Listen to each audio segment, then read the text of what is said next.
Because this here's a wildest ride in the wilderness.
If everyone's ready, here in Harambe we say Twende, and that means let's go.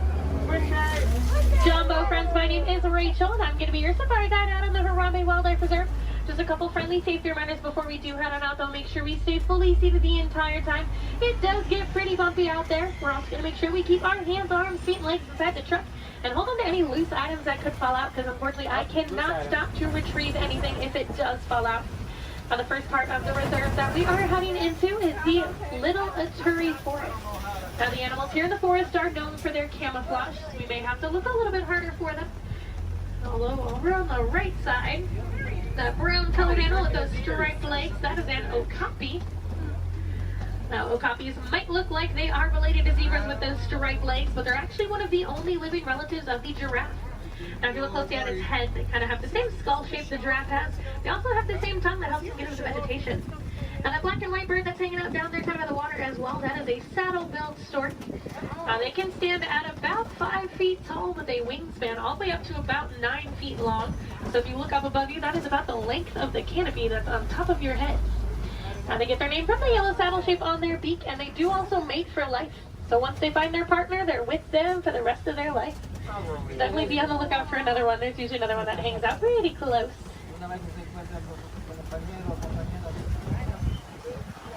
Looking a little bit quiet on this part of the forest, so let's see if we can head up, see what else we can find. Looks like there is some movement up ahead, so I'm going to head over that way.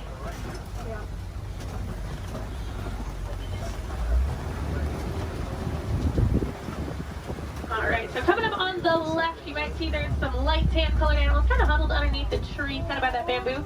Those are greater kudus, and then actually up kind of under the trees, and then also at the top of the hill up there, those darker brown colored animals with those horns on top of their head, those are bongos.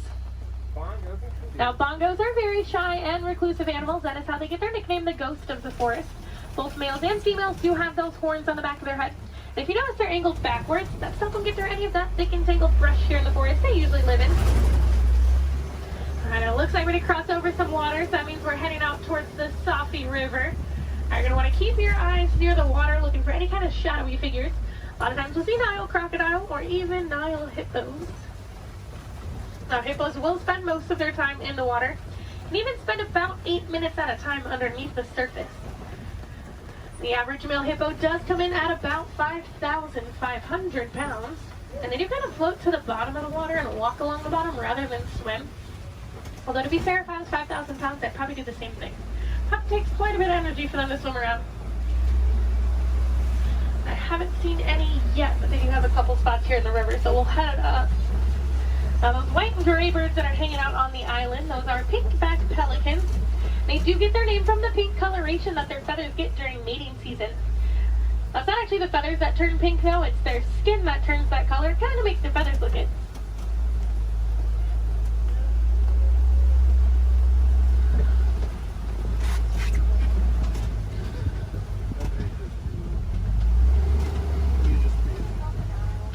The hippos are being a little bit shy right now, but I do know we are heading towards crocodile territory. Aha, down there on the left, there are some crocodiles down there. Now, the average Nile crocodile does come in at about 16 feet in length, weighing about 500 pounds. Although they can grow to be about 20 feet long, and I do know there's at least one down there that's a little bit over 700 pounds. Now, when it is super hot, you will see them hanging out with their mouth open. That's because, unlike you and I, they can't sweat. So they do open their mouth. It does help them regulate their temperature, keeps them a little bit cooler. You'll notice a lot of the animals here in Africa actually have some sort of natural cooling capabilities. It does get pretty hot out there. Now, we are going to start making our way out towards the savannah. That does happen to be one of the largest parts on the reserve. It's also home to some of the more famous animals like lions, elephants, and giraffes. So hopefully we'll see some of those out there today. Now, coming up on the right side of the truck now, this tree that almost looks like it was planted upside down. That is a baobab tree, also known as the tree of life or the upside down tree. And they will remain leafless or dormant up to 9 months out of the year, and that's to help conserve any kind of water or energy the tree does have. I'm already seeing quite a bit of movement down there, so we're going to head down, get a little bit closer to everything. Now, unlike the animals in the forest, the animals out here on the savannah do rely on speed and agility to protect themselves. Even giraffes can run at about 30 miles per hour. That is a pretty funny run if you've ever seen it. Kind of see the head move way before you see any other part of the body move. Alright, coming up, those animals with those really big horns hanging out there on the right, those are Ankole cattle, also known as the Watusi cattle, after the Watusi tribe that did first domesticate them. They are one of the only domesticated animals here on the reserve, and those horns might look really big and heavy, but they are actually mostly hollow with kind of a honeycomb structure on the inside, so they are fairly light. Now, these zebras that are hanging out here pretty close, these are Hartman's mountain zebras. If you look closely underneath their neck, you'll see a little flap of skin. That is called a dewlap. Now, that does help them regulate their temperature. They're also the only zebra species that has it, so it does help us identify them as Hartman's mountain zebras. Now, a group of zebras is called a dazzle. And if you've ever wondered if a zebra is black with white stripes or white with black stripes, just look at their nose. If they have a black nose, they're black with white stripes, and if they have a white nose, they are white with black stripes. Alright, we are going to slowly start making our way towards those giraffes.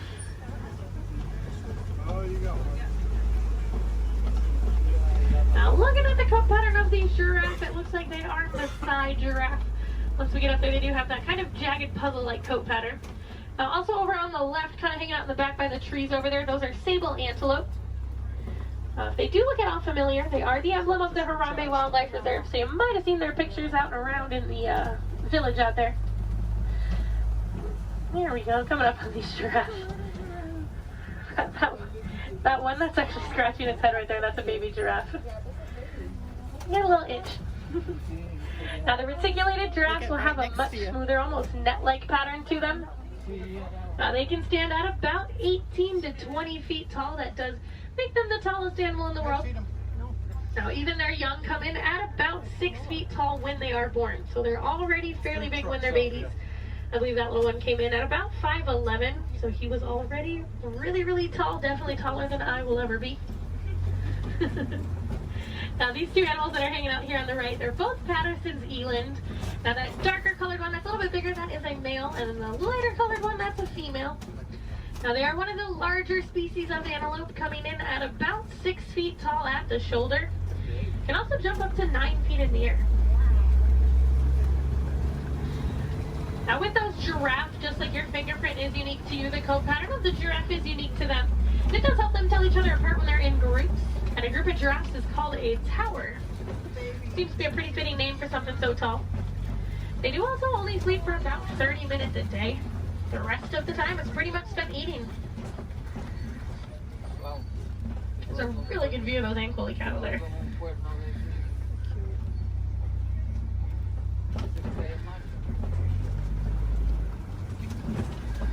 Alright, let's see if we can head up a little bit farther into the savannah, see what else we can find.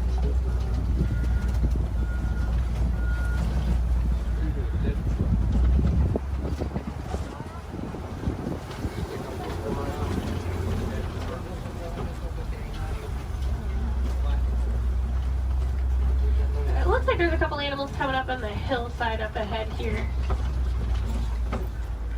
Once I make the turn, they're going to be on the right side. Those are white-bearded wildebeest. We might get a little bit closer to them in a moment, though. Now, they are a large herding animal. They take part in the Great Migration, which is so large, it can actually be seen from space.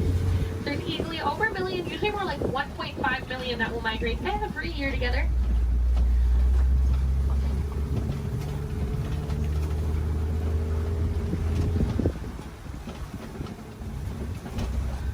There they are. You can kind of see them there. Now we are also coming up on some knockdown trees just up ahead, so we're going to head over that way. Usually that is a pretty good indicator that there's an elephant or two nearby. Elephants are known as nature's bulldozers, so you can always kind of assume. Actually, it looks like there is one up ahead of us. I'm going to see if we can get a little bit closer to it.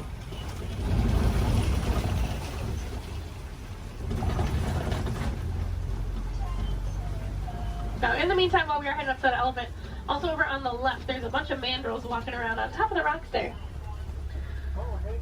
Now, mandrills are one of the largest species of monkeys. An adult male can come in at about 100 pounds.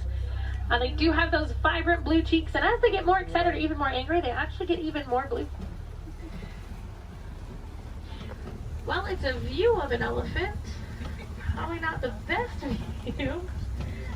I do know there is usually another herd of them that like to hang out a little bit farther up as well, so we'll see if we can head over that way, maybe get more of a frontal view of an elephant. That would be nice. Now, as male elephants grow older and more mature, they do get kicked out of the herd by the female elephants. They can live in solitary or smaller groups of male-only elephants. They do tend to get a little bit too rough with the young ones, and the females are not a huge fan of that.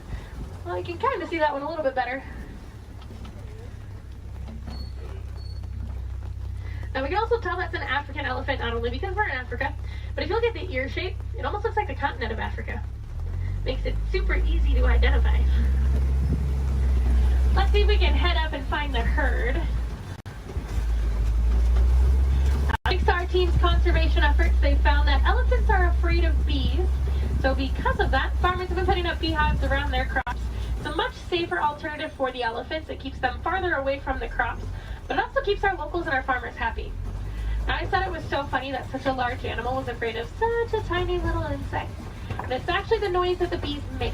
So elephants do have really sensitive ears, and that buzzing noise bothers their ears more than anything.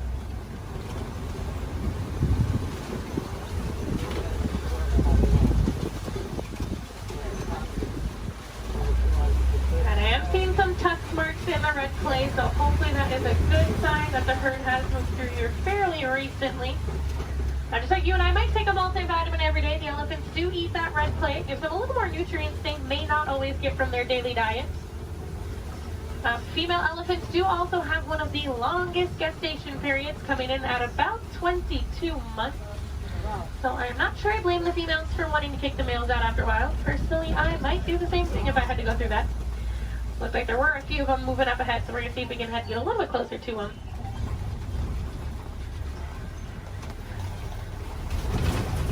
Male elephants also won't get to their full size until they are about 35 to 40 years old.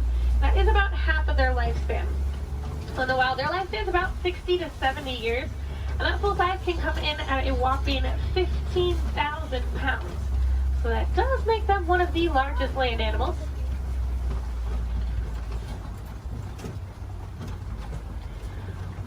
And they do also have really sensitive skin, so you will see them throwing dirt and mud up on their back. That acts as a natural sunscreen for them.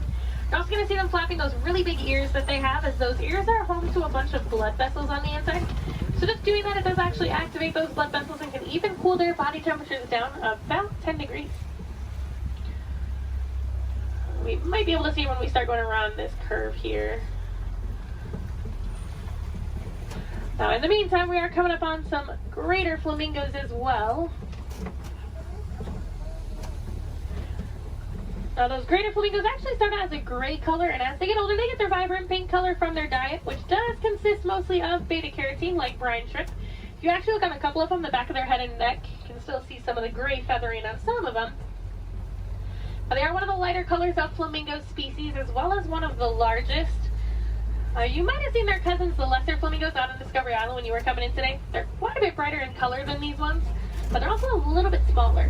And if you didn't see them, they like to hang out the very front of the tree line, kind of down to the left-hand side.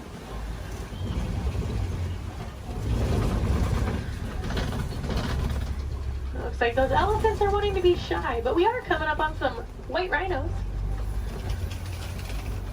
Now, white rhinos don't get their name from their skin color. They get it from the Afrikaans word weit, which means wide. Now, if you look, they have a very wide mouth. Now, they're also one of the larger rhino species, coming in at about 5,000 pounds.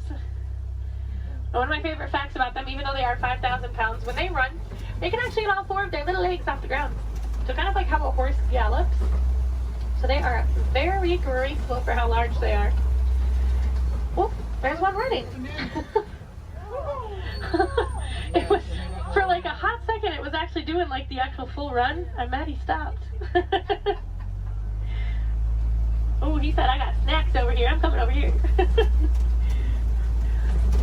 And usually if you see a couple, there's quite a few. So there might be some more around. So we'll definitely be on the lookout for some more. A group of rhinos is also called a crash. That is a pretty good name for them because they are almost blind.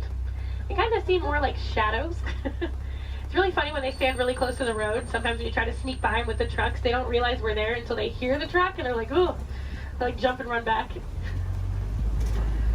Well, we are coming up on a couple cheetahs. There's a cheetah laying down right on top of the hill there that's really close, and there's a couple more walking in the back.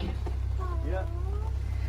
Now, cheetahs are one of the fastest land animals. They can go from about 0 to 60 miles per hour in just about 3 seconds. Now, they do get to that speed fairly quickly, but they can't actually maintain it for very long. It's more like a short sprint of a couple hundred yards.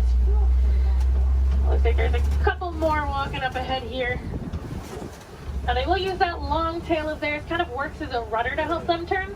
Their nails also don't retract, so they do stay out. It does help them gain traction when they are running those speeds.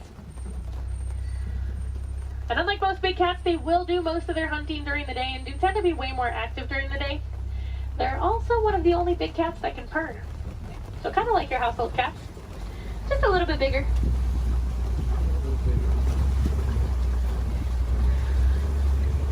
Oh, it looks like there's some lions hanging out on top of the Kofi rock. Oh, they're so pretty. Like there's a male and a female here, and there's another female up ahead a little ways. Lions do sleep about 16 to 20 hours a day, so we're pretty lucky that we're actually seeing them kind of moving. I mean, they're not moving around, but they have their heads up and not sleeping. Now they do tend to be more nocturnal and will do most of their hunting at night, and it's actually the females that will go out and do the hunting while the males stay back and protect the pride. During the day, their eyesight is pretty much identical to ours, but at night it gets about 6 times better. So they have super good eyesight at night. Now when they vocalize, they can vocalize up to 5 miles away. You can hear it. So if you do plan on staying here all the way up until park close, I highly recommend while you're walking out to your car, keep your ears open because sometimes you will actually hear them vocalizing. It's really cool. Now I know everyone's excited about the lions, but there's a really cute little brown and white animal over on the right. And that is a bontebok. Now he's related to the white-bearded wildebeest that we saw earlier, and within 5 minutes of birth he can stand. Within about 10 to 15 minutes they can also walk and run. That's a super good survival technique for them. That way once those little ones are born, they can get up and get on the move as quickly as possible. Now also hanging out in the trees there on the right, those are waterbuck. Now waterbuck do drink an excessive amount of water, hence the name waterbuck. But they also have kind of an oily, greasy feel to their fur. Now that is supposed to help them be a little more waterproof when they are hanging out in the water. Now we're coming up on some fairly big burrows. We'll be on the lookout for warthogs. Actually, down in that burrow there on the left, there is a warthog. Now warthogs are one of the largest land burrowing animals. They like to back up into their burrows, just like that one's doing. That way it keeps their tusks out, so if anything tries to sneak up on them, they can try to deter that animal. They've also been known to recycle other animals' burrows, so they might find when an animal has abandoned and call it their home. Isn't the ever so lovely ostriches over there too? Now while we are heading over there, it looks like those ostriches have also dropped some eggs there on the right. Now individually, each one of those eggs can weigh about 3 pounds, and they are so strong that just about any one of us can stand on them and absolutely nothing would happen. Are you guys gonna stay off of the road, or no? Okay. Now ostriches are the largest species of bird. They are flightless birds though. They use those wings to help them turn, kind of like how the cheetah uses its tail. They can run speeds of about 30 to 40 miles per hour, so they are fairly quick. They always look so confused too. Makes me laugh. They are notorious for long animal stops, so when you can sneak by them when they're that close to the road, it's your lucky day. Alright, it looks like the warden's post is coming just up ahead of us. That does unfortunately mean our safari is coming close to an end. But the warden has adopted some Nigerian dwarf goats that like to hang out here. Now they do help our warden keep the grass looking nice and the weeds down low, and in return they produce some milk that the villagers here find very sweet and actually high in value. So that does allow the village to rely less on the wildlife out there.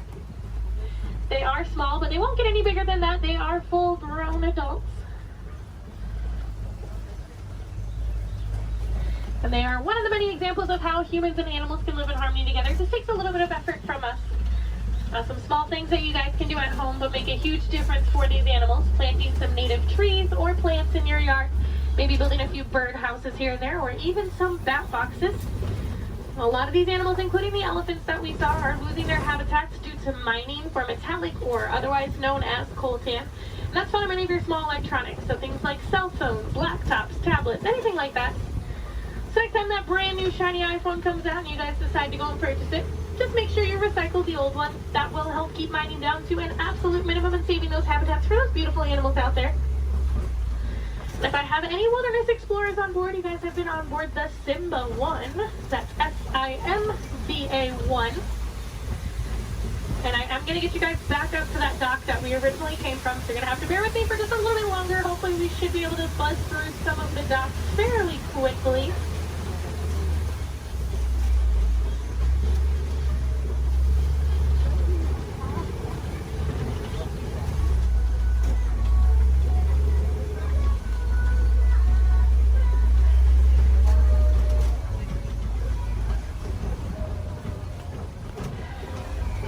If you guys did enjoy seeing the animals here on the safari, there are plenty more for you to see today. Now actually, when you guys get off of the truck, when you hop down that little pathway there and go down the hill, if you guys take an immediate left, you'll actually be on the Gorilla Falls Exploration Trail. Now over there they have naked mole rats, meerkats. They have an underwater hippo viewing pool where you can usually get a little bit closer view of some hippos, as well as silverback gorillas. Now, if you're heading over to Asia, right behind Tully River Rapids, you'll find the Maharaja Jungle Trek. Now, over there they have Sumatran tigers, Komodo dragons, bats, and a whole bunch of different exotic bird species. Now, both of those trails are about a 15 to 20 minute walking trail, though, so you do want to give yourself a little bit of extra time. Now, ECVs, strollers, wheelchairs, any of that can go through those. You don't have to park them, so you can bring them with you. And if anyone has Disney Plus at home, if you have not seen it already, there's actually a whole series on there called The Magic of Disney's Animal Kingdom. And they do go into way more detail about the animals here on the safari, as well as the ones over at Epcot and Animal Kingdom Lodge. I know they have episodes on the giraffes, the lions, the rhinos, the elephants. You get to hear from the keepers that do actually take care of them on a day-to-day basis. So you get to know them a little more on a personal level. You might even get to know some of those names. So next time you come and ride the safari, you can impress your friends and family by knowing those. On that note, no two safaris are ever the same as well, and the animals will always make sure of that. So if you guys are here on another day or even later on in the evening, definitely come back and check us out. You might see some different animals out there. Sometimes you'll actually see the hippos. We didn't really get good luck with the hippos today. But you might see some hyenas. They do tend to be a little more nocturnal, so they'll tend to come out a little bit later. And you might see the lions actually up and moving around. You never know. They'll probably have a different safari guide as well, so you might learn some different facts you guys didn't hear from me this time around. As you guys are walking around the park too, I encourage you guys to be super aware of your surroundings. A lot of times you'll walk past different animal habitats and you guys won't even know it. On front of the trail life, you'll see those lesser flamingos that I kind of touched on a little bit. You'll see some kangaroos hopping around, some vultures, all kinds of stuff. And then towards the front of the park, actually one of my favorite animals likes to hang out there, the giant anteater. Now that's like, if you're heading out of the park when you go over the bridge and there's like the spot where you can go on the left side and the right side to exit, she likes to hang out on the right side. So if you go down there, she tends to kind of hide those. So you have to look into her habitat a little bit to see her. But she's usually there. Alright, it looks like this truck ahead of us is just about loaded, so they should be on their way. So it's a really good time. Double check your rows. Make sure you do have everything. You don't want to leave anything behind because I will be heading out on another safari as soon as I drop you guys off. So it'll take a little bit of time to get those items back to you. The warden knows we are on our way, so we should be able to get cleared of that dock here fairly quickly.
Friends here in Harambe, we don't like to say goodbye as we feel that is far too sad and far too final.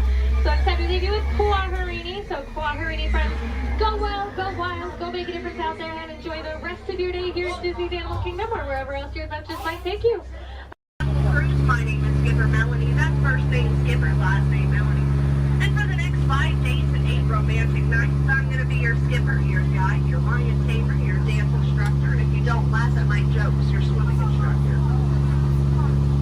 Off to a long ride. We're going to start our journey here in the Amazon rainforest, where it rains 365 days a year. Or only 2 days if you have Amazon rainforest touring.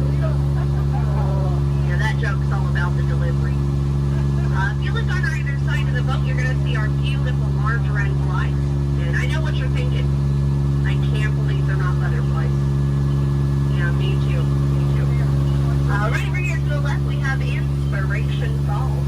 Now, you know, a lot of people wonder why it's called that. And that's because the longer you stare at it, the more it inspires you to go. Yeah, that's our number one joke here. Well, we're now turning down the Congo River, so we'll see how far this boat can go. Probably not very far with my driving. Has anyone ever seen The Jungle Book? Yeah. All 4 people. Wow. And if you haven't, don't worry. It's right there. Yeah, that's the 3D box set. Yeah, it's pretty great, I know. And up ahead, we have a great little boat rental place. Although I can't see anyone over there. Canoe. Cannot. Something must have scared them off. Might have been the giant snake over there. Does anyone know what kind of snake that is? It starts with a P. It's a good guess. It's actually plastic. Sorry, kid. Oh no. Looks like I have some uninvited house guests. But you know, it's not all bad. I could not get that Jeep started this morning. Yeah, looks like they got it to turn over. Yeah, probably called AAA. I should have thought of that. Yeah, or used a monkey wrench, I don't know. But we're now turning down the Nile River. It's the longest river in the world. It goes on for miles and miles and miles and miles and miles and miles and miles. And if you don't believe me, you're in disbelief. Right over there, we have an African bull elephant.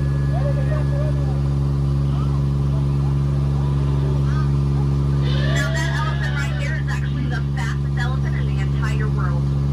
Yeah, he's already over here. Wow, Disney magic, right? And right in front of us, we have the star of the new Jungle Cruise movie. It makes the way. Yeah, we're really excited about it. And we're now in the African belt where all the animals came together. We have some long-necked cheetahs, some 1970s impalas. Oh, look at those lions protecting that sleeping zebra. He's dead. Tired, dead tired. You know, it must be hard to eat a zebra. Yeah, because it's like white meat, dark meat, white meat, dark meat, white meat, dark meat tail. You know? Oh, but there's the lost safari everyone's been looking for. You know, I tried to tell them that they could not outrun the animals here in the jungle, but what a rhino, right? I guess they'll get the points in the end. But that's my best friend right over there. Her name is Ina. Everyone say hi, Ina. The jokes do not get better from here. But now is a great time to point out some of my favorite plants, so I'll go ahead and get started.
right over here to the right, you're going to see absolutely nothing.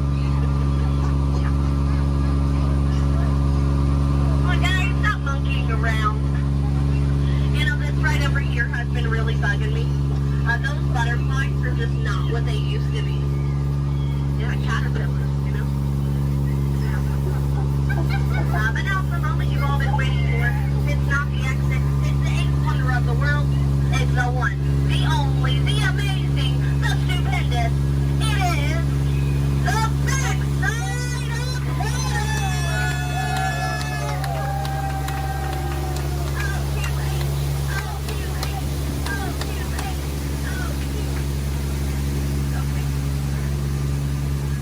Well, we're now in the Mekong River, deep in the heart of Cambodia. Oh, look at that, a pair of Crocs. I always wanted a pair of Crocs. Said no one ever. I don't know, it looks a little scary. What do you guys think? Should we go in? Yeah. Good answer. 3 people. All right. I don't know what lies ahead. Could be treasure. Could be a dead end. Knowing Disney, it's probably a gift shop. Although it might be painful. It's a root canal.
your journey, keeping your hands, arms, feet, and legs inside the car. And please, supervise your children. Remember to stay clear of the doors, which will open and close automatically. Enjoy your trip aboard the Metro Liner. Para su seguridad, es muy recomendado que mantenga sus manos atrás, pies y pies dentro del cabina y cuide a sus niños.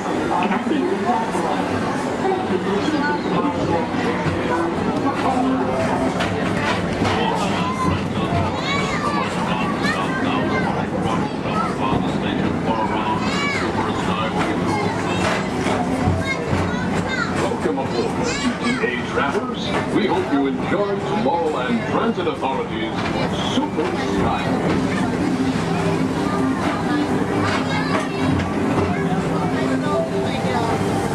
Now approaching Tomorrowland Interplanetary Convention Center. The convention center is home to a galaxy of wonders from the faraway planet.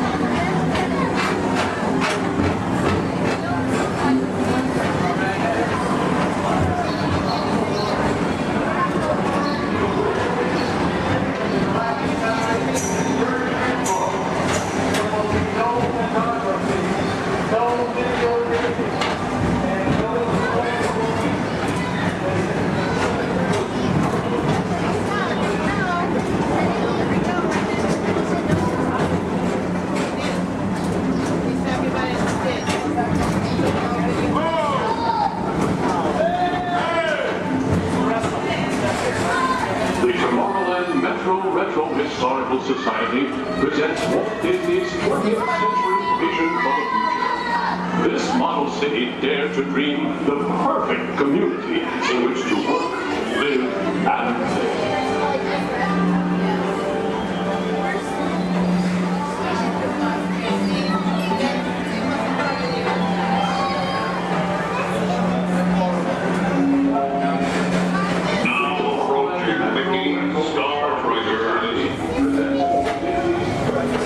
For your convenience, Ralph and the Star Traders will be left to rocket ship to many planets in the galaxy.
Galaxy M31.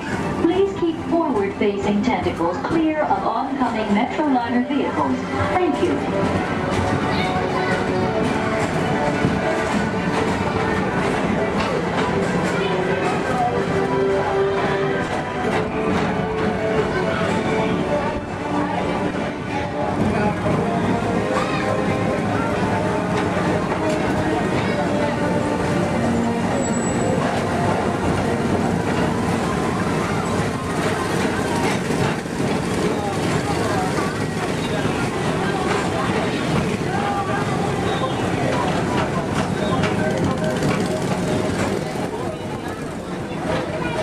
The centerpiece of Rocket Tower Plaza is the League of Planets astro-orbiter. This symbol of universal harmony and interplanetary fellowship provides all beings with an exhilarating spin around the planets.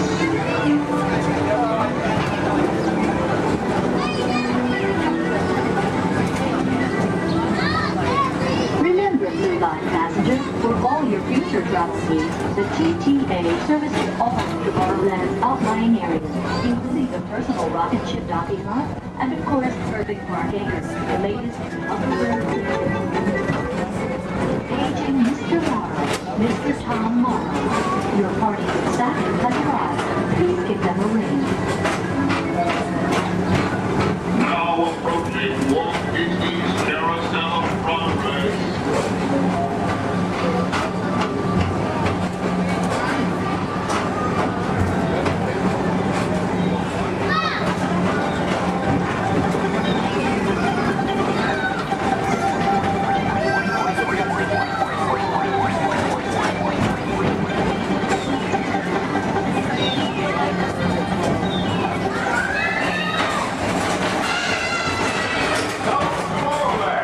Join Buzz Lightyear on a daring space mission to save the universe from the evil Emperor Zurg. Report to Star Command and Buzz Lightyear, Space Rangers spin!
Rocket Tower Plaza at the heart of tomorrow.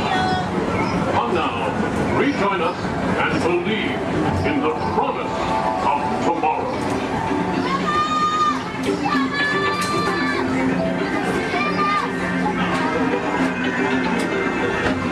Rocket Tower Plaza Station.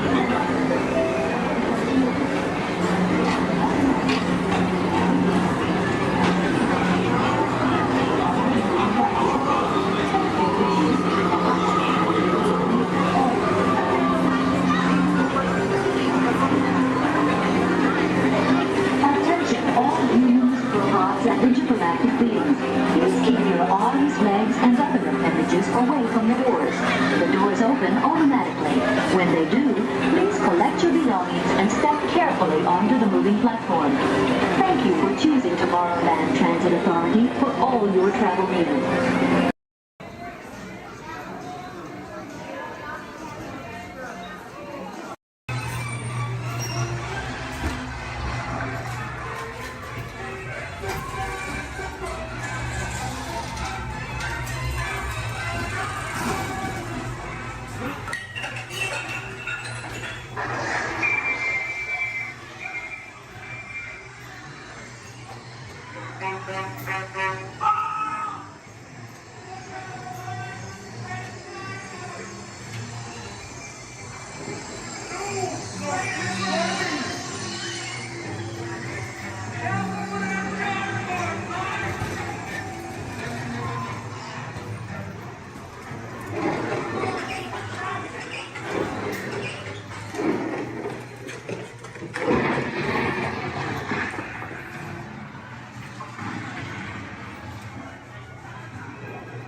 U-turn. Control, that is all.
entre su vehículo y el de adelante. Para parar su auto, quiten el pie del pedal. Gracias.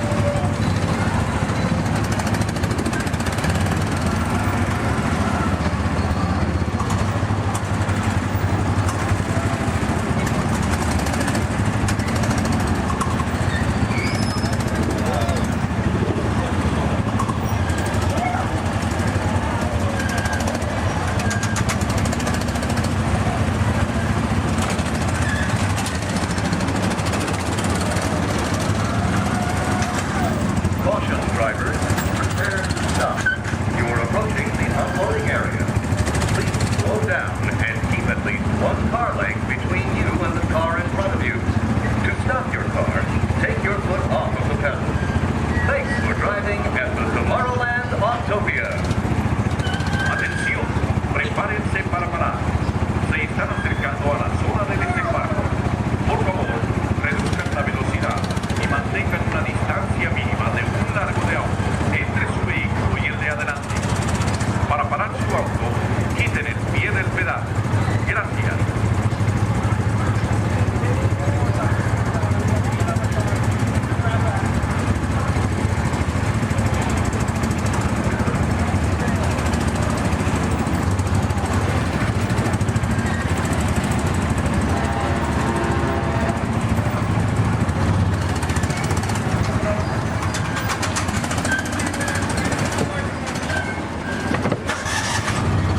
right here.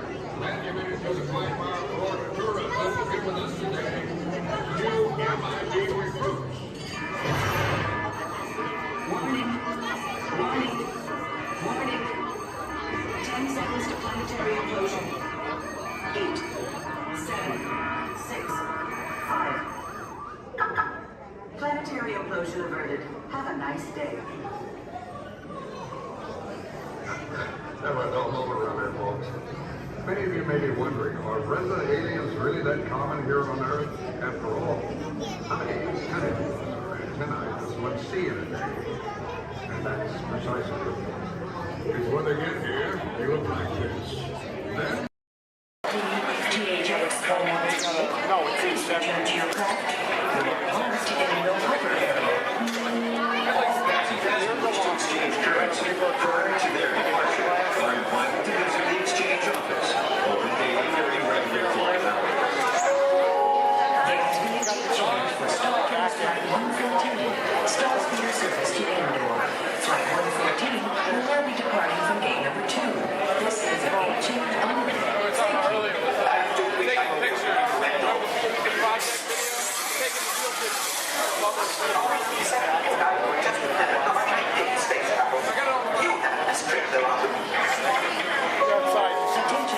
Starport's Flight 1119 non-stop service to Endor is now ready for boarding at gate number 1. All passengers, please proceed to the boarding area immediately.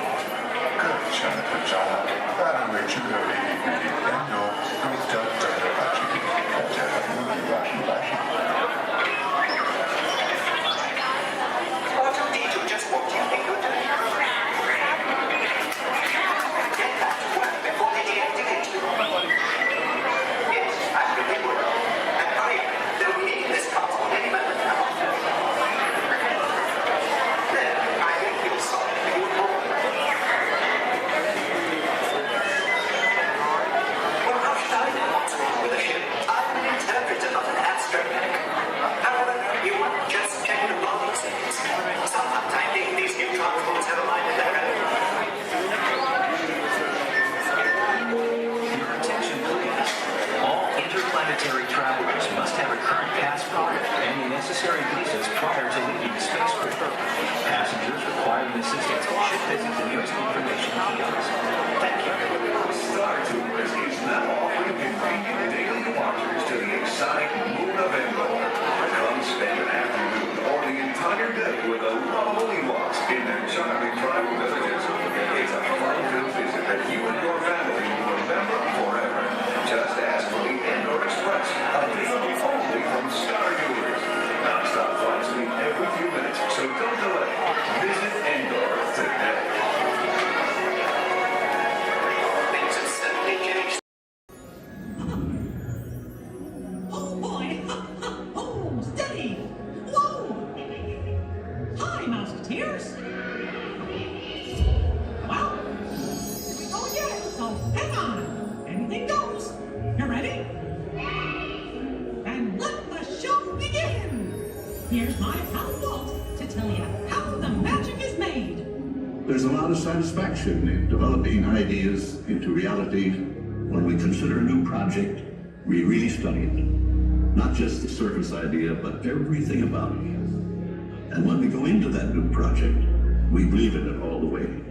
We have confidence in our ability to do it right, and we work hard to do the best possible job. There's really no secret about our approach. We keep moving forward, opening up new doors, doing new things, because we're curious. And curiosity keeps leading us down new paths. We're always exploring and experimenting. Everybody ready? Then on with the show! First thing I need to do here is a quick sound check. You can hear me up and down the shuttle waves. Give me a wave if you can hear me. All right. Thank you.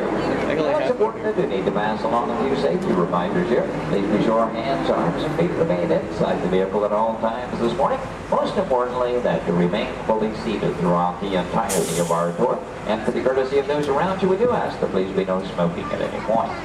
Now we also have just a little word of caution as well. For those of you on the right side of the shuttle, and that's the side I'm on this morning, now be aware we could be getting a little bit wet on the tour today, okay? However, for those of you on the left side of the shuttle who are smiling about that situation, now realize on the left side, you could get soaked. On the left side is the wet side. In reality, if you do need to do any seat rearranging, please go ahead. Do that right now before we get underway. Once our shuttle goes into motion, I will ask everyone to remain fully seated throughout the tour. Left side is the wet side. The left I won't promise you so necessarily. However, the best chance to get a little bit wet on this tour is on the left side of the shuttle, so please take that into account. For those of you wanting to get wet today, that'll be your best opportunity. And I'd also like to take the opportunity to welcome you here to Disney's Hollywood Studios, the Florida counterpart of Walt Disney Studios in Burbank, California. My name is Jerry, and I'll be your guide on the tour today. Behind me at the wheel of our vehicles, our driver Ashley, and she'll be steering us behind the scenes of our working production facility. We'll be getting underway here in just a few moments. If you would, please listen to these additional safety announcements. Welcome to the Studio Backlot Tour. For a safe trip, please remain seated with your hands, arms, feet, and legs inside the tram. And be sure to watch your children. Thank you. Bienvenidos. Para que tengan un viaje seguro, permanezcan sentados, con las manos, brazos, pies y piernas dentro del tren. Y vigilen a los niños. Gracias. And with that, we are all clear. Thank you.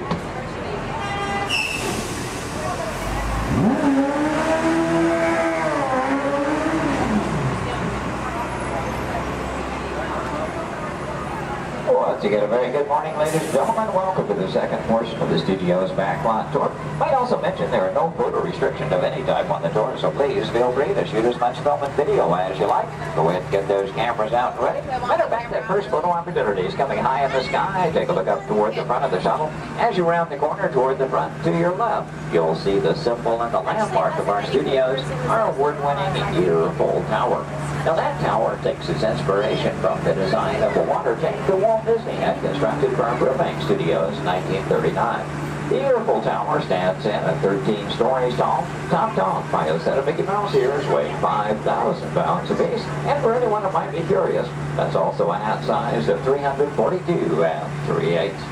Also off to your left, you see some automobiles, ramps, and so on. This is the rehearsal and staging area for our Lights, Motors, Action Extreme stunt show. We'll talk more about that show as we pass by its arena further along in the tour. Now here at the studios, we do feature sound stages, outdoor sets, state-of-the-art editing facilities, recording studios, just about anything else needed for the production of radio programs, television shows, and motion pictures. And over the years, we've had quite a lot of activity taking place. Now, for example, Anthony Hopkins and Cuba Gooding Jr. made use of our sound stages filming Instinct. And Tom Hanks was here, producing, directing, and starring in the 13 episodes of the HBO Emmy Award-winning miniseries From the Earth to the Moon. Our backlot has been used for exterior shots for such shows as The Golden Girls and Empty Nest, and for 5 years, from 1989 to 94, our sound stages were home to the new Mickey Mouse Club. Now that show, by the way, served as the launching pad of several of today's young stars, including Justin Timberlake, Christina Aguilera, Britney Spears, Ryan Gosling, and Felicity's Kerry Russell. They all got their start right here on our sound stages. Now, as you make your way around this turn off to the right, you'll see 2 surviving P-40 aircraft from Touchstone Pictures Pearl Harbor, starring Ben Affleck and Josh Hartnett. Taken from the mold of a real P-40 Warhawk, these full-scale replicas are produced in fiberglass over a steel frame. You might be interested to know there were actually only 16 of those full-scale replicas produced for the filming of Pearl Harbor. If you've seen that movie, you know there were a lot more P-40s than that on the screen. The remainder were all computer-generated. We're now entering one of our most glamorous departments. This is the world of creative costuming, and notice the window displays on the left. Now here in costuming, the process begins with artist designs. From there, our seamstresses and tailors take over. They may use as much as 1 1/2 million yards of fabric each year to produce more than 25,000 garments.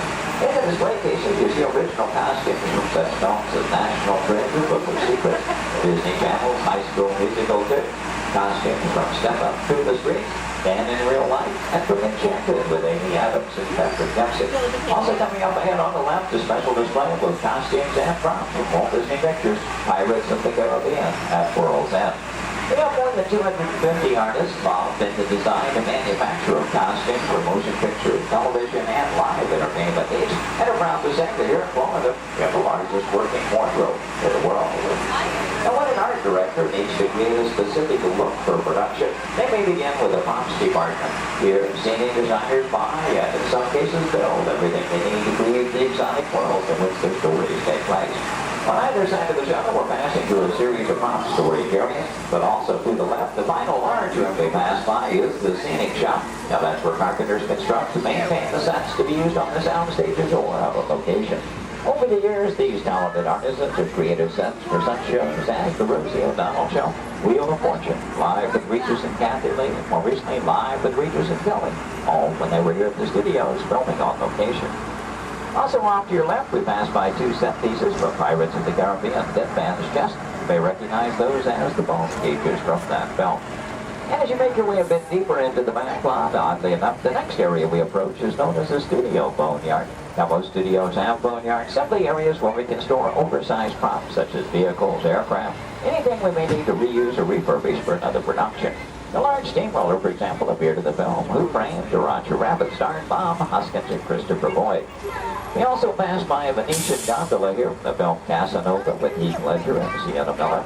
And that's followed by two model airplanes. Now the first of those two, the larger, used in the filming of exterior shots for Flight Plan, which starred Jodie Foster. The second one, you may notice the wording The Jailbird on the nose from the 1997 film Con Air with Nicolas Cage and John Malkovich. The new period motorcycles on the end used by director Steven Spielberg in Indiana Jones and The Last Crusade, starring Harrison Ford and Sean Connery.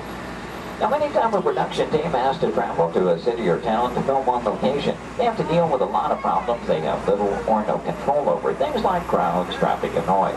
To avoid that, they often prefer to film on a studio backlot.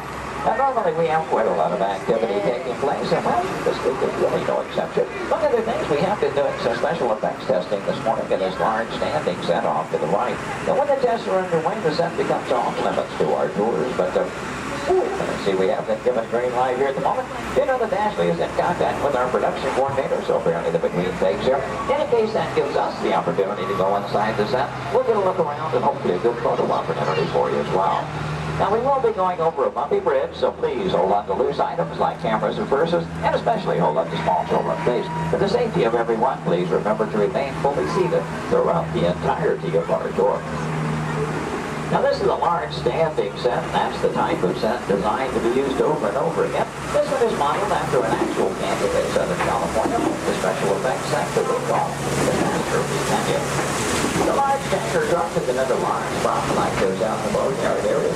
Not an easy task to get that truck into place. We actually had to hoist it up over the canyon wall and lower it with a crane. You know, one of the reasons that production teams like to film on a backlot is because of the things they can recreate and that even influence the weather. As a matter of fact, one of the effects they were testing earlier today was a rain effect. And, I wonder, is anybody still upstairs? You might run the canyon's rain effect for us? We would appreciate that. Now, why might we need such an effect? Well, let's say that our script calls for a real downpour and it happens to be a nice, bright, sunshiny day. Time is money in the movie-making industry, and camera crews can't just wait around for Mother Nature. When it starts with cameras rolling, then it has to be ready to fall. Well, thank you very much. We appreciate that. Now, this effect is being created by some high-pressure water drops overhead, just out of the camera lane. Letting that water upward and upward and it shoots to the motion, giving the weather back to the fall.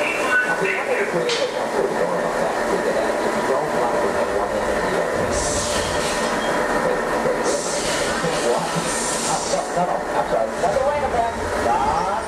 Hold on, everybody. It looks like we're going to be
the cast for the canyon. As we exit, we'll go behind the scenes to let me share some of the secrets with you and how those catastrophes were actually created. And although our canyon indicators may get used for production purposes, today's special effects show for the that. This is created for your enjoyment, so you know special effects.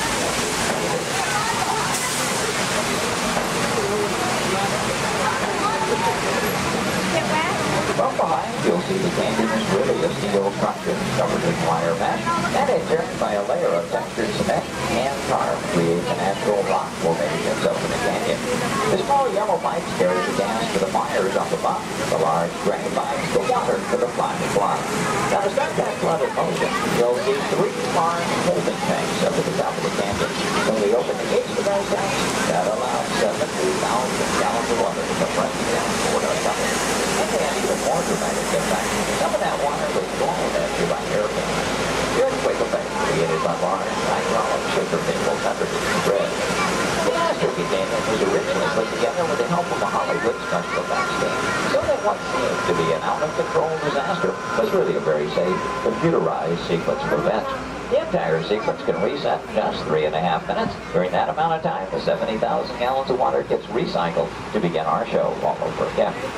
Now, as you make your way out from behind the canyon, take a look ahead and off to the right. You'll see a special aircraft to us here in a bit of Disney history as well. This one is not a prop, it was an actual aircraft, known in airports throughout the country simply as the 234 Mickey Mouse. Among some of its earliest assignments were to shuttle Walt Disney and his Imagineers from Los Angeles to New York for the final planning stages of the 1964 World's Fair. That's where we premiered It's a Small World. Great moments with Mr. Lincoln and the Carousel of Progress. Then during the mid-60s, Walt made use of that aircraft on scouting missions over Central Florida, seeking the ideal location for our Walt Disney World resort. Now with a little movie magic here, we'll make our way from the canyons of California to the streets of New York City just by crossing our backlot area. As we do so, we'll also be passing by our newest attraction here on the backlot. You saw some warm-ups going on earlier. Now up ahead, the Mediterranean Village set in the large grandstand is the site of Lights, Motors, Action Extreme Stunt Show. That show is based on one of our most popular attractions in Walt Disney Studios Park in Paris, France. Lights, Motors, Action takes you behind the scenes. We show you how we create vehicle action stunts for the movies. Now you feel like you're right here on our set as the film crew shoots a series of highly orchestrated stunts using custom-designed vehicles and carefully controlled pyrotechnics. The resulting footage has been edited, mixed with visual effects and audio effects. We show you how we create a dramatic action sequence on film. To make that all possible, we worked with some of the world's top stunt directors, designed some high-performance vehicles capable of some pretty evasive maneuvers. Now this show involves automobiles, motorcycles, and jet skis, all in all a very exciting adventure here. Do check your showtime guides. There are 3 performances scheduled today. The first one is at 11:50 this morning, just a little over 30 minutes from now. One at 2:45 this afternoon, and the final show of the day at 5:30 this afternoon. So if you've ever wondered how they create vehicular stunts for the movies, try to work one of those shows into your schedule today. Now they will start loading that show again 30 minutes before those scheduled showtimes. Off to the left, we'll pass by another series of props. Miniature cattle cars, small jeep, both unique props from the filming of Mighty Joe Yacht. The Acme Waste Disposal truck from the live-action version of 101 Dalmatians, and the large silver space pod from the 1986 Disney film, Flight of the Navigator. Star Wars fans may recognize the sand skip from Return of the Jedi. The bright yellow submersible and mini helicopter both appeared in the Life Aquatic with Steve Zissou, which starred Bill Murray. This version of the Love Bug is Demolition Derby Herbie, currently appearing in Herbie Fully Loaded. And at the end of the grouping of vehicles, the large red space pod made its appearance in The Hitchhiker's Guide to the Galaxy. Now from the opposite side, you may notice that we're still circling around our Lights, Motors action set. It does in fact take up about 8 acres here on our backlot, premiered here on May 5th, 2005. Might also notice it looks very different from this side. From the opposite view, you were seeing all of the detailing of that Mediterranean village. That, of course, was the audience or the camera's point of view. From this side, simply the steel structures that keep our backlot standing. We're only going to build what that camera needs to see. I might also take the opportunity here to mention our Fantasmic show tonight. That's our nighttime spectacular here at the studios. Fantasmic will be presented twice tonight. That will be at 9 p.m. and again at 10:30 p.m. this evening. Now, Fantasmic is an excellent, a very popular show. Also a limited capacity show. So I do recommend, especially for that 9 o'clock show, want to be there a good 45 minutes to an hour prior to showtime, proceeding in the amphitheater area. Once it fills up, it's all the folks who could see the show for any given performance. And as you make your way on around the turn, off to the right, see the entrance to Lights, Motors, Action. Looks like they're beginning to preload for that 11:50 show at the present time. You can work that one in your schedule. That'll be the easiest show to get into here today. And as you make your way on around the turn, take a look down the street, get a view of our very own New York skyline right here in Central Florida. And this illusion is created by an old movie trick known as forced perspective.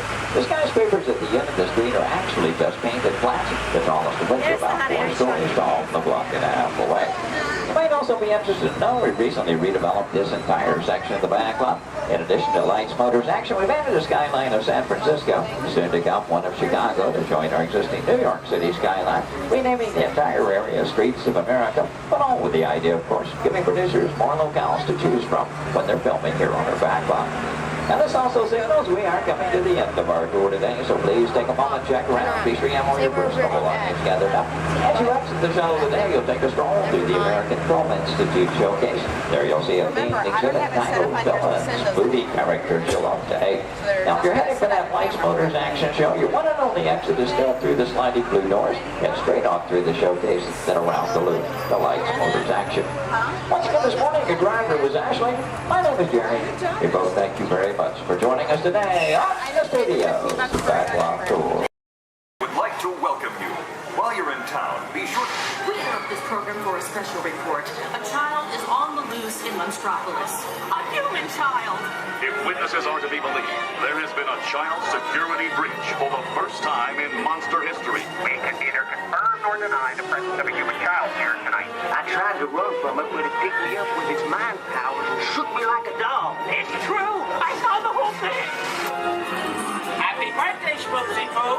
Oh, goodly bear.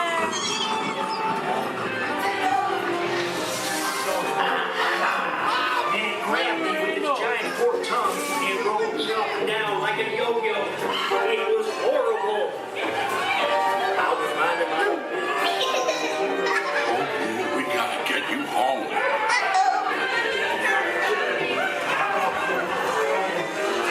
There's a kid! A human kid! There's a kid here! A sweet monster in the sky! Save me! My home is Wazowski, and on my birthday, I thought you cared about me. Celia, try to understand. Come on, this way. Perimeter is under observation. Unit charge ready.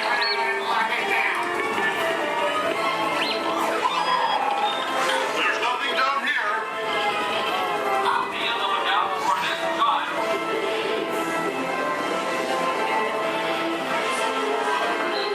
It ain't working, guys. Yeah, nothing exciting ever happens. Hurry up, Sully, hurry up. I've got both doors set up on the scare floor. Are you done here, Boo? Race you to the scare floor.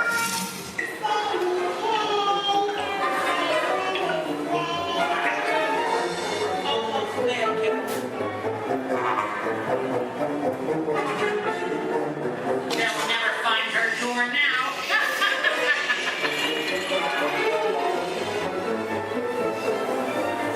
Look, there's your door. We're almost there, kiddo. Not so fast, Sullivan. They'll never get her home now.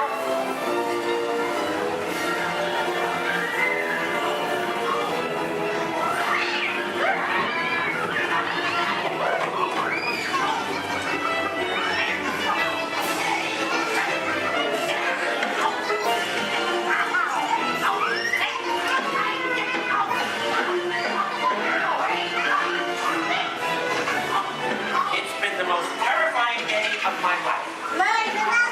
But I love you, kiddo. Kitty's gotta go now. Sleep time.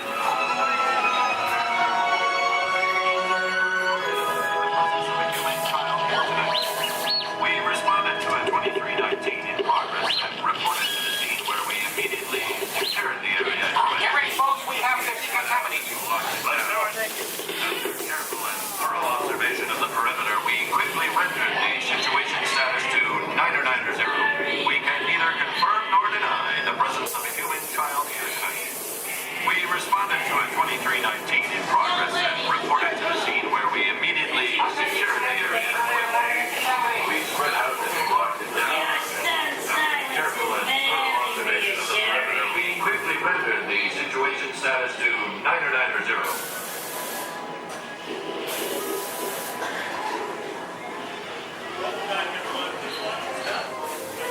Come back and see me sometime.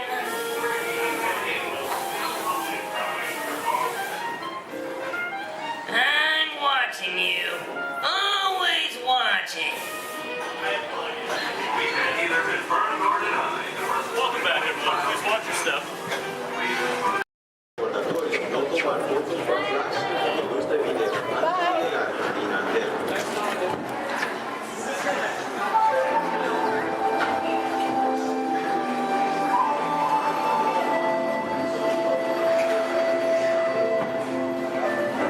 Welcome to the voyage of discovery and awareness, the richness, the diversity, the often surprising nature of living with the land. Our journey begins as dramatic and sudden changes are sweeping over the land. An approaching storm may seem violent and destructive to us, but to nature, it's a new beginning in the cycle of life.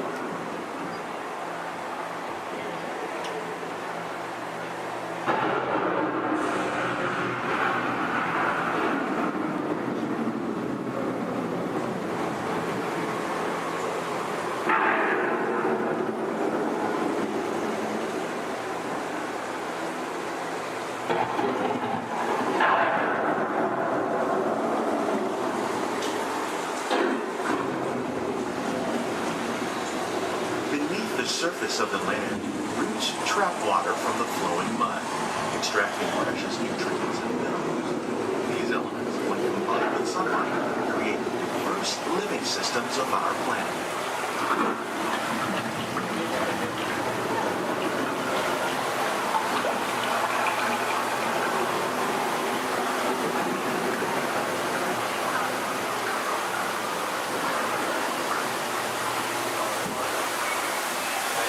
One of those living systems is the rainforest, home to the most amazing concentration of life on our planet. These dense and beautiful forests cover only a tiny portion of the Earth's surface, but they contain more than half of its planet environment. Rainforests are also extremely rich in productive living systems, providing us with oxygen, food, medicine, and other elements essential to our lives.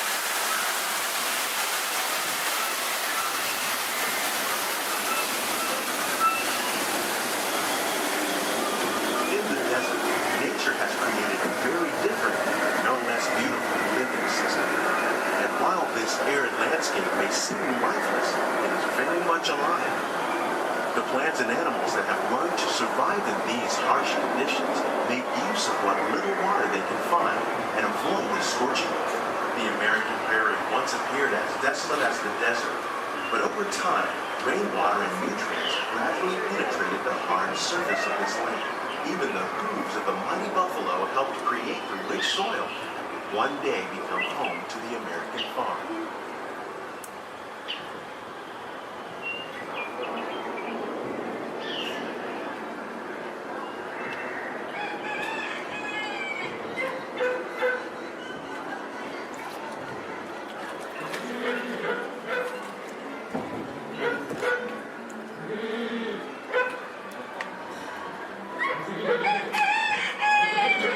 Of all the forces at work on the land, humans have had one of the most profound effects. The need to produce food for a growing world led to the enormous use and sometimes overuse of the land. In our search for more efficient ways to grow food, we often fail to realize the impact of our methods.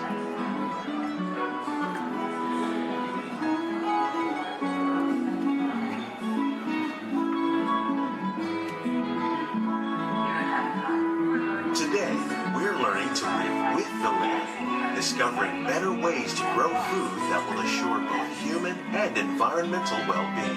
In Japan, we're learning that by adding composted leaves and other plant material to our soil, we can reduce the need for fertilizers.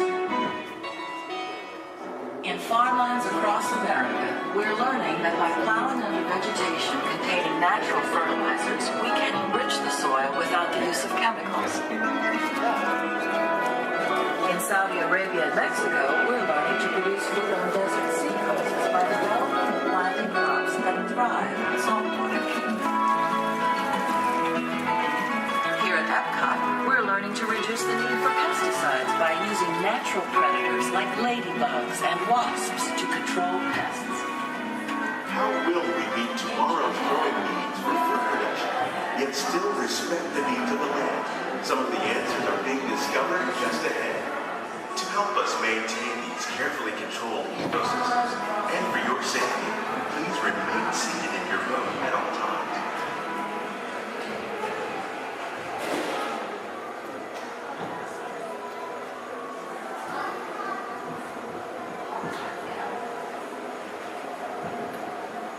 Welcome to our living laboratories, where scientists from Epcot and the U.S. Department of Agriculture are exploring innovative ways to produce bountiful harvests now and into the future. The tropics are home to the greatest diversity of plants on the planet. Many of these, like papaya, bananas, cacao, coffee, and rice, are well known around the world. Others, like the jackfruit, fluted pumpkins, and dragon fruit growing here, represent the vast number of lesser-known tropical plants. As we learn more about these crops, we discover that many are rich in vitamins and minerals, while others are well adapted to growing in less than ideal conditions. For instance, the fluted pumpkin thrives in the poorest soil conditions of Africa. With its edible seeds and leaves, the pumpkin could become an important staple for areas where other crops don't grow easily. The unique-looking dragon fruit is actually a member of the cactus family. The fruits are high in vitamin C, rich in antioxidants, and have a light, sweet taste. The fruit originated in Mexico or Central America, but is already becoming popular in Asia. It could become a source of important nutrients for people living in many areas of the world. These and many other lesser-known crops may one day be as popular as the bananas growing on both sides of the boat. More than 28 million tons of bananas are eaten annually, making it the most popular fruit in the world.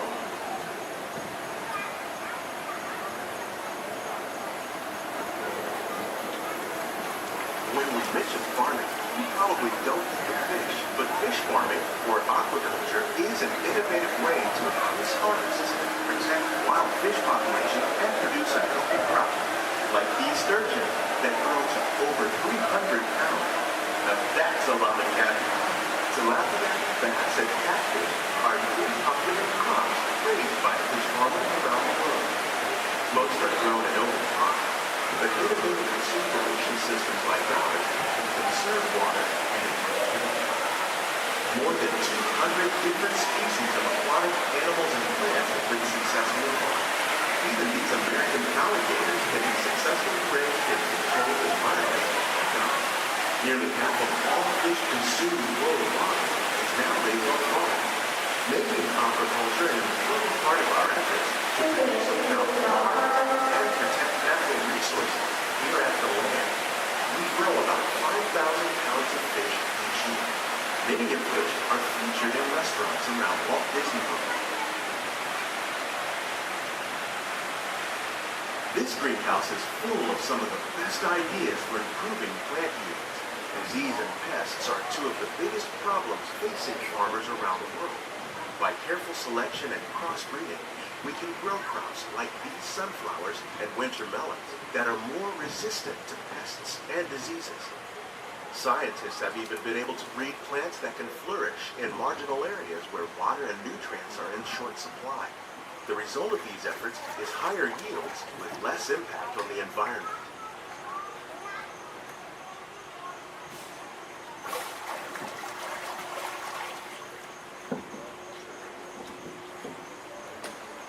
These plants are definitely on their way up. Innovative growing techniques like the ones you see help to increase yields while more efficiently using resources like water, fertilizer, and pesticides. We're growing these nutritious sweet potatoes above ground.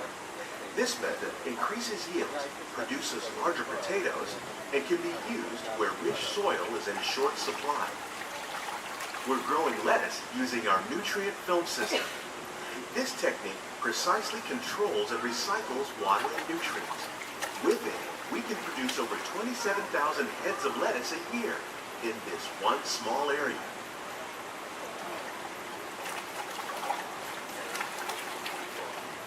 Here's something you don't see every day. tomatoes growing on trees. These plants were originally developed by Chinese scientists.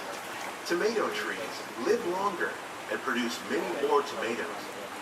One of ours lived 16 months and produced over 32,000 fruits. Much of the produce you see growing in our greenhouses is served in the restaurants here at the Land.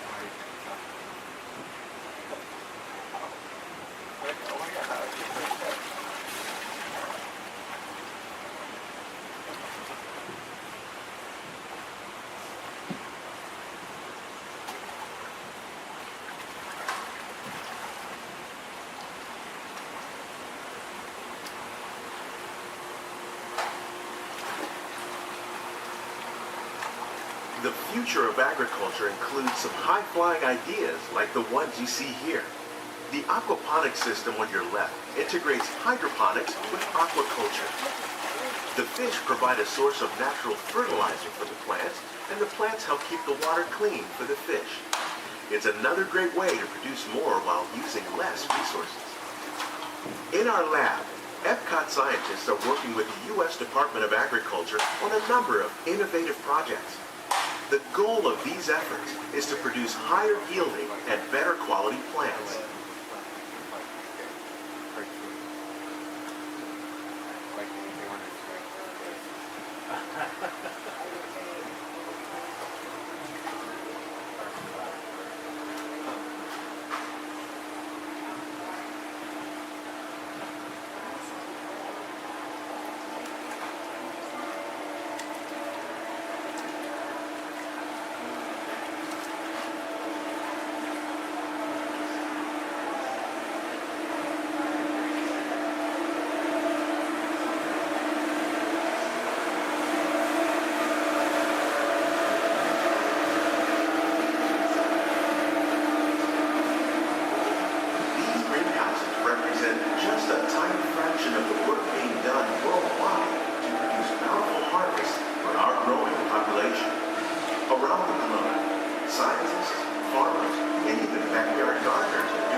On behalf of Walt Disney World, we hope you've enjoyed this unique journey through our living laboratory.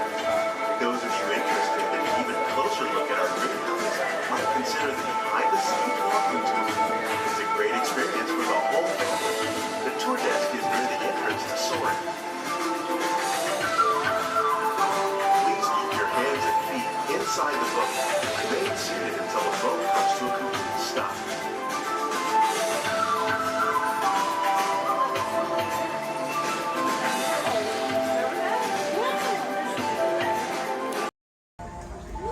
For those of you just joining us, welcome aboard Excursion 3 on the Disneyland Railroad. For your safety, please remain seated at all times, keeping your hands, arms, feet, and legs inside the train. Please supervise all children, making sure they are seated away from the train openings, either fully on a lap or on a bench. Our next stop will be the Kids Town Depot, your gateway to all Fantasyland attractions. We'll meet at the front. We're taking the train to the front. Perfect.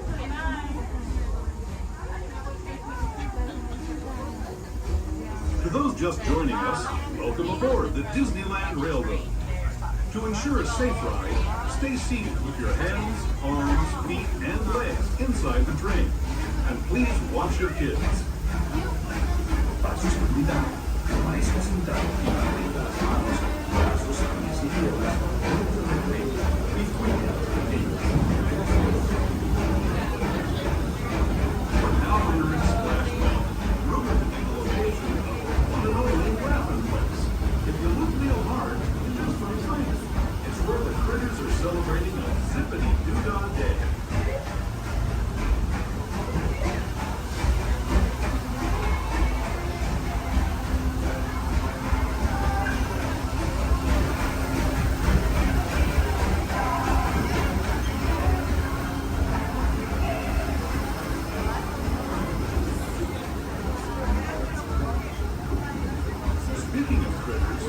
This place we're passing over is home to a whole bunch of them. Here in Critter Country, you can join Winnie the Pooh, Tigger, Brer Rabbit, and Brer Bear on their fun-filled adventures.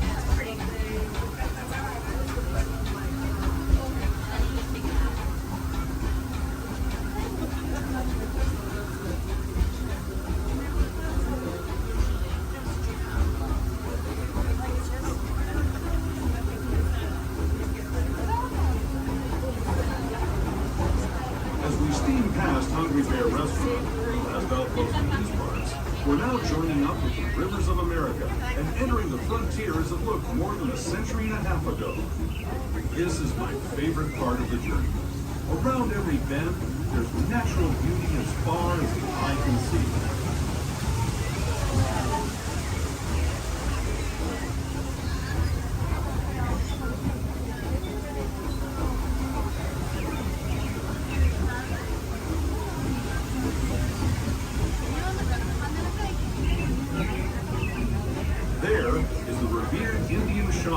Sharing his stories with those in the Great River Valley below.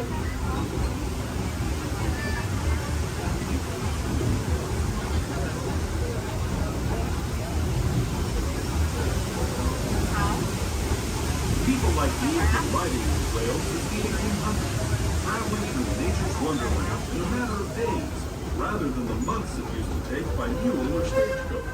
Steam power not only fueled these iron horses, but the dreams of a whole new generation as it moved west into this great frontier. Of course, some of those dreams and the stories that went with them were pretty darn wild and downright unbelievable, like on Big Thunder Mountain, where I hear that mysterious spirits have grabbed hold of those mining trains and turned them into the wildest ride in the wilderness.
Gateway to Fantasyland, where you'll find many of your favorite Disney animated characters and as we make our way to Mickey's Toontown Depot, we do ask that you please remain fully seated until the train has come to vehicle and simply stop. Some of your stops are all Fantasyland attractions, including Into Small World, Alice in Wonderland, Peter Pan's Flight, and our other favorite little train, Casey Jr.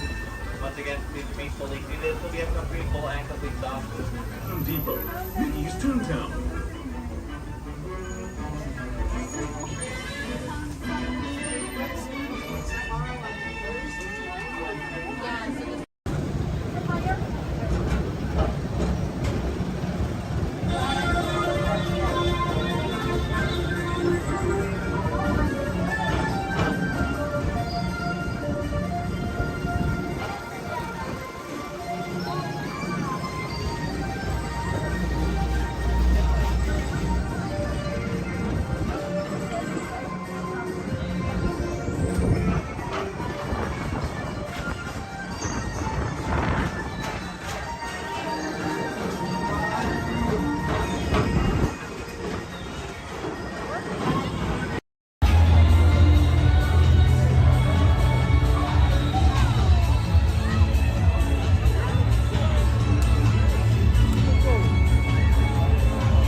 Ready? What card is that? Okay, keep your eye on it. Wait. Please. Blow on it.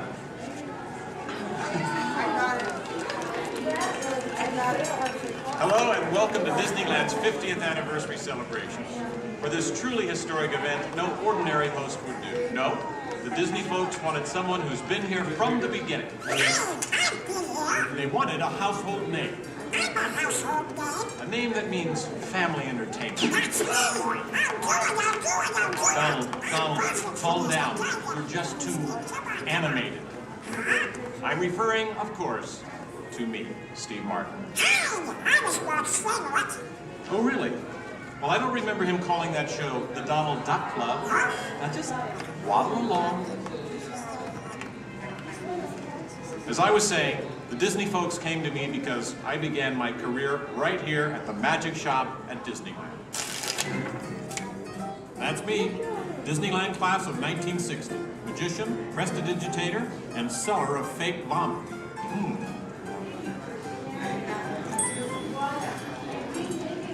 So young Steve Martin starts performing magic here, and lo and behold, they start calling the place the Magic Kingdom. Coincidence? I don't think so. But right now, I'd like to introduce you to the man who started it all, Walt Disney. Walt, tell us how it all began. This is the original. Now this is the original. It's taken from the original show here at Disneyland. And this is a belt. So we start out planning him, and then taking the merry-go-round, and let's go to different places. As I sit there, all these things, sit on the bench, eat peanuts, I felt that this subject usually parents and the children could have fun together. Great idea. So that's how Disneyland started. I'll take it from here. Oh yeah, and I did not. This priceless artwork shows the first design for Disneyland. A small park that would have been near the Disney Studios in Burbank. It's sweet, isn't it? But he couldn't stop there. Not Walt. He wanted a world of the future, an exotic jungle, a wilderness frontier. This is just the most rare and valuable piece of art for Disney archives. It's the painting that sold the concept of Disneyland to the bakers. It was a painting. You guys really. Thank you, and just get this lobby just open this morning, so you were here day one. It's just open today. Then Walt heard about an orange grove in Thank you. an hour away from any major city, at the end of a dirt road. Talk about impossible dreams. If I could take you back in time. Wait a minute. What am I saying? I'm a magician.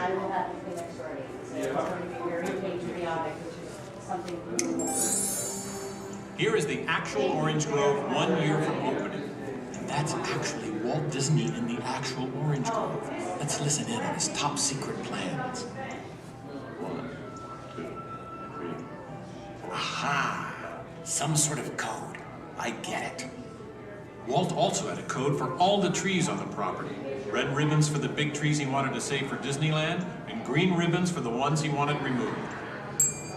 But, as fate would have it, the bulldozer driver was colorblind! Oops. So, Disneyland, less than a year from opening.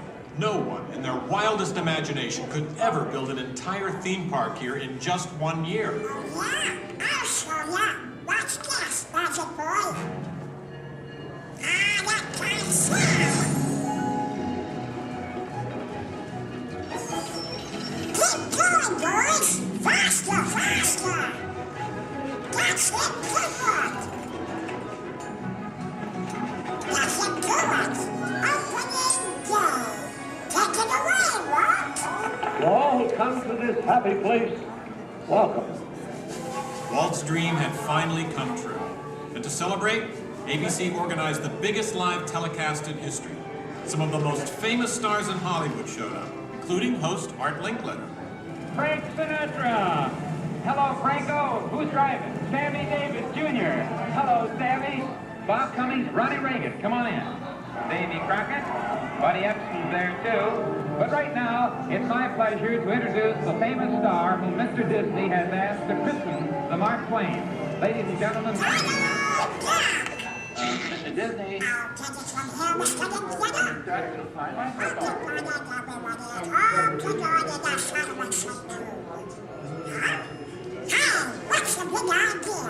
I'm translating. Nobody can understand what you're saying. Cannot? Not. I'll show you. Ignore the duck. As I was saying, the lands that America saw on the Disneyland television show became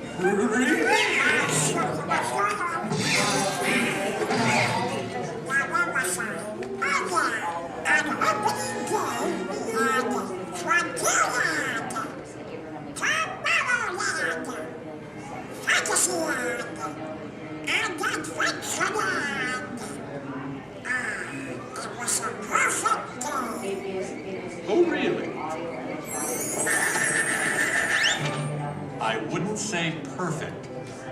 It was 100 degrees in the shade, and the freshly poured asphalt was still wet. 11,000 people were invited, but 28,000 showed up. Newspapers predicted the worst for Walt and his park, and only 90 days later, 1 millionth guest walked through the gate. Disneyland not only survived, it thrived. First grade one was Mr. Lincoln Show, and then we had another show that was called The Journey. We've been down since 2005, where we've been in the Steve Martin Show. This is honoring Disneyland's 50th year. So this film is what's left. It's going to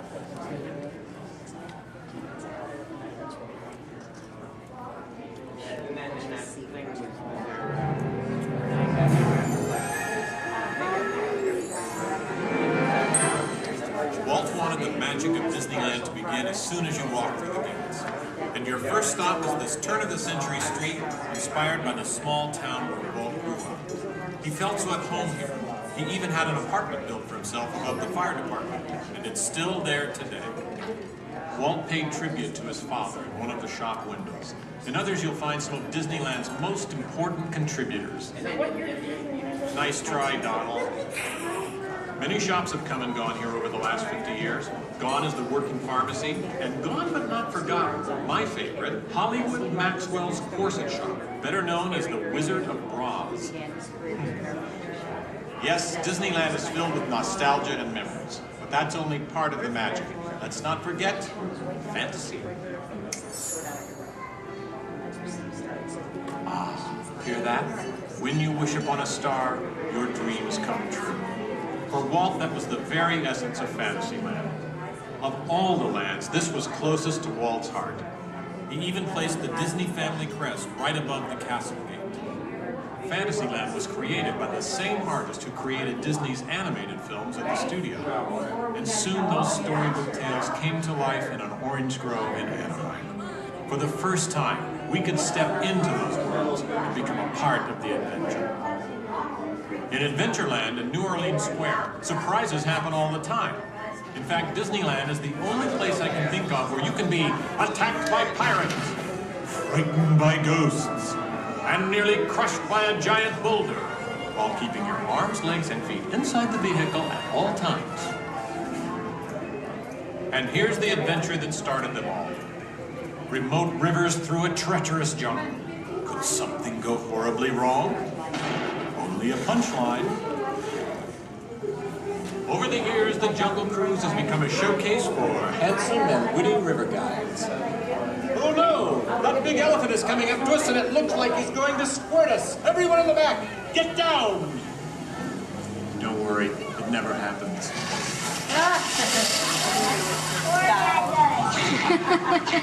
Donald. It was the duck, right? The duck? You know, every time I get all dressed up in my cowboy hat and pearl-handled pistols, I think about the heroes of frontier.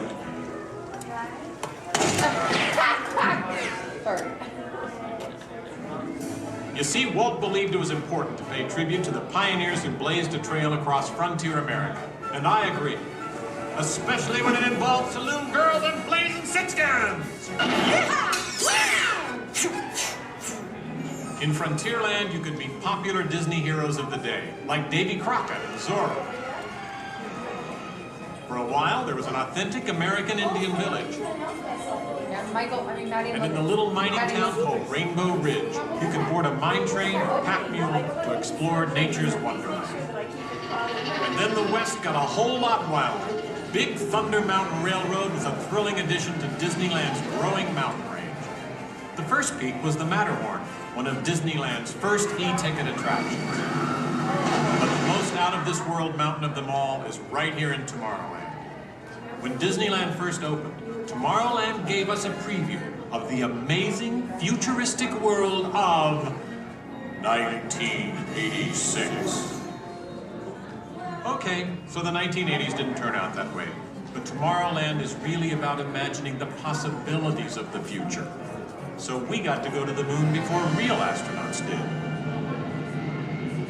We got to travel through the mighty microscope on atommobiles, beyond the realm of normal magnification.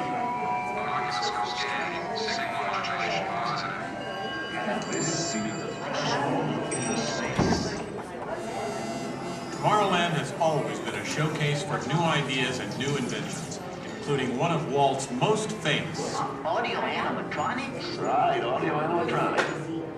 And this technology wasn't just for the birds. Walt's idea got better and, as always, bigger. Boys are ready! With my new wash day marvel, it takes only 5 hours. Not only could these robotic performers talk and act, they could jam. Hit it, boys!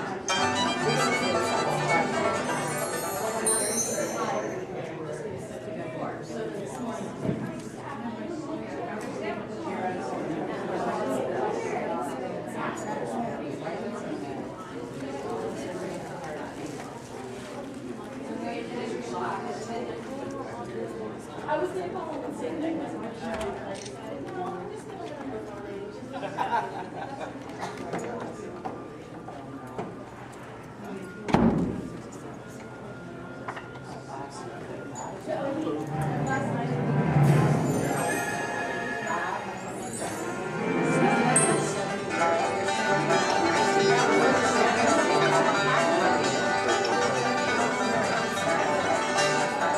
Yes, Disneyland has had thousands of great entertainers over the years, and not all of them have had servos and circuit boards.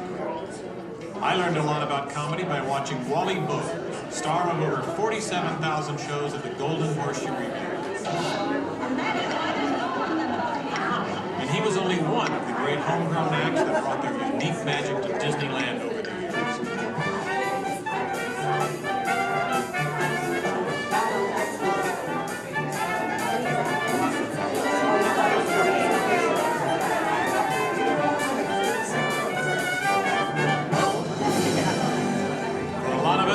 Disneyland's best magic trick happens every day at dusk, when all the lights come on and the Magic Kingdom is transformed before our very eyes.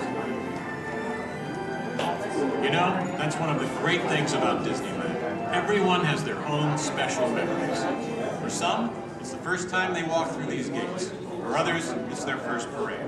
And I'm sure for all of you, it's watching me, Steve Martin, host Disneyland's big 50th anniversary.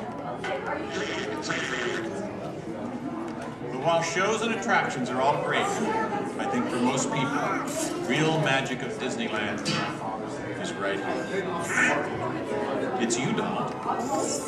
Yes, it's you and Mickey and all the rest of the gang who always make us feel like home friends.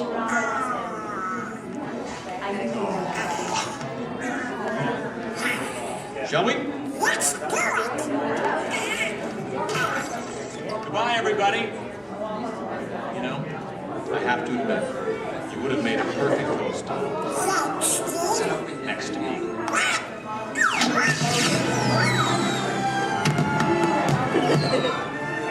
All come to this happy place.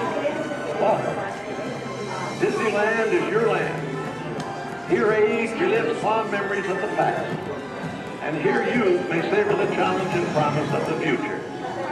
Disneyland is dedicated to the ideals, the dreams, and the hard facts that have created America, with the hope that it will be a source of joy and inspiration to all the world.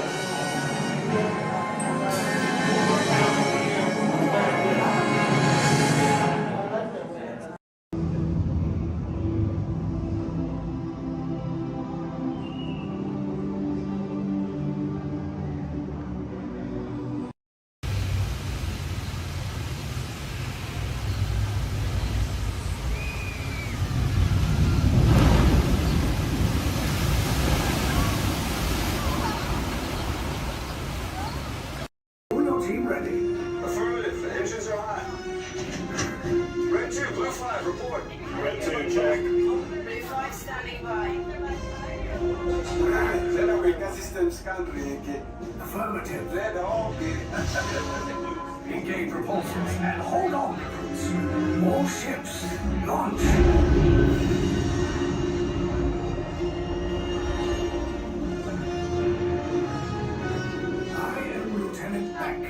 As you heard from Ray, I have been tasked with getting you to Bakara. Red 2, Blue 5, keep tight now. Let's get ready to make that jump to light speed on my mark. Black Leader, we're picking up an unusual signal. Are you spotting anything? Yeah, I see it. We'll check it out. BB-8, what do you got? There appear to be a number of small craft heading our way. Raise the shields. We got company. First order TIE fighters. Reroute. Red 2, Blue 5, we got a clear path so transport can make a jump. They're all over us. I'm hit. We lost Red 2. More incoming. Blue 5 taking evasive action. Try to shake him, Blue. I'm trying. We lost Blue 5. I'm going to try to draw them away. Copy that. Get us clear so we can make the jump. Be ready. You won't have much time. Where are all those TIE fighters coming from? Star Destroyers. Get out of there! We can't. We're caught in a tractor beam. It's pulling us in. I'll get some friends and make this a fair fight. Don't worry, I'll come back for you. Stay strong. Is there anything we can do, Nina? No, the tractor beam will be too strong. Cargo vessel TR-141, identify yourselves and prepare to be boarded. This is TR-141. We are a civilian vessel. By whose authority are we being detained? By the authority of the First Order Resistance Scum. Now bring down your shields and prepare to be boarded. There was a location of our secret base. Tell them nothing. The future of the Resistance is at stake. I have a bad feeling about this. Stand back from those doors. I'm gonna let everybody else go out. The ship is now under the command of the First Order. You will disembark and proceed to the right for interrogation. You will exit last. Everyone else off. I was going to.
I am Nova Prime Irani Rayan, Commander of the Nova Corps. On behalf of all Xandarians, I hope you have enjoyed exploring the wonders of Xandar. As you have seen, Your world and ours were born of the same moment, one which you refer to as the Big Bang. As such, we are all galactic neighbors in a vast universe which we and countless others share. For you to travel to Xandar would take 2.5 million years, assuming you had a ship that could fly at the speed of light. So we decided to come to you. But even we could not have reached you so easily were it not for the Cosmic Generator, an advanced piece of Xandarian technology that creates jump points, artificial tunnels that act as shortcuts, linking distant points in space. It is our desire to share this wondrous technology with your people so that together we might explore new worlds and create a brighter tomorrow.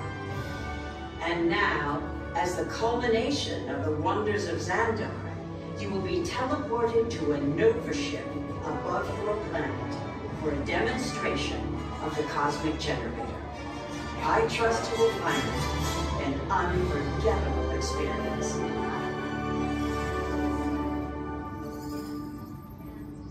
Welcome, people of Epcot. Epcoters. Epcotians. Citizens of Epcot. Does anyone know what they call themselves?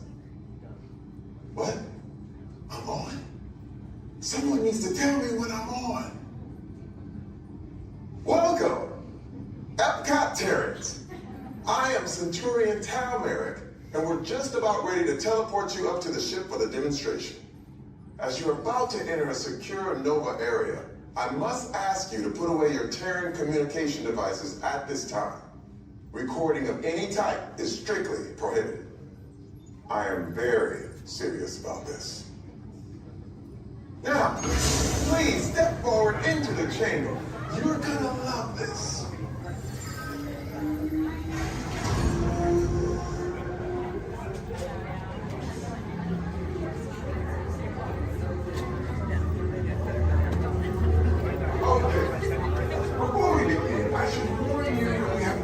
Teleported Terrans before, but since your molecular structure is very similar to Xandarians, it should work. It'll work. So long as you are standing inside the lighted ring. You do not want to know what happened last time someone did not stand where I told them to, okay? Stand by for teleportation. Here we go.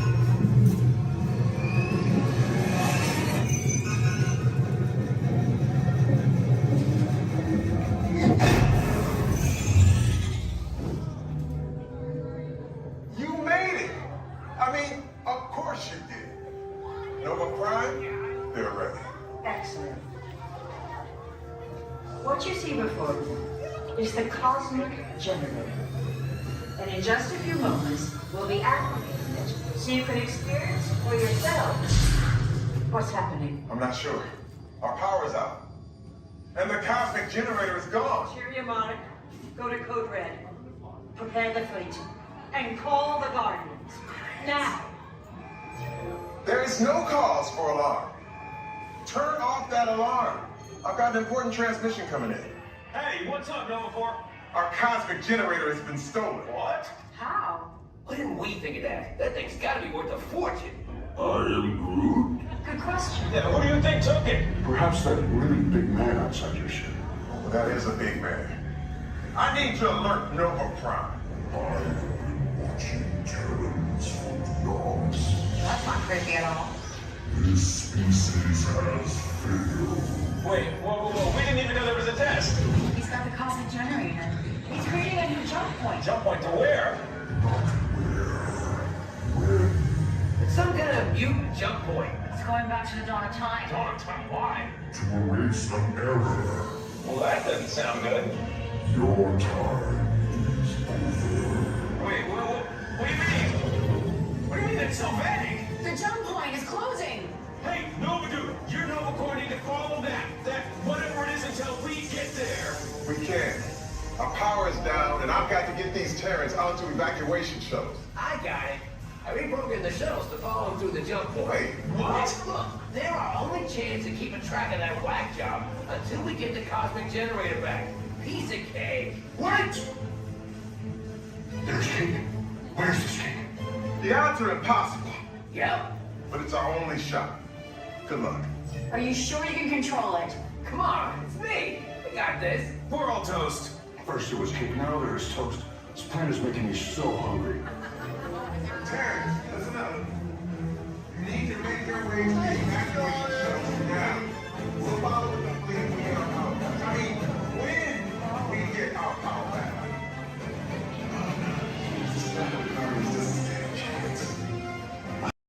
Awesome, thank you for volunteering for being our flotation devices.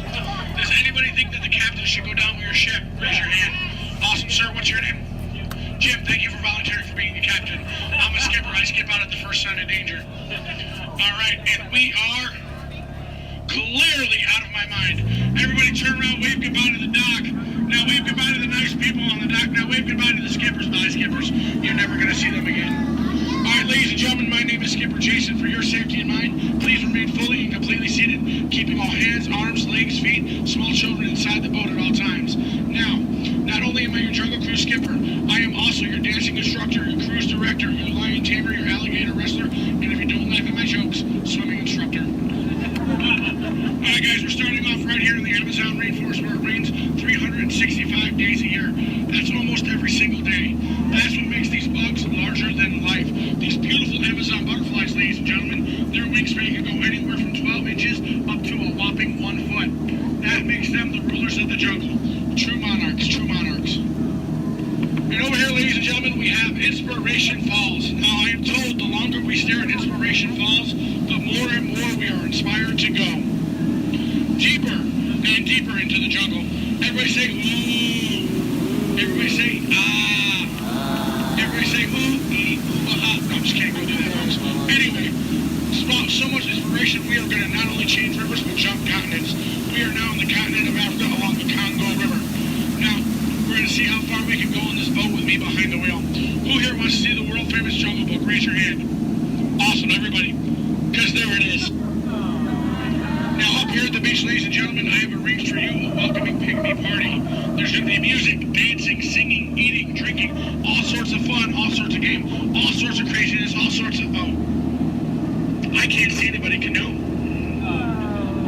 Guys, the jokes are only going to get worse from here, I promise. I wonder what might have scared off my friends, the pygmies.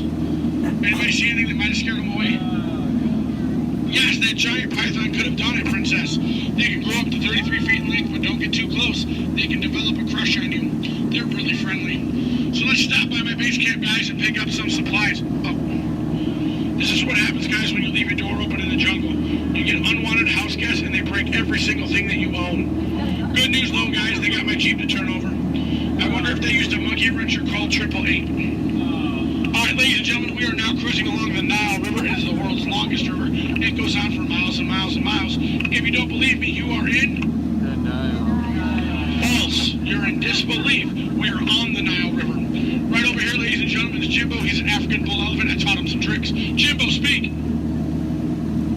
Jimbo, speak. Okay, we're getting the silent treatment. That's fine, that's fine. Esmeralda, speak. Really? What did I do? Come on, guys. Get with the program.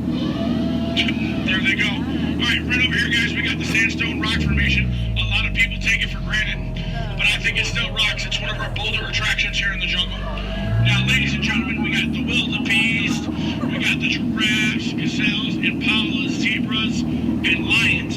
Hey, guys, those zebras in the back, they are the oldest zebras on property. You know how I know that? They are still in black and white. Don't worry about that zebra with the lions, everybody. He's just dead. Dead tired. Dead tired.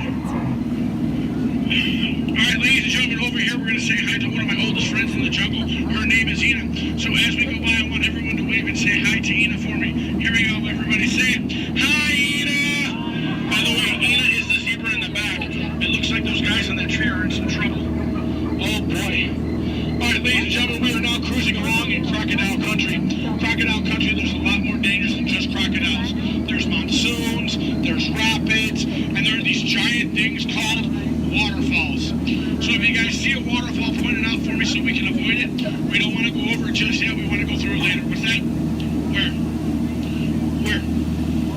is Schweitzer Falls, ladies and gentlemen, named after the late great Dr. Albert Falls. As we go by, I want everyone to lean. Lean, lean. Don't worry about looking stupid. I'm doing it for you. Lean, lean, lean. And we will make it. All right. Ooh, that was close. Man, I know a lot of people will ask me, Skipper Jason, how is it you became a world-famous Jungle Cruise skipper? And I tell them, quite frankly, isn't it plain to see I took a crash course? Toughest thing about flying, ladies and gentlemen, is the ground. It's totally the ground. So we're going to keep cruising right along, people, into this pool full of hippos. It had to be hippos. All right, guys, cover your ears. This is going to get loud. They gave me something to scare away the hippos. Cover those ears. Shoo, hippos, shoo! Make way! Be gone! Be gone, hippo, be gone! I showed those hippos who's boss. Alright guys, we're now cruising out of this hippo pool and right into headhunter territory. It is not the greatest of places to be headed. If you don't believe me, you can ask my last crew. Those boneheads did not believe me. Wait, you guys hear those drums? Are those warriors dancing? Yes, they are. That can only mean one of two things. They're either going to attack the boat or they've lost the key to the men's room. Do me a favor, guys. Keep your eyes peeled out on this side of the boat for an ambush. If you see an ambush, point it out and let me know. I'm going to look over here. Where? Princess, that's not an ambush.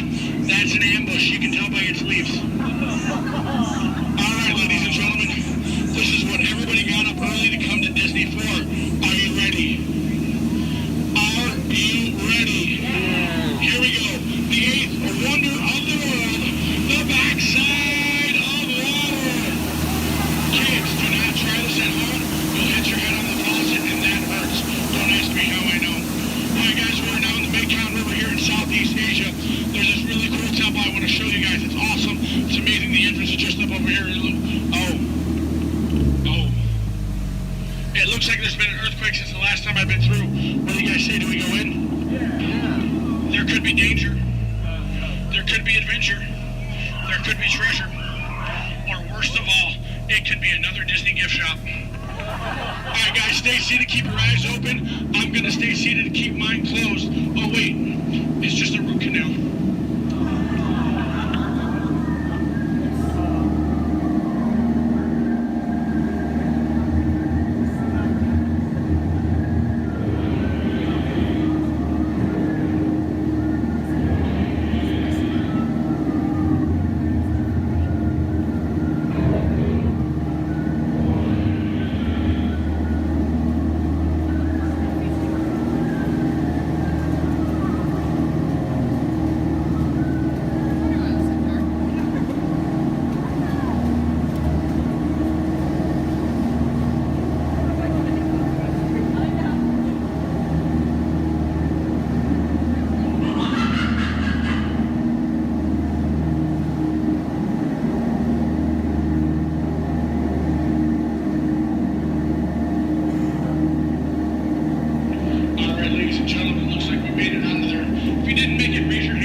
Trader Sam, ladies and gentlemen, is our head salesman of the jungle.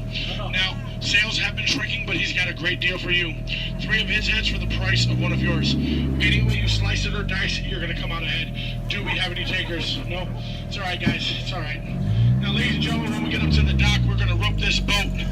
When we rope this boat. Stay seated till I give you guys the all clear. When I give you guys the all clear, then I want everyone to stand up together. That does two things. One, keep the boat balanced, and two, look like you're giving me a standing ovation.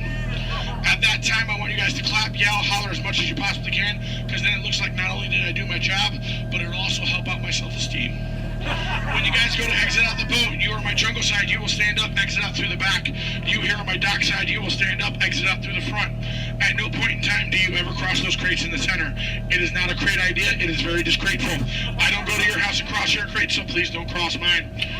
Once again, guys, it's also a tripping hazard. You might trip, fall, and that'd be 2 bad trips in one boat. I'm only responsible for the first.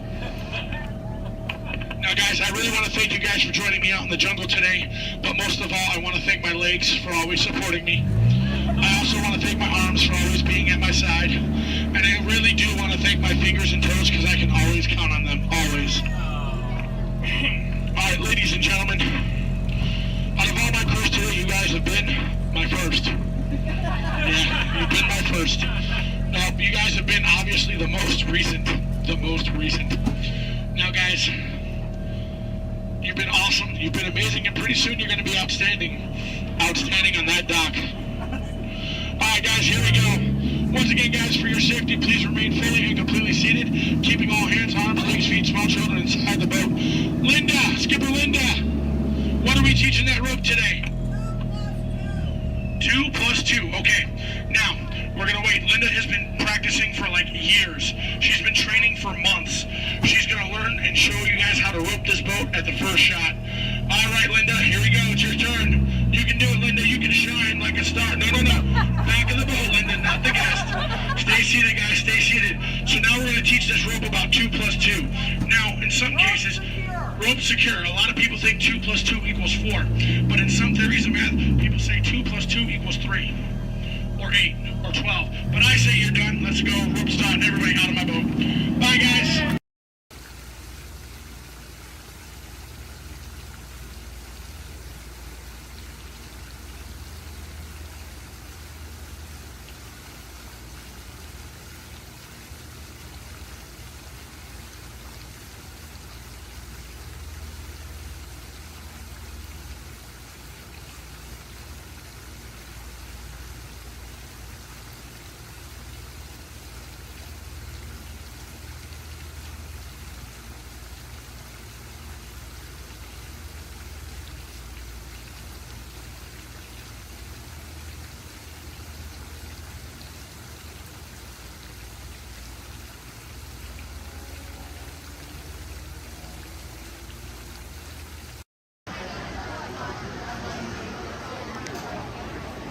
I might be a classic, but I still got a spring in my step. Let's go.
Please stay seated till we come to a complete stop. Remember to grab all your stuff and step out to your right. So long, pal.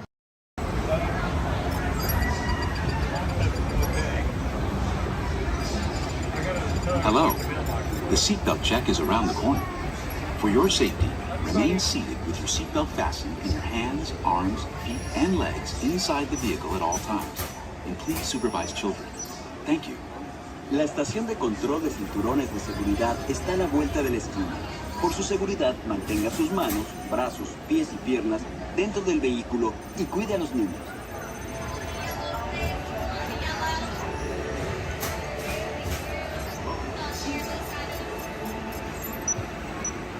Automated driving technology activated. Welcome to the sim track.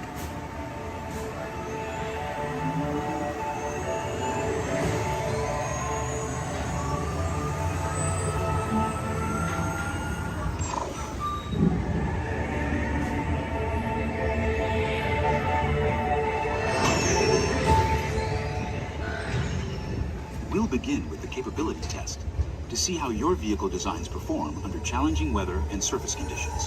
Monitoring road surface. Connecting to OnStar. SIM card performance data acquired.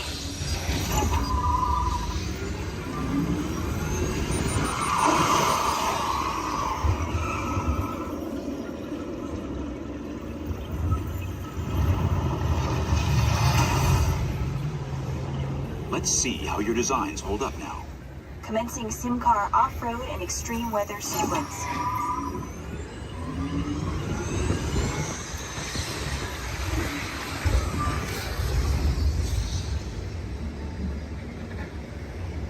Capability test results displayed and verified. Now let's see how your vehicles compare when it comes to their efficiency. Scanning SIM car for optimal eco-efficiency.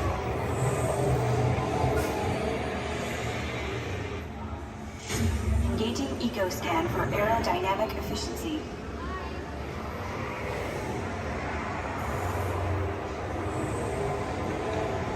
Drive systems analysis. Hyperspectral imaging in progress. Calculating total enviro impact.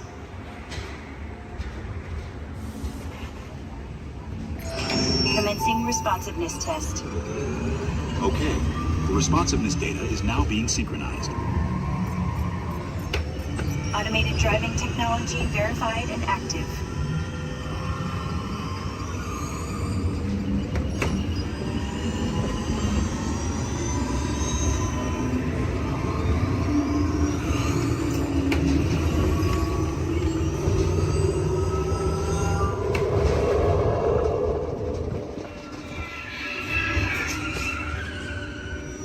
Automated crash avoidance technology disengaged. Displaying responsiveness data. Here comes the final test. Energizing for power test.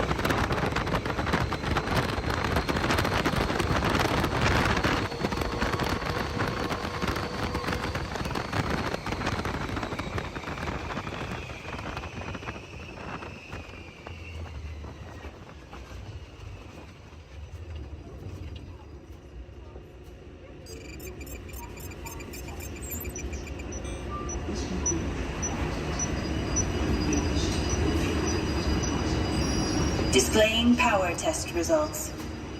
SimTrack performance testing complete. This concludes your performance testing. You'll be able to see how your Chevrolet custom concept vehicle designs compared with the sim car after you disembark.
echelon.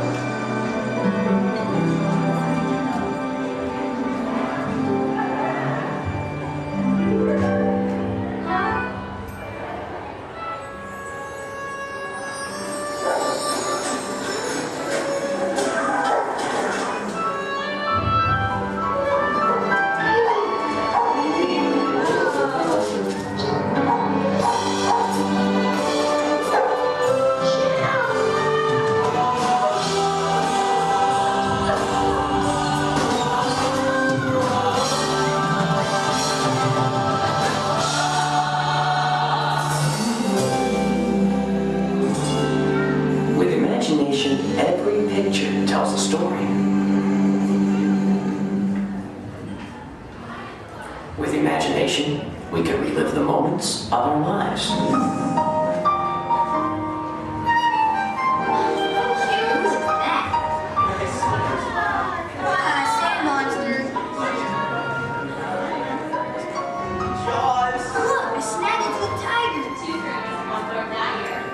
Here's my little shortstop. She's got frog feet.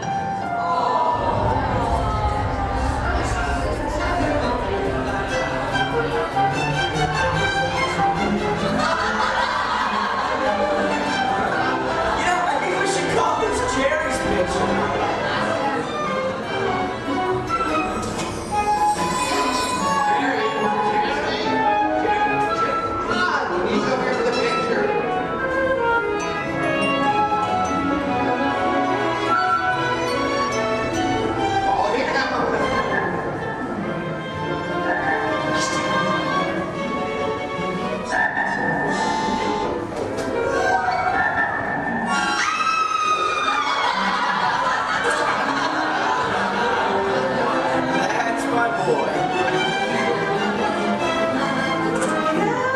I think we could call it Dee's picture. Couldn't we, Dee?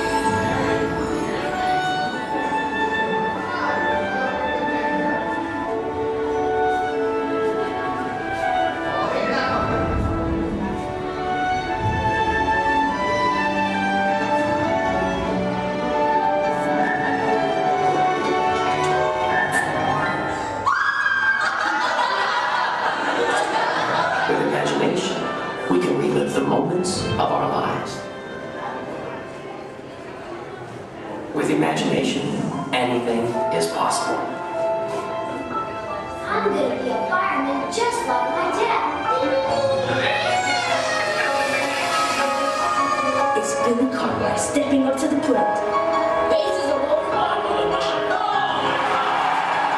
One, two, three, fresh to air it back.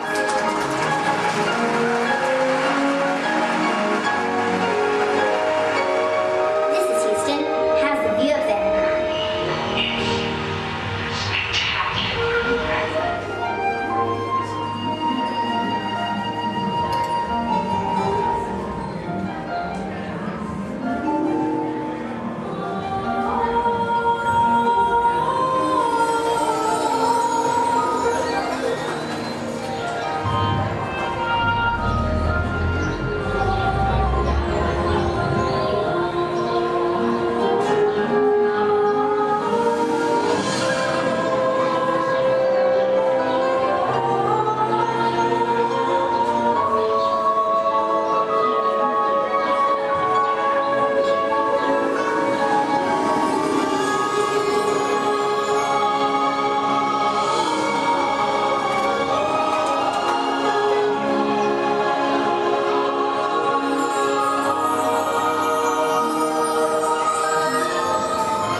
2, 3. I don't think this, is this thing on? I don't think this thing is on.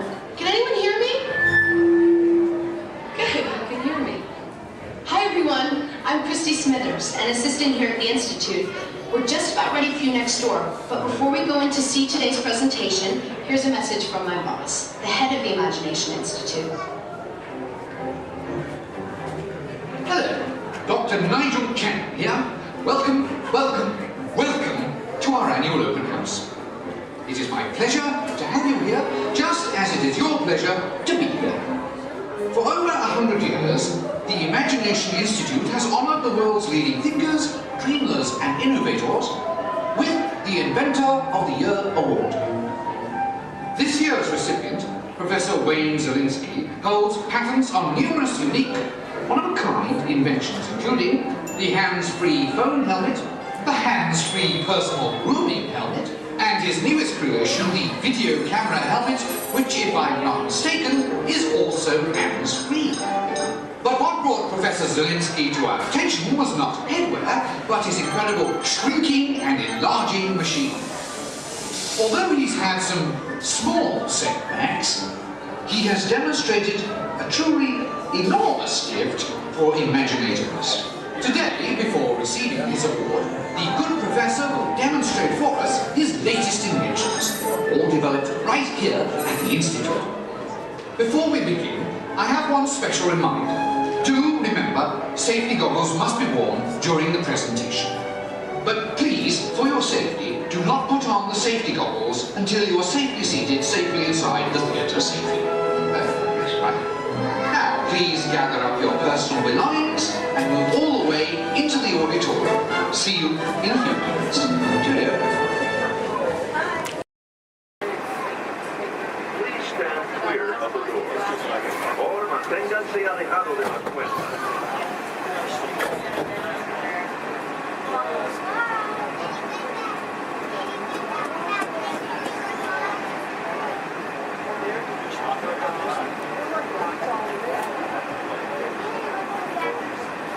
Welcome aboard the Walt Disney.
For those of you just joining us, welcome aboard Excursion 3 on the Disneyland Railroad. For your safety, please remain seated at all times, keeping your hands, arms, feet, and legs inside the train. Please supervise all children, making sure they are seated away from the train openings, either fully on a lap or on a bench. Our next stop will be Main Street, but before that, we will travel into the tunnel ahead and journey through the Grand Canyon and Primeval World. While you are more than welcome to take as many photos and videos as you'd like, we do ask that you please turn off all flash photography, video lighting, lighted toys, and accessories, including any lightsabers, light up heaters, bubble wands, balloons, and many more.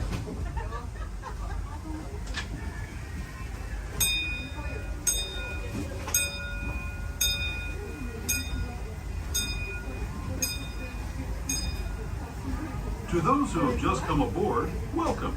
The next leg of our journey will take us from the fantastic world of the future to the breathtaking beauty of nature's own design, the Grand Canyon. For your safety, stay seated with your hands, arms, feet, and legs inside the train. Watch your children and no flash photography.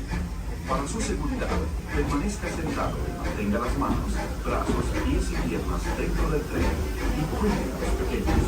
Por favor, no tome fotografías con flash.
today.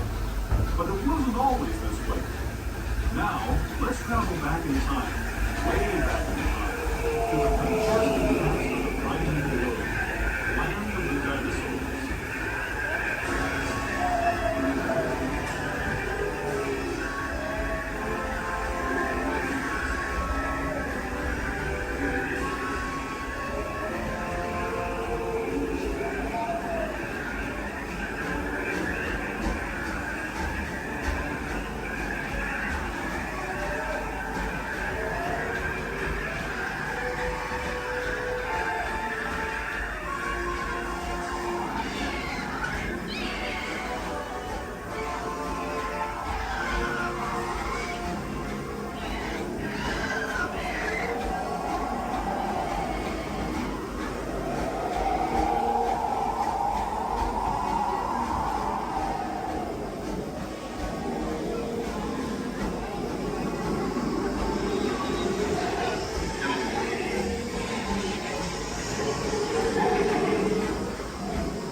We're now returning to our own time and to Main Street Station, gateway to Disneyland.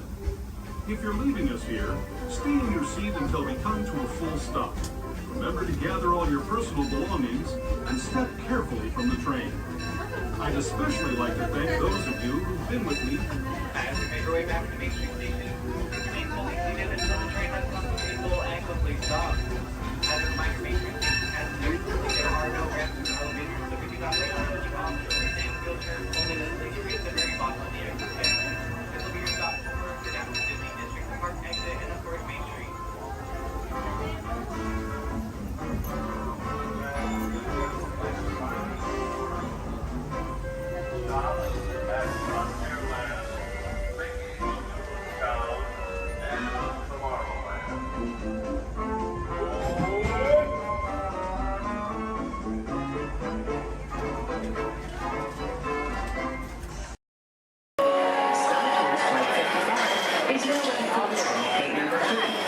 At this time, we'd like to board those passengers with droids or anyone requiring special assistance. Thank you. Transport 22, prepare for elevation to passenger boarding level. Boom! That's us. Stand by for final systems check. Forward lights. Check. Deflector shield. Check. Laser cannons. Check. I said check up. Shut them down before you blow up the whole place. Sometimes, Arthur, I can't understand your logic at all. No, not at all. We'd like to continue the boarding of Flight 55 to Endor. All passengers holding confirmed tickets may board at this time to get out of the queue. Thank you. Try to introduce the Star Speeder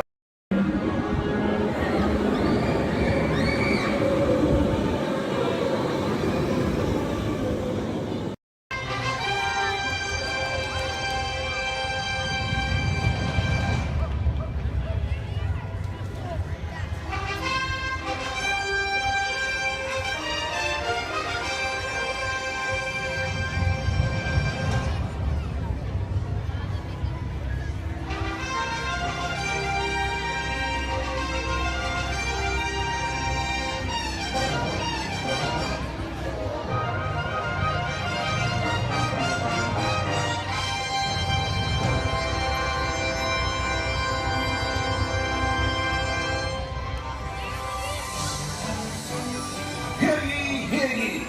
Ladies and gentlemen, boys and girls, welcome to the Magic Kingdom. You are warmly invited to join Mickey Mouse and his Fantasyland friends for a magical celebration in the streets. Dreams will come true, hearts will soar, and you will become a part of the magic.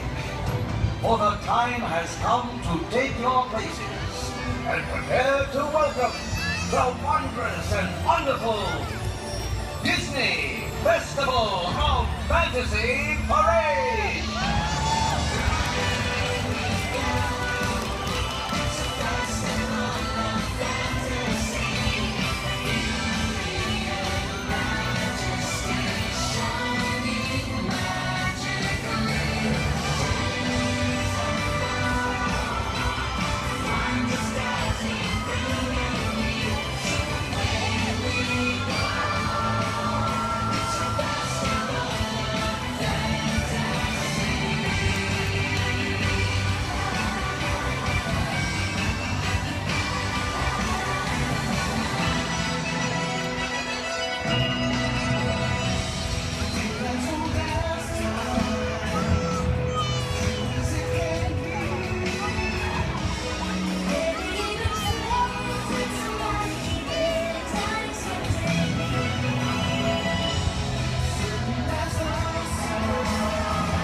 Life under the sea is better than anything they got up there. Under the sea, under the sea, with the sun.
Welcome to the Aquatorium and welcome to Turtle Talk. My name's John, I'll be your host. You're all here to have a conversation with the coolest sea turtle in the entire ocean. Do you know his name? That's right, it's Crush. Let me show you how it's going to work. Right here is our window to the Pacific. It allows us to see all of the undersea life that swim by. Up there in the corner is our hydrophone that allows us to communicate with all the undersea life. So it's going to be very conversational, meaning Crush will talk to you. You'll be able to talk to Crush. He's got questions for you. And hopefully you all have some questions for him. You can ask him anything you want. You can ask him what he likes to eat, what he does in his free time, what's the meaning of life, anything like that. He'll be happy to try to answer. If you do need to leave at any time, it's okay. Just use the doors on the opposite side of where you entered or right back here. Back there's my pal Brian. Everyone say hi, Brian! Hi! Brian will be back there to assist you if you should need any assistance during the show. I'm going to lower the lights and lower the music here so we can see and hear just a little better. My friends the Moonfish are going to be coming out here and showing you some rules. First rule inside, please no eating during the show. And no drinking. No smoking. And the last one, take all the pictures and video you like, just please no flash photography or video lighting. Round of applause for the Moonfish! Excellent. All right, Crush is up there serving. He said when you're ready, just call him down. So on the count of 3, yell, hey Crush. Ready? 1, 2, 3!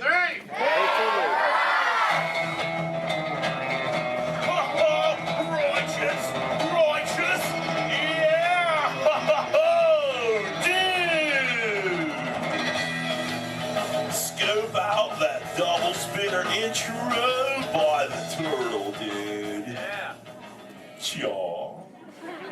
Whoa, dude. Check out all the humans in the human tank. Hello, human dudes! Hey, dudes! Oh, dude, there's even little grommet dudes, sub level. Hello, little dudes. Focus, little dudes. Awesome.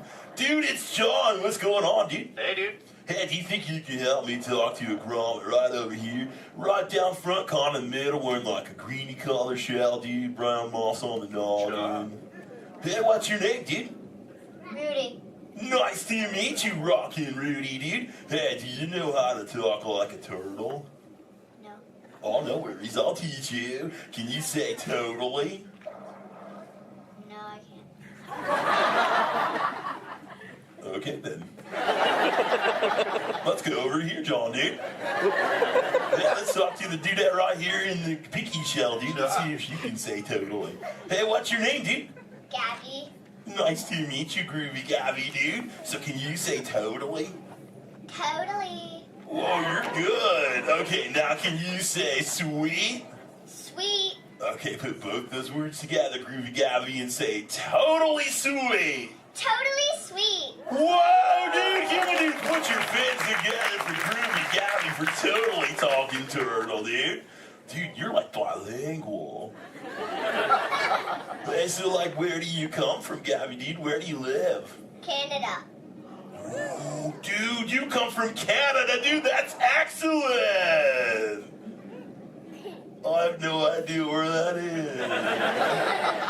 is. So how's the surf in the Canada, dude? Why are we whispering? Well, no worries, dude. Hey, so like, who brought you here on this fine day from the Canada, dude? Who'd you come with? With my family. Oh, excellent, dude. You brought the whole familia. Wouldn't it be cool if I talked to, like, your parental units? Totally say, chaw. Chaw. Awesome. Okay, let's find out where they are. Parental units of Groovy Gabby, where are you at? Raise your fin. I want to talk to you. Over here, dude. Oh, dude, excellent, dude. They're, like, way over there. They're, like, taking a mini vacay from the little one over there, dude. Hey, what's your name, dude? Walt. Nice to meet you. What relationship are you to the Groovy Gabby, dude? Father. Oh, you're the Papa Bear. Excellent. Hey, so how many little ones do you have? 2. Oh, you're just getting started. Excellent. Dude, the Crush Man's got 65. You should totally try that. Well, hey, I was wondering, do your little ones ask you a lot of questions? Oh, yeah. Do you always have the answers right? Never. Oh, dude, I'm totally the same way, dude. My youngest son, Squirt, dude, he asks me questions all the time, and I'm like, I do not know. In fact, human dudes, that's totally why I'm here today, to answer all those questions Squirt has about you human dudes. So if you can help me, and so I can take it back to him, totally say cha. Oh, dude, you so totally rock! Dude! Whoa, dude, we got some advanced turtle talkers out there. Excellent.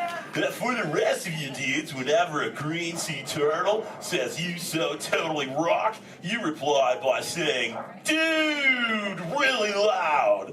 So, you so totally rock! Dude! Excellent, now you're all talking turtle. Let's move on to Squirt's first question. Numero uno. Squirt saw you human dudes at the beach the other day, and he wanted to know what you dudes do when you go to the beach. So shout it out, human dudes. What do you do when you go to the beach? Dude, kill the motor, dude. I heard some surfers, swimming, tanning. One little dude over here was like, boogie board. That was awesome. Well, let's see you swimmers out there. Raise your fin if you know how to swim.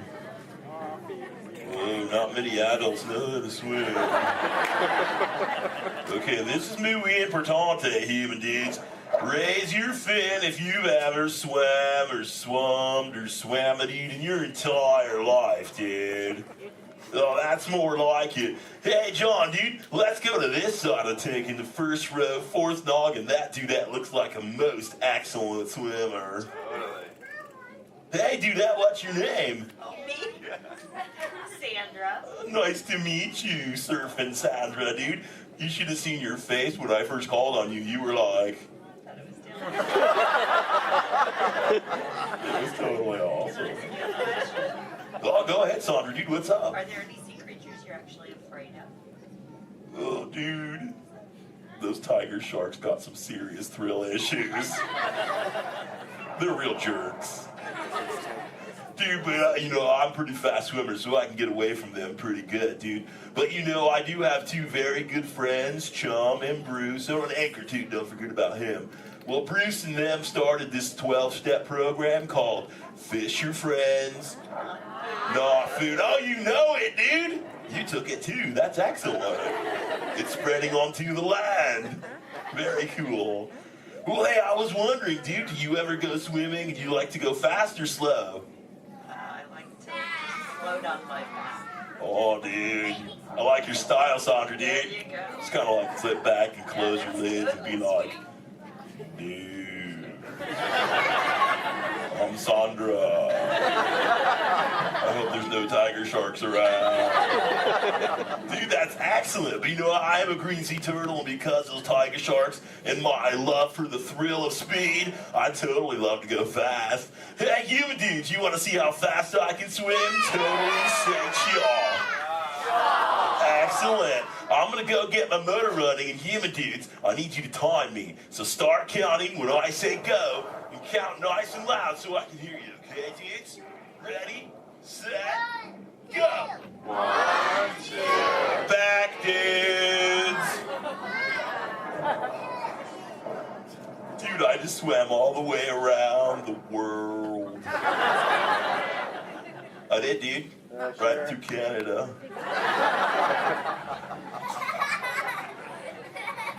Dude, I can't even keep a straight face. I'm totally pulling your fin, dudes. Actually, dude, we can swim up to what you human dudes call 20 miles per hour, dude. But if I'm totally riding like a gnarly, awesome current, like the EAC back there, the East Anaheim current, I'll totally go up to like 45, John will tell me, dude. It's excellent. Oh, dude, but where are my manners, human dudes? I'm totally doing all the talking. So if you have a question for me, dudes, totally raise your fin nice and high, human dudes. And keep your fin high so I can totally see it. Excellent, dude. All right, hey, John, dude, let's go to this side of the tank. Right in the top part of the lily pad looks like a little dude with a stripy colored, multicolored shell, dude. Totally, dude. Excellent. Hey, dude, what's your name? Robert. Nice to meet you, Rockin' Robert, dude. So what's your question? Do you have a favorite toy? A toy? Dude, what's a toy? I don't know. Something you play with? Oh, dude. Yeah, dude, when I first got into the ocean from the beach, dude, I totally loved to play with this sea star, dude. It was excellent. We used to, like, totally have fun together. Do you have a favorite toy, dude? Yeah. What is it, dude? A stuffed animal?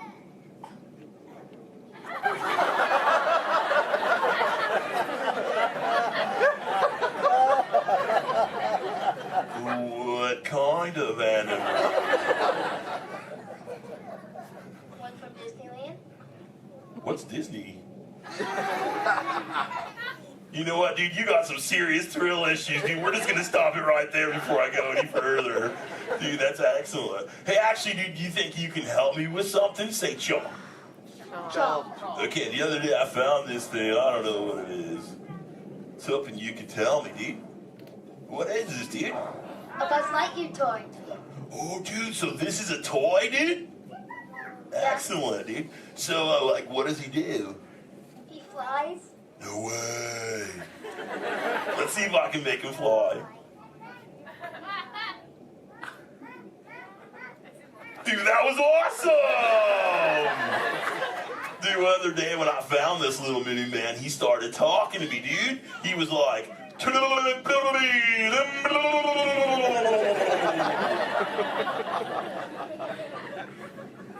what that means, and he doesn't say it anymore. So do you think Squirt will like this for his next hatch day, dude? Say chaw. Chaw. Excellent, I'll totally give it to him. And thanks for your help, dude. You so totally rock. Dude. Does anyone else have a question for the Crush Man? Raise your fin, dude. Oh, dude, let's just go right to the other side, right down front. Looks like a little dudette in a white shell right here, dude. Totally. What's your name, dude? Mallory. Nice to meet you, Mallory, dude. So what would you like to know? Well, if I could breathe into water, would you let me ride on your back? Dude, totally, dude. That'd be the most excellent ride ever, dude. I've always wanted to know what it's like to ride on my shell. If I'm always riding in my shell. Dude, I bet so too. Well, if you ever learn the superpower of breathing under the water, dude, totally find me in the Pacific Ocean. I'll be waiting. I'll try. Excellent, dude. You're awesome. Hey, it was totally nice meeting you, dude. And for the rest of you humans, this has been excellent. I've learned so much. But I gotta give all this Mondo knowledge back to Squirt. But before I leave you, let me give you some of my ancient turtle wisdom. Remember, human dudes, in the big ocean of life, never make an enemy out of a sea anemone. A sea anemone.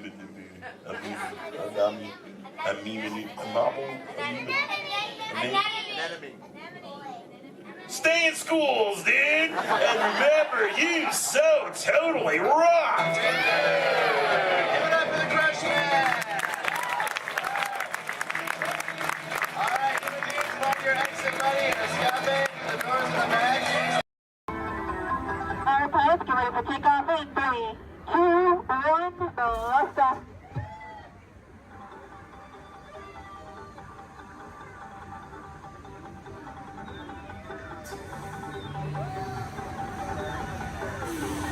Just as a reminder, pushing and pulling the lever in front of you will control your height.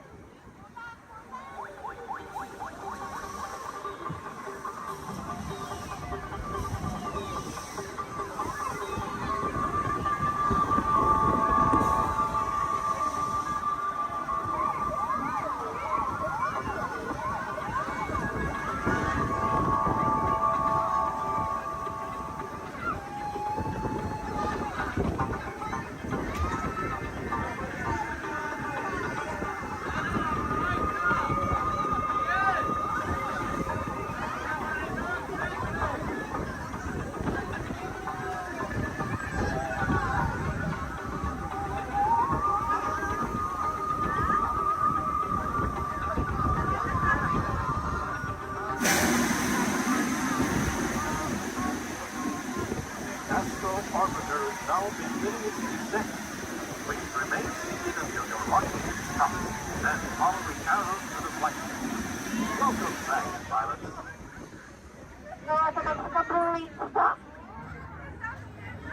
Gather our belongings, but putting to the left and only.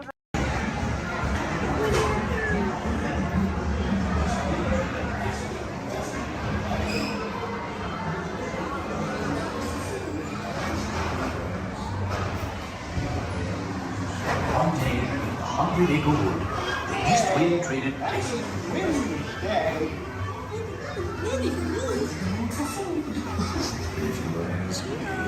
He'll never reach there. Mommy! Oh dear! Can't even talk to them, Mom! Look, Mama, look! I'm a bite!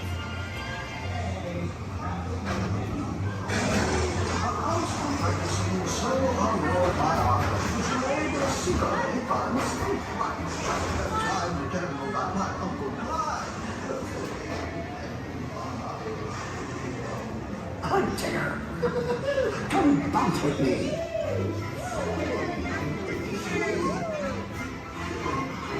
Bouncing makes you feel just great, doesn't it?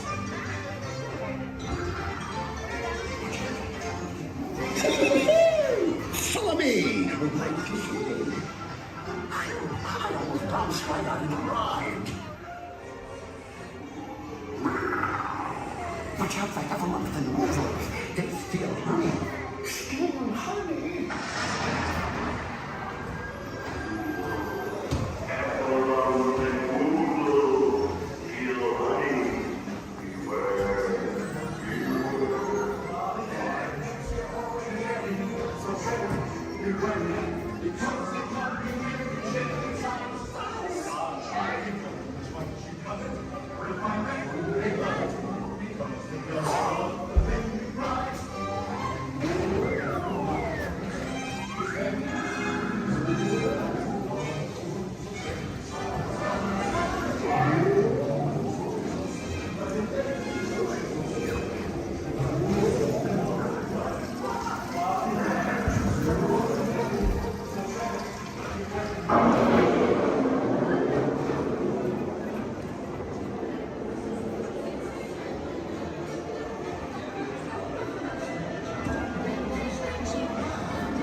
Gathered together to say,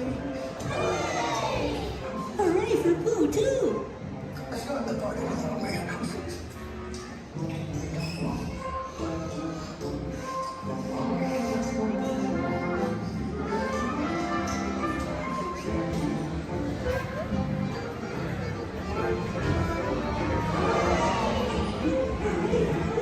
Step into the car. For your safety, remain seated at all times. Hands, arms, feet, legs, and other appendages inside your car.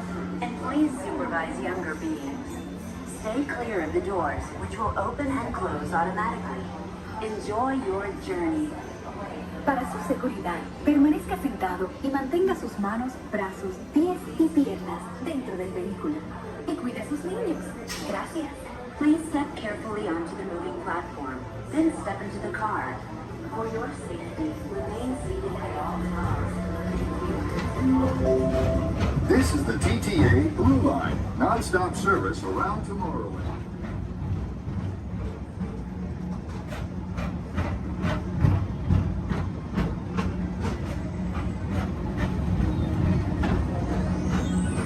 Greetings, intergalactic travelers. Welcome aboard the People Mover, presented by Enterprise. I'm Morak 5, your guide aboard this highway in the sky, the absolute best way to see Tomorrowland. And my stars, is there ever lots to see? From spacecraft to monster labs, there's really nothing like today in Tomorrowland. For your safety, if you have wings, jetpacks, or gravity polarizers, please do not take flight while on board. Thank you.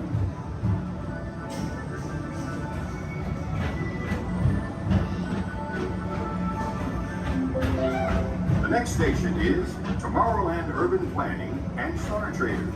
Transfer to the green and red lines. Don't worry, your express train keeps on rolling through the future, right by two of my favorite spots.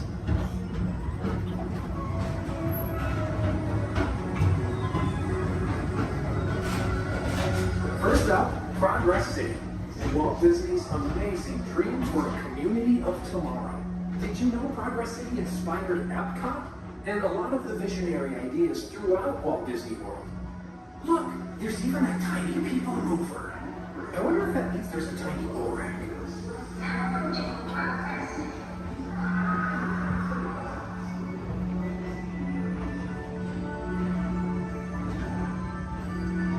On your right is Star Traders, home to the greatest goods in the galaxy. Except actual stars. Those are no longer stars.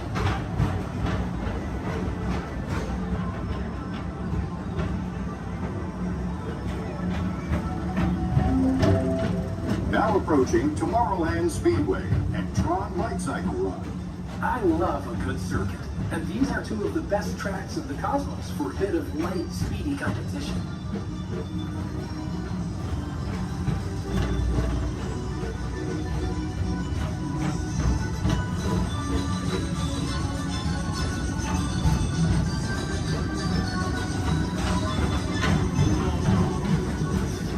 Attention all visitors from Galaxy M31. Please keep forward-facing tentacles clear of oncoming vehicles. Thank you.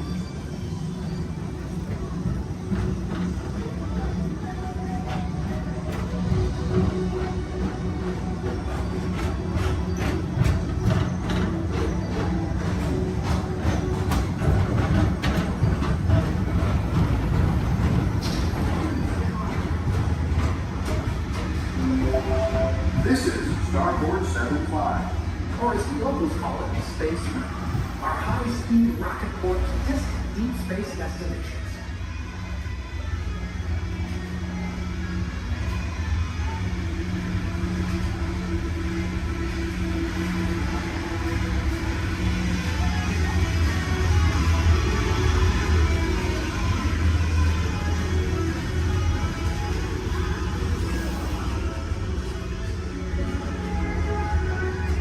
Let relaxation wash over you at the most refreshing retreat in the galaxy, the coral rooms of Pisces 7. You H2O it to yourself. Book today.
Mr. Tom Morrow, please contact Mr. Johnson in the control tower to confirm your flight to the moon. Thank you.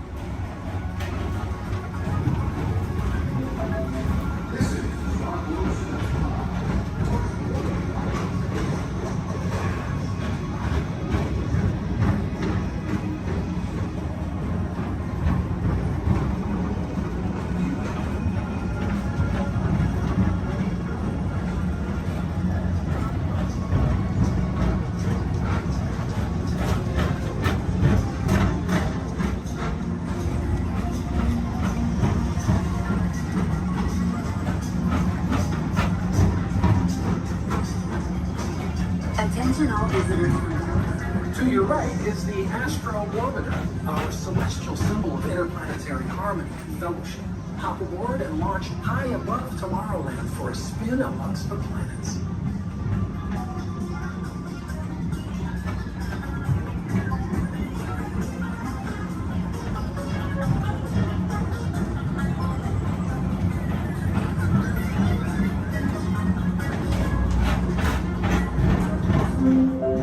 The next station is Walt Disney's Carousel of Progress.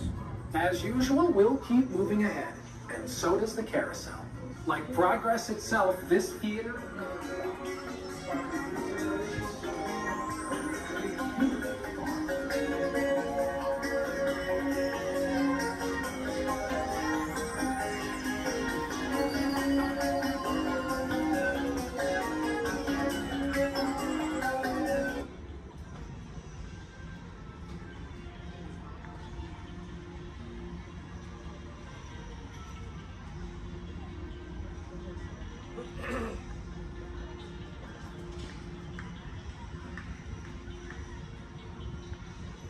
Attention on the people mover, please stay seated.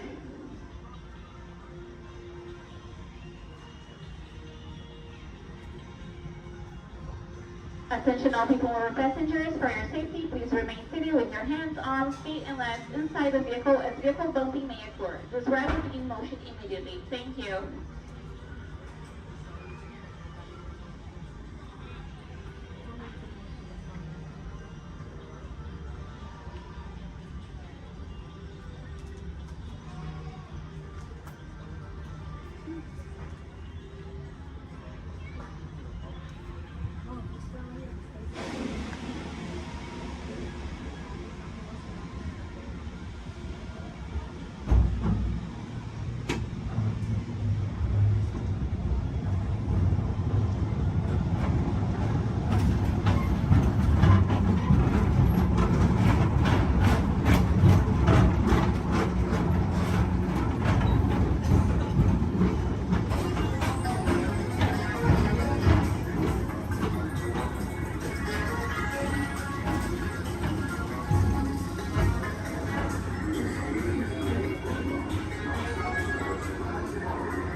ahead, and so does the carousel. Like progress itself, this theater never stops, inspiring new generations to dream of a great, big, beautiful tomorrow.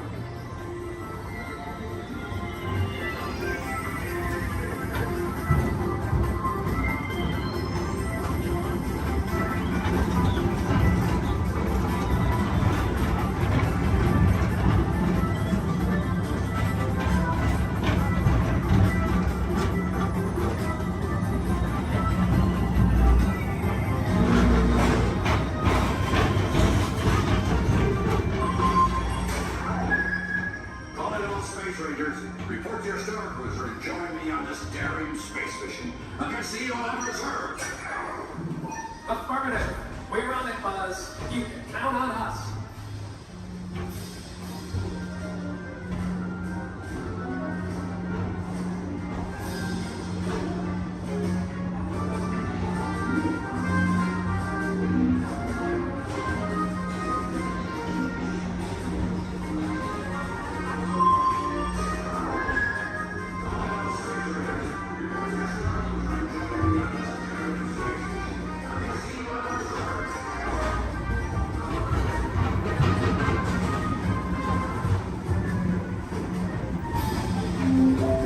Now approaching Monsters Incorporated lab floor.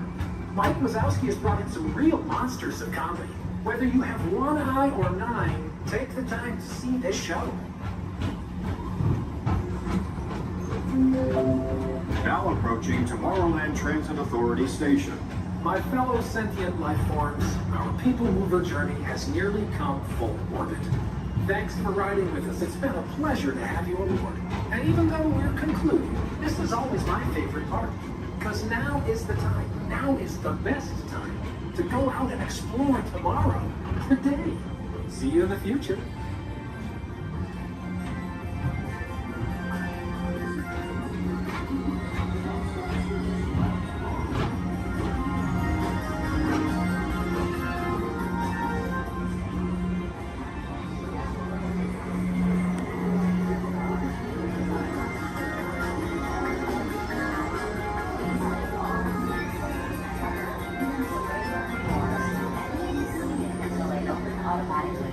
Step onto the moving platform with caution and exit by stepping away from the car. Thank you.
Of the tropics, heed our call.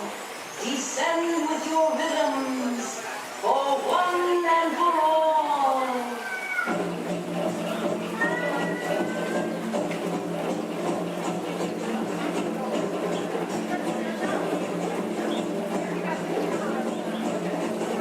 Goddess of fire, daily by me, transform our pool to an ocean of flame.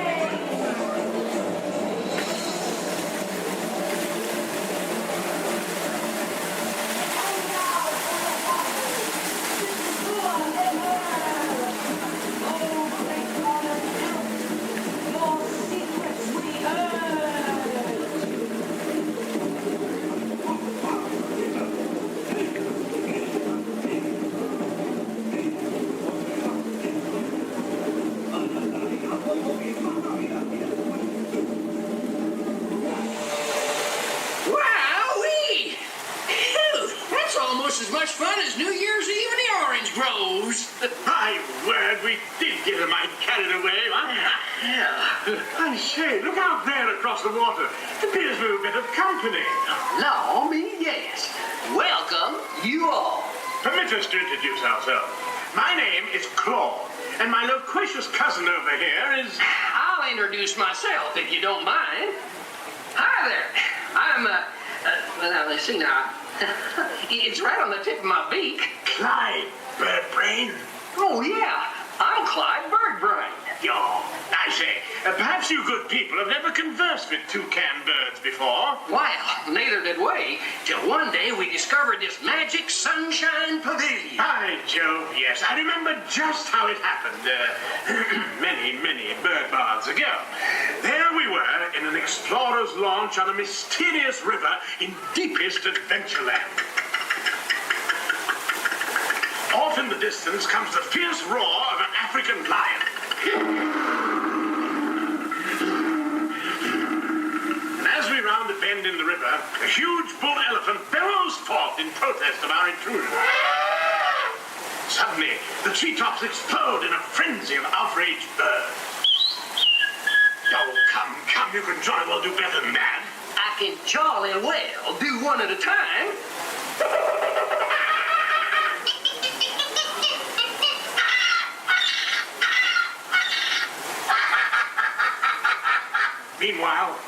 shifty-eyed crocodiles lurk by the water's edge. Lurk, lurk, lurk. And the giant python slithers down from an overhanging limb. What's happened? What's wrong? I can't stand snakes. Don't be ridiculous. I'm only relating a story. All right, Clyde, enough is enough. That wasn't me. I never even opened my beak. Huh? Excuse me, I hate to interrupt such an exciting story, but they're calling us to the show. Land's sakes, it's already showtime? Land's sakes, yes, it's already time for the show. And Claude, I do believe it's your turn to make the announcement. Righto. Ladies and gentlemen, boys and girls, gather up all your cameras, purses, and other articles, and now turn to your left towards the tall doors. When the drums begin, they'll open magically to lead you right into the Sunshine Pavilion. Is everybody ready?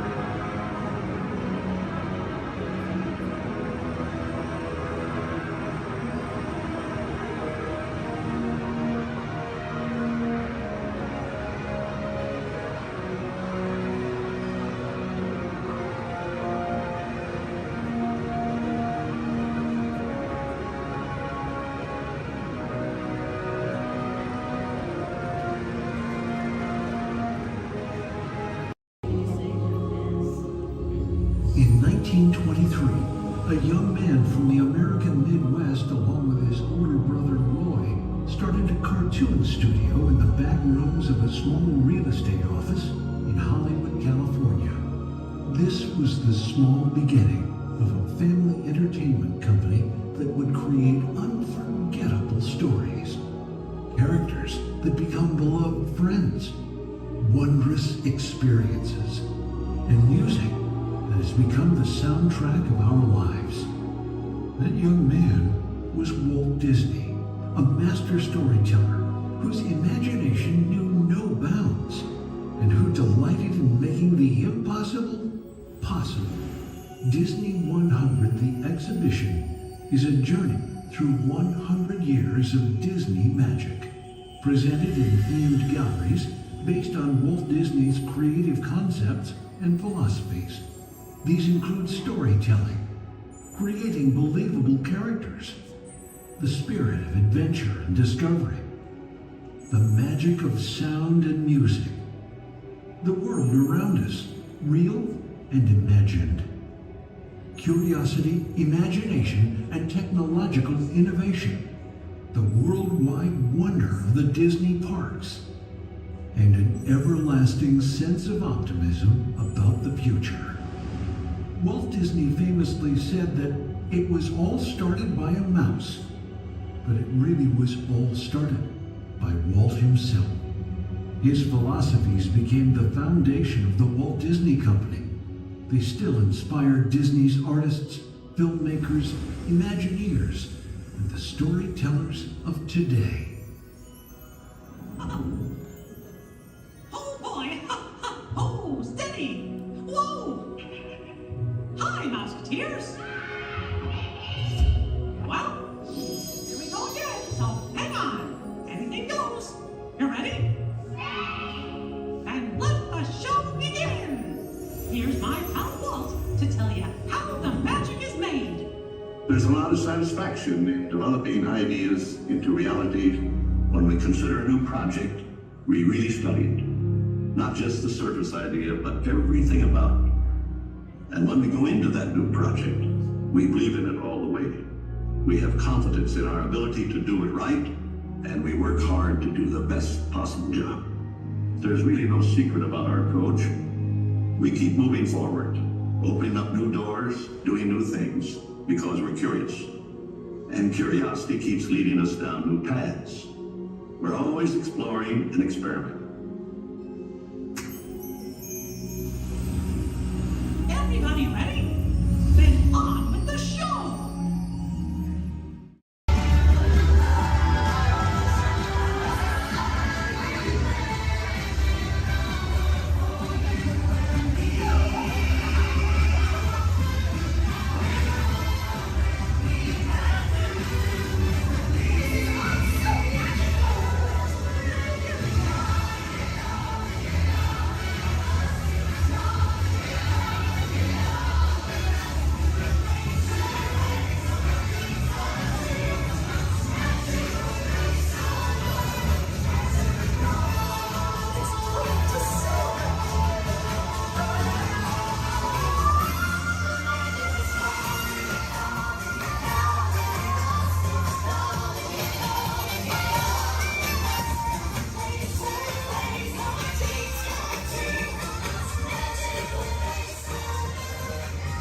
Welcome to the celebration, everybody!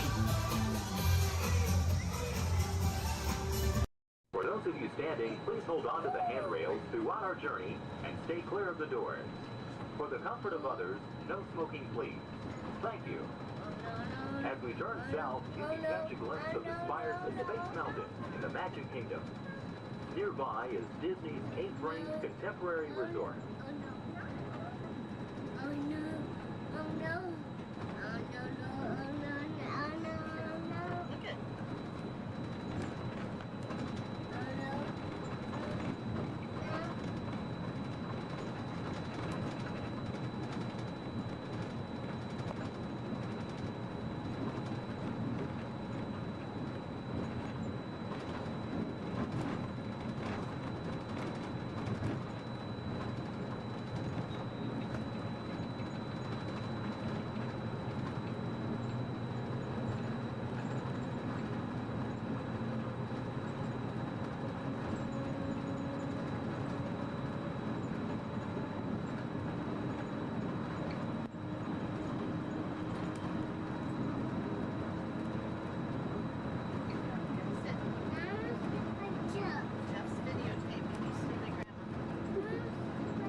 While your group is together, now is a great opportunity to pick a time and place to meet and become separated in the park.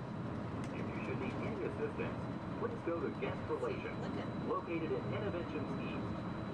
Guest Relations can also assist you in making dining arrangements, provide special tours of Epcot, or make other suggestions for planning your visit to Walt Disney World.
Traveling to Epcot, where nations celebrate human achievement and potential. Its 300 acres are divided into two worlds, Future World and World Showcase. Future World offers fascinating explorations into realms of energy, transportation, and imagination. You'll also find adventures in communications, sea exploration, food production, and other vital topics. World Showcase is a community of nations, highlighting the accomplishments and cultures of people around the world. On the banks of the 40-acre World Showcase Lagoon are Mexico, Norway, China, Germany, Italy, the American Adventure, Japan, Morocco, France, United Kingdom, and Canada. Young adults from each nation represented in World Showcase are among your hosts, making this a true international exchange.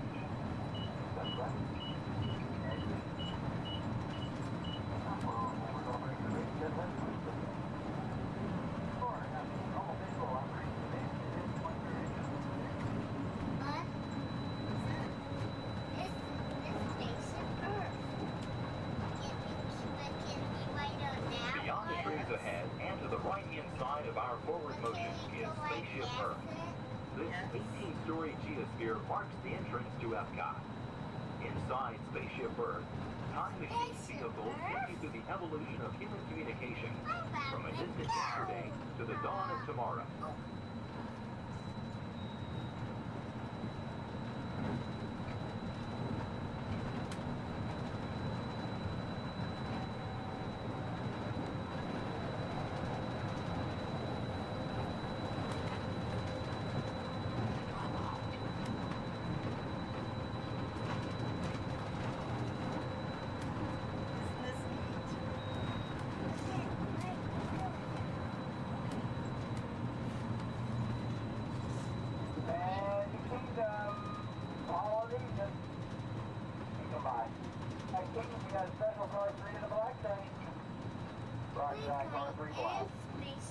Coming up behind Spaceship Earth is Innovations.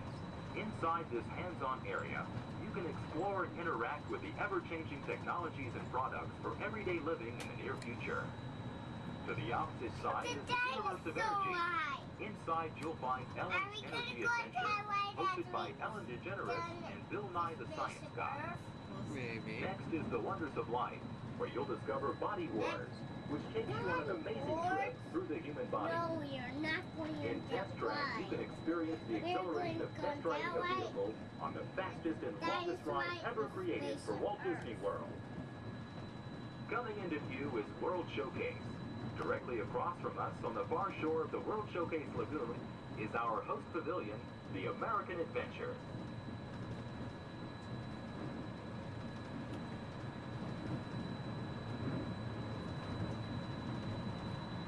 I'm still first beach. Well, I'm sure we can find something for you to drink.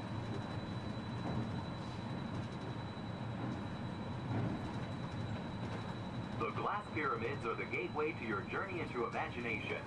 Inside you can find the 3D adventure Honey, I Shrunk the Audience. Join Professor Wayne Solinsky as he receives the Inventor of the Year award for his incredible shrinking machine. Next is The Land, where you'll discover creative partnerships between people and the land around the world. In the living seas, you can descend via hydrolator to Seabase Alpha and navigate the largest, most spectacular coral reef environment ever created by humankind. Ladies and gentlemen, we are approaching the Epcot monorail station. Smoking is not permitted at Epcot except in designated areas. Please consult your guide map or ask a cast member for the location of designated smoking areas. Please hold on to the handrails and stay clear of the doors until the monorail stops completely and the doors open. On behalf of the cast of the Walt Disney World Resort, we'd like to welcome you to Epcot. And ladies and gentlemen, this is the Epcot monorail station. If I can please have everybody's attention once again, I do need everyone's attention. As you're walking up the platform this morning to the Transportation and Ticket Center, you might have noticed our signs, and if you did not, that is why I'm here. Epcot will be closing this evening promptly at 4 o'clock. Once again, Epcot, the entire park, will be closing this evening at 4 o'clock. Monorail transportation will so far, and would not be possible without the combined efforts of all of these talented stunt performers and the very best crew in Hollywood, all working together as a team to create what we like to call here on the Indiana Jones set, a little movie magic. Right, guys? Let's do it! You got it, boss. All right. Ready to the hill. Thank you very much, Chaz. You set? We're good, John. Cameras ready, Jason? Standing by. Quiet and set, everybody, please. Roll cameras. Rolling. And speed. 16-3 Charlie, there's a flight, take one mark. Playback!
We recently learned that your Terran visionary, Walt Disney, had a similar goal in mind with his early concepts for the experimental prototype Community of Tomorrow.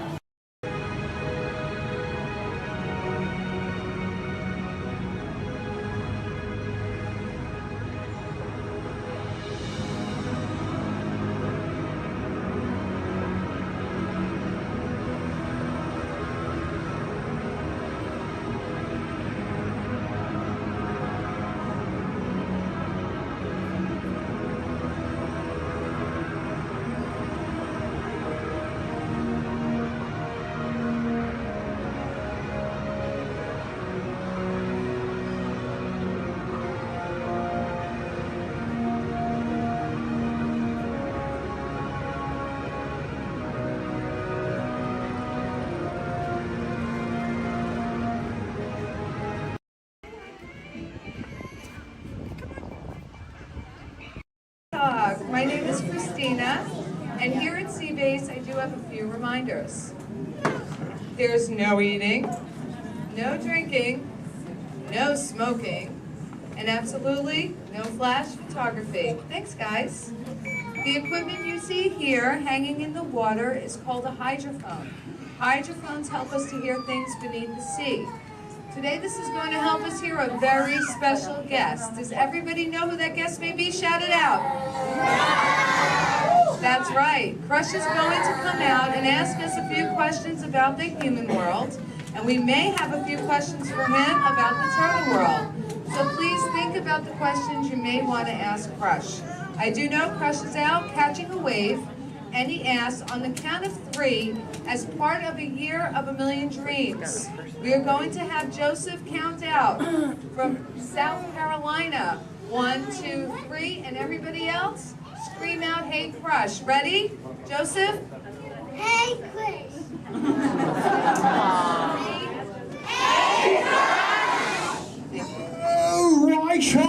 Righteous, dude! Oh, dude, I totally heard my name while I was catching that totally tasty wave, and I was just totally, whoa.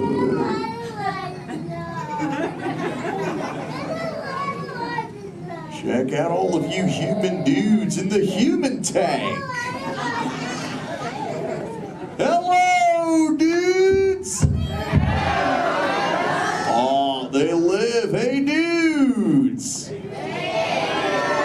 Whoa, there's a little Brahmin sub-level. Awesome! You know, where there's little dudes and dudettes, I bet there's some fellow moms and pops. Let's hear it from all of the moms and pops! Awesome!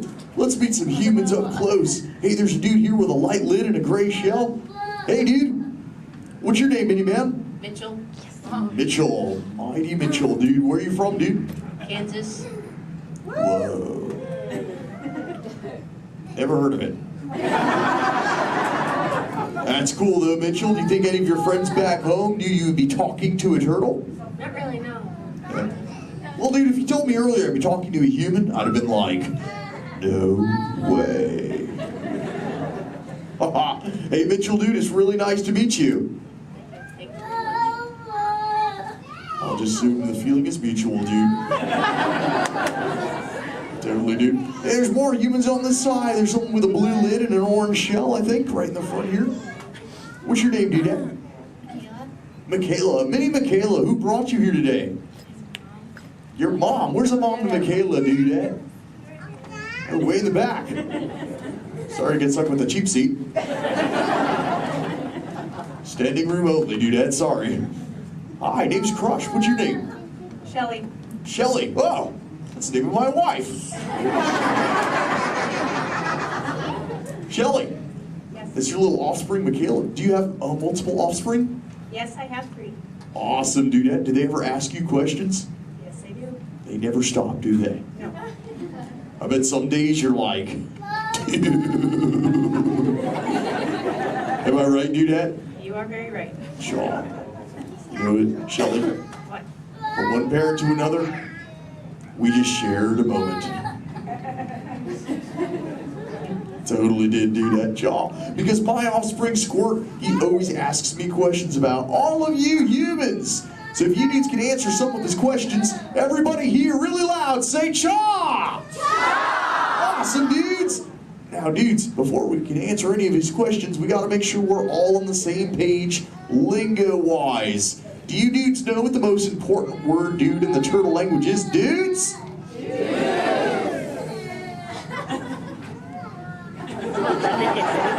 That's right, it's totally dude! Because dude can be used in so many different ways. Example, if something is totally awesome, you say dude like this. Dude! Let's try that, dudes, really loud on 3. Here we go. Uno, dos, 3. Awesome! But when you get bummed out, you go, dude. Try that one, dudes. Whoa, you're bumming me out. But no worries, dudes. If something is bogus, yet semi-humorous, you say dude like this. Try that, dudes. Dudes, you are totally talking turtle. Now here's Squirt's question numero uno. He saw some humans at the beach and he came back to me. He said, Dad, what is up with humans? What do you dudes do when you're at the beach? Shout it out, everybody! Oh, you swim, dudes! How many humans here swim? Raise your fin if you're a human that swims, dudes. Lots of human swimmers here today, dudes. Most excellent. There's even a dude sitting on the front row bench on the corner of this side. He's wearing a white shell. Where are you going? There he is. What's your name, dude? Brian. Brian, dude, you swim? Yes. Awesome. Brian, when you swim, do you prefer to swim real fast or to take it easy and take the turtle's pace? The turtle's pace. Turtle's pace. No shame in the turtle's pace, right, Brian? No shame. Awesome, dude. Hey, Brian, I've got a question for you, dude. All right. Does this look familiar? Yes. I'm Brian. Yes. Awesome, Brian. Thanks for your help, dude. Hey, dudes. I just realized I am the only one here asking questions. Does anyone have a question for me, dudes? Raise your fins, and I shall try to find you. Who's got questions, dudes? Let's go up front near the center. There's a dudette wearing a white shell. Right up front here. Hey there, dudette. What's your name? Minnie Madison. What is your question? How do turtles swim? How do we swim? Well, we got these awesome flippers that push us through the water, Madison. It's totally awesome. In fact, a sea turtle like me can swim up to about 20, 25 miles an hour. And that's like, whoa. Totally, dude, chaw. Hey, if you dudes want to see how fast that is, say chaw! Awesome, dudes. I'm going to swim so fast, you'll be like, no way. And I'll be like, oh, way. All right, dudes. I'm building up the speed now. Here we go, dudes. Check it out. Right. Dude. Whoa, dudes, that was bogus. Yet semi-humorous. What do we say, dudes? Totally. But you know what, dudes? I've got other questions. Who else wants to ask me a question, dudes? Oh, let's go back to the center. Right in that second row, she's got the red shell here. She's got a question for me. Right there in the center with the red shell. What's your name, dudette? Cameron, what is your question? What do you like to eat? Oh, I love to eat green sea grass and green sea kelp. Cameron, what do you like to eat? Chicken. Chicken. Does chicken ever give you bubbles, Cameron? Sometimes green seagrass gives me bubbles, dude. It's kind of bogus.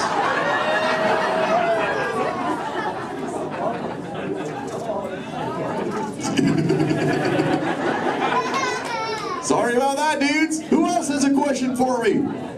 Whoa. Let's go over towards this side near the center. He's got the dark shell in that second row. Really dark shell in the second row, sub-level. What's your name, dude? Cameron. Another Cameron? Interesting.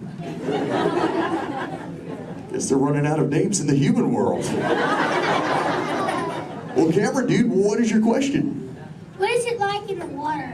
Oh, wet. Cameron, have you ever, what? How do you ever feel in it? How do I, wet. What? Have you ever been in the water, dude? Yeah. How do you feel in it? Good. Good. Oh, awesome. Well, oh, and wet. Well, that makes sense. Cameron, dude, what do you wear in the water? What you're wearing now? No, I wear a swimsuit. Oh, a swimsuit, Cameron, dude. Check it out, dude. Squirt said this is called a swimsuit right here. Check it out, dude. This is what Cameron wears. Awesome, dude. That's what you wear, right, Cam? No, it's a boy wear. It's what? It's a boy wear. This isn't for boys?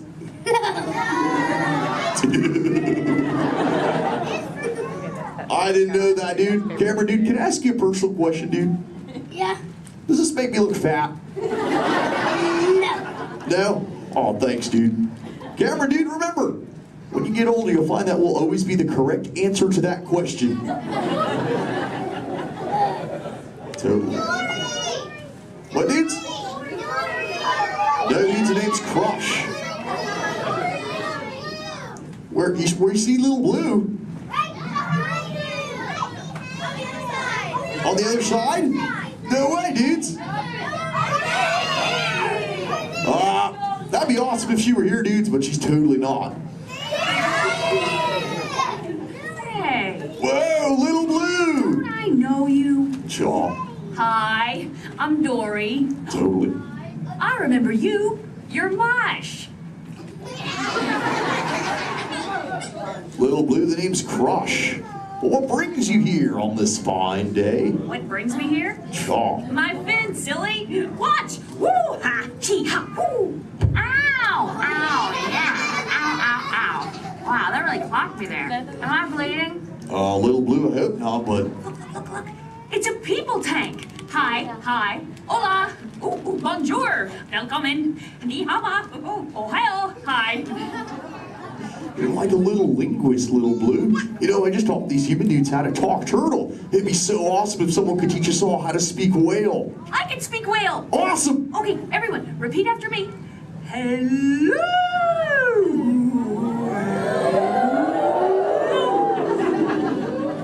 That sounded pretty good, dudes, but let's try it all together real loud.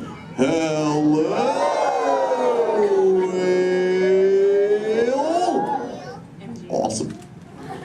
You know, sometimes you speak whale and there are like 80 whales swimming around you. Not today. What do you mean, dude? No whale. Where? You see one behind me? Oh, Little Blue! Oh, conversation. there's totally a whale, Little Blue. Swim, Little Blue!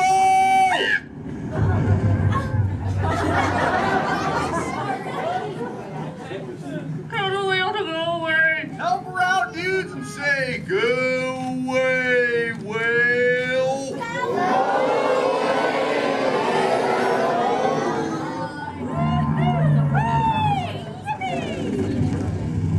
You did it, dudes! You saved Little Blue! Put your fins together. That was awesome!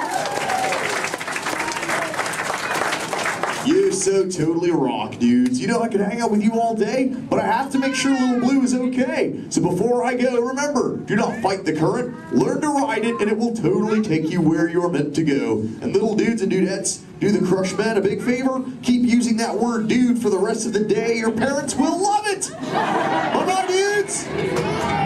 Let's give it up for Crush! For your safety, please remain fully seated, no lap sitting, and hold on to all loose items.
authority of General Hux. You are here under the authority of me. Stand proud.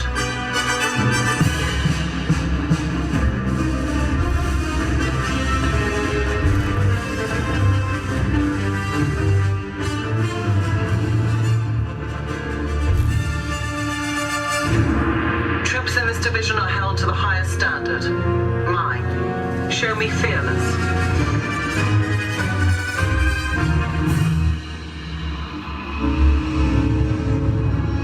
Under my command, you will be proud to wear the armor of a stormtrooper. You will learn discipline, loyalty, and what it means to be a stormtrooper. Battle starts.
Can you believe that?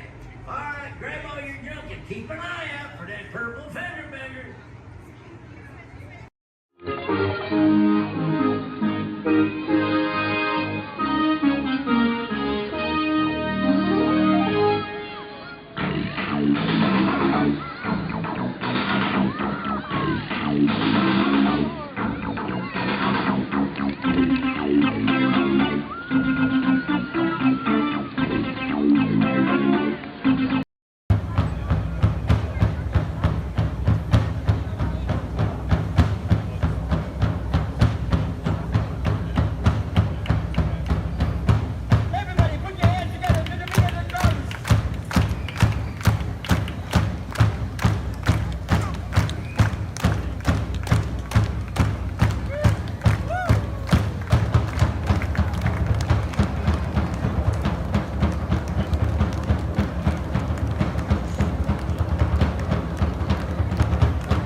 Boys and girls, this concludes our cultural ceremony.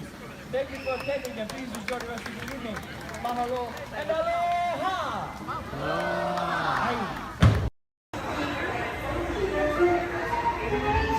Edna, keep your eye on Jack Jack. No problem, darling. And the baby is gone. Edna? Dash, go get him! Edna, get started! Hold on! 4, 3, 2, 1, go!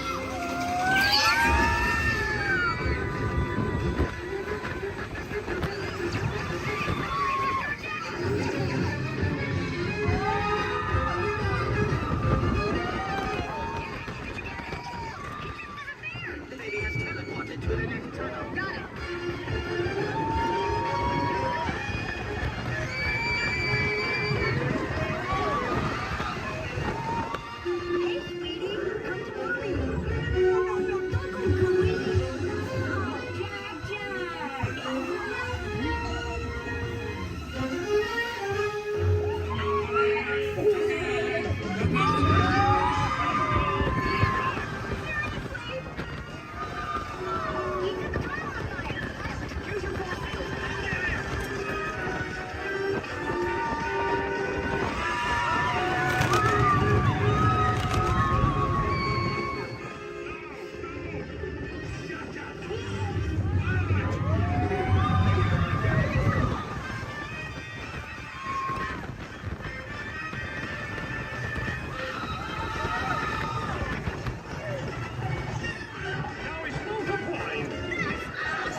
comfortable. Yeah, Mom. Super babies.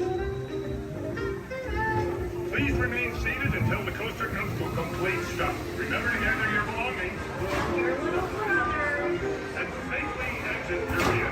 Have an incredible day. We head out. Please remain seated at all times. Please keep your hands, arms, feet, legs, and elbows inside the vehicle. And please supervise your children. This is a one-way trip to Main Street, USA. And enjoy your ride.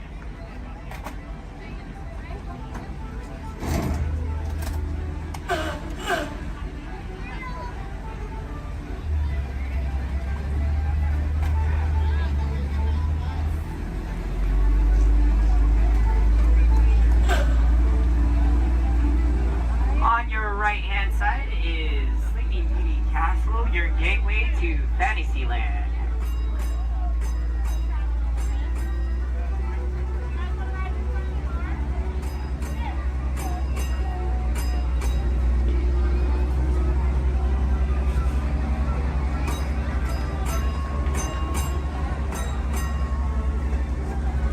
Coming up on your right-hand side is Frontierland and Adventureland. Beyond that, Critter Country, Darling Square, and Star Wars Galaxy's Edge.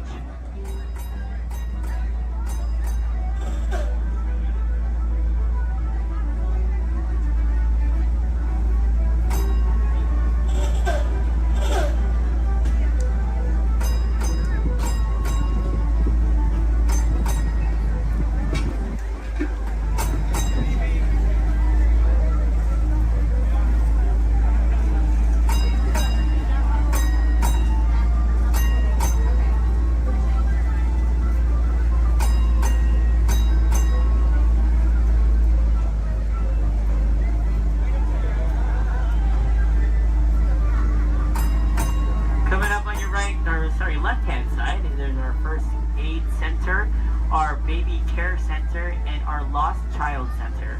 On your right-hand side, if you enjoy ragtime piano, we got some music going on over at the Coca-Cola Refreshment Center on your right.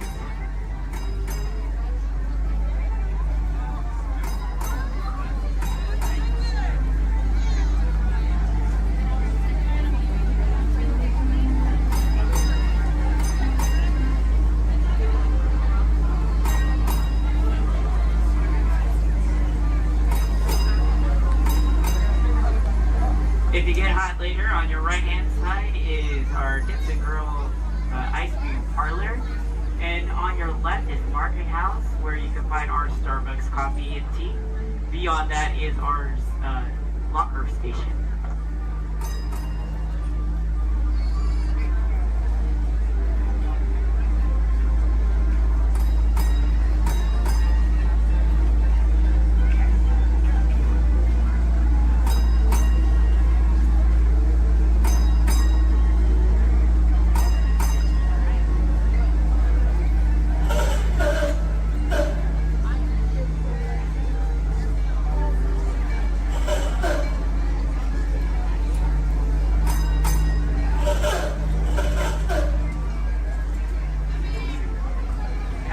To our final destination in front of Disneyland City Hall.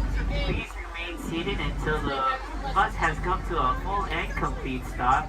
For those of you who are sitting in the top stairs, please watch your step as you exit the stairs and assist young children, and enjoy the rest of your day here in the Magic Kingdom. My name is Justin, and thank you for riding.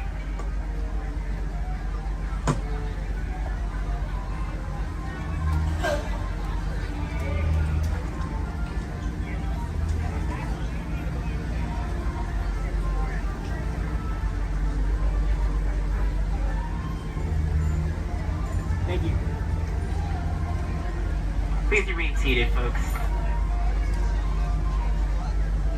I do need a park deck right over there. Yeah. Please remain seated, folks.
All right, everyone, for your safety, please do me a favor. Leave this center aisle clear and all side aisles clear as well.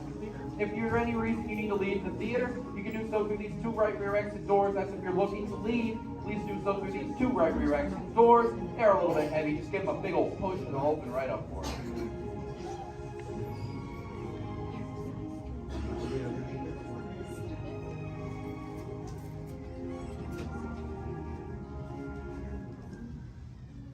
Welcome to Turtle Talk. My name's Andrew. Before we get started, there are a few things that I would like to go over with everyone. Now, here at Seabase, there is absolutely no eating, no drinking, no smoking or vaping, and no flash photography. Thanks, guys. Now, this piece of equipment here is known as a hydrophone. It allows us to hear sounds from beneath the sea, and it's also going to allow us to hear from our very special guest today. Does everybody know who our special guest is? Please shout it out. Crush is coming to talk to us to learn more about the human world, and we're going to get the chance to ask him a couple questions about the turtle world. So, little ones, be thinking of questions that you may get to ask Crush, okay? Now, it does seem like Crush is off surfing at the moment. In order to call him out, we need to yell, "Hey, Crush!" on the count of 3, all right? 1, 2, 3. Hey, Crush! Well, righteous, dude! Well, awesome! Check it out, man! Hey, dude, look! Double barrel, 360, totally tubular. Whoa, look at the humans in the human tank! Hello, humans! Hello! Righteous, man! Oh, dude, speaking of most righteous, look at this, bro. Hatchlings, grommets, offspring, totally chillin' sub-level. Look at this, right next to you, you got a little dudette, blue shell, brown noggin, goggles, and extra ears. Yeah, right there on the coral. Hey, bud, what's your name down there, dudette? Bella. Hey, what's up, bud? Are you having a good day, man? Yeah. Awesome. Can you talk like a turtle? No. Oh, I got your back. It's really easy. Just say awesome. Awesome. Nailed it. Try this one. Say totally. Put them together. Say totally awesome. Totally awesome. Give it up for that dude. Hey, righteous! Good job, bud. Totally good. You talk like the turtle. Hey, I got a dude over here with a gray shell, curly noggin, and goggles too. Sweet. Hey, man, what's your name down there, bud? Gustavo. Hey, where are you from, Gustavo? Where are you from? New York. Whoa, dude. Who brought you here today? I went on my car. Oh, we'll find out together. Don't sweat it. Hey, dudes, is there like maybe a parental unit, a life guardian of the Gustavo? If anybody's with them, right? Okay, let's talk to that chick and see what's up. All right, awesome. Hey, dude, what's up, bud? What is your name? Karen. Hey, Karen, what's up? How many kids you got? My English is not good. I'm from Brazil. Oh, I don't speak English either. I talk turtle. Karen, Does it freak you out? Gustavo has no clue you're here. Don't worry, Karen, they come back when they get hungry. Karen, did you feel it, bud? Did you feel it? We're sharing a moment.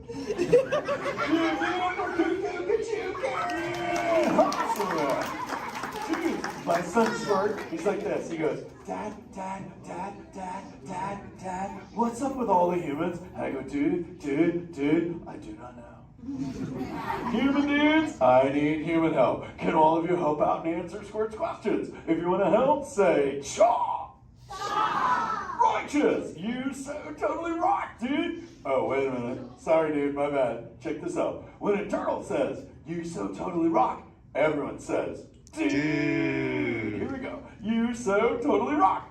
Dude! You so totally rock! Dude! Now all of you totally talk turtle. So, on to Squirt's question. Numero uno. He goes, Dad, if humans go to a beach, what do they do? I said, bro, I do not know. Humans, do you go to the beach? Yes. Awesomeness. Okay, answer it for the Squirt dude. What does a human do at a beach? Shout it out. Swim. No way. Who likes to swim? Wave some fin if you love to swim, man. Oh, man, I got wavers, like even on the bench. What's up, wavers? Dude, want to see me swim? Say go crush. Go crush. Let's rock. Everyone yell. Rip it. Rip it. Roll it. Roll it. Punch it. Punch it. Rip it. Rip.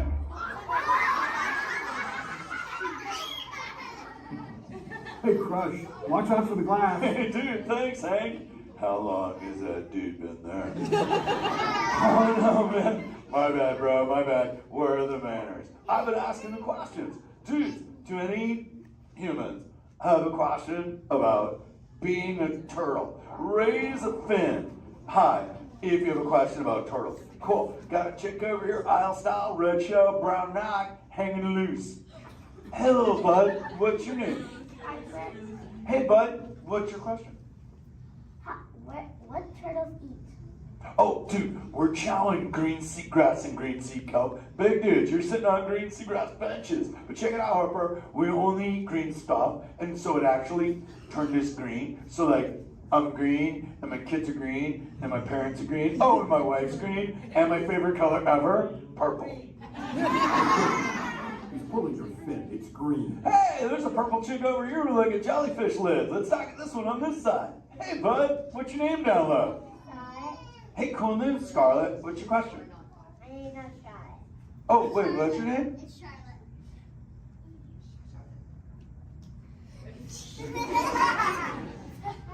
You don't have to tell me. Okay, what's your question, little bud? My name's not Okay. Hey, let's head over here. We got like a little friend on this side. Looks like a light blue shell, brown noggin. Let's talk to this bud. Hey, what's your name, dude? My name's Marley. Hey, Marley, what's up? What's your question? What's your favorite food? Oh, dude, besides eating green seagrass and green sea kelp, we totally chow on the jellies. Yeah, they're like so tasty. Hey, wait, Marley, do you eat food and sleep and stuff? Yeah. Do you know how to swim? Yeah. You're a turtle. Because all we do every day is eat, sleep, and surf. Hey, we got a bud by the bench. He's got a red shell curly noggin. Let's talk to that guy. Sweet. Hey, big man. What's your name, dude? Ezekiel. Hey, Ezekiel. What's your question, friend? How do turtles breathe?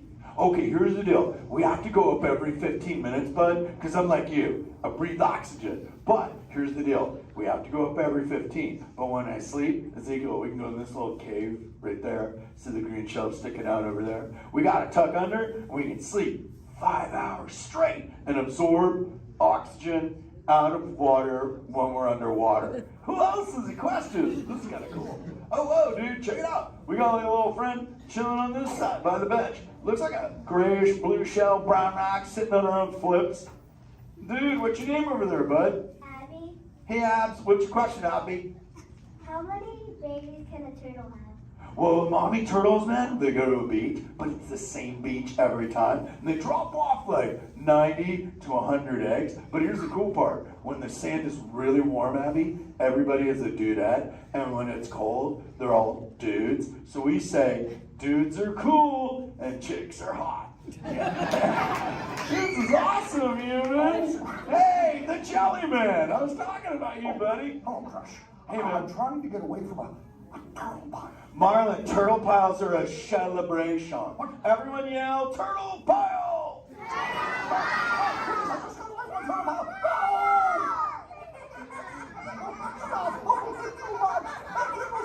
Oh, cool. Hey, boys, surf's up, dudes. Thanks a lot, Crush. For what? The turtle pile? Shout it out, humans! That dude has serious thrill issues. Humans, you rocked it! You so totally rock! Okay, like 4 kids remembered. The rest of you dudes pulled a hard Dory. Dudes, don't space out! Remember, Turtle says you so totally rock. Everyone screams! You so totally rock! There you go, you're back again. Oh, bummer. Hey bro, the frequency thing is not working. Whoa, it's Bailey. Call him back with your fins. Put your both fins up. Yeah, put your both fins up. Go.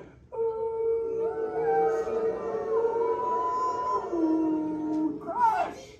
Hey! Bailey, look at my friends, they're humans. Oh my goodness, funny looking humans, huh? Hey dude, stop. That's not cool, those are my friends, they can hear you. No, they can't. Watch this. Hi, humans.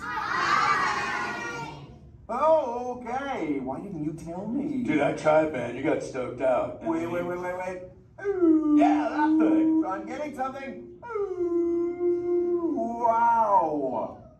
Some of you have 4 ears. Weird. I'm not judging. Humans. Later, Crush. Later, Bailey. Everyone say, later, Bailey, dude. Bailey's echolocation's awesome. We're going to do it. Everyone, both fins up. Go. Okay, sublevel. Really good. Back bench. Solid. Grandma, in the corner. This is where we put our fins up. Good job, Grandma. Good job. Fins up. Eyes closed. Go. How many fins am I holding up now? No, you gotta go.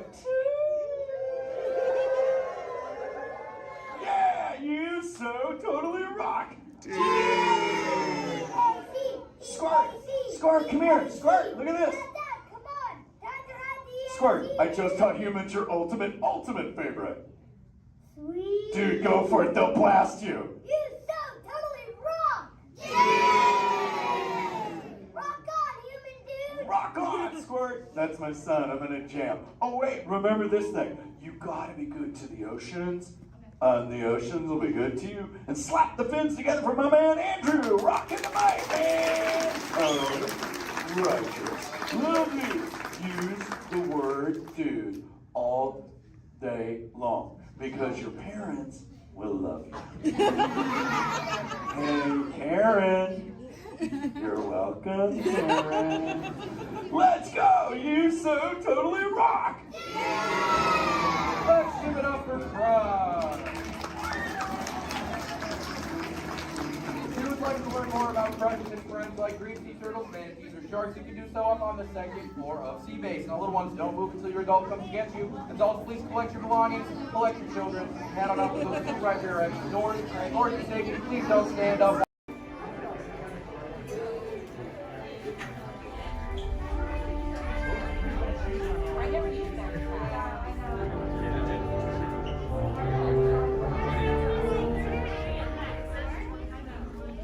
Hello, Sora. My name is Patrick, and I'll be your chief flight attendant today. We'll be getting boarding in a few minutes, but first I'd like to acquaint you with some important safety information. When the doors to your flight open, please take a seat and store all carry-on items in the under-seat compartment. This includes cameras, purses, hats, and, of course, these little beauties. Next, fasten your seatbelts, inserting them into the buckle on your right. If smaller aviators don't measure up to the height indicator on the seat, just put the belt through the loop in the center strap before buckling it.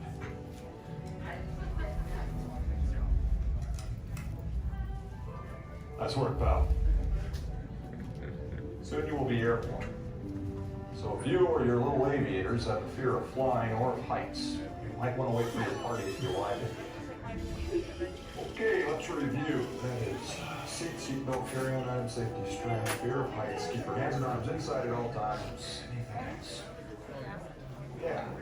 Have a nice flight. All right, my friends, we're going to load row 3, followed by 2, then 1. Row 3, please follow me. 2, you're going to follow 3. 1, you're going to follow 2.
Is the fattest one of all. Never! Candy! Candy! Oh, you're so beautiful! Jeff, you're psycho! I would date you! One bite, spoils forever confident. My love. Yes! Quick, princess, run away and never come back.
She went red. She's getting away. Hurry. She's on the cliff. Let's go.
said it, me.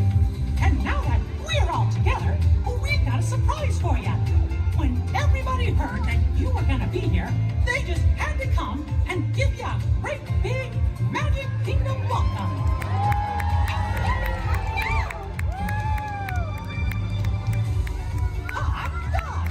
Now that everybody's here, I think it's time to start the day. And that means we're going to need just a little bit of magic. I bet these folks can help with that. I know they can. On the count of 3, everybody shout, let the magic begin. Are you ready? 1, 2, 3. Let the magic begin. Welcome to a place where dreams come true. A timeless journey through lands of fantasy. Where holding a wish creates things like this to appear. The most magical place on earth is here.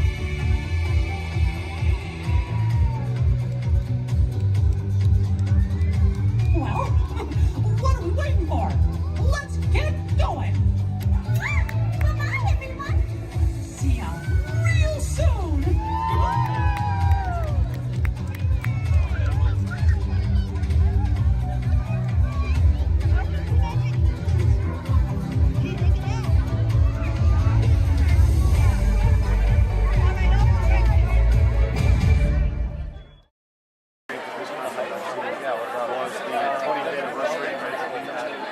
Oh my God, that was the most amazing celebration I've ever seen them do. It was, I think they're sold out dancers, in the park, but they still got there's like 200 dancers on Main Street, and then 3 different marching bands. And the whole day of the answer, you just get nothing going on. Roy Disney standing where his dad had stood, reading his dedication, synced with his dad. That's the only one that got that joke. Then the celebration really began. Nothing to see here. Ladies and gentlemen, boys and girls, 55 years ago today, Walt Disney dedicated the happiest place on earth. Since then, Walt's dream has brought joy to millions around the world. Join us now as we go back to that memorable day, July 17, 1955. To all who come to this happy place, welcome. Disneyland is your land. Here age relives fond memories of the past. And here youth may savor the challenge and promise of the future. Disneyland is dedicated to the ideals, the dreams, and the hard facts that have created America, with the hope that it will be a source of joy and inspiration to all the world. And now, let's all join together in singing Happy Birthday to Disneyland. Are you ready?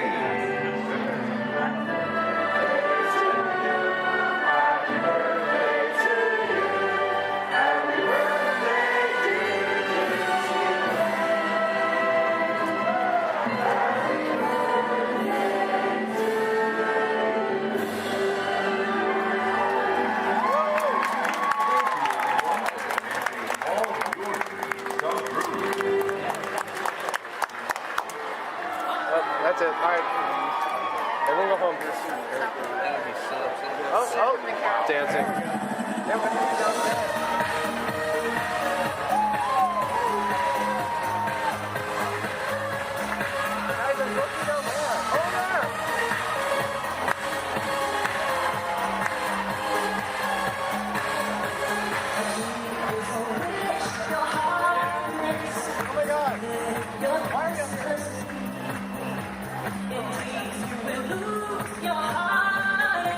Whatever you wish for, you keep.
Minor geek out.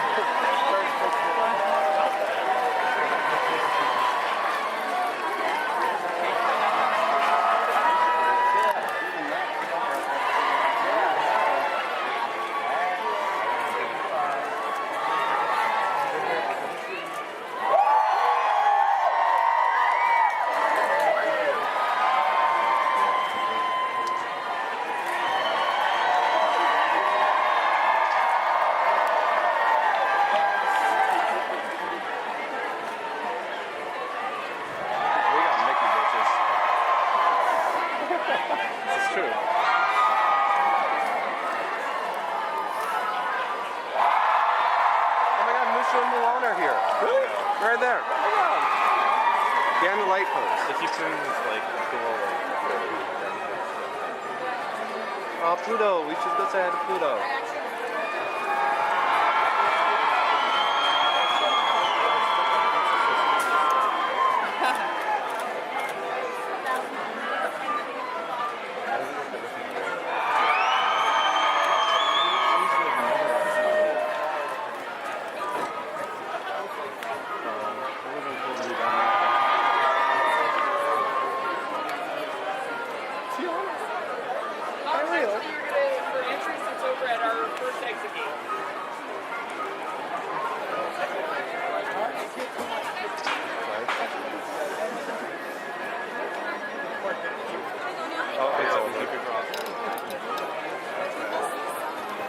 Some of them are leaving now. It's over. Everyone go home.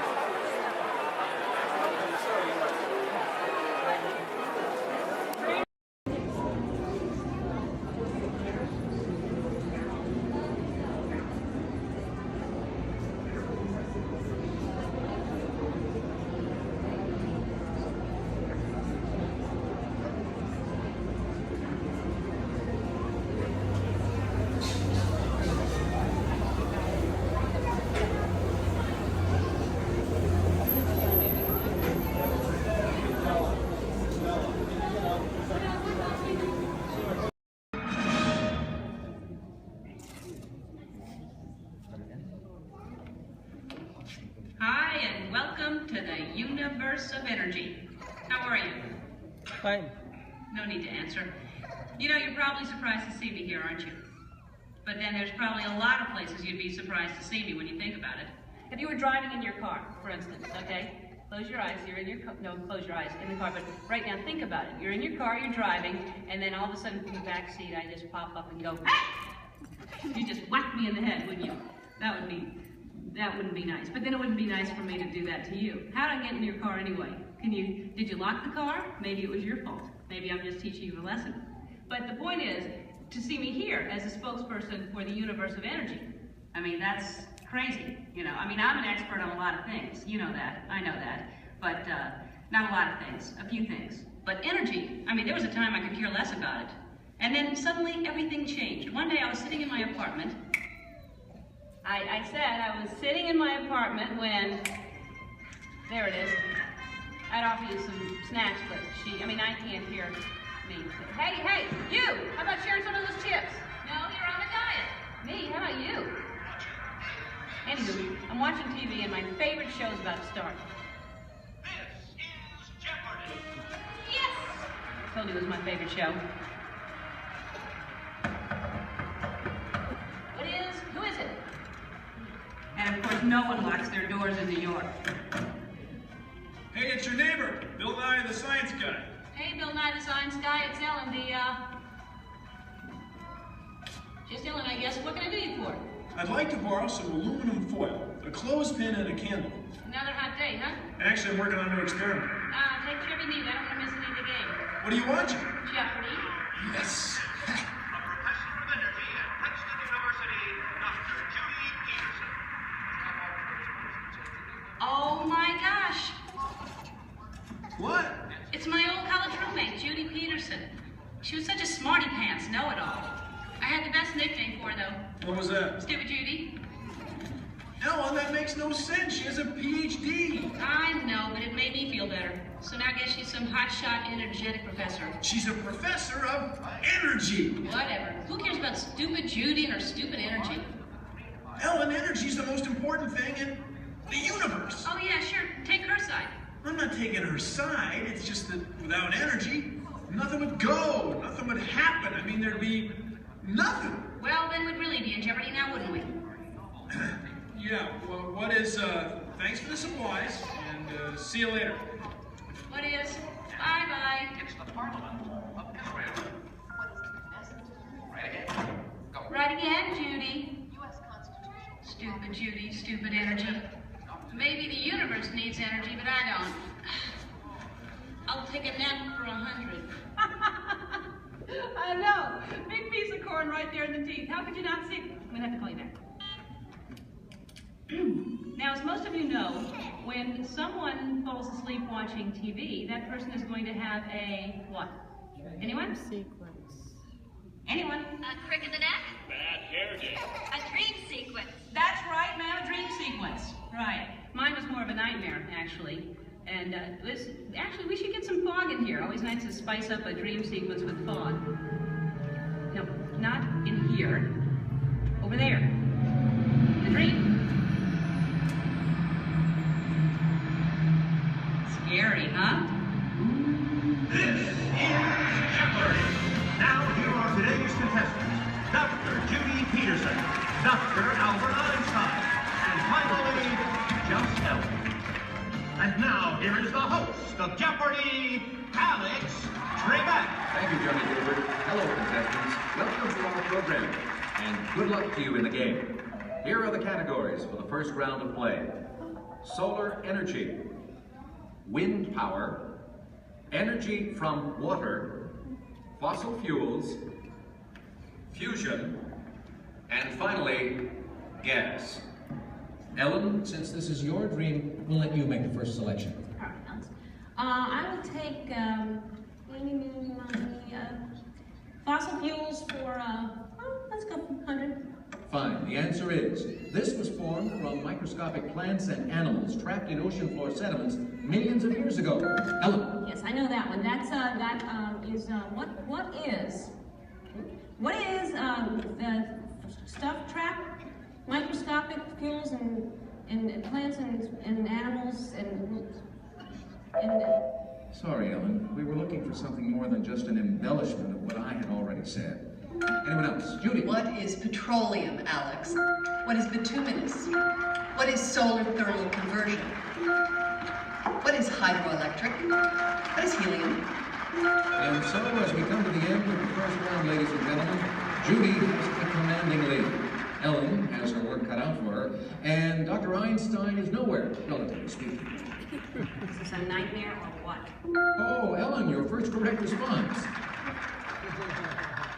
Wait a minute. Dreams! This is my dream. I'm in control now. I can still win. I still have a chance to. Ellen! Who is it? It's me, Bill Nye the Science Guy. Hey, I'm glad you came to help me. Actually, I came to see Einstein. Wow, you're getting clobbered. Yeah, this nightmare Jeopardy version's a lot harder than the home version. Can you help me? Sure, but first we have to go back. Backstage? No, way back, like many billion years ago. Okay, but can we stop at a mini-mart or something to get some snacks? Because I have a tendency to get hungry after a couple of billion years. No can do, time's wasted. Come on! Wait, it's not even over. It gets really weird from here. Now some person I don't even know reminds me there's no eating, drinking, smoking, or flash photography allowed in my dream. There is no eating, drinking, smoking, or flash photography allowed in Ellen's dream. And she forgot something. And no videotaping, okay? And those of you who are just walking in right now, you're late. Where have you been? I love your hair. No, not you.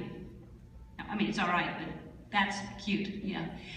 Anyway, so you're not completely lost. Here's a recap of what has been going on. I'm Ellen. Hi. I love Jeopardy. I used to not care about energy at all until I had a nightmare that I was on Jeopardy and all the categories were about energy. Oh, don't I know it's scary. So my neighbor, Bill Nye, stepped in to help me out. Bill Nye, the science guy. You know him? Anyway, so he comes in to help me out. That's what's going on. Got it? Good. If you don't, then that's your problem because you're late. And you think about that next time. Pilot, push the flashing button to take off. Pilot on the left. Move your stick to fly right and left. Pilot on the right. Pull back on the stick to fly up. And push forward to fly down. Oh, that's it. Julie, sorry. Okay, I got it. Online. Sorry. Let's go get that fly down. Pilot, make the drop to light speed.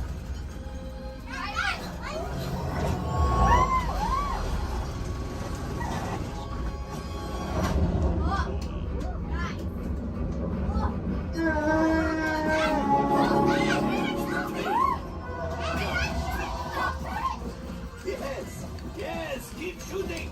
I'm shooting. I don't know what I'm shooting. They've locked onto us. Take evasive action.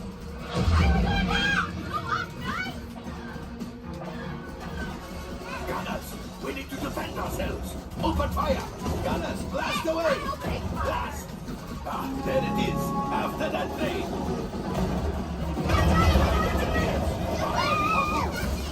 Excellent. Now, gunners, shoot the cargo free.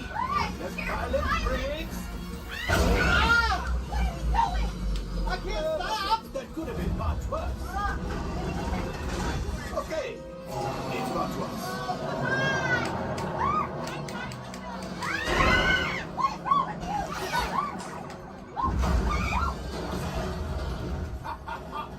Yes, you got one. Excellent, my friends. Now power up the ship. Well, I gravity coaxium. You see, just as I promised, my friend. Now that the resistance has what they need something from Bungo. Pilots, line up behind the train so we can harpoon that last guy. Gunners, shoot the train. Engineers, realize closer. Keep shooting! Jump, my friend! Yes, yes, yes! We got the coaxium! I will grab it! You keep after the train!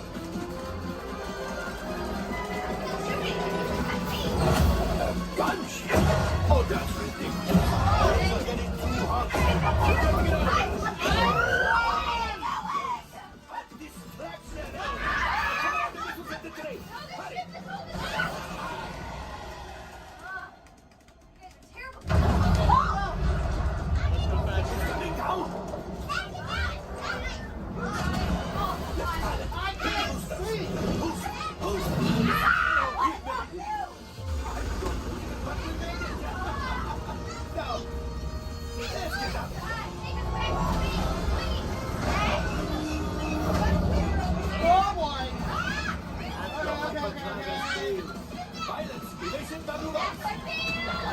We've got company.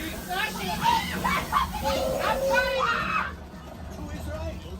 We need them back there behind the resistance. Only 3 left. He's the last. Watch out!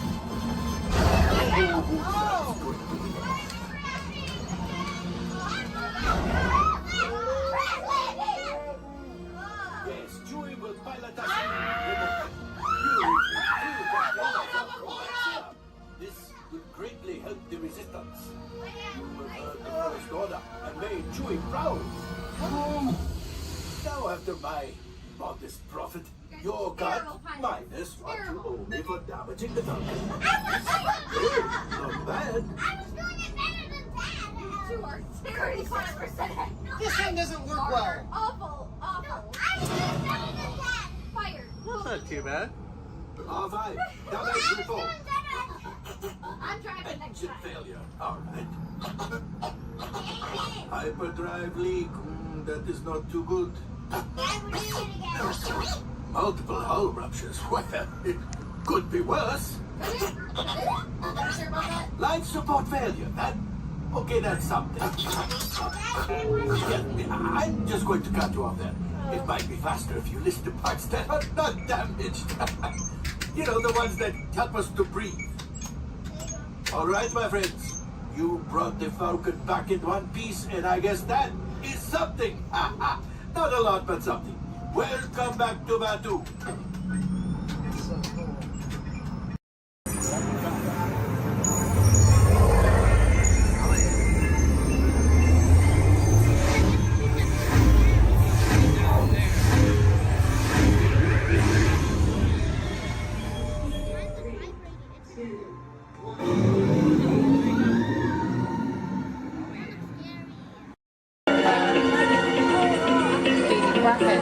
Robots have been a part of our imagination for longer than you might think.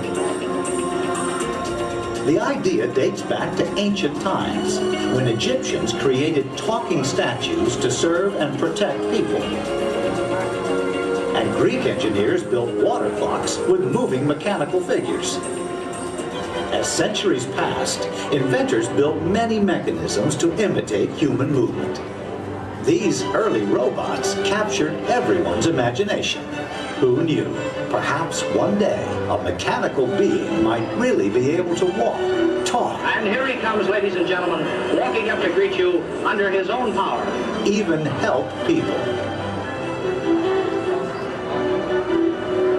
In 1920, a Czechoslovakian writer was the first to call these automatic helpers robots.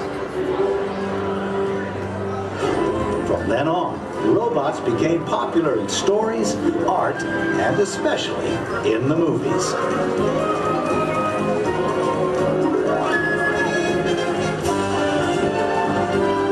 Movie robots often had fantastic abilities. And not all were helpful. Some were downright scary.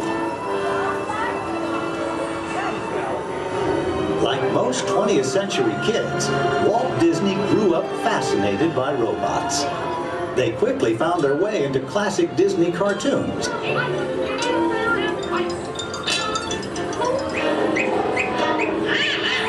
Walt's passion for robots soon took them out of cartoons and into real life. Whatever the man in the harness does, this figure will respond simultaneously in the same manner. Would you care for your life? I don't think we better. A little smoking on the stage. His magic kingdom became a welcome home for mechanical creatures of all kinds.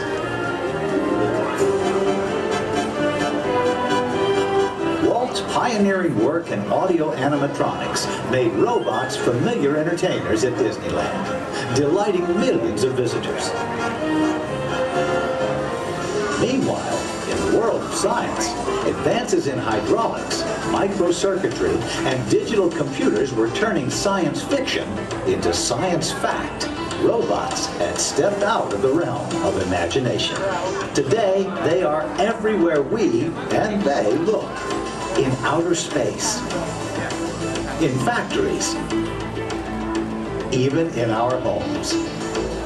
For years, the biggest challenge robotics engineers faced was something we usually take for granted, the simple act of walking. Of course, walking on 2 feet isn't always so simple, especially when we're young. Even as adults, walking has its ups and downs, because it requires well-developed balance and coordination. Making a humanoid robot walk on its own 2 feet is very complicated. Yet this is the challenge that Honda, the mobility company, took on almost 20 years ago. Honda's first prototypes walked in a straight line only, and falling down was a big part of learning.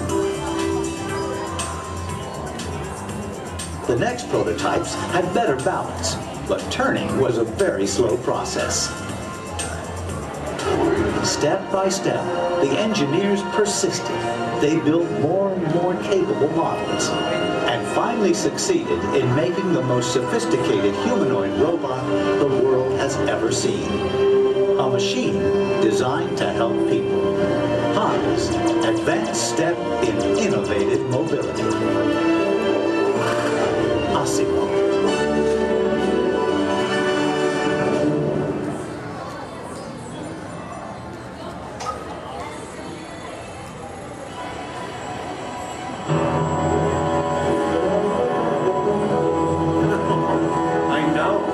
I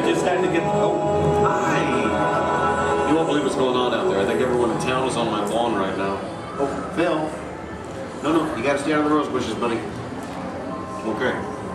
I'm sorry, I'm Kevin McGuire. Welcome to the McGuire household. You see, we've been chosen as the first family to test the new Honda Osimo robot, and I just sent it out to go check on the mail.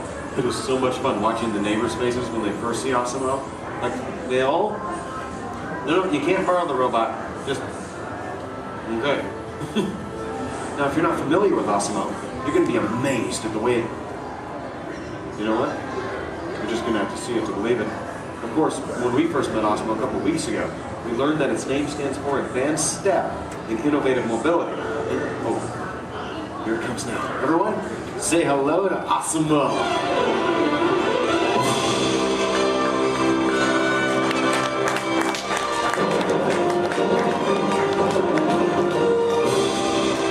That's a good idea. Everyone welcome the newest member of the McGuire family, Osimo.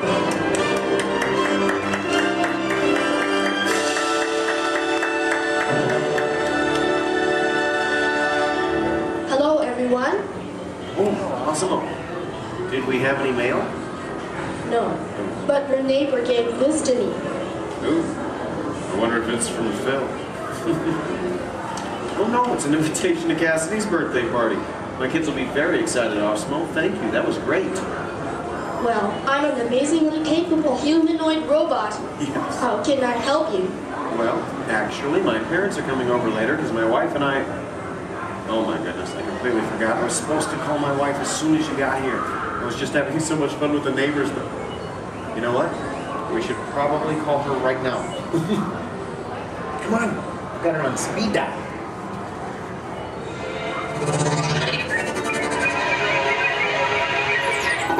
Hi, honey. Hi. Hey, look what just arrived. Awesome-o. Yeah. Can I keep it? Sure. Hello. Hi, Awesome-o. I'm leaving work early today, and I'll pick up the kids. They are so excited. So I'll see you in a while. Oh, and honey, don't forget we're going out tonight. So remind your parents that they're babysitting and order pizza. Oh, yeah. Thanks. See you. Bye, honey. Bye. Bye, Awesome-o. Goodbye. Well, Osimo, welcome to the family. Thank you. I just need to remember to order that pizza. What do you think, sausage or pepperoni? What am I talking about? Now, developing the world's most advanced humanoid robot didn't happen overnight. It took teams of Honda experts over 20 years to create this amazing piece of technology. And we're talking about experts in the fields of physics, anatomy, mathematics, computer sciences, chemistry, mechanical, and electrical engineering. Oh, check this out. Osimo? Come this way, please. Now, if I'm sitting down, or in a wheelchair like my wife, Osimo's camera eyes are at about the same level as my eyes, and this makes communication very simple. In fact, if you take a look at the screen, you can see Osimo looking at me. Hello, Osimo. Hello, Kevin. Oh, Osimo, please turn out to all of our new friends. And everyone, wave and say, hello, Osimo. Hello, everybody. And there you are. Now, you might be wondering why Osimo isn't on wheels or treads or something like that. Well, Osimo was designed to help people, and to be a helper in our world, a world where we need to reach for things and pick things up, or to navigate along floors and sidewalks, even just to climb a set of stairs. What better design than that of a humanoid robot? One that has 2 arms and 2 legs. And Osimo, how tall are you? I'm 4 feet and 3 inches tall. Which is the perfect height for opening and closing doors, or turning lights on and off, even working at table surfaces, or just moving things around the inside of a house. And Osimo, how much do you weigh? I weigh 119 pounds. And I wonder what all that would be in metric. Carry the one. I'm 130 centimeters tall and weigh 54 kilograms. All right. Oh, and how fast can you walk? I can walk about 2 miles per hour. And in metric, that would be about... That would be about 3 kilometers per hour. Yeah, that's great, Osimo. Thank you, Kevin. Now, in order for a robot to operate in our world, it must have the ability to walk. And walking can be very complicated. Follow me on this. You see, with each step that I take, my brain sends thousands of signals at lightning fast speed throughout my nervous system. Now these signals travel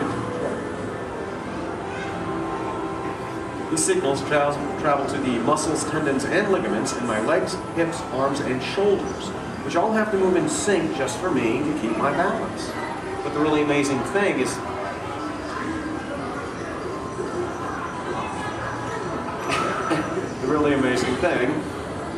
that Osmo does something very similar to this. It uses motor sensors and computers to keep its balance and walk like a human. Now Osmo can also sidestep in a straight line or on a curve.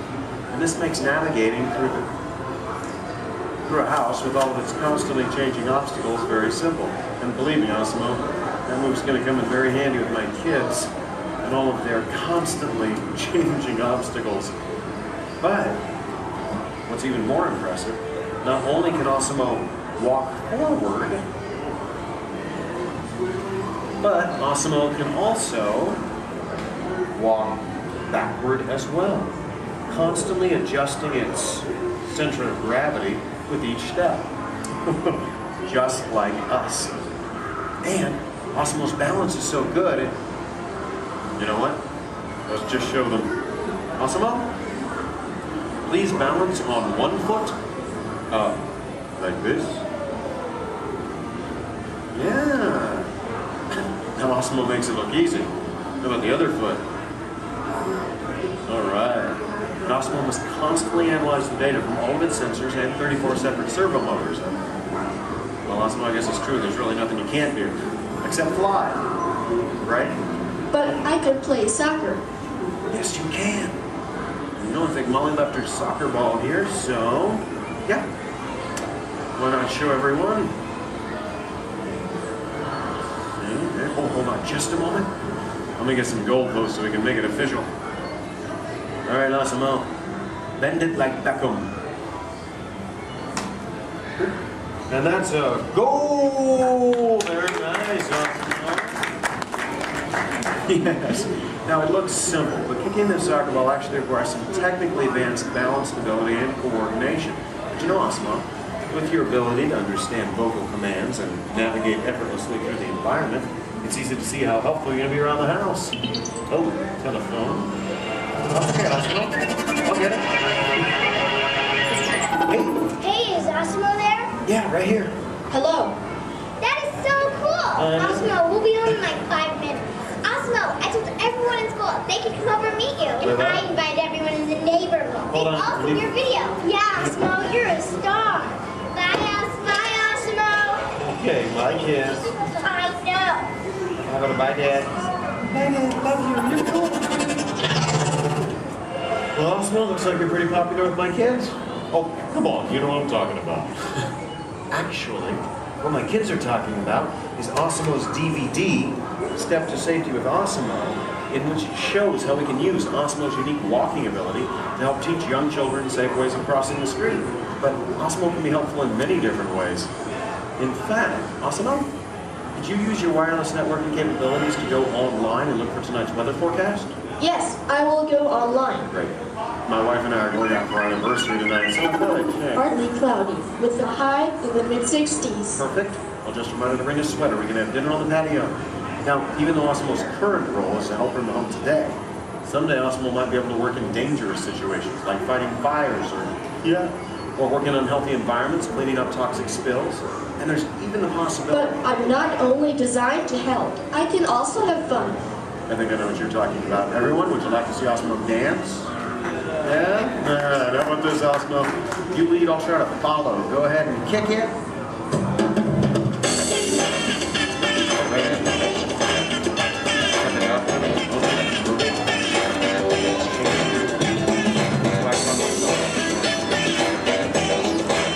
I have no real sense of rhythm. Maybe I don't have it.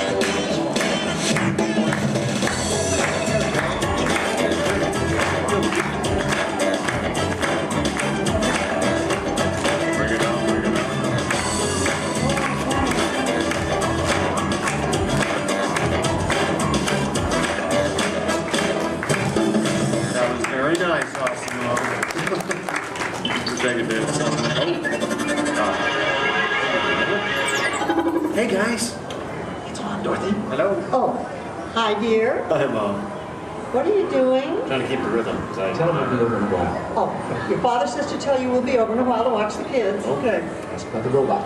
Oh, did that cute little robot arrive? Yes, Mom. Osmo's right here. Oh, good. Well, we'll see you soon. Okay. Make sure our room is ready. Make sure our room is ready. Dad, I can hear you. We can all hear you. Can hear you, Earl. We're good. Okay, honey. Bye. Bye. How do I turn this thing off, Earl? Use the remote. Use the button on the right. My parents and technology don't always mesh well. There you go. Although, you know, this is the first time in a long time my parents have actually volunteered to watch the kids. I wonder why. It's a mystery. Anyway, if you'll excuse me a moment, I need to go check on that. Second, Asamo, could you do me a favor? Yes, Kevin. Could you go upstairs and look into the room on the right to see if it's ready for my parents? Of course. Great. Now, what you're about to see is one of Osmo's most challenging maneuvers, made possible by combining all of its onboard technology. The ability to climb a set of stairs with balance and precision is a culmination of over 2 decades of research and development. Now, first, Osmo stops momentarily at the foot of the stairs and adjusts its position by reading a mark on the floor using the sensor in its torso. Oh, are you all ready, Osmo?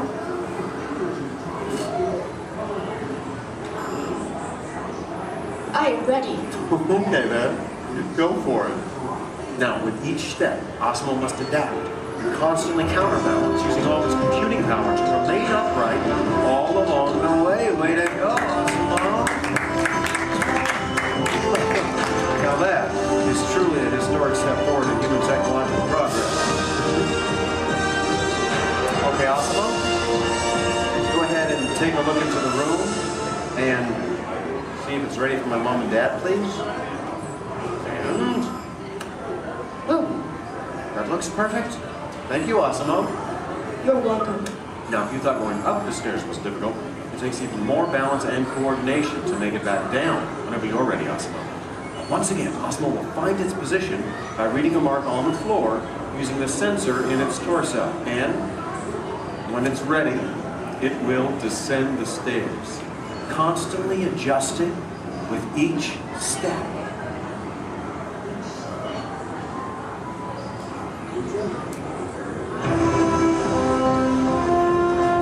All the way down. That was amazing.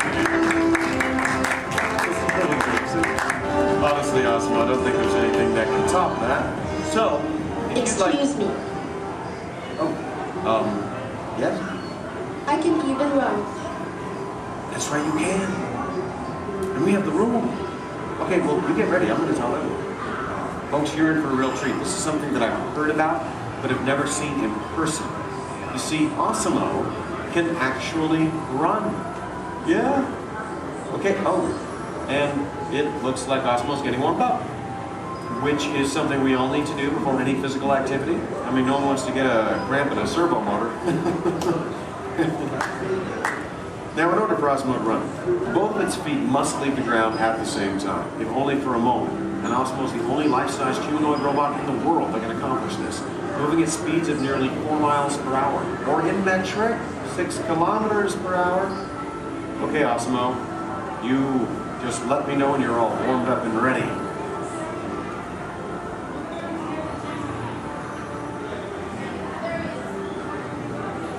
I am ready. Alrighty then. On your mark, get set, go!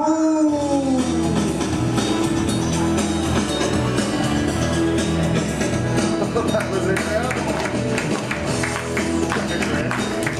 Watch me turn around. I want to show this to you in slow motion. Now this is truly an amazing accomplishment. Osmo's airborne, meaning both of its feet leave the ground for about 0.08 seconds, running very similar to that of a human. Very impressive, Osmo. Thank you, Kevin. Now, if you'd like to learn more about Osmo, please visit the website, osmo.honda.com. As for you, I think it's time to get you ready to meet the rest of the family. So, why don't we say goodbye to all of our new friends? Excuse me. Yes? Please do not forget to order the pizza. Pizza for the... That's right. Thank you, Osimo. You're welcome. You know what, Osimo? I think this is going to be the beginning of a beautiful friendship. All right. And the kids are home. I hope you're ready to meet them. But before we go, let's say goodbye to all of our new friends. Goodbye, everybody. And everyone, let's hear one more time for Osimo.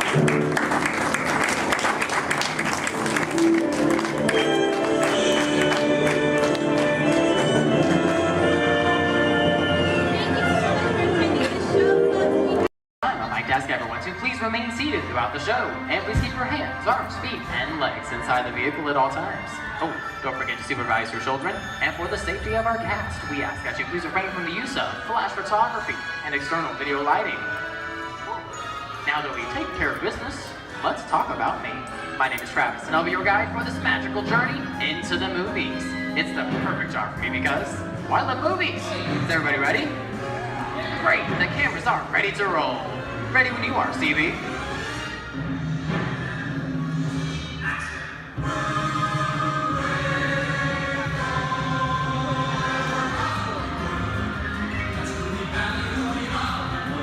And we are rolling.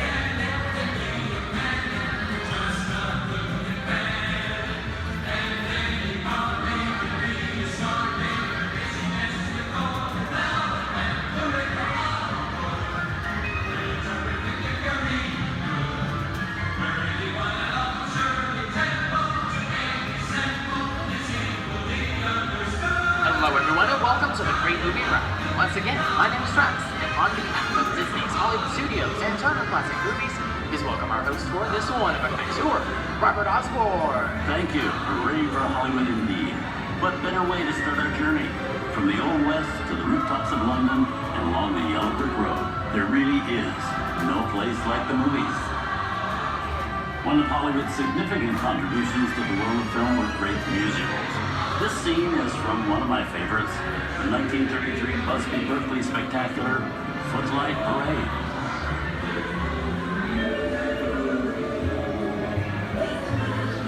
Here's one of the most famous of all dance sequences. It's from the 1952 musical classic, Singing in the Rain. Here's Jim Kelly singing in the rain. Literally.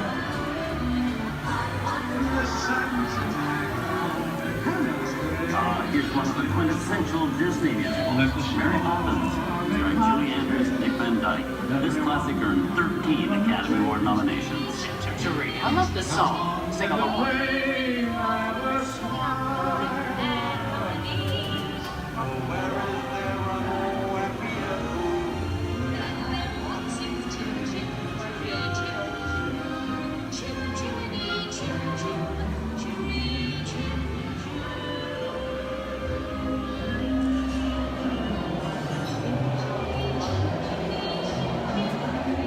Hold on to those wallets and purses, folks.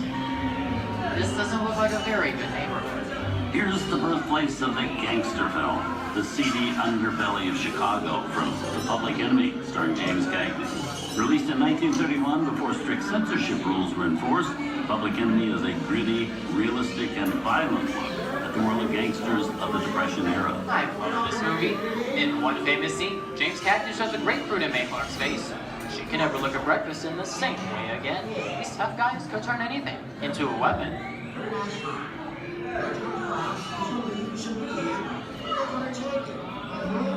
gonna kick in with the dog. If you don't, somebody's gonna drop by here and take your teeth out one at a time.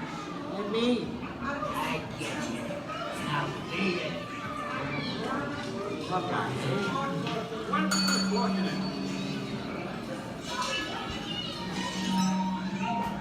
Sorry about the delay, folks. I don't want to run a red light, even in the movies.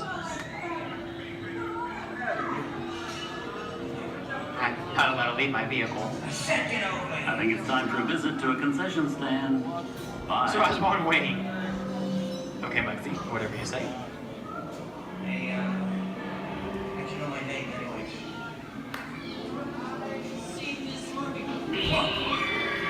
Well, he's on singing your fancy cars. Why don't you get out of here? So beat it. I said square out of here or you're gonna get hurt. What makes you sad? Here they come, Bus! Get out, you grinders!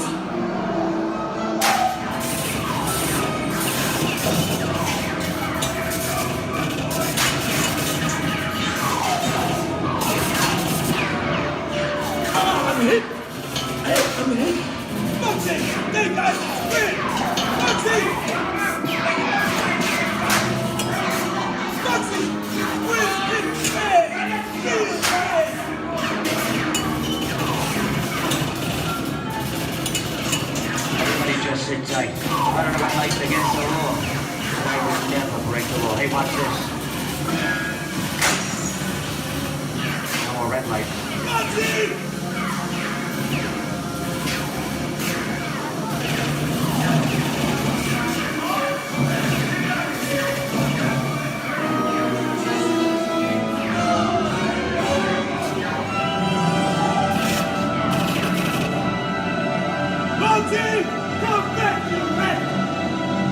Sorry, boys, I'm making my getaway. Give my regards to the warden, suckers. What are you looking at? Everybody just mind your P's and Q's and, maybe you won't get hurt. Oh. This must be the west side of town, huh? Western films depict the legendary American wild frontier, where cowboys and their loyal steeds maintain order in towns against the untamable wilderness. John Wayne and Clint Eastwood are two of the iconic stars who epitomize this ideal of the stoic gunslinger.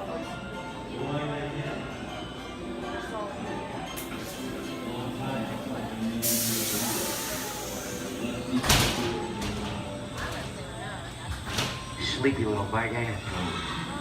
That's some mighty tough territory you're heading into, Pilgrim. I'd think about turning back if I was you. That is, if you want my opinion. But I reckon No, we're in the clear. This looks like the perfect time to collect up all your valuables. We'll start with the jewelry and then we'll... What are you talking about? I didn't even work this neighborhood, copper.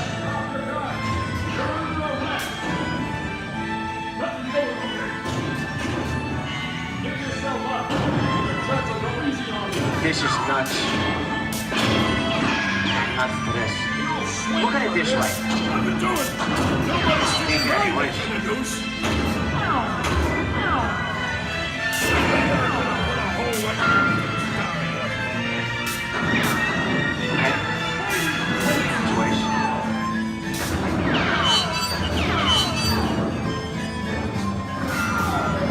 I don't know about you guys, but this is starting to get kind of creepy. Where are we? Jason? Science fiction has been a staple of classic movies, from George Méliès's Trip to the Moon to George Lucas's Star Wars. In 1979, director Ridley Scott and Sigourney Weaver made audiences believe that in space, no one can hear you scream. This is Alien. Hey, you down face. How do we get out of here? Warning, remain in your vehicle. The area you are entering is extremely dangerous. Proceed with caution.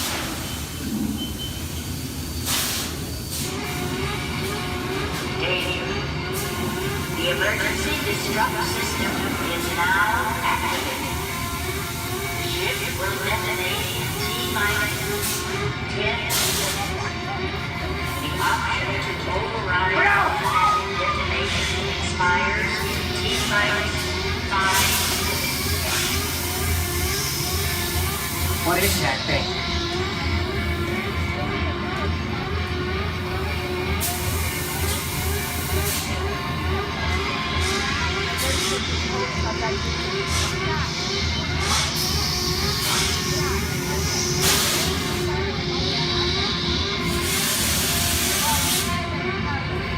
Get it together. I'm getting out of here. That's enough creepy crawly things for one day, right? Wrong.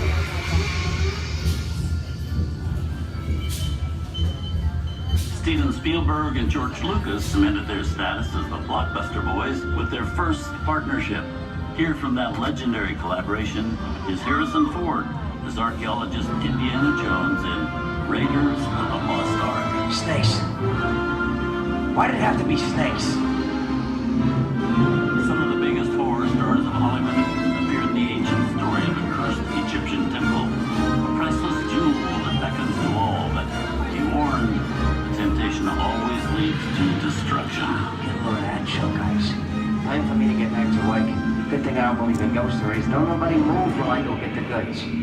I don't think they'd notice a few extra bodies around here. If you know what I mean.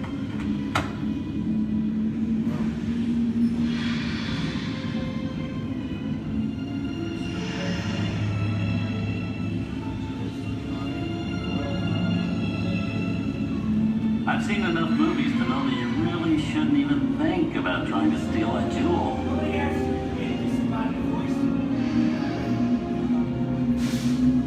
Halt, unbeliever. Disturb the treasure of the gods, and you shall all pay with your lives.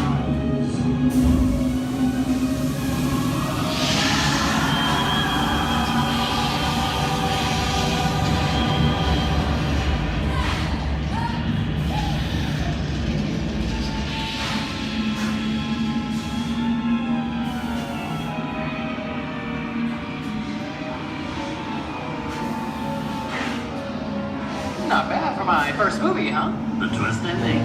That just goes to show you anything can happen in the movies. Now, let's get on with the show.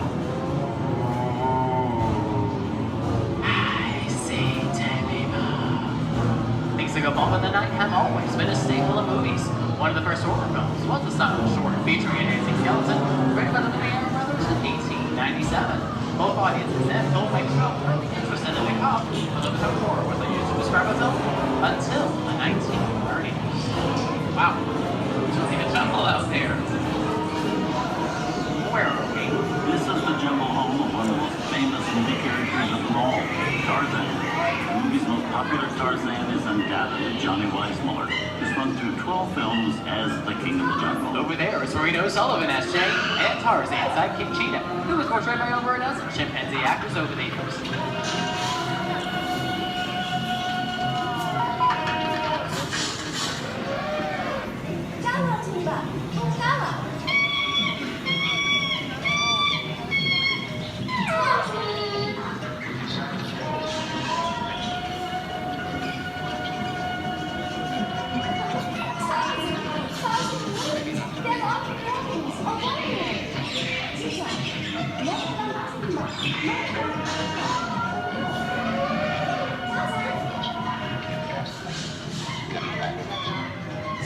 Here's Humphrey Bogart in his most famous film role. In 1942, Bogey finally got to spread his wings and romance the beautiful Ingrid Bergman in Casablanca. Look, I know that it'd be noble. It doesn't take much to see that the power of three little people don't amount to a hill of beans in this crazy world. Someday you'll understand that.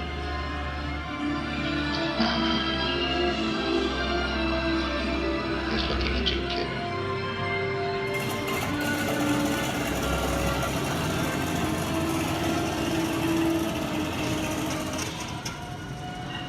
Inside of us, we both know you belong to Victor.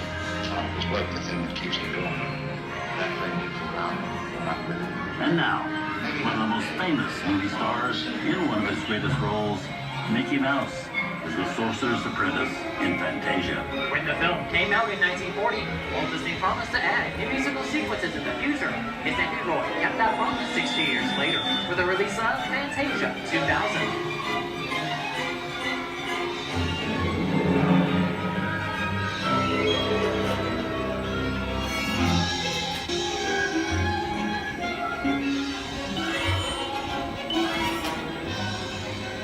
We've come over the rainbow and into one of the most beloved and most watched films in movie history, The Wizard of Oz. Toto, I have a feeling we're not in Kansas anymore.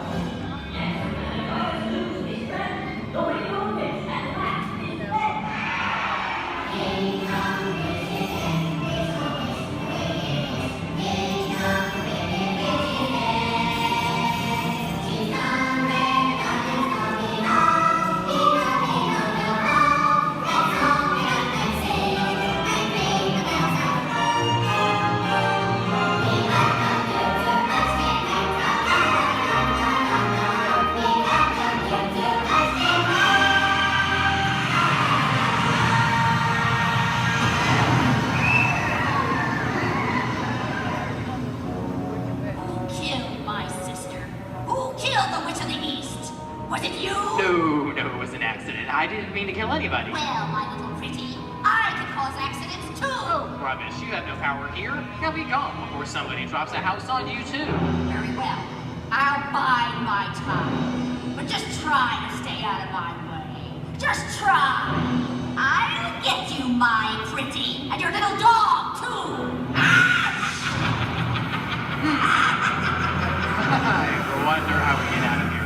What do you folks think? Which way do we go? Follow the yellow brick road. Follow the yellow brick road. Follow the yellow brick road? Oh, why would nothing? Sing along, folks. You know the words.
From all of us here at Disney's Hollywood Studios and Turner Classic Movies, we hope you've enjoyed our tour through some of my favorite films.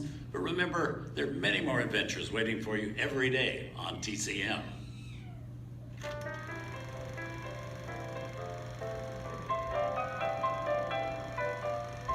We didn't need that. We had to face it. Wait a minute. You ain't heard nothing yet. Step in time!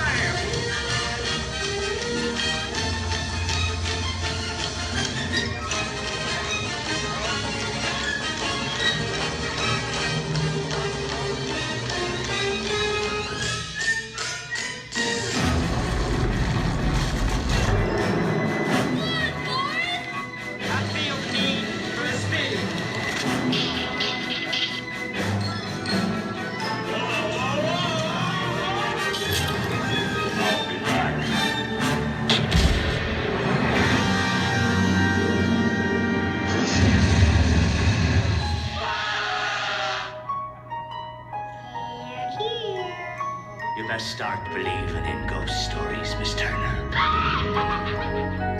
Is it safe? I have a feeling we're not in Kansas anymore. I'm a man. Well, nobody's perfect.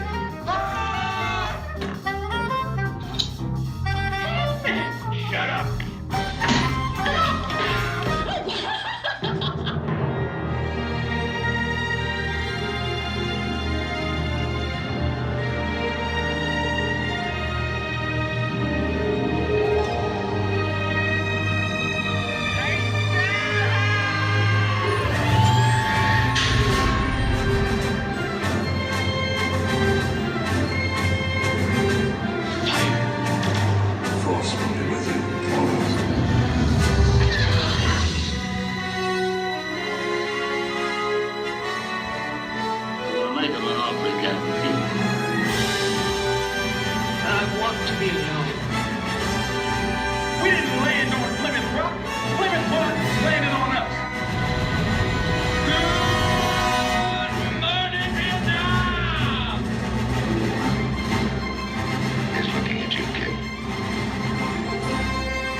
Enjoyed our ultimate celebration of classic movies, and remember, you can find many more beloved stories and legendary stars on Turner Classic Movies. On behalf of Disney's Hollywood Studios and Turner Classic Movies, we'd like to thank you for joining us on The Great Movie Ride.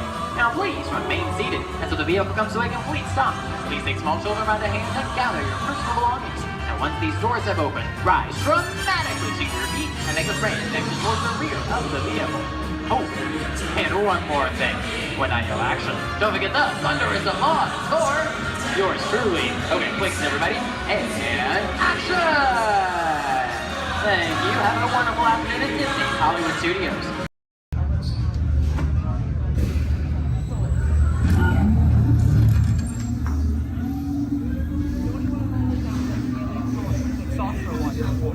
This fight is never gonna work. Rocket! Well, okay, I'm off onto your vehicle. We'll be right behind you. Nothing to worry about. Unless we cannot stop this unusually large man, we're likely doomed. You're gonna need it.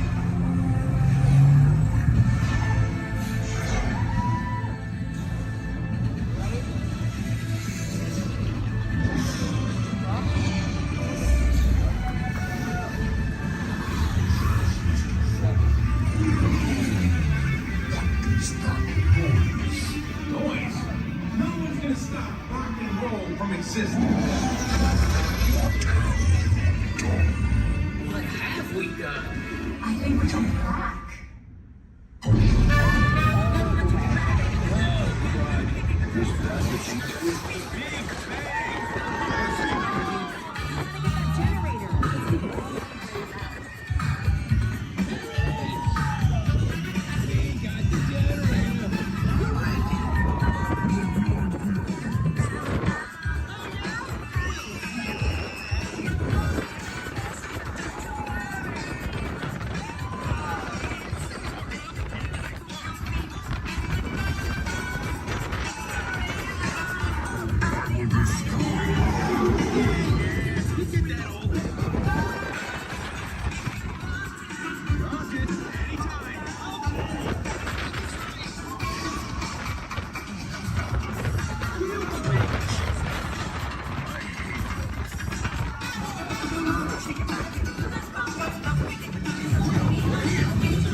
You really think they deserve to be called heroes? Do you see how they dress? It's just a figure of speech, Drax. You are lying to them. Now I understand. Welcome to the Guardians of the Galaxy.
Gracias.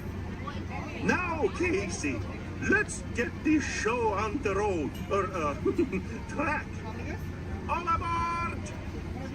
All aboard! All aboard! Let's go!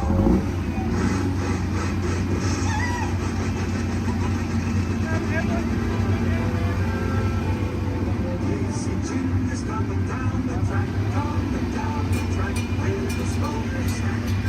Leaving Marvin coming round the hill. Casey's getting ill, every jacket chill. Every time his funny little whistle sounds, everybody looks to the circus grounds. Time for lemonade and Cracker Jack. Casey Jim is back, Casey Jim is back. Every time his funny little whistle sounds, everybody hurries to the circus grounds. Time for lemonade and Cracker Jack. Casey Jim is back, Casey Jim.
To the animals, that's the end of the lion. Fantasyland,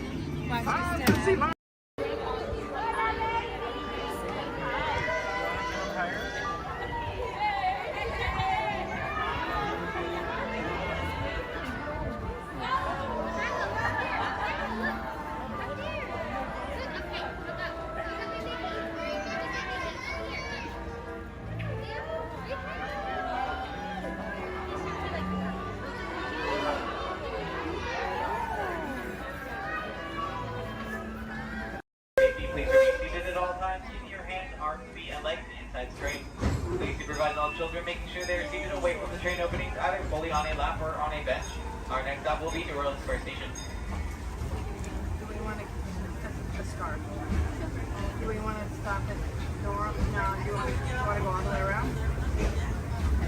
Or do we want to stop at New Orleans? Welcome aboard the Disneyland Railroad. We're embarking on a grand circle tour of the Magic Kingdom. We'll be stopping at New Orleans Square, Mickey's Toontown, and Tomorrowland. We'll also visit the Grand Canyon and make a trip back in time to the primeval world and the age of the dinosaurs before returning to Main Street Station. As we begin our journey, remember that for a safe trip, you need to stay seated, keeping your hands, arms, feet, and legs inside the train. And please watch your children. Bienvenidos a bordo del Disneyland Railroad. Para su seguridad, permanezca sentado y mantenga las manos, brazos, pies y piernas dentro del tren y cuide a los pequeños. Gracias. Our first stop is New Orleans Square Station. But to get there, we need to pass through the wilds of Adventureland. It may seem peaceful through here, but trust me, it's a real jungle out there. Literally. So be on the lookout. You just never know what might be lurking along the rails.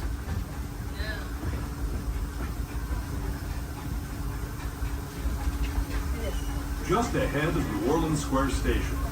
This station also serves Frontierland and Critter Country. If you'll be leaving us here, please remain seated until the train comes to a full stop. Then watch your step as you're getting on. For those of you continuing on with us, we'll be resuming our trip in just a moment. This is New Orleans Square Station. New Orleans Square.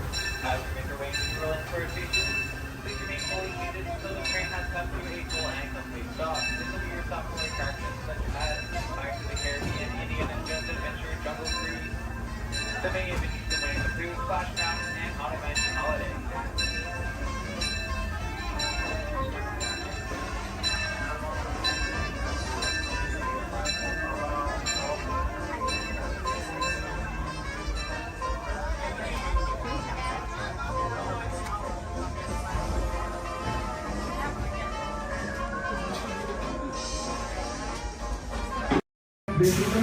Cuidado, mundo.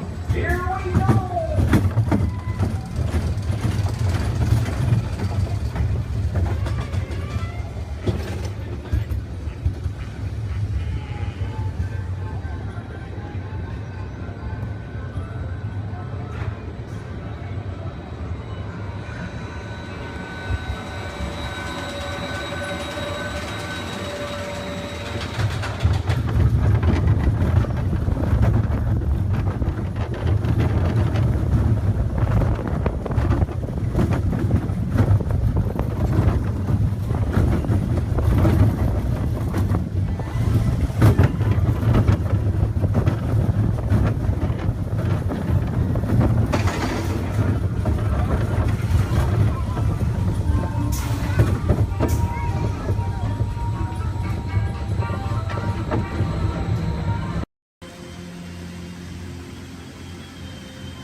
I'm not sponging for rum.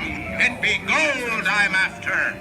Strike your colors, you brazen wench. No need to expose your superstructure.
I'll be your chief flight attendant today. We'll begin boarding in a few minutes, but first I'd like to acquaint you with some important safety information. When the doors to your flight open, please take a seat and store all carry-on items in the underseat compartment. This includes cameras, purses, hats, and of course, these little beauties. Next, fasten your seatbelts, inserting them into the buckle on your left. If smaller aviators don't measure up to the height indicator on the seat, just put the belt through the loop in the center strap before buckling.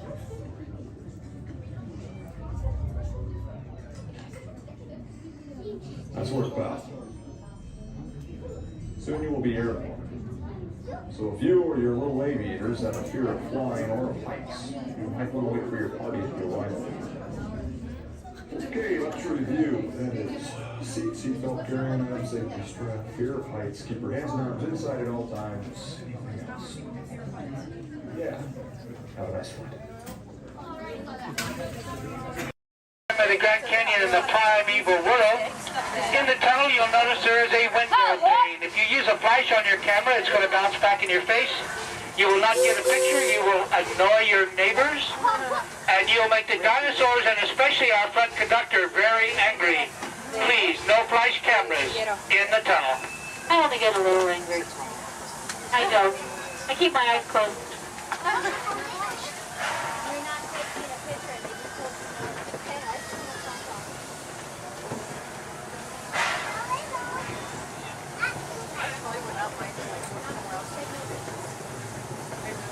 To those joining us, welcome aboard.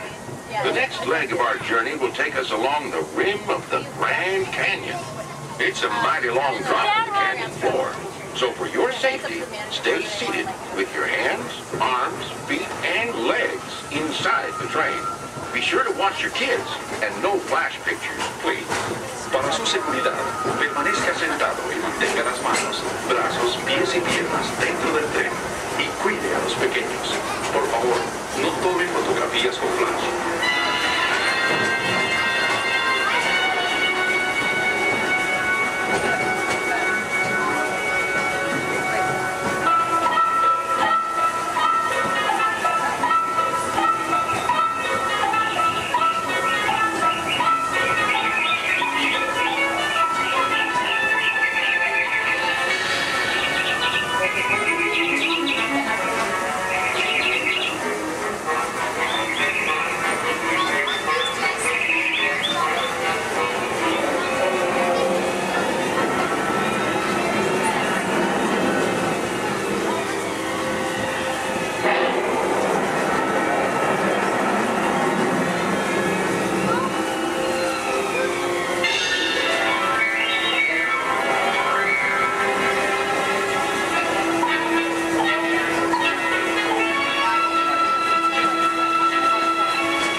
steaming back to our own time and to Main Street Station, gateway to Disneyland. If you'll be leaving us here, stay in your seat till we come to a full stop. And remember to gather all your personal belongings, including the young'uns if you got any, and step carefully from the train. I'd especially like to thank those of you who've been with me for the Grand Circle Tour of Disneyland. We surely hope you enjoyed your travels with us and that you'll come back and see us again real soon. For those of you traveling on, we'll be on our way again in just a few minutes. This is Main Street Station, Main Street, USA.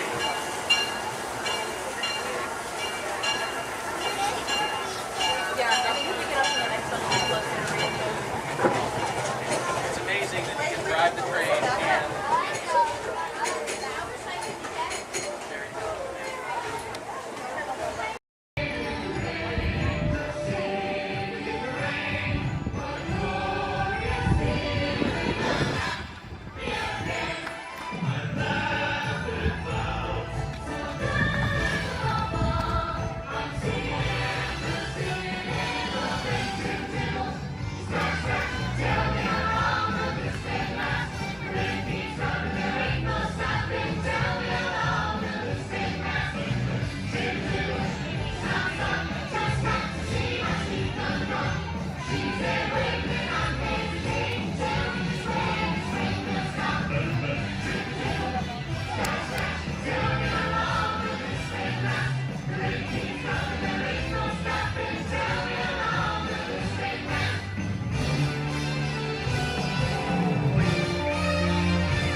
promote and encourage the imagination, and because it has been clinically proven that certain types of music can actually make you smarter, a little Mozart, please.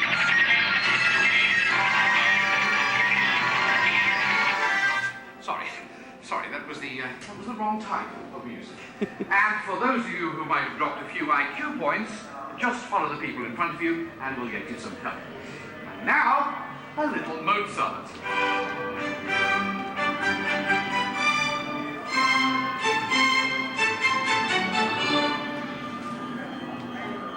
Dr. Chang, please pick up line 4, line 7, and 9. Dr. Nigel Channing here with a quick one of my imagination. Please remain seated with your hands and arms inside the vehicle at all times.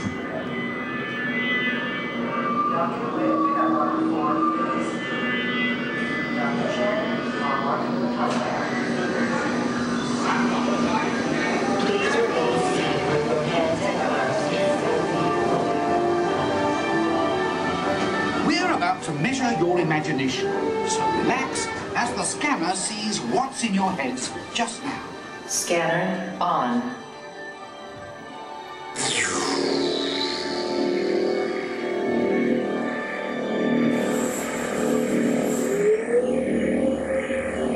Well, as you can see, there's not much going on upstairs, imagination-wise, but that's just perfect for our experiments. Yeah, I got the same thing at the mark right there. Perfect. And the sequence. Give me tones and rapid description.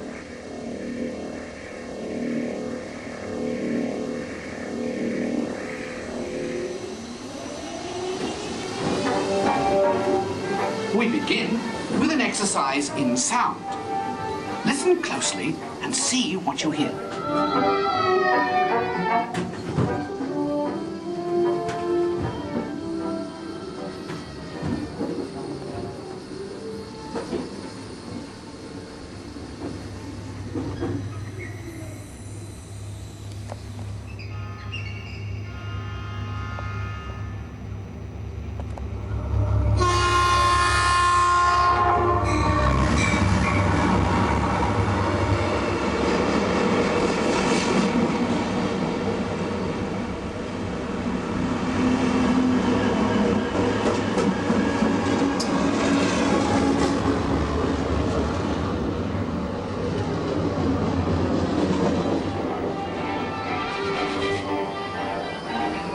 Is this looking glass actually magnifying, or is it your imagination?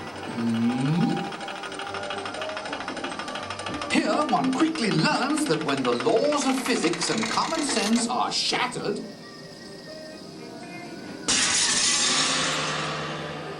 imagination takes over. Welcome to the illusion land, where things are not always what they seem.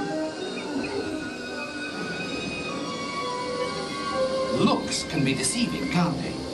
Well then, take a second look. Now what do you see? When you use your imagination, nothing can truly hold you back.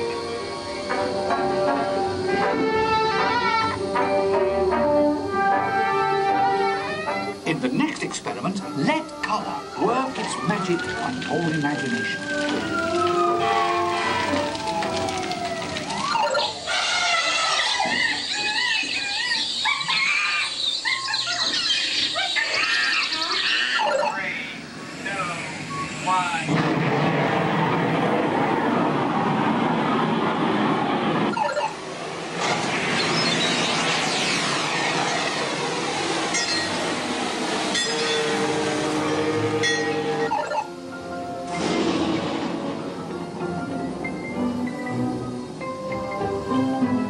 And now an exercise all about making connections. Stare at these points long enough and your imagination will take flight. You'll see.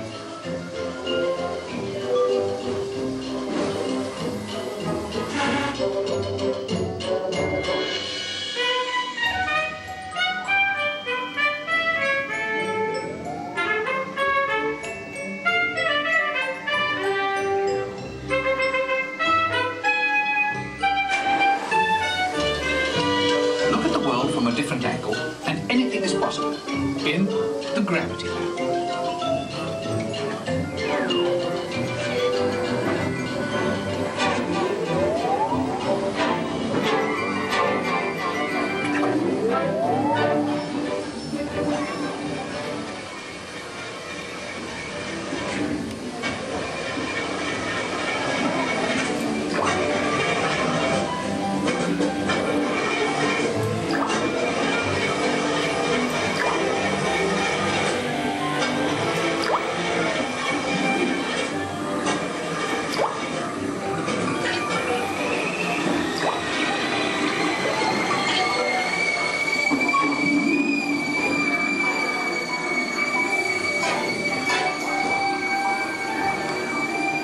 Well, our experiments are now complete.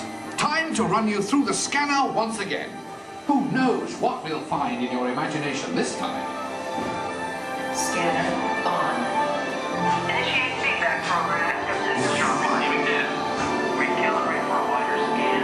Interesting. Recalibrate. Settings at full.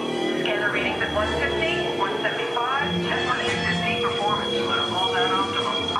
You've pushed the scanner to the limit. This is absolutely unbelievable. Fantastic! Look what your imaginations have created.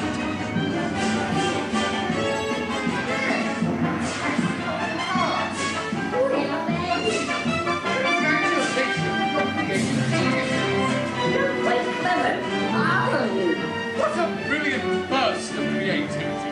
Incredible, awesome, absolutely fabulous. I couldn't have imagined a better...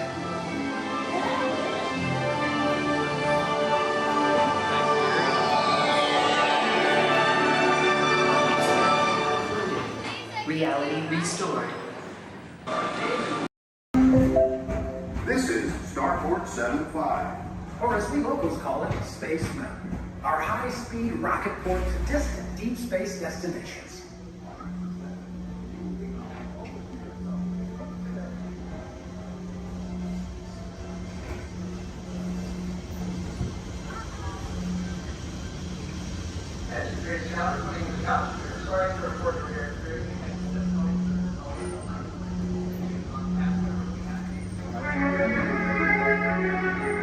Let relaxation wash over you at the most refreshing retreat in the galaxy, the coral moons of Pisces 7. You H2O it to yourself. Book today.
Enjoy your trip aboard the Metroliner.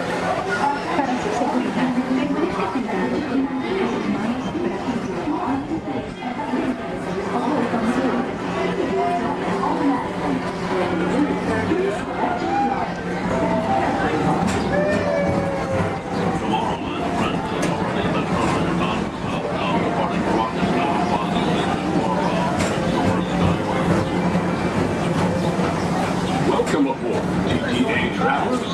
We hope you enjoyed Tomorrowland start.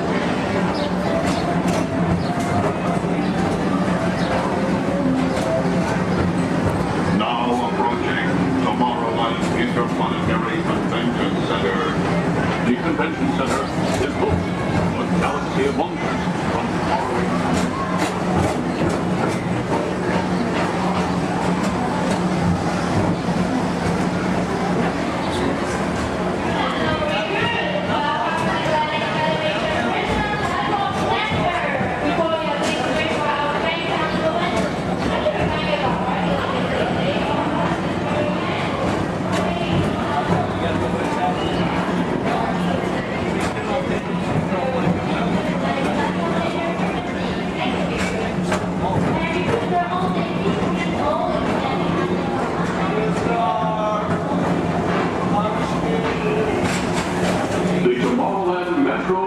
Historical Society presents Walt Disney's 20th century vision for the future. This model city dared to dream the perfect community in which to work, live, and play.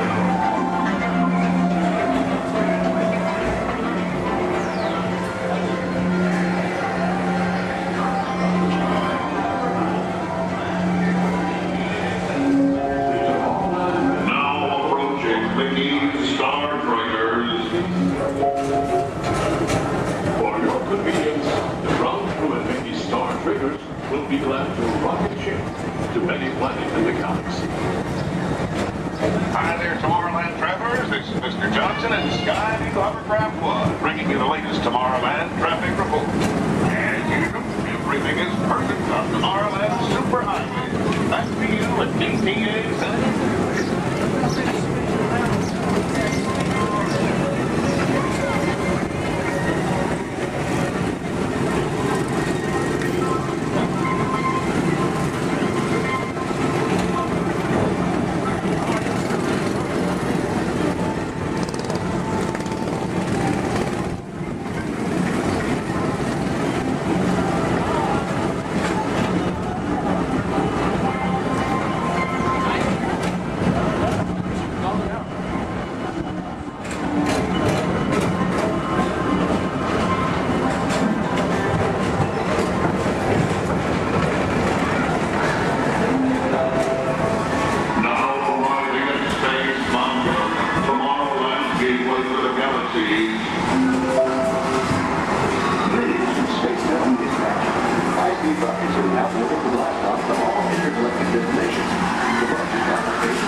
Another fine transportation service provided by the Tomorrowland Transit Authority.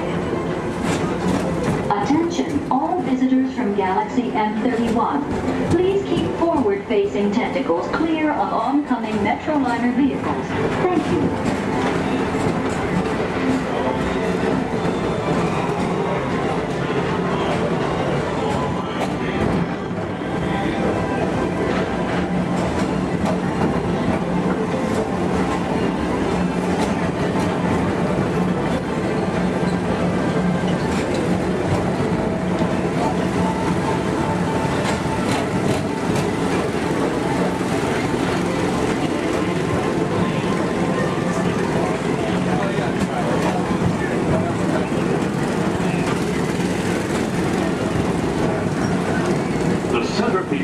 Rocket Tower Plaza is the League of Planets Astro Orbiter. This symbol of universal harmony and interplanetary fellowship provides all beings with an exhilarating spin around the planets.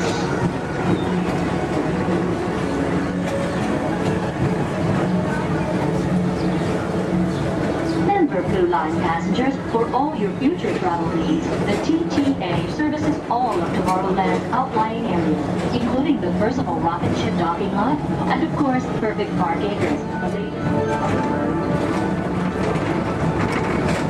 Paging Mr. Morrow, Mr. Tom Morrow. Your party for the Saturn has arrived.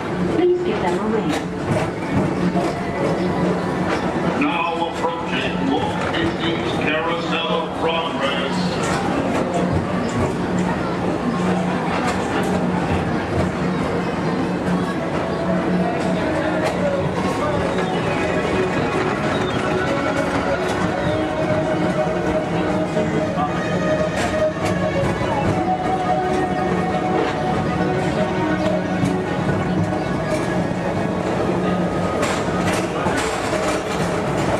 Citizens of Tomorrowland, join Buzz Lightyear on a daring space mission to save the universe from the evil Emperor Zurg.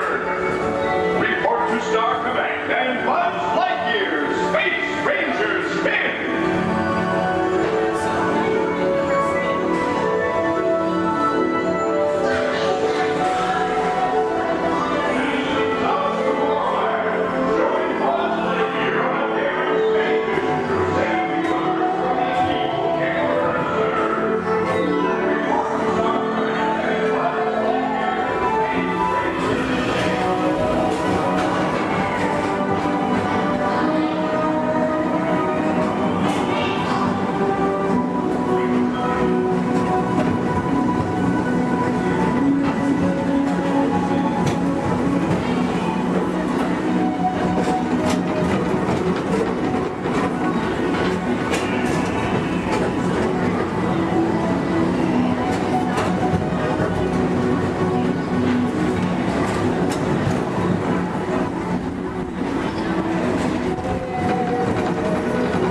Welcome back to Rocket Tower Plaza at the heart of Tomorrowland. Come now, rejoin us and believe in the promise of tomorrow.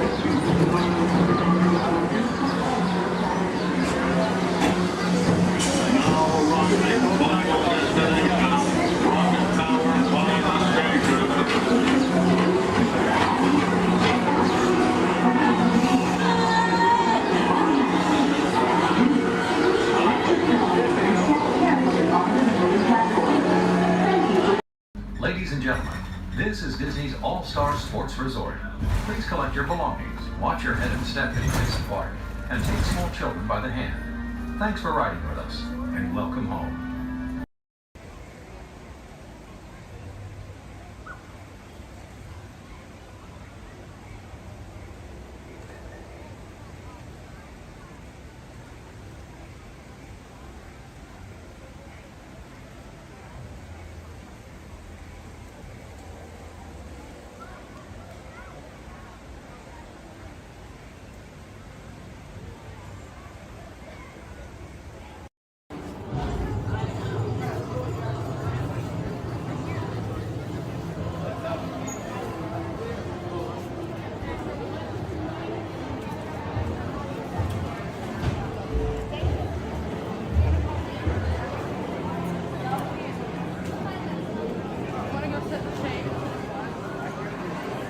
Your journey, keeping your hands, arms, feet, and legs inside the car.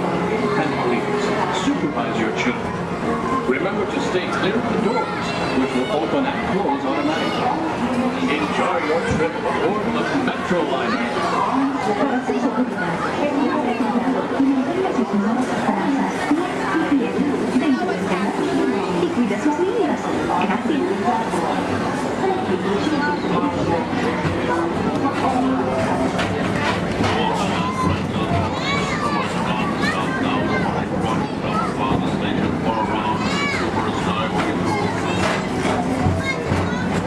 Welcome aboard, TTA travelers. We hope you enjoyed Tomorrowland Transit Authority's Super Skyway.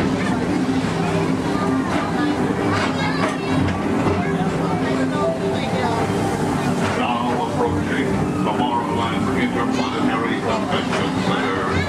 The convention center is host for Galaxy Wonders from the Waterway Track.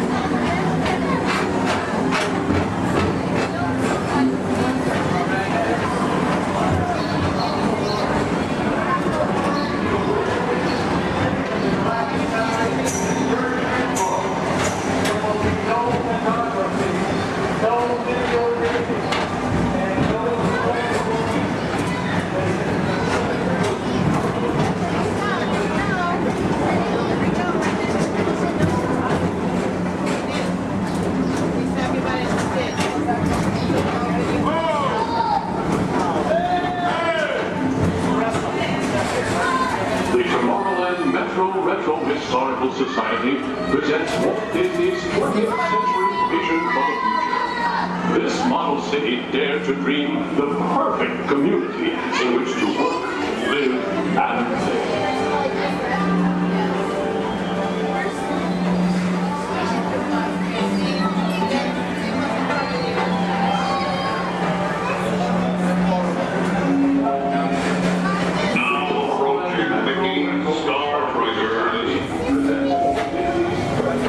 For your convenience, welcome to Disney Star Traders will be left to rocket ship to many planets in the galaxy.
Attention, all visitors from Galaxy M31. Please keep forward front-facing tentacles clear of oncoming Metroliner vehicles. Thank you.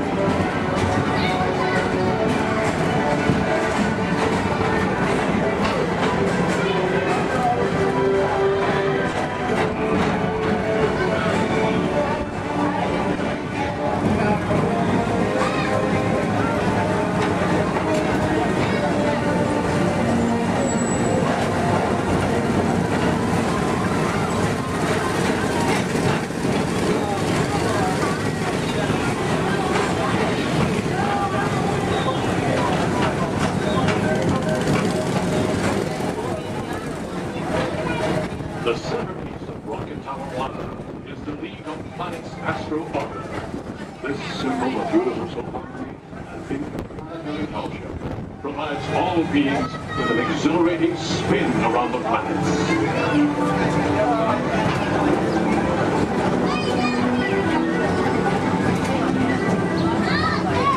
Remember, Blue Line passengers, for all your future travel needs, the TTA services all of Tomorrowland's outlying areas, including the personal rocket ship docking lot, and of course, perfect parking, the latest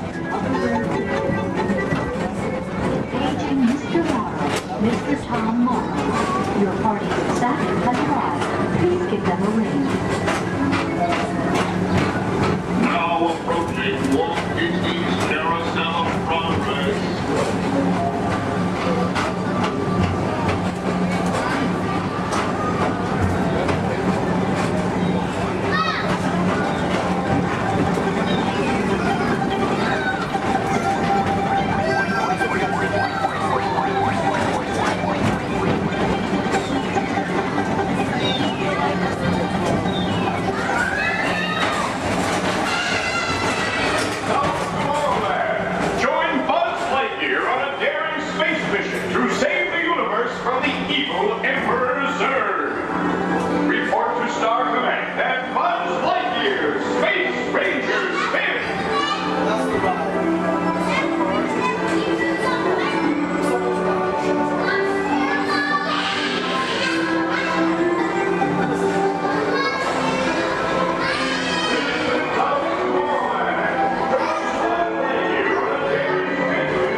Rejoin us and believe in the promise of tomorrow.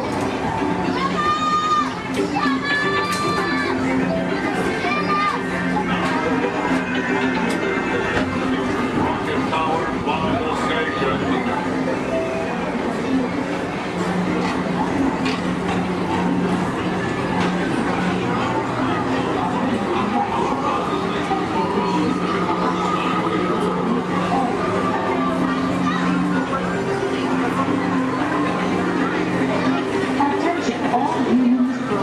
Intergalactic beings. Please keep your arms, legs, and other appendages away from the doors. The doors open automatically. When they do, please collect your belongings and step carefully onto the moving platform. Thank you for choosing Tomorrowland Transit Authority for all your travel needs. Yes. Turn around. What do you have going on? Your horns are sprouting nice. Oh, a dog. Goodness, these creatures. At least he's quiet. In fact, he's almost to nothing. He's just zero. Turn it around. I don't like it looking at me. Yes. I think we all need to have a party and not invite someone. I think you're right. And I know who it is, the Queen. She's not here this year. My, how the tables turn. I got the invitation. You know what's worse? Remain seated throughout throughout your journey, keeping your hands, arms, feet, and legs inside your car.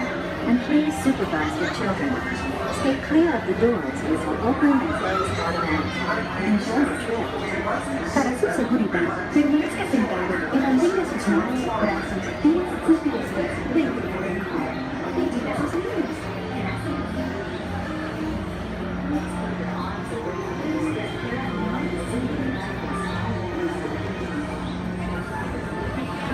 Welcome aboard the Tomorrowland Transit Authority People Mover. Your quiet and carefree highway in the sky. We invite you to sit back, relax, and enjoy your Grand Circle tour. Along the way, you can preview many of the exciting places you'll want to be sure to enjoy today while visiting this land of tomorrow.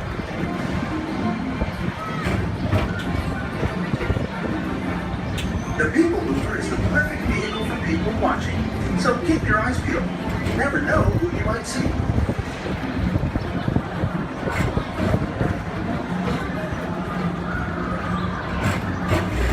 Coming up, Stitch's Great Escape, where you can report for duty as a security agent for the Galactic Federation.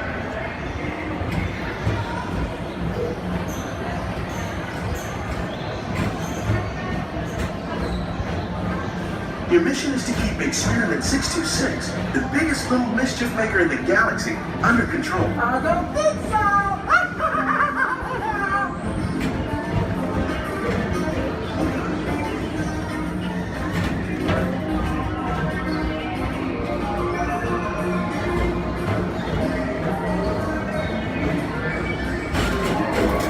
And now, the Tomorrowland Transit Authority proudly presents Progress City and Walt Disney's dream for experimental prototype radio tomorrow. Progress City was the inspiration for everything leading toward the line.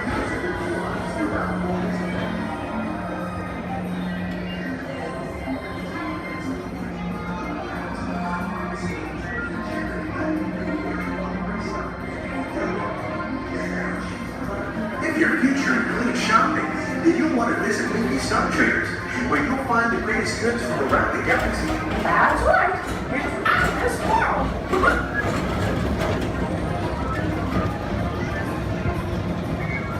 At the Tomorrowland Speedway, put the pedal to the metal and speed towards the checkered flag in your very own race car.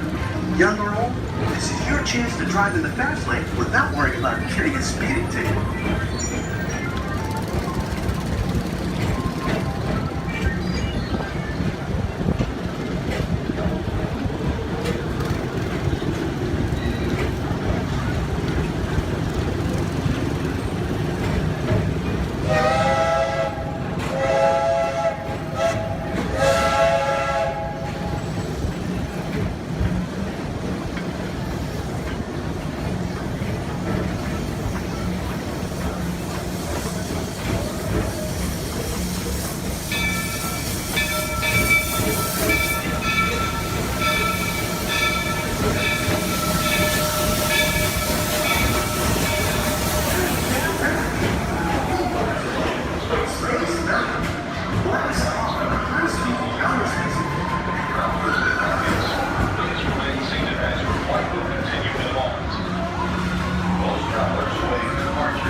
Paging Mr. Morrow, Mr. Tom Morrow.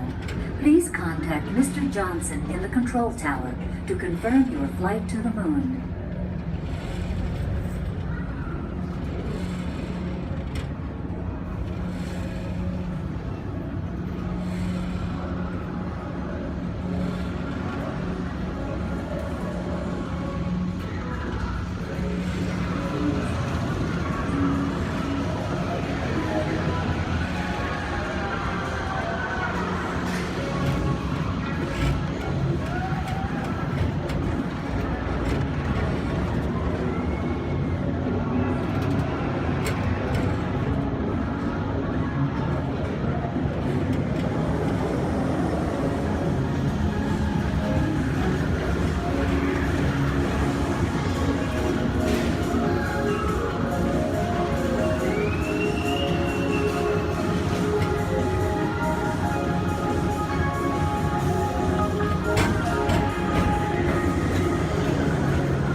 different high-flying adventure, hop on board the Astro Orbiter. Pilot your own spacecraft as you take a spin around the planet and ascend to otherworldly heights.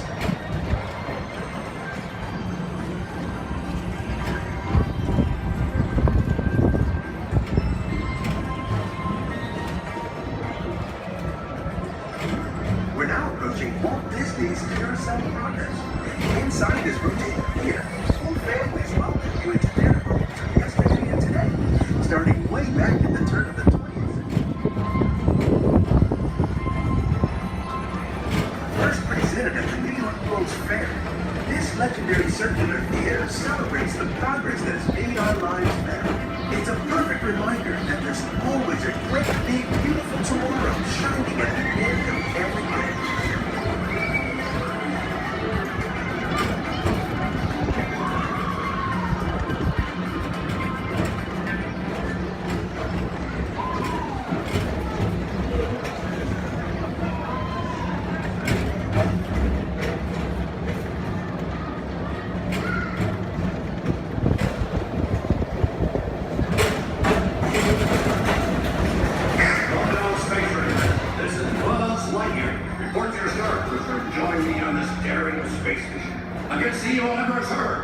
As an honorary space ranger, you'll use your own personal laser cannon to save the entire galaxy.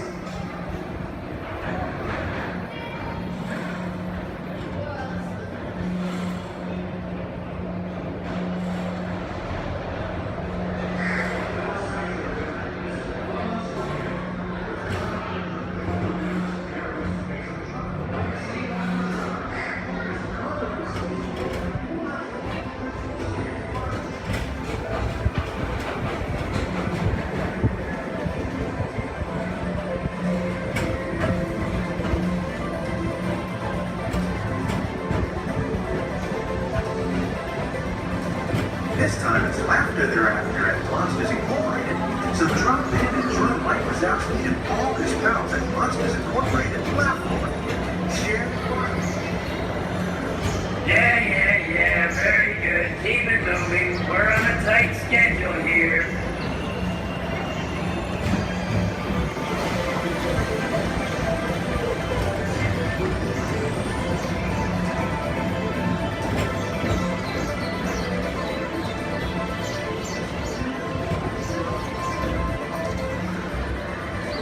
Thank you for joining us on the Tomorrowland Transit Authority People Tour. It's been a pleasure to have you aboard. Enjoy the rest of your day and have a great, big, beautiful tomorrow. Welcome aboard the Tomorrowland Transit Authority. Your flight is right where you Step onto the moving platform with caution and exit by stepping away from the car. Thank you.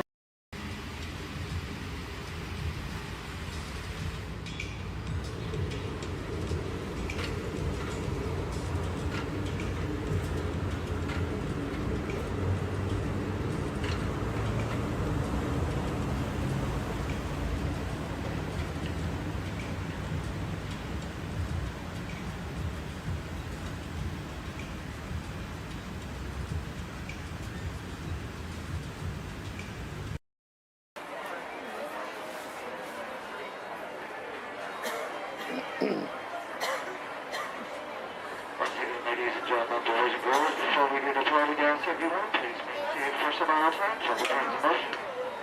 As well as if you're a small children, if you ask to go and please take the closest side of the bench. And a welcome to the car opening day. Here we go. Our board.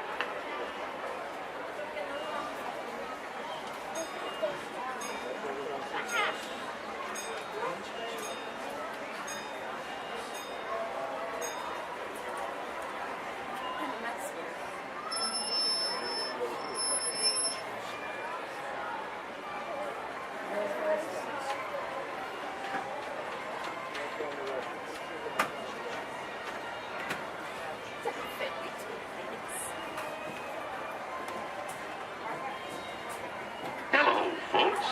Welcome aboard the Disneyland Railroad. We're now embarking on a grand circle tour of the Magic Kingdom, with stops at New Orleans Square, Mickey's Toontown, and Tomorrowland, followed by a visit to the Grand Canyon. Canyon and primeval world. We got a lot of traveling ahead of us, so remember, for a safe trip, you need to stay seated, keeping your hands, arms, feet, and legs inside the train. And please, watch your children. Bienvenidos a bordo del Disneyland Railroad.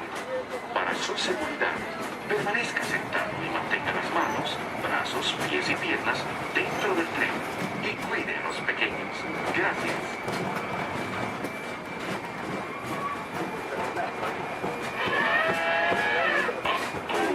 Did you folks hear that? Sounds to me like we've reached the wilds of Adventureland, where you just might run into a lot of savage critters out there, including lions and tigers and tiki birds. Everybody best be on the lookout, and you never know just what may show up. We're approaching our first stop, New Orleans Square Station. This station serves Frontierland, New Orleans Square, and Critter Country. If you'll be leaving us here, please remain seated until the train comes to a complete stop. Then watch your step while getting on. Have a good time at the Frontier, yeah? For those of you continuing on with us, please resume our journey in just a moment. This is New Orleans Square.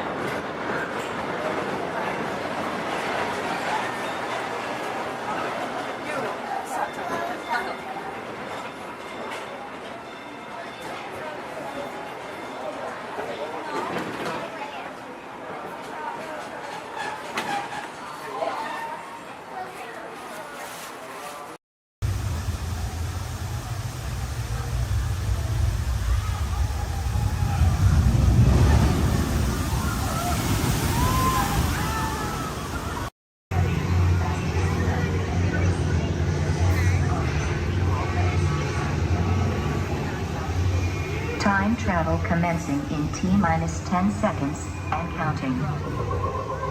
This is Seeker. Listen up. We've got to get in, grab the Iguanodon, and get out before that asteroid hits. Let's roll!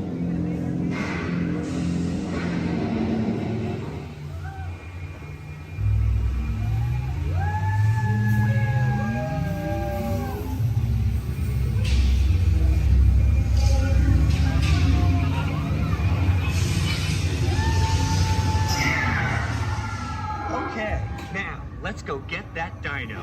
Computer, what are you tracking? Styracosaurus. Not our dino. Warning, meteor shower in range. Just little one. Oleoramus. Hadrosaur. Raptor. Time to get serious. Locking autopilot on homing signal now! Hang on! I'm tracking a big dino on the scope. Could be ours. Computer, full stop. Identified. Carnotaurus. Definitely not our dino. Go, go, go!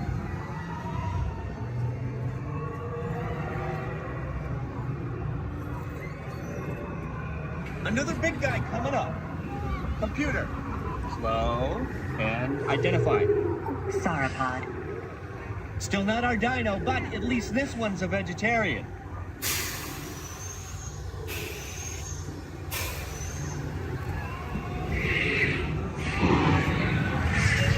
Asteroid impact in 90 seconds. We better move it. Pterodactyl. Incoming! Asteroid impact in 60 seconds. We can't stop now. Keep going, keep going. Compsognathus. Computer, what's happening? Loss of traction. Four-wheel drive, move it! Warning, meteor strike. Evasive maneuver! Left! Right! Left! Right! That was close. Computer, now what? Carnotaurus. That's it! Abort mission! Abort! Abort! Iguanodon. Forget it! Get them out now! Brace yourself! This is it! They're not gonna make it! They're not gonna make it! Mission accomplished. You made it! I knew you would, and guess who made it back with you? I better find him before security does. Thanks for everything!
Remain seated until your rocket ship stops, and follow the arrows to the flight deck. Welcome back, pilots. Travelers, for your safety, please remain seated until your rocket comes to that full and complete stop. Gather all your belongings.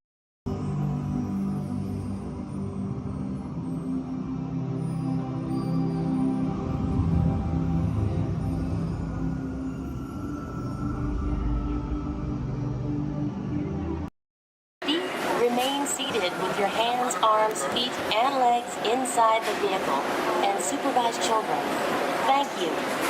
La estación de control de cinturones de seguridad está a la vuelta de la esquina.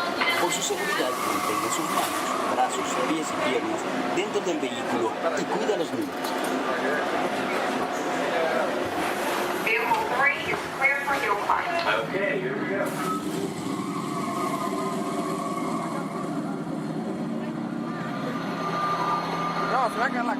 The torque and transmission load data are looking good. Great, let's proceed to the rough road tests. You got it.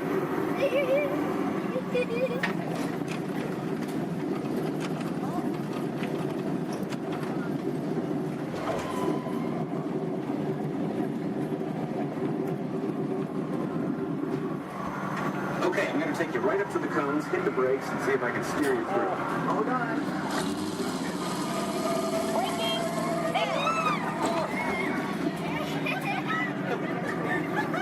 Okay, we're back on track. Let's do that other sequence. Okay, let's try it again, this time with the anti-lock brakes. ABS rear. Braking! All right, that's the way it ought to be. You see how ABS lets you keep control of the vehicle while braking?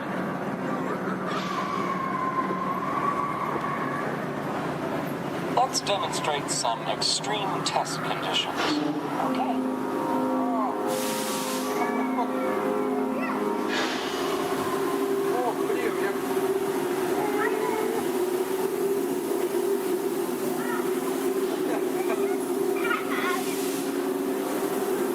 Did you remember to turn off those rowboats?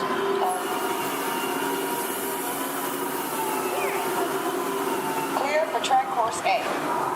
All right, let's pick up the pace. Increasing speed. 10%.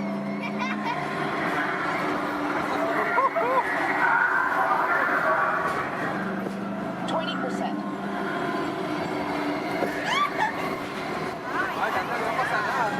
30%. Are you seeing an increase in lateral forces? Sure am.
Cameras on. Looks like all test parameters. Well, all right. That completes our test schedule. Let's download the data. Hey, thanks for being such a great test crew. Come back and ride anytime. Bye now.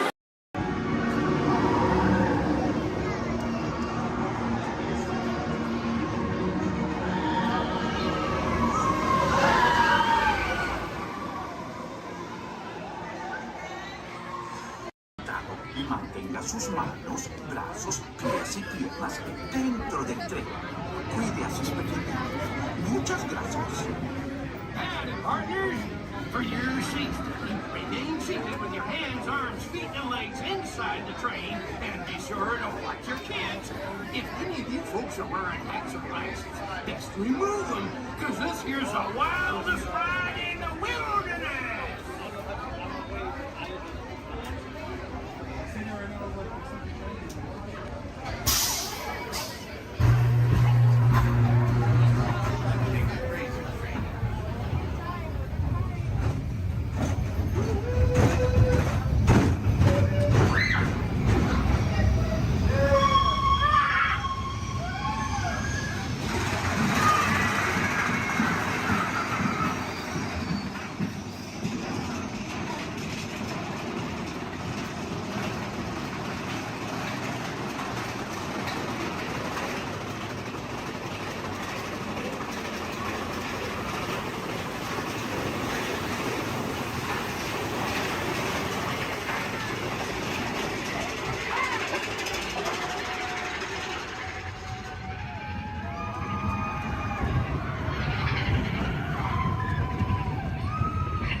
Venez, suivez-moi.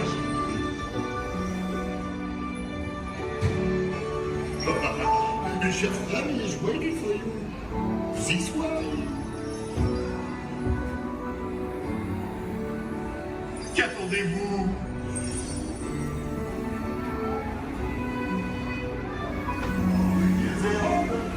Des invités pour le dîner. Yes, what's here?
are you doing?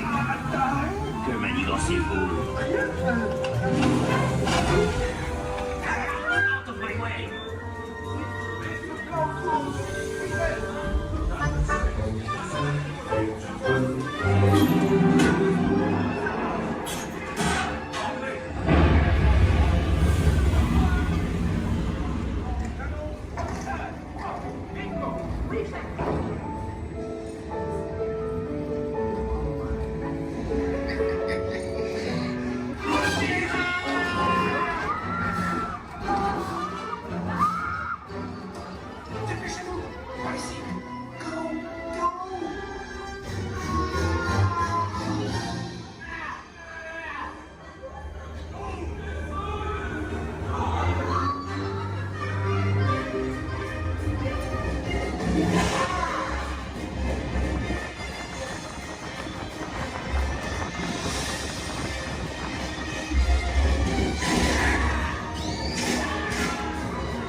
Welcome and good morning, everyone. We have some extra special friends here to welcome you all today. Let's hear it for Mickey Mouse and Minnie Mouse.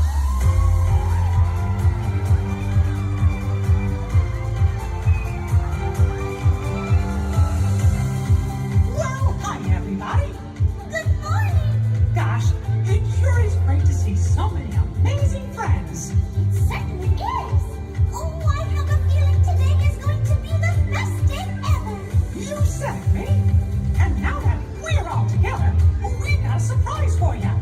When everybody heard that you were going to be here, they just had to come and give you a great big Magic Kingdom welcome. And here we come now. Hot dog! Now that everybody's here, I think it's time to start the day.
Disarmed. Sensor offline.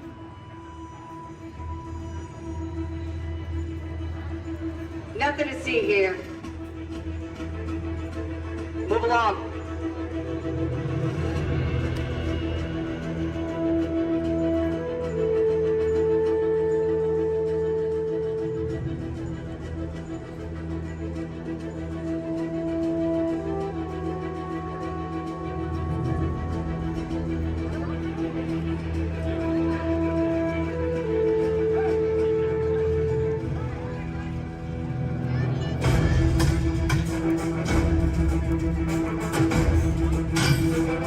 You don't look like recruits. I've got this. Intrusion alarm level 2. All units alerted. My turn.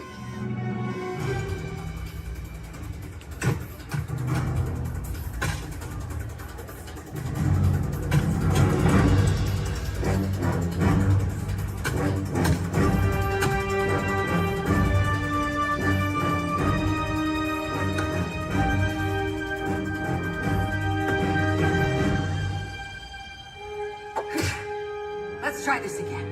Who sent you? An old friend. System offline. Assets at risk. Reinitializing. Taskmaster. What do you want? HQ back online. Ms. Romanoff, the Wakandan cargo has been secured safely inside the Quintet. It's in the jet. Let's go.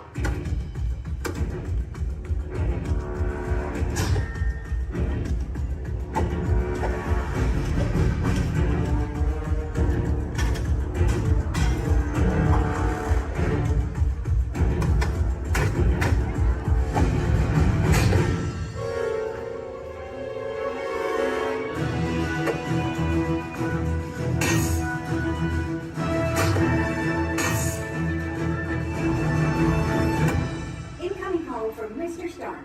Friday, don't put him through! Yeah, she put me through. Hi, Nat. Everything okay? You need help? I don't need help! Yeah, I said help. Intruders, step aside. I won't ask a second time.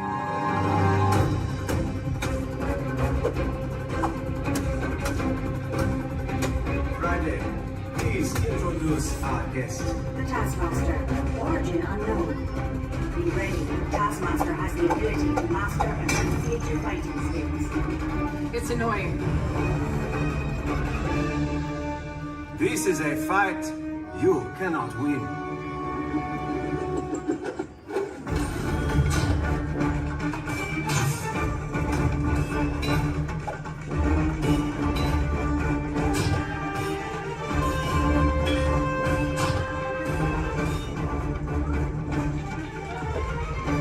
T'Challa, the vibranium! Leave it to me.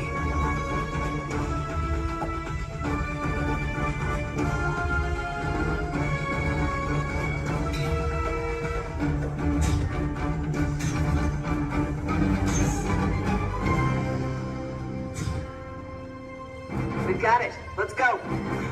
Friday, seal off Bay 94. Yes, Miss Romanoff. Bay 94 secure. This is not going to end well for you.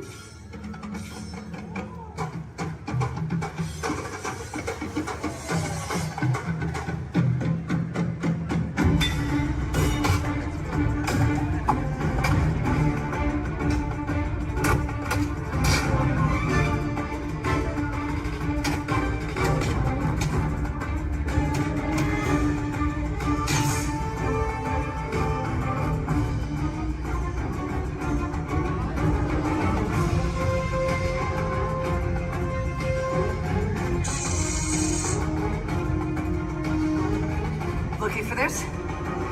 Not today. You know how this ends.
we need to get Dom back on the road. Spoiler alert, 9 times out of 10, it's either body work or a transmission. Guys, spread on over to this side, left side, left side. People on the left side, step forward, step on up, make a friend. Everybody here looks freshly laundered, okay? You'll be fine. Come on in, right this way, everybody. Keep on coming, folks in the hallway, let's go. I don't want to see anybody end up working on the transmission that doesn't know what they're doing. Come on in. Hey, oh, look at that, there's Mia. What's up, Mia? Hey, Pat, I see our partygoers have arrived. Yeah, they're still coming in, but say hey, everybody. Hey, I'm Mia, Dom's sister. Well, another race just wrapped, and it looks like my brother with another car for his collection. Anybody surprised? Honestly, I don't know why anybody challenges him. Hit me in the man. Well, we're meeting up at Sullivan's Garage for the after party, and while Tej works on your rides, you guys enjoy the break room. My brother calls this the family room. Oh, here we go. Dom says he doesn't have friends, he has Family. And the faces you see on these walls are our Family. When I'm in this room, I feel like we're all Family. So, welcome to our family. There it is. It's a thing around here. Hey, Tej, how's that Matthew McConaughey impression? All right, all right. What's up, Mia? Hey, Tej, just welcoming these good people to our family. How are their rides coming along? The rides are ready to roll out and roll out inside. Perfect. Let's get this show on the road. I'll let Dom know. You guys have fun at the party. Bye, Mia. Bye. She just called. Okay. All right, Pat. Yeah. Let's get these people on their way. Send them over to the war room. Sounds like a plan. Are you sure, though, Jamie's kind of a piece of work? Great. And he hung up. Okay, so in a moment, those doors are going to open. When they do, head on into the war room with Jamie. That's Tej's new assistant. First day without Tej, so good luck. Be nice. Don't touch nothing. Too much last night, so bear with me. Tej left me alone today, so yeah, that's pretty much it, you guys. In just a moment, these doors will be closing, and any moment. Oh, my God. Okay, so yeah, you guys want a tour of the war room? Okay, so basically, we've got some monitors over here. My name is Jamie, by the way, you guys. Oh, and there is Tej. Jamie, the buses are here. Okay, what do you want me to do with them? They're just staring at me. Should I send them now? Dom's calling. I got this, Jamie. Okay, great. Dom, what up? Tej, just got a heads up from Hobbs. The FBI's about to raid your location. Crazy. Man, they always ruining our fun. For real. It gets worse. They're leading Owen Shaw right to your door. Shaw?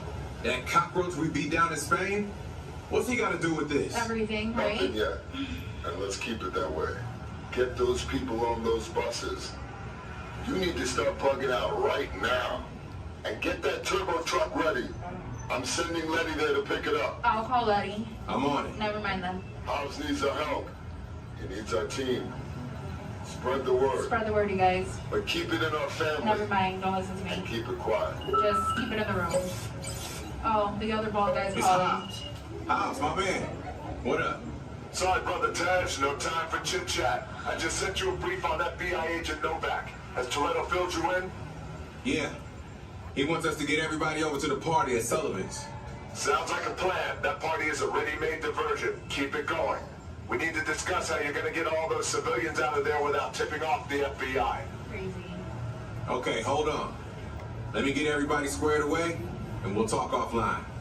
Copy that, Tej, and let everybody know. Shut off your cell phones. Don't listen We to don't him. want Shaw tracking your He's locations. overreacting. Just put it on silent. Okay, Jamie, Yeah. you heard the man. I heard him. It's about to go to a whole nother level. Crazy. Send everybody to the loading dock. All right, you guys. We heard him. Have fun. If anything happens, my name isn't Jamie. Okay? Peace.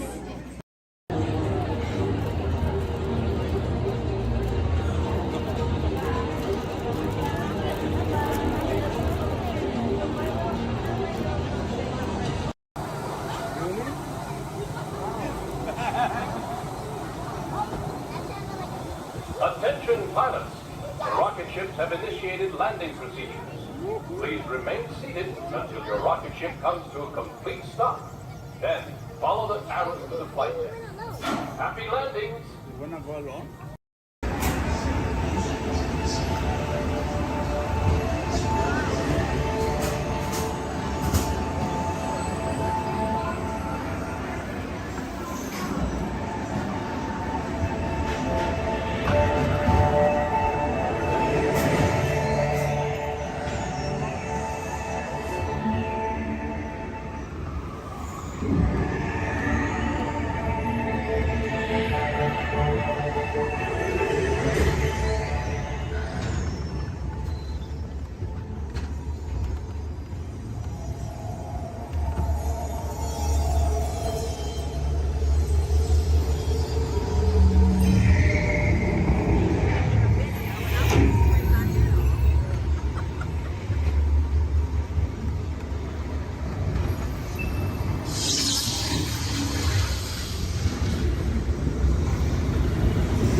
I'm supervising you. Now everyone pick up your favorite hand and wave goodbye to those people on that dock. Bye.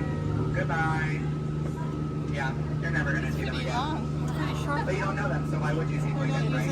Unless that was your family up there, then you know what? You're welcome. I just got you a 10-minute break from them. You probably need it. You've been at Disney World all day with them. But now let's see. Is this anyone's first time on the Jungle Cruise? Can I see a raise of hands? Perfect. Me too. Is this anyone returning to the Jungle Cruise? Can I see a raise of hands? Perfect. I can't wait to be a sore disappointment for all of you and exchange a lot of awkward eye contact has already started. How beautiful. But hello everybody, welcome in. My name is Skipper Kevin. First name Skipper, last name Kevin. I'm going to be your best friend, guidance counselor, dance instructor, tour guide, dragon slayer. And if you don't laugh at my jokes, I'm going to be your swimming instructor. I said that just for you. I said that just for you because I knew you were going to interrupt me. Yeah, thank you so much. I really do appreciate it. Wow.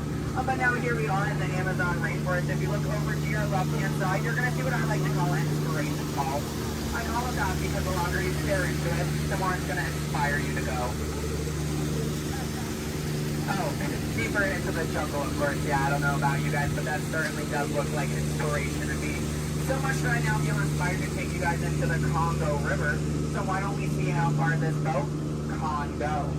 Okay, I'm glad of you if you did not like that. Don't worry, my jokes, they don't get any better yet. So buckle up, we're going to have an amazing time together. And if any of you have not seen the Jungle Book or you'd like to see it again, don't worry, it's right over there in 3D and the box set edition. Yeah, it really was the bare necessities here in the jungle. Oh wow, this is awkward. I'm sorry guys, I was trying to throw you a surprise party, but it looks like no one's here. I can't see anyone. Canoe? Yeah, I cannot. It really is an either-or situation if you get what I'm trying to say. I even brought out that giant python snake. I just would not recommend getting too close to him. He will develop quite a crush on you. It's what I like to call a constricting relationship. It never ends well. What in the jungle? Oh, sorry. I hope that did not alarm anyone. Those are just my roommates. Yeah, looks like they got into the explosives, but I'm sure they were just trying to find the bananas. They do find them very appealing.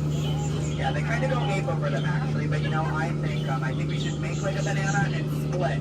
So we're now going to head down the Nile River, which is the largest river in all of the jungle. It goes on for Niles. And Niles. And Niles, thank you. And if you don't believe me, you are in denial. Disbelief. I bet you believed you had that one. No. Yeah, you did. I heard you say it.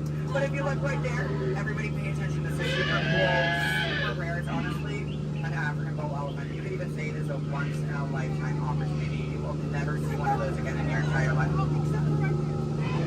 A twice-in-a-lifetime opportunity. You will never see one of those again. How majestic that is, the common African elephant. Okay, but now here we are on our African belt, which has some of my favorite animals on it. If you look up behind those boulders, you're going to see those tall-necked cheetahs. Right here in the front, those are the ones that killed Mufasa. Over there, we have the scary-looking chickens. Look at all those chickens. And then we have that beautiful pride of lions protecting that sleeping zebra.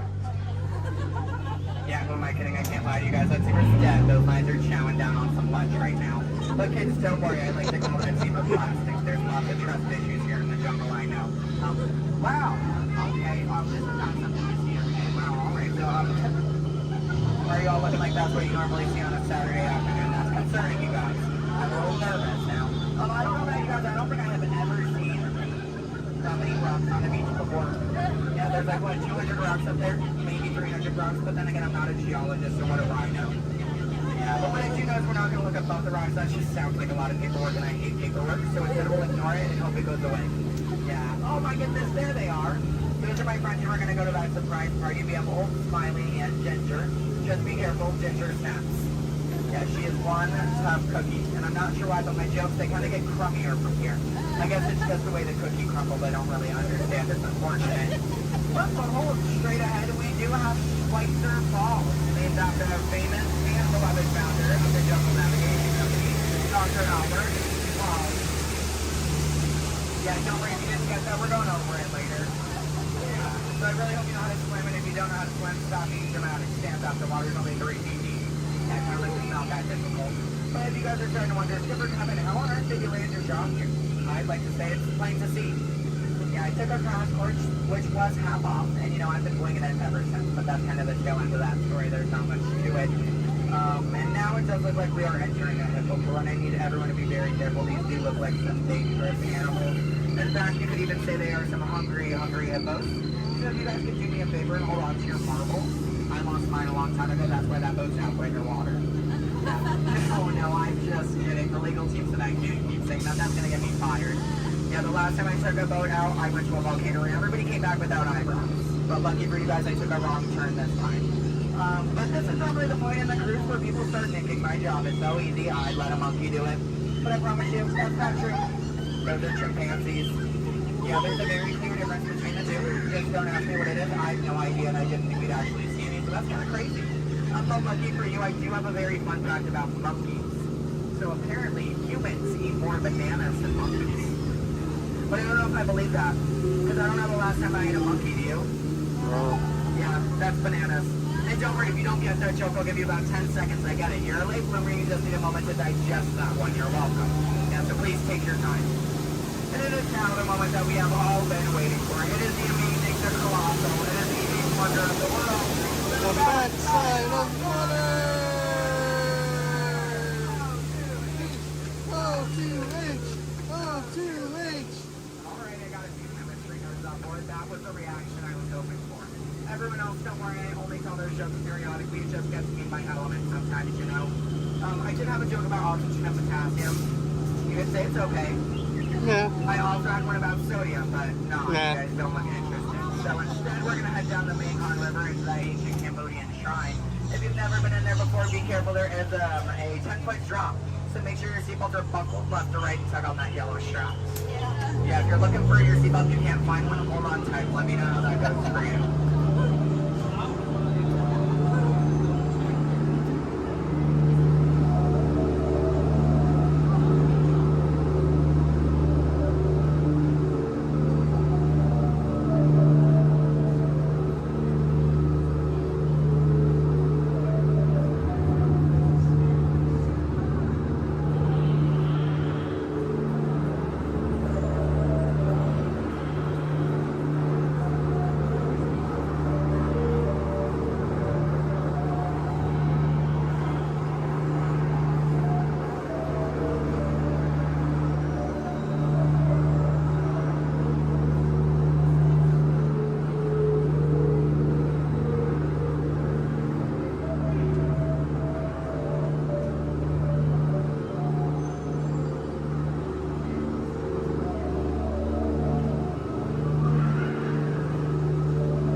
Here we are in an Indian elephant bathing pool, and I bet you guys even think that's water coming out of their trunks. But don't worry, it's not. Yeah, and as a double feature, if you look up ahead to your right, you're going to see those two baby elephants playing under a full moon. Yeah, I bet you don't see that very often, do you?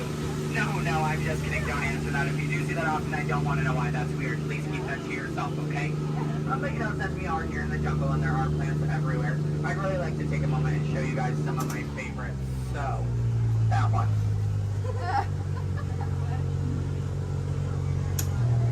That one.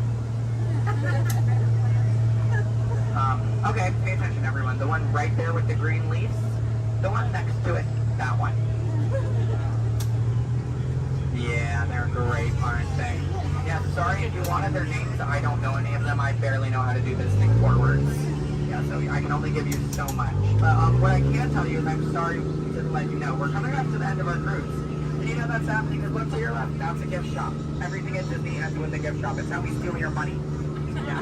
And it's our Lost and Found gift shop, which is sponsored by everything you've left behind over the last 5 or so years. So thank you so much for keeping us in business. I really do appreciate it.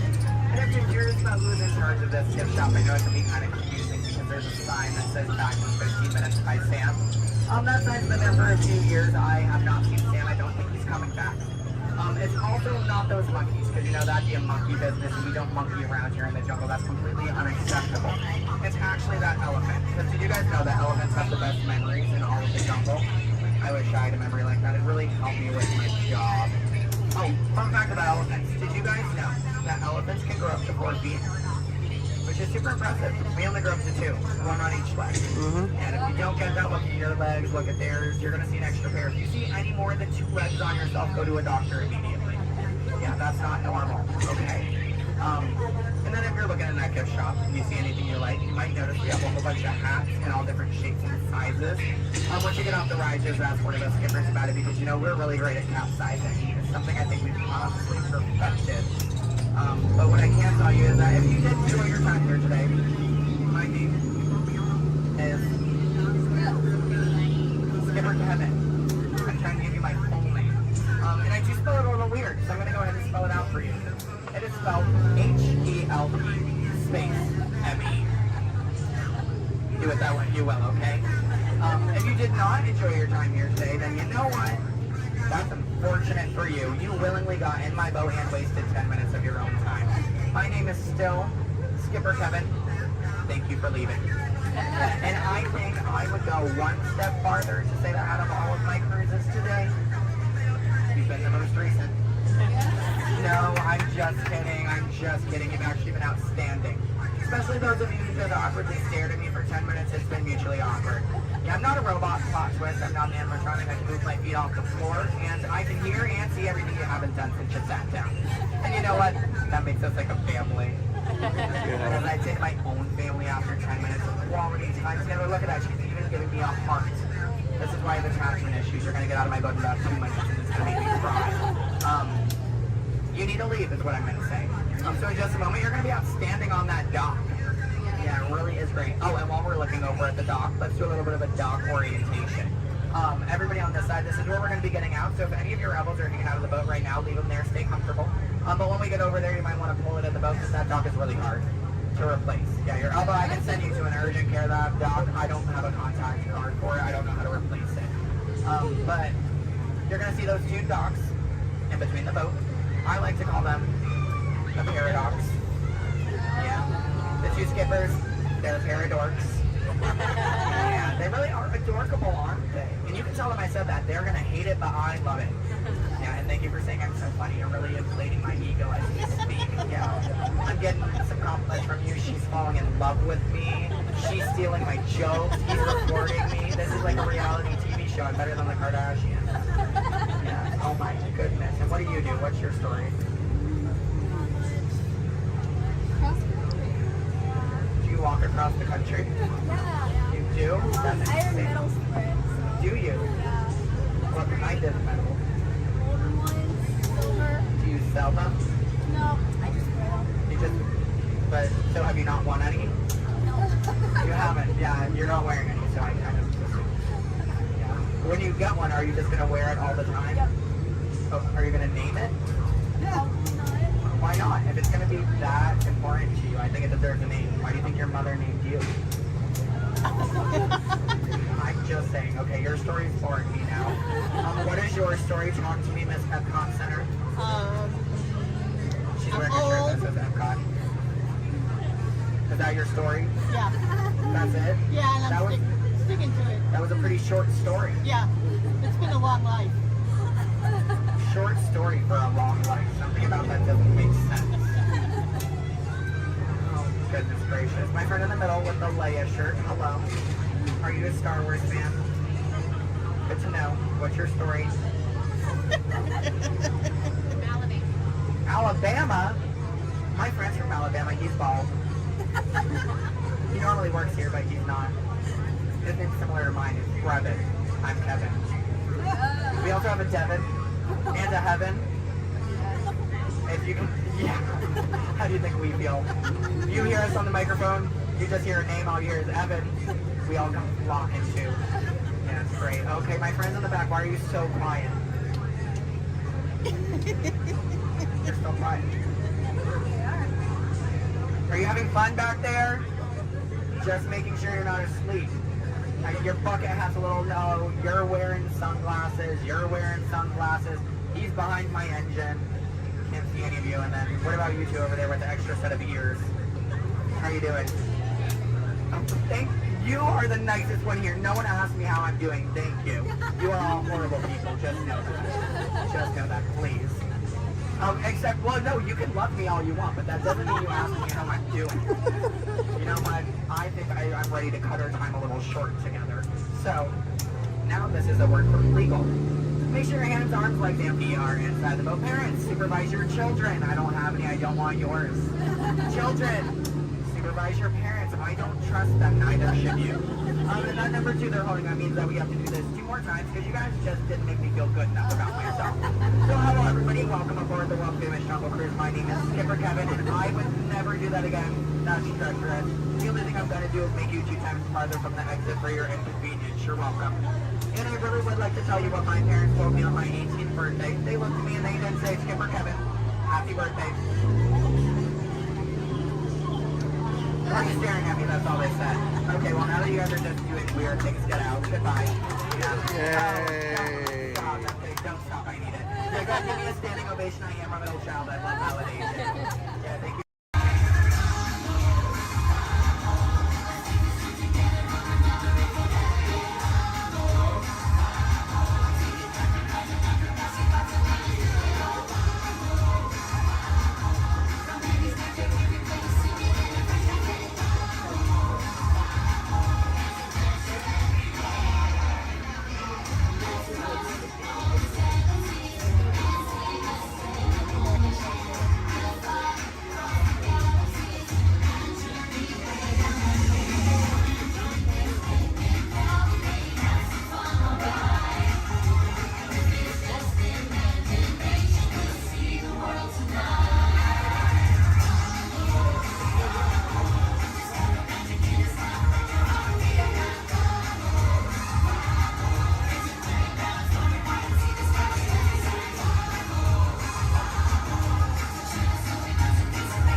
Let me show you how it's going to work. Behind me is our window to the Pacific. It allows us to see all of the undersea life that swim by. Up there in the corner is our hydrophone. That allows us to communicate with all the undersea life. So it's going to be very conversational, meaning Crush will talk to you. You'll be able to talk to Crush. He's got questions for you, and hopefully you all have some questions for him. You can ask him anything you want. You can ask him what he likes to eat, what he does in his free time, what's the meaning of life, anything like that. He'll be happy to try to answer. If you do need to leave at any time during the show, it's okay. Just use the doors on the opposite side of where you enter, back there. Again, if you need to exit during the show, use those doors back there. Back there is my pal Rachel. Everyone say, hey, Rachel! Hey, Rachel! She'll be back there to assist you if you should need any assistance during the show. I'm going to turn down the lights and the music now so we can see and hear just a little better. We do have some last-minute rules and regulations to go over, but my friends the Moonfish have volunteered to show you the rules visually. So, hey, Moonfish, come on out. All right, first rule inside, please no eating during the show. And no drinking, no smoking, And the last one, take all the pictures and video you like, just please no flash photography or video lighting. Round of applause for the moonfish! All right, Crush is up there serving. He said when you're ready, just call him down. So on the count of 3, yell, hey Crush. Ready, 1, 2, 3. Hey,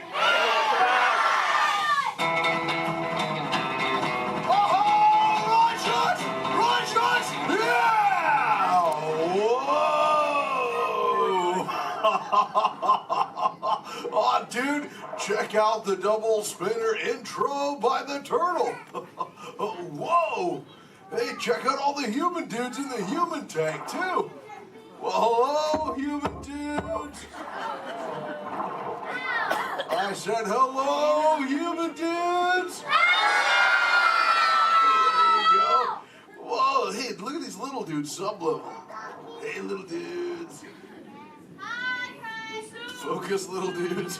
Oh, man, let's totally make contact with some of the humans. Oh, hey, John, dude, come over here to the seafloor, dude. At the back of the seafloor, there's totally Mini Man by the aisle with a blue lid and sparklies on it, dude. Oh, I see, dude. Chaw. Hey, what's your name, little dude?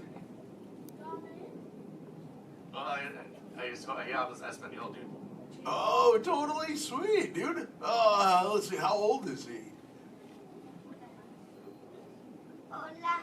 Hola, little dude. Dude, me amo Crush. 6. Oh, Cool, dude. I'm 150, dude. Hey, I still got my washboard abs. Well, cool. It's actually nice to meet you. It's nice to meet all of you humans. I'm here on a mission today. My youngest son, Squirt, he's got lots of questions about you human dudes, but I don't have all the answers. So, I have come to get the answers from you. If you dudes think you could help me out with that, say chaw. Oh, you so totally rock! Oh, dude, hey, for those of you that don't know, when a turtle says, you so totally rock, respond by saying, dude, nice and loud. Try one for practice, human dudes. You so totally rock! Awesome. Okay, Squirt wants to know how many of you know how to swim. Hey, raise your fin if you know how to swim, dudes. Wow, we got lots of swimmers out there. Hey, let's stay up in the seats, dude, over on this side. Last row, dude, like second noggin in, there's a dude with a white shell, kind of like lots of colors on the front, dude. Chaw, what's your name? Tyler. Oh, nice to meet you, Tubular Tyler. Hey, dude, when you go swimming, do you like to swim fast or take it nice and easy? I like to take it nice and easy. Oh, chaw. Yeah, dude, just kind of like kick back on the shell and be like, dude. Totally, dude. Hey, I like to swim fast, though, too. Dude, you want to see me shred some biscuits? Say chaw. Chaw. Okay, dude, let me get my motor revved up. Human dudes, I want you to time me, okay? Start counting when I say go. Ready, set, go. Back, dudes. Totally just swam all the way around the world. Twice. Ah, dude, I can't swim that fast. Only about what you call 20 miles per hour. Hey, but check it out, dude. If I got a tiger shark on my tail, I can go way faster, dude.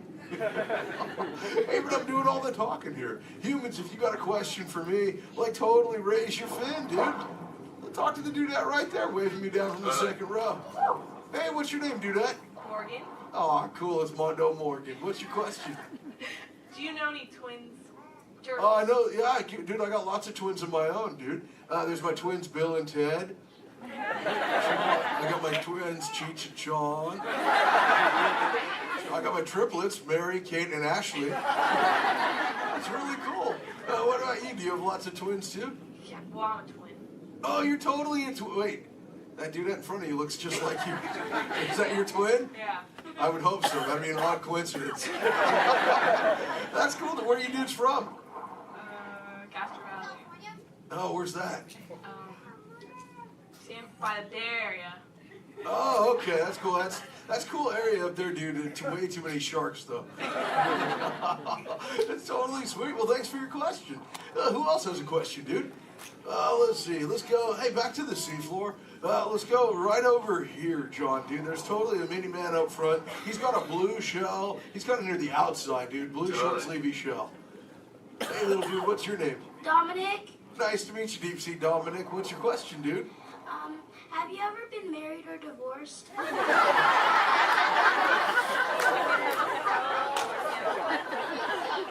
That's a pretty specific question.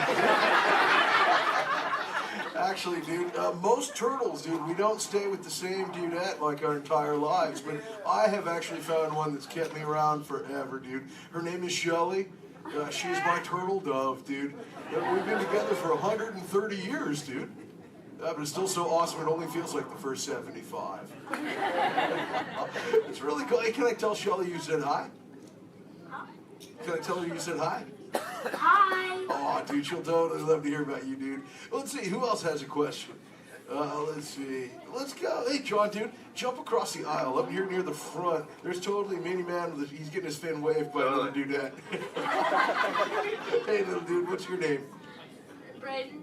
Oh, cool, dude. What's your question, Boogie Braden? How many kids do you have? Yeah, I got 65, dude. Sean, like I said, I already told you about my twins, dude. But like Squirt, he's my youngest. And then there's Sheldon, Shelby, Michelle, Herschel, Rochelle, Trishelle, Shell, Lella Ding Dong. Let's see, I got my teenagers, Leonardo, Donatello, Raphael, Michelangelo. Zach, Kelly, Slater, Screech, Jesse, Lacey, Chris Jr. Let's see, there's John, Paul, George, and Ringo. John's going through a really weird phase right now, though, dude. He thinks he's a walrus. So there's Michael, Janet, Tito, Jermaine, LaToya, Randy, Marlon, Chris Jr., Chris Jr., Chris Jr., Chris Jr., Chris... Well, there's lots of Chris Jr.'s, dude. All the way up to my oldest son. His name is Keanu. Keanu's not very bright, but we still love him anyway. My What's that? sister's name is Trishelle too. Oh, Trishelle, dude, that's a totally sweet name. She must be part turtle. Actually, hey, maybe you can help me out with something, dude. I got a question for you. I found a thingy on the beach the other day. I'm not really sure what you human dudes call it. Where did I put that? There it is. Hey, dude, what's this? That's a bikini. Oh, cool, a bikini, dude. Do you use a bikini when you go swimming? Oh, why not? Because I'm not a girl.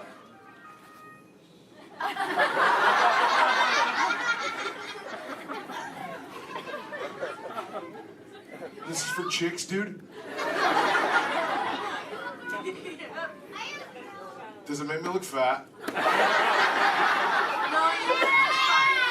Anyway, dude.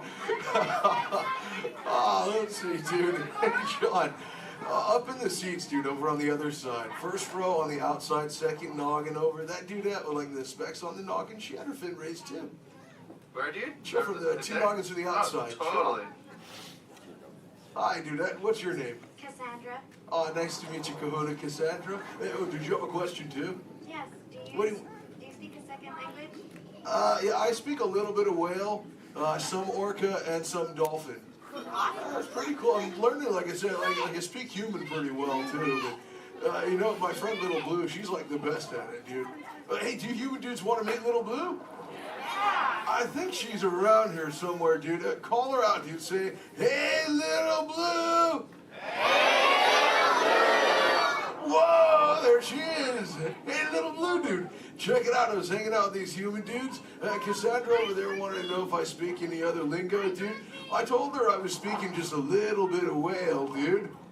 I can speak whale. I totally Okay, know. everyone, repeat after me. Hello.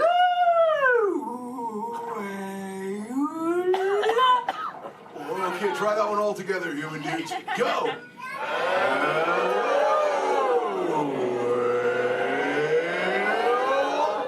Wow, you human dudes speak whale really good, dude. That was just like excellent. Oh, too bad there's no whales around here, though, dude. You know, sometimes you speak whale and they're like 80 whales swimming around you? Yeah, totally. Not today. No whales around here, dude. No whales. No whales in the ocean today. Just the sea. Where? Whoa! Oh, dude, look out! The humans call the whale, dude! Grab shot! Swim away!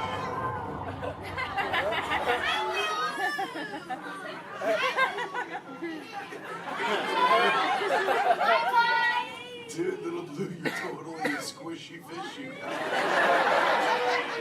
What should we do? Tell the whale to go away.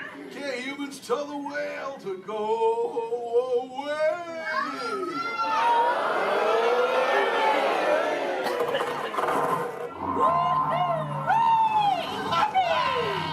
Most excellent! Oh, see you later, little blue! Hey, humans, put your fins together for saving little blue! You so totally rock! Awesome. Thank you so much, human dudes, for sharing with me. I can't wait to get home and share all this knowledge with Squirt.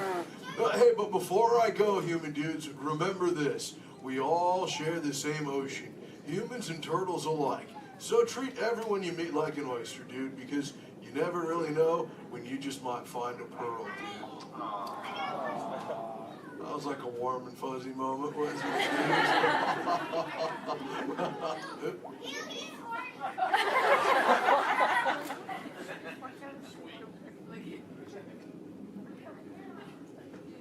That wasn't me, dude.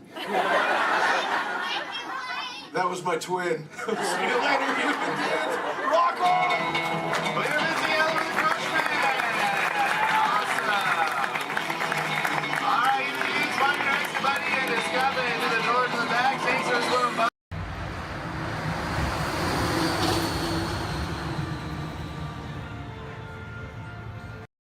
Journey into the movies is the perfect job for me because I love movies. So is everybody ready? Great, because it's showtime. Ready when you are, CB.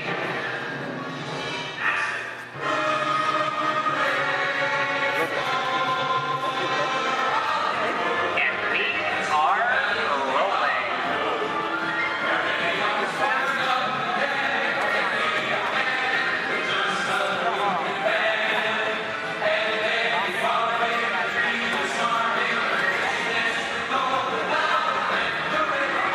Hello everyone and welcome to the Great Movie Ride. Once again, my name is Michael, and I'll be taking you from this Hollywood soundstage right into some of the greatest movies of all time, all on one tour. And just between you and me, this is no ordinary tour, because the Great Movie Ride brings these movies to life and puts you right in the middle of the action.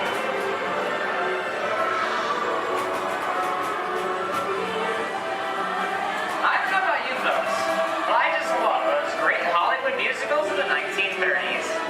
This scene is from one of my favorites, the Busby Berkeley classic Footlight Parade, starring James Cagney, Ruby Keeler, and Dick Powell. In 1952, Gene Kelly was singing in the rain with Debbie Reynolds and Donald O'Connor. Did you know that Gene Kelly co-directed this movie? And can anyone tell me what movie this is? That's right, it's Walt Disney's Academy Award-winning film from 1964, Mary Poppins, starring Julie Andrews and Dick Van Dyke. Julie Andrews won an Oscar for her portrayal of the nanny who was practically perfect in every way.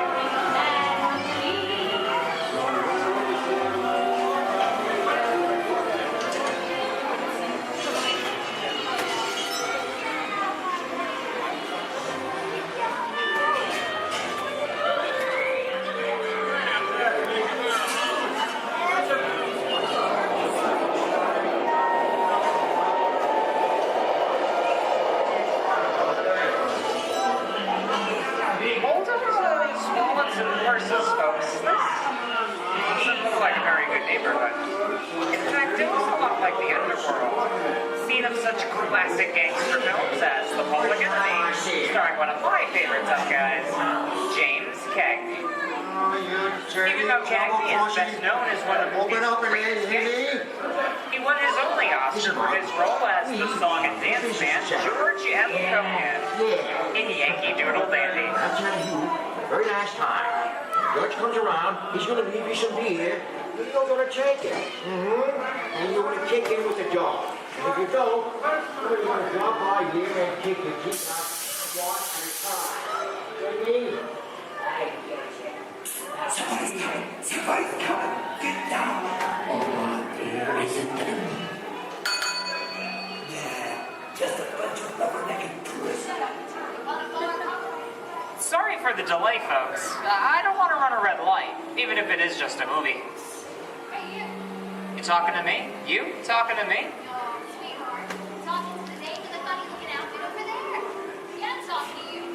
I'm not supposed to leave my vehicle. I said get over here. Okay, Muggsy, whatever you say. Hey. How'd you know my name anyway? I've seen this movie before. You're making a big mistake here, Muggsy. I can't just walk out in the middle of a movie. Here they come, bud! I'll go for some more.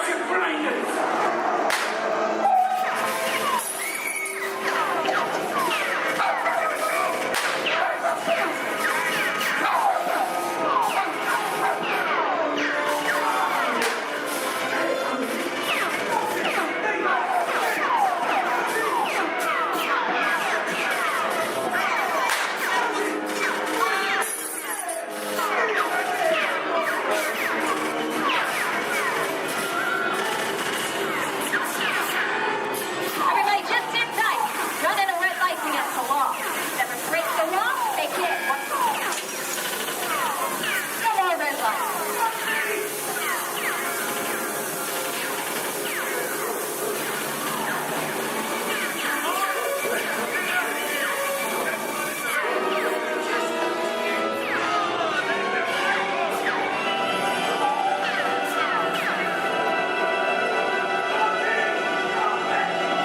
Sorry, boys, I'm making my getaway.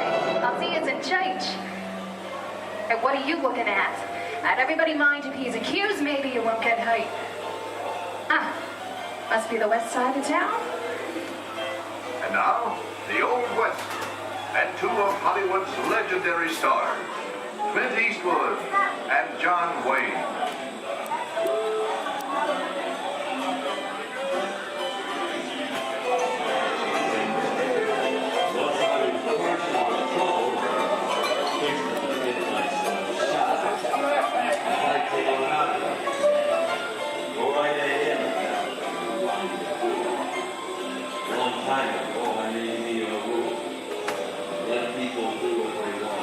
Sleepy little bug, ain't it? That's a mighty tough territory you're heading into, Pilgrim. I think about turning back. That is, one of my opinion. Reckon Now that we're in the clear, this is the perfect time for me to collect up all your valuables. We'll start with the jewelry, then There it is! It's the bank robber! Don't let him get away! Look out, you're important this neighborhood, copper. Drop your gun! You're under arrest! Nuts and nuts it is. Get out of here. Get yourself up! Well, look at it this way. It can't get any worse.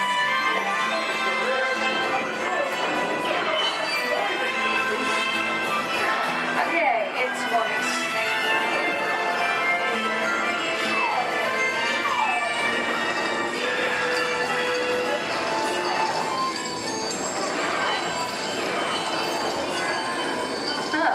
I don't know about you guys, but this is kind of creepy. What is this? This is Alien. You are with Sigourney Weaver aboard the spaceship Nostromo. Something has gone wrong. One by one, the crew has vanished. And somewhere in the ship, a terrifying creature waits to claim its next victim. Look, Val, I ain't no victim. Warning, remain in your vehicle. The area you are entering is extremely dangerous. Proceed with caution.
thousands of years lies undisturbed in this ancient burial chamber.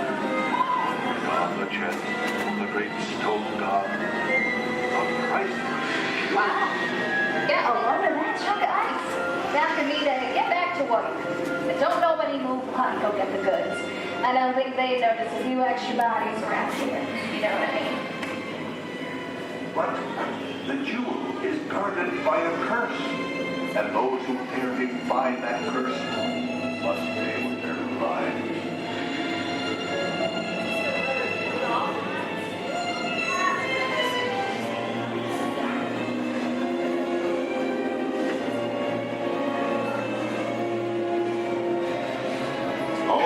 Unbeliever, disturb the treasure of the gods, and you shall all pay with your lives.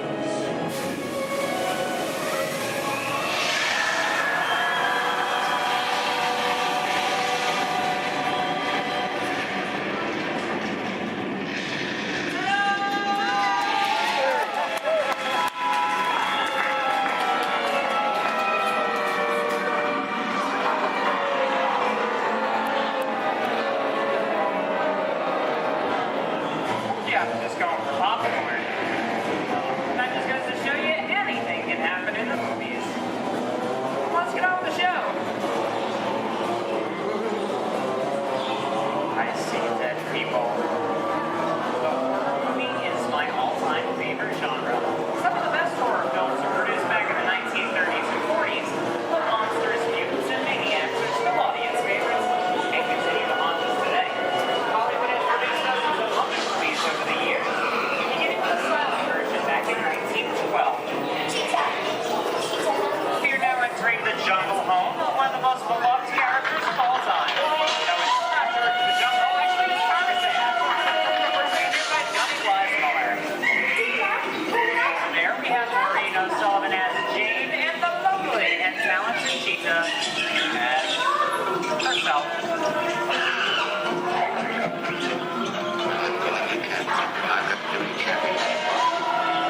Those are not going to be noble. It doesn't take much to see the problems of three little people don't amount to a hill of beans in this crazy world. Someday you'll understand that. Louis, I think this is the beginning of a beautiful friendship. That's the last line of a movie ever. Humphrey Bogart, your favorite person, fantastic romance.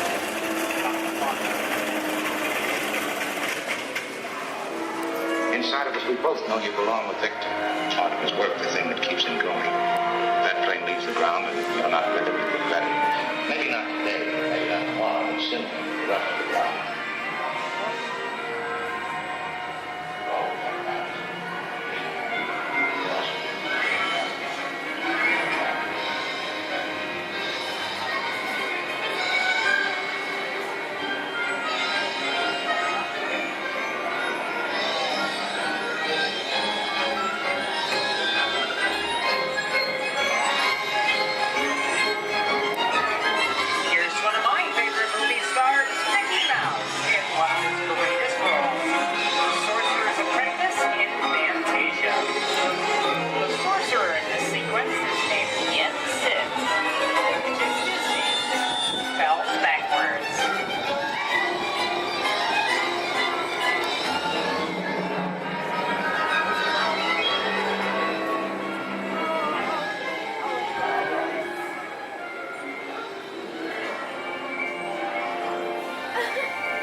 I didn't mean to kill anybody. Well, my little pretty, I can cause accidents too. Oh, rubbish. You have no power here. Be gone before somebody drops a house on you, too. Very well. I'll bide my time. But just try to stay out of my way. Just try. I'll get you, my pretty, and your little dog, too. I wonder how we get out of here. What do you folks think? Which way do we go? Follow the yellow brick road. Follow the yellow brick road. Why didn't I think of it? Sing along, folks. You know the words.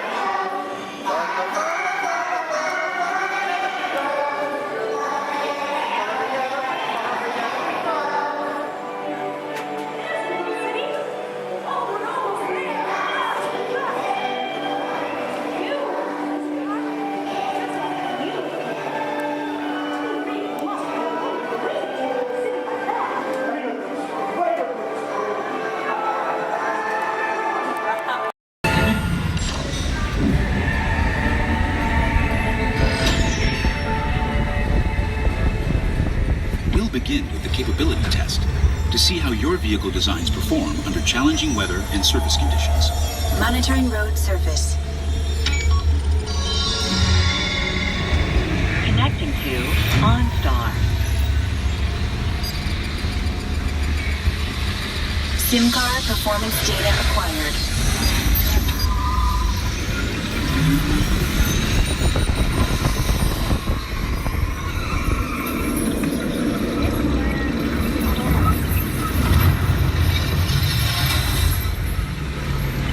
Let's see how your designs hold up now.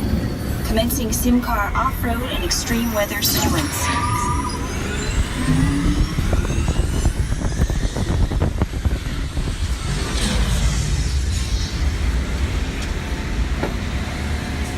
Capability test results displayed and verified. Now let's see how your vehicles compare when it comes to their efficiency. Scanning SIM card for optimal eco efficiency.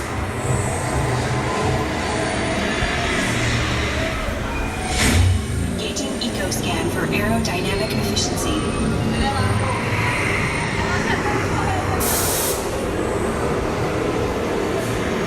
Drive systems analysis. Hyperspectral imaging in progress. Calculating total environment impact.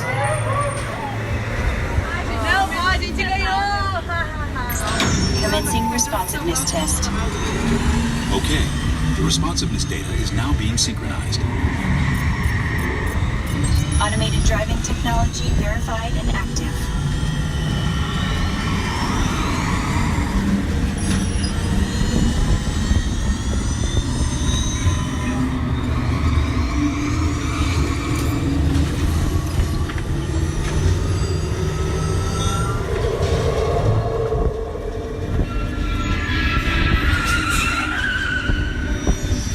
Crash avoidance technology disengaged. Displaying responsiveness data. Here comes the final test. Energizing for power test.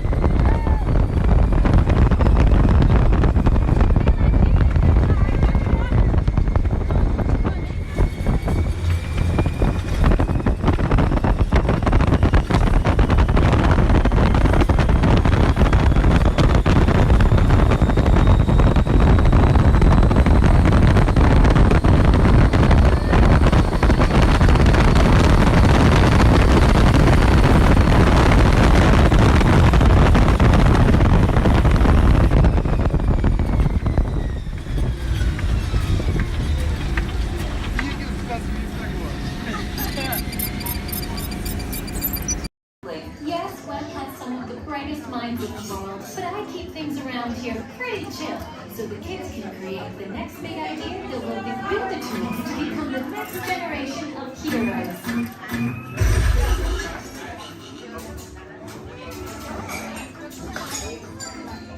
We hope you have a great time on your visit to the Worldwide Engineering Brigade Open House.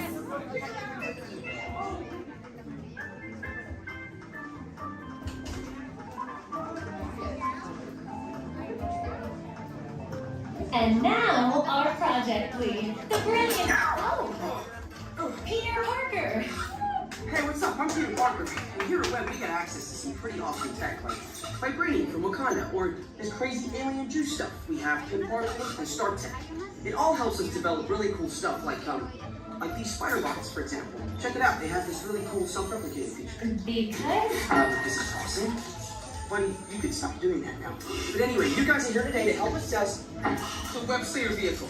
Using onboard tech, you will be able to sling webs just like my buddy Spider-Man. Peter, your presentation is getting away from you. Yeah, I'm aware of that, Sharon. If you could just initiate the safety protocols, it'd be great. Problem with that, So Peter. anyway, if you want to sling a web, all you gotta do is sling it on in the direction you want to shoot the web, and that's it. It's awesome. Peter, your spider bots are continuing to replicate, and are consuming everything in their path.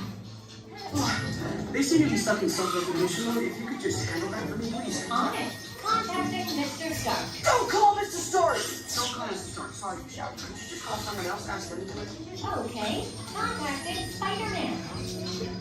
Here. I'm gonna go find Spider-Man to throw us off because he's around here somewhere. Okay, goodbye. Spider-Man! As you may have noticed, the spider bots are locked in that awesome self-replication mode. In spite of what you see, they were created to be robotic helpers that can break down raw material and create all kinds of useful tech.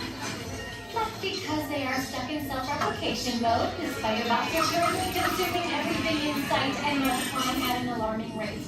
If left unchecked, my calculations predict this will lead to the devastation of the entire Avengers campus. It should be safe until Spider-Man gets here, as long as they don't get into the alien fluid. This is now a bigger problem. Activating threat level protocols. Hey guys, what's up? I hear you have a problem. I'm here to help. You made it. Great. Threat level is at exponential danger. You might need some help. Perhaps I'll call the Avengers? Don't worry, everyone. I got this. Okay, everybody. Open house is canceled. Wise idea. And I could use some help. Yes, you could. Sharon, prep the slinger vehicle. Already on. Everyone head to the slingers and we'll team up to stop the spider bots before they destroy the campus. It's easy. Okay, we have a plan. Please move quickly through the doors and down the hall to the slinger vehicle bay. Your open house demo has been upgraded to a high-stakes mission to save the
flew in from Hollywood. My client's the new owner of this birthday. What? Are you cuckoo? My client's the new owner. Disney gave me an exclusive. Co-exclusive. Didn't you read your contract? I gave it a bird's-eye glance. And you call yourself a talent agent? I negotiated my tail feathers off for this deal. Well, my client does not share credit. He's a very big bird. Your client is Big Bird? Not Big Bird, a big bird, you bird brain. Well, your dim little star is now half owner of the Enchanted Tiki Room with my superstar. Think again, chickie babe. Stop grousing. Just look at these paying customers waiting to get in. Did you say paying? As in money. As in 10%? Hey, who am I to go against the status quo? Sorry to interrupt, but I would like to inform our guests about the next show that will be starting soon. In just a few moments, the door will be opening and you will enter into a room of joyous songs and a splendor. Here at the Enchanted Tiki Room. Mahalo. Wait, our clients are not here. Maybe they hit traffic. Don't say that. Sorry. Anyway, babe, I gotta fly this scoop and migrate back to Hollywood. My birds will call your birds. We'll do lunch. What's the rush? I'm about to sign Donald Duck. Oh, yeah? Big deal, you hockey puck. I've got the mighty Ducks in the wing. You do not. Do too. Do not. Do too. Not. Two. Not. Toe. Not. Toe. You down. Come Leave me on. alone, Oh, toe. come Yeah. on, will you? Toe, not go, yeah. Level with me. Put the bubble between Go the lines. away, You go go away. ahead. Oh, Go away.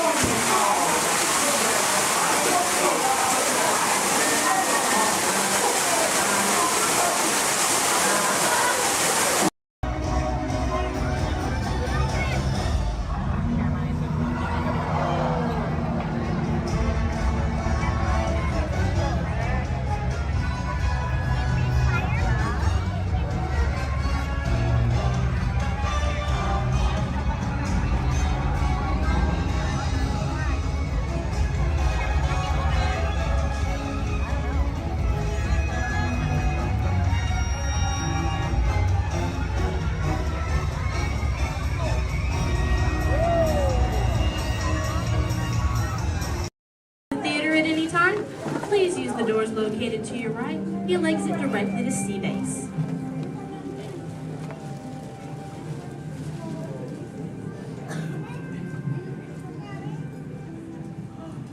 Hi everyone and welcome to Turtle Talk.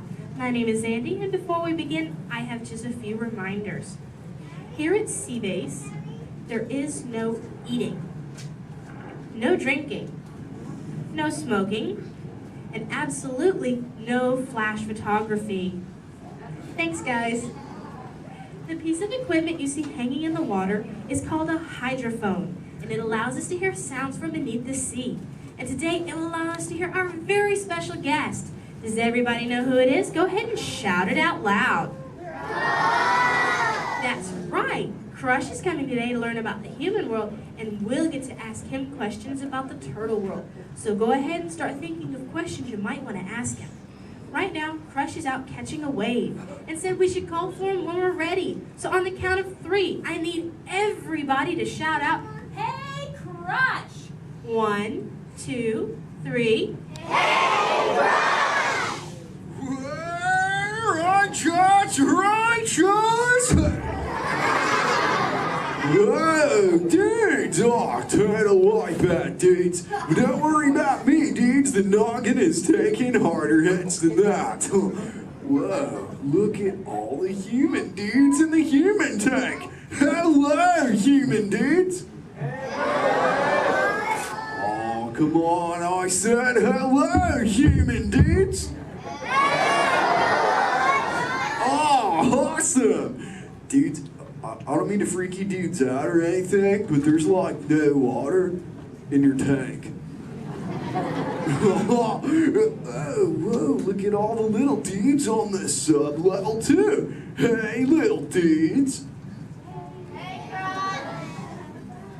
Focus, little dudes.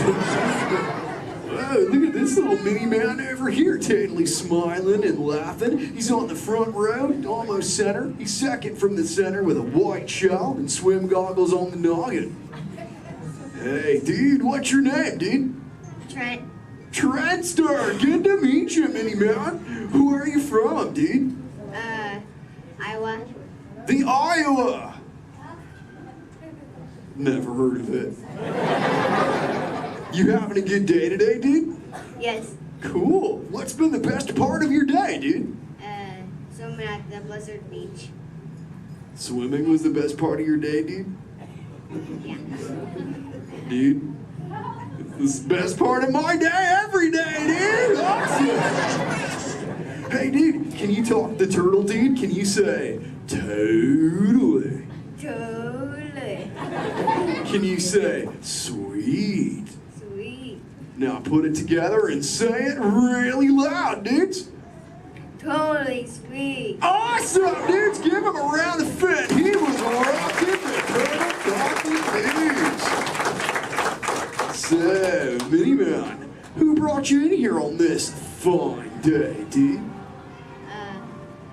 My mom and dad. Well, let's talk to those dudes. Where's the mom and dad? Raise up your fence. Oh, there's the big kahuna, the papa son. Let's meet him, dudes. Because he did not think he was going to talk to a turtle today, dudes. What's your name, dude? Jeff. Jeffster. Is that your little offspring over there, dude? Yes, sir. Awesome. Whoa, don't call me sir, dude. Too formal for me, dude. How many offspring in total do you have, dude? 2. Deuce offspring, keeping it simple. Okay, dude. You know, I'm a parental unit myself, dude. Do you know how many I have, dude?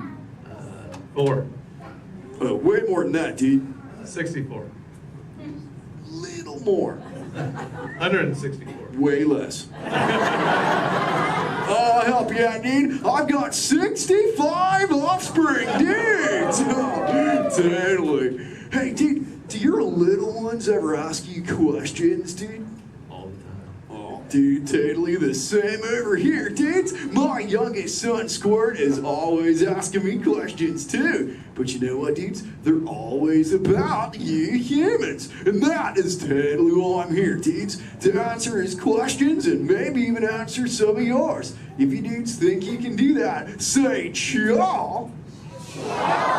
Awesome. Now, dudes, Squirt's #1 question has always been, what do you humans like to do at the beach? So, shout it out. What do you like to do at the beach, dudes? Whoa, major swimmage. Well, how many of you are really good at swimming, dudes? Lots of little swimmers, dudes. I'm not gonna lie. I'm pretty good at swimming too, dudes. In fact, I'm the fastest turtle in the world. You dudes believe me, right, dudes? Well, dudes, if you want a little demo for proof, say chaw. Okay, now I'm gonna need your help here, dudes. I'm gonna go for a little lap, so I need all you dudes to time me, okay? I'll tell you when to start counting, dudes. First, I gotta rev up the motor. Okay, dudes, start counting now. 1. Totally back.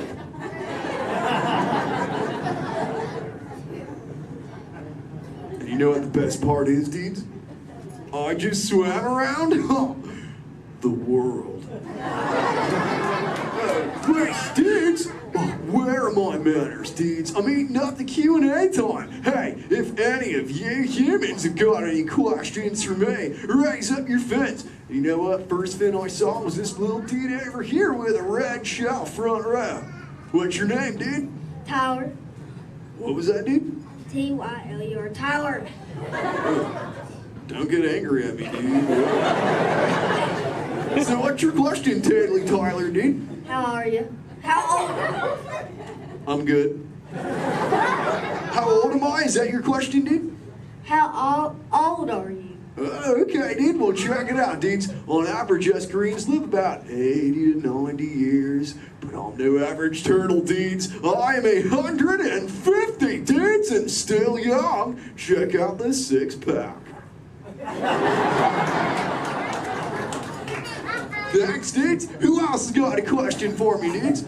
Let's talk to this little mini man over here. He's on the front row. He's got like a grayish shell with the short dark locks on his noggin, dudes.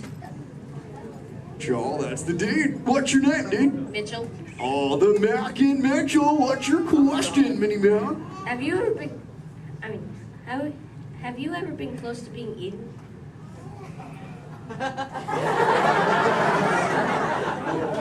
Dude, is there something behind me I should know about? Well, you were worrying me, dude. Well, there have been a couple close calls, but as you can see, the shell is intact. Have you ever been almost eaten, dude? No. We'll keep that going, dude. Trust me. Hey, dudes, I just remembered one of Squirt's questions, dudes. We found this thing on one of my creations, and it belongs to you humans. Maybe you can identify it for me, dudes. Say, what is it, dudes? A bra! Awesome! Wait, I thought that's what you said to your friends. Like, what's up, bro? Well, what's it for, dudes? Swimming? Well, I'm swimming right now. It must look pretty good on me, huh, dudes? It's for who, dudes?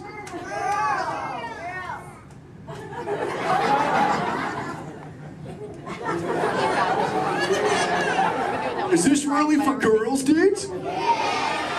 Okay, if this is really for girls, dudes, I have to ask you, dudes, a personal question. Does it make me look fat? I'm just pulling your fins, dudes. Tell you what, I'll put it back up on CBay and we'll move on, dudes. You know, I'm really digging talking to you human dudes. What was that, dudes? Dory. Wait, you saw Little Blue, dudes? Where? Whoa, dudes! Hey. Hey, Little Blue. Don't I know you? Yeah. Hi, I'm Dory. I remember you. You're Flush. Oh, totally mine, Little Blue. Say, Little Blue, before you got here, I was totally teaching all the humans the turtle knowledge. Hey, maybe we can teach them something together, like, I don't know, maybe how to speak the whalage. I can speak whale. Awesome. Okay, everyone, repeat after me. Hello.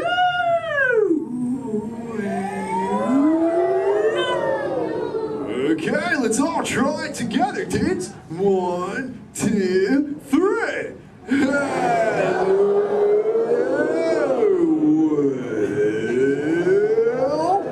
Awesome whalage, dudes. Totally. You know, sometimes you speak whale and there are like 80 whales swimming around you. Sure. But not today. No. No whales. No whales today. What is it? A whale? Where's there a whale? What? Little Blue, we call it whale. That's about maybe that. Little Blue, crop shot, Little Blue.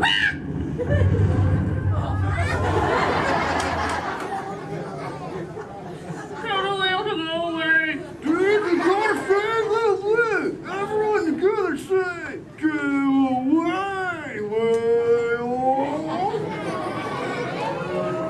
Thanks.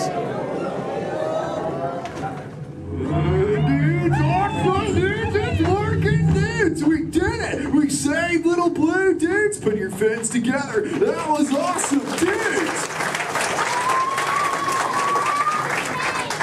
Whoa, seems like that whale totally kicked up some tasty surfage, dudes. I better hit those waves immediately. But before I get going, I want to say something really important, dudes.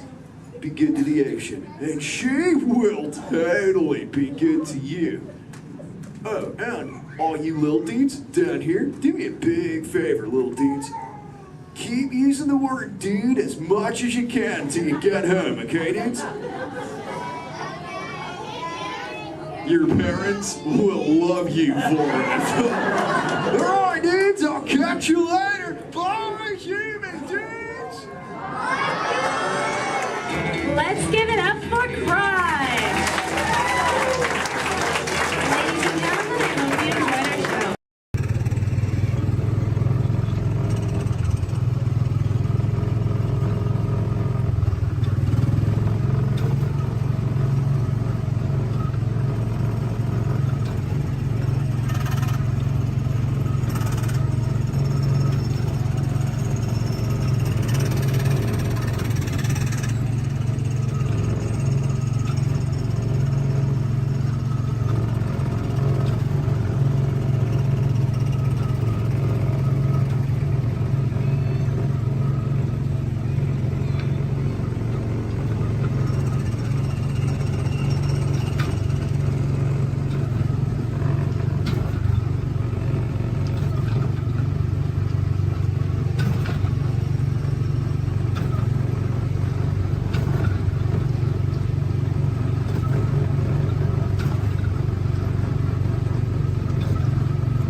reserve is Twin Day, and Twin Day means let's go. Jumbo everyone, my name is Selena. I'm going to be your safari guide here today. Before we get out in the reserve, I do have a few safety reminders. Please make sure that we keep our hands, arms, feet, and legs inside the vehicle at all times so that we remain fully seated throughout our entire journey today. Now, if you take a look above your head, we have an animal spotting guide. You can use that guide to help me spot some animals out here in the reserve. I can't promise that we're going to see all of them, but I usually have some pretty good luck. Now, we're going to be heading into the Little Ituri Forest here first. And this area is home to animals that tend to be shy. They like to use camouflage to blend in with their environments, but we're going to see what we can find today. And already see, looks like we're going to see that saddle-billed stork. They're high up on that left-hand side of the road there. And the saddle-billed stork gets its name after the little yellow patch that's on its beak. It's shaped like a saddle. Those birds are 5 feet tall and have a wingspan of 9 feet, about the same width of the canopy that's above your head. Now on that right-hand side there, we have the okapi. And the okapi have stripes on their legs that make them look like they're related to the zebra, but they're not. They're actually related to the giraffe. They have long, prehensile tongues that they use to grab vegetation. Their tongues are so long, they touch their eyeballs and clean their ears. As we're looping around here, you can see we have some greater kudu way up there as well as the bongo. Now the bongos are going to have that deep, almost penny-colored coat to them, with those antlers over there, and then the greater kudu, the tan-colored coat right there. Now the bongos are known as the ghosts of the forest because of how rare they are to spot in the wild. And their antlers, they angle backwards, and that's to help them get through thick vegetation and underbrush very quickly. Now the greater kudu that we see right there, the greater kudu are one of the tallest antelopes in Africa, or the second tallest antelope here on the reserve.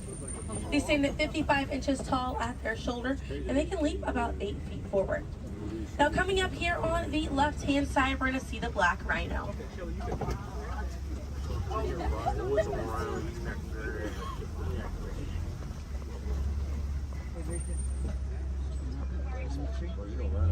Now black rhinos are the smallest rhino in Africa.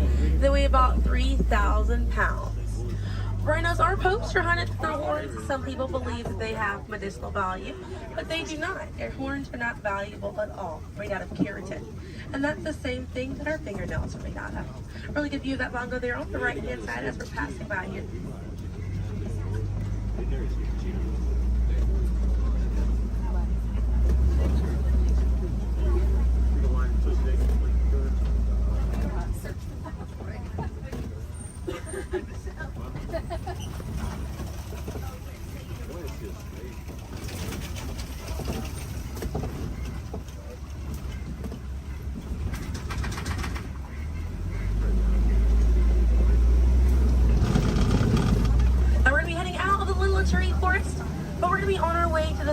River, and animals in this area like to hang out in and around the water.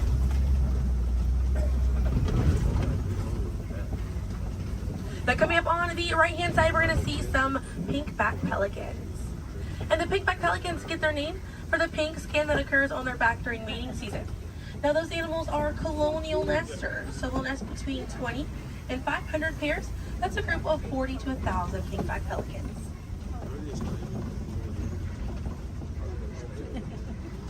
A view of the Savi River coming up on the left, and we have some Nile hippopotamuses. Now a group of hippos is called a bloat, and they spend most of their time submerged in that water to avoid overheating, but they will come out to graze. And they can stay submerged in that water up to 8 minutes at a time. And instead of swimming through the water, hippos will actually walk or run along the bottom of the riverbank, helps them glide through that water right there. One of the ways you can help out your waterways is by checking your sunscreen to see if it's reef safe. Another way is just being aware of how much water that you use and trying to conserve as much as possible.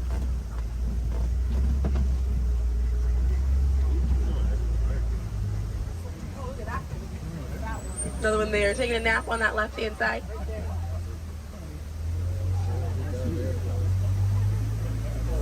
Now coming up on the left, we're going to see the Nile crocodiles.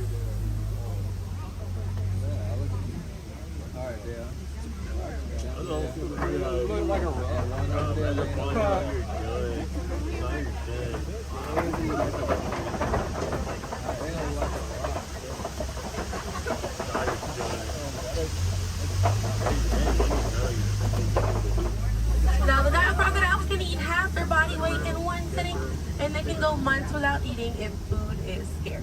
Now mother and father crocodiles are great parents, and they'll gently roll their eggs in their mouth It softens up their shell and it makes it easier for their babies to hatch.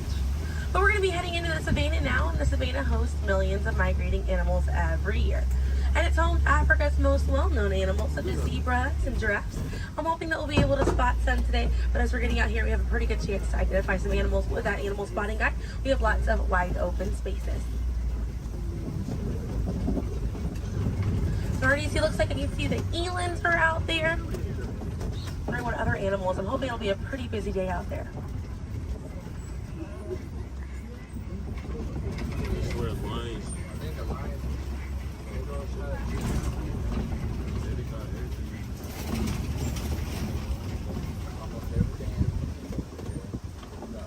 Let's see, also some springbok. It does look pretty busy out there.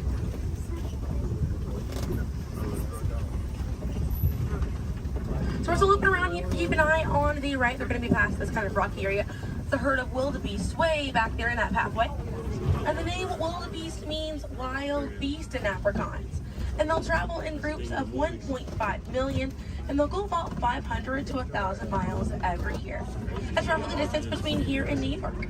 And during a wildebeest great migration, they can kick up so much dust that their dust cloud can sometimes be seen from space. Now, wildebeest are very impressive animals. They're able to run about 15 minutes after they're born. But this group of trees there on the right-hand side, they're all kind of pruned underneath to the same height, and that's about as far as those giraffes can reach. Looking at the vegetation on these trees all around this area here. Now that's going to be the Maasai giraffe, and the Maasai giraffes have an irregular coat pattern. They don't have those clean lines around their spots like the reticulated giraffe that's on your animal spotting guide does.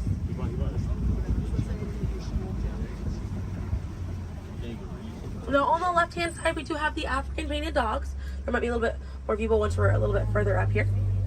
Now, African painted dogs get their name after their fur pattern. It kind of looks like they have paint on them. It's unique to each animal, and that's how they identify each other. African painted dogs are Africa's most successful hunters. They have a catch rate of 90%. Now, right here on the left-hand side, we're going to have a really good view of the Ankole cattle. We're going to sneak on by here. The Ankole cattle are the only domestic cattle breed that we have here on the reserve. They're in the bovine family, same family as buffalo and bison. And their horns right there, they grow about 3 to 4 feet in length, and they're filled with a honeycomb-like structure. It allows for blood circulation, and it helps keep them cool on hot days. Now, further back, that's a sable antelope in that back left corner. And the sable antelope are very special because of the symbol of the Harambe Wildlife Reserve, because of how courageous they are. So in a choice between fight or flight, the sable antelope will choose to fight, just so we should fight to protect these animals and the environment that they live in. And their antlers are angled backwards to deter animals like lions from jumping on their backs. And we have a really good view there of that Maasai giraffe. We're gonna have another pretty good view there on the right up ahead too. Maasai giraffes stand about 18 to 20 feet tall when they're adults, and when they're born around 6 feet tall. They have about a 6-foot drop the moment that they're born. And just like the okapi, they do have those long prehensile tongues that they use to grab vegetation. They kind of use like how we use our fingers to grab food.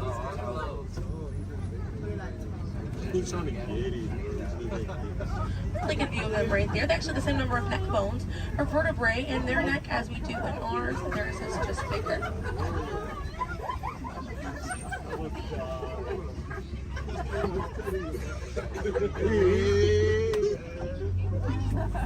Group of giraffes is called a tower.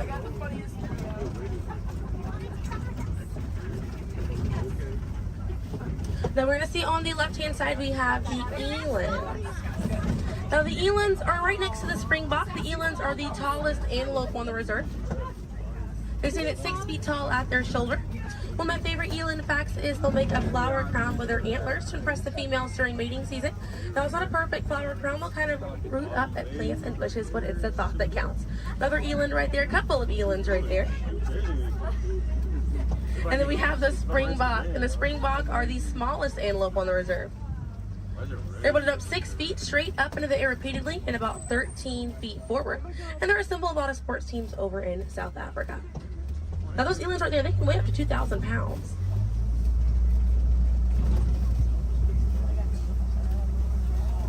Another view of that Maasai giraffe right there.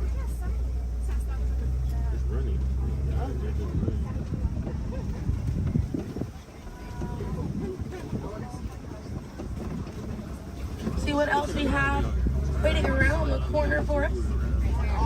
Another Maasai giraffe there. But a bit big for these giraffes.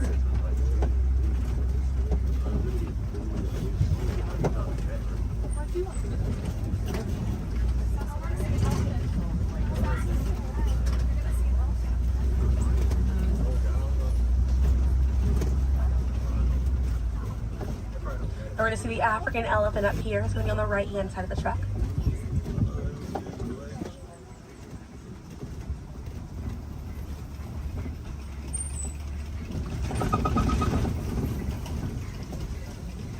Really good view of that African elephant there on the right-hand side.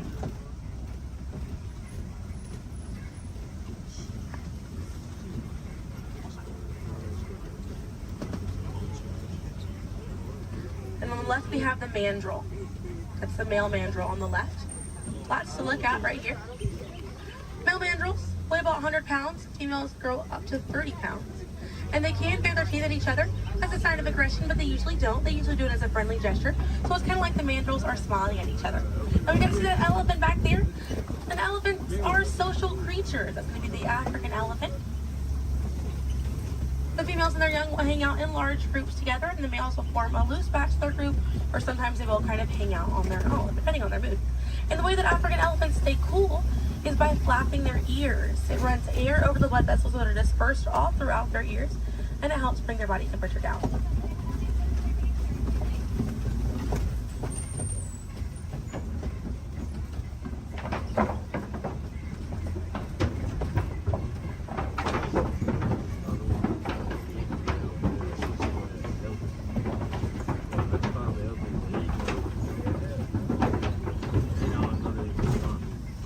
We're going to be looping around this area here. We have lots of red clay on this right-hand side. And if you keep an eye out, we'll be able to see some tusk marks right around the corner here.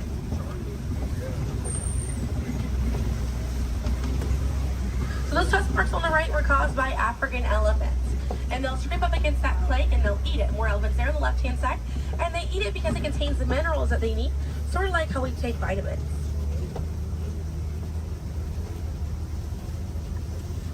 They're way out there on that left-hand side. They kind of look kind of tiny from here. We'll see if we can get another view of them a little bit further out.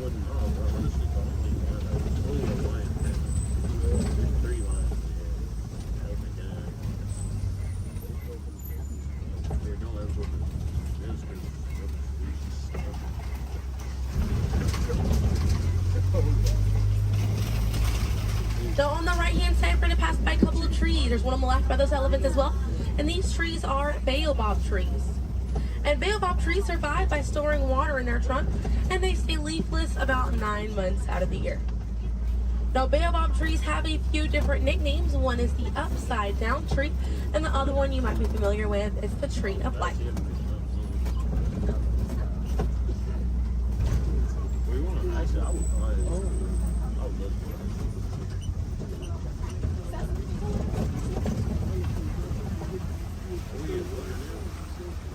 And we're coming up here on a group of flamingos.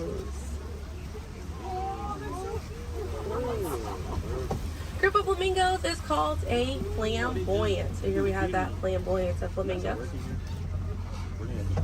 Now this particular species is the greater flamingo species, and they're the lightest colored flamingo in their family.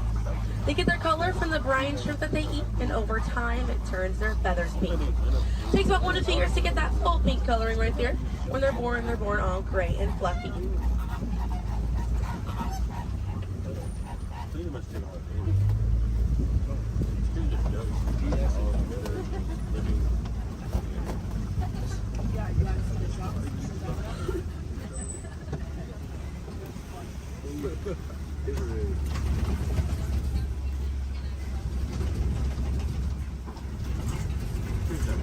We have some white rhinos right around the corner here. So they're going to be hanging out by a mud wallow on this left-hand side, and they'll use this mud wallow to cool off it. And they'll coat their skin in the mud to act as a natural sun protectant, sort of like how we use sunscreen. Now elephants will do something very similar, and they'll fling dirt and mud on their backs as well. Shows how important it is to protect ourselves outside in these environments by wearing hats, sunglasses, sunscreen. Very, very important, as well as staying hydrated. Now that white rhino right there, they weigh about 4,000 to 5,000 pounds. Group of rhinos is called a crash, and they can run at 35 miles an hour. Now on the right hand side, those are some ostriches way back there. Ostriches are the largest bird. They have wings, but they do not fly. They use those wings for balance and to help them change direction. Comes in handy because ostriches can hit speeds up to 40 miles an hour.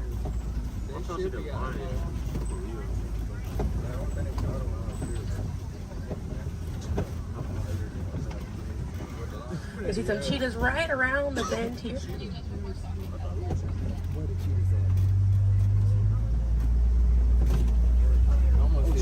That's a good view of that cheetah here on the left. Now cheetahs are the fastest land animal. They run a little over 60 miles an hour. And they have 2 black lines on their face. Those black lines are called tear marks. And they help reflect the sun. Benefits cheetahs because cheetahs are daytime hunters. Now cheetahs do not roar. Instead of roaring, they'll meow and they'll purr. And their claws are not retractable, so they're out all the time. Now we're coming up here on some Kopi rocks. And Kopi rocks are rocks that jut out from the savannah. And a lot of times animals like lions will use these Kopi rocks as a vantage point to kind of scope out their territory and their prey. Really beautiful view of that male lion right there. Now at full volume, their roar can be heard up to 5 miles away. And they can sleep about 16 to 20 hours a day. Really impressive view of them posing right there. Now, female lions will do most of the hunting for the group, and the male lions will stay back and kind of guard the territory and guard their cubs. And the Swahili word for lion you're probably already familiar with. The way that you say lion in Swahili is Simba. And we're going to see some more ostriches. We have some white rhinos over here too, and the lioness is there on the left. Looks like she's posing for us as well. Really cute view of that white rhino as well on the left here. Excuse me. Yeah, right hand side.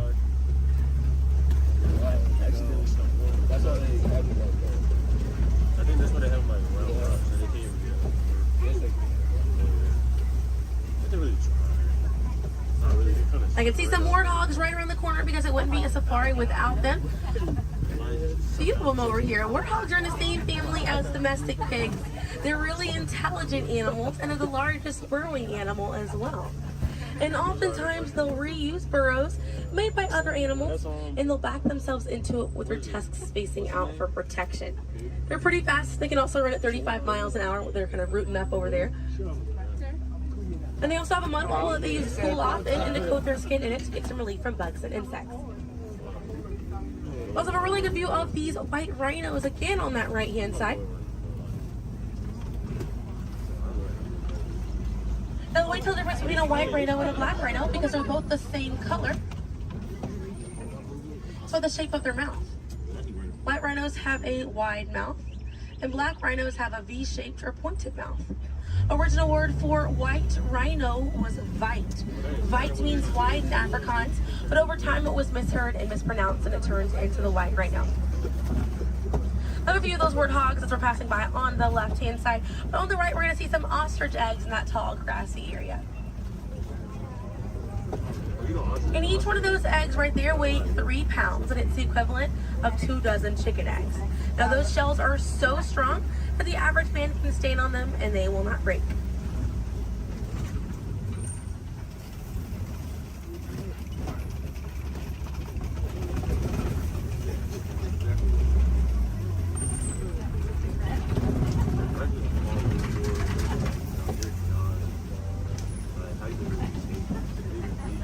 We're gonna see, looks like we have some Nigerian dwarf goats over here. And these goats are used for their dairy products, such as milk and cheese. So they take up a lot less land than cattle, so they're easier on the environment and they're very cute. Now their milk is considered high value, so selling that milk helps take away the need to rely on wildlife. Now if you do want to see some more goats today, you can head over to Rafiki's Planet Watch. They have a petting zoo area, an animators area, and a kind of behind the scenes look at Disney's Animal Kingdom. Very, very cool. Definitely check it out if you have the time.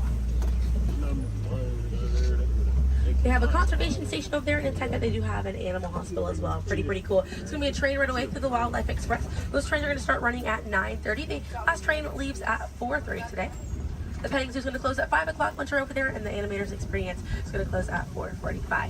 But we got to see a lot of really cool animals today. If you'd like to learn some more information, you can check out DisneyAnimals.com, or National Geographic is a really good resource. Some ways to help out these animals at home include volunteering at your local nature center, or a conservation organization, or even joining a local beach or river cleanup.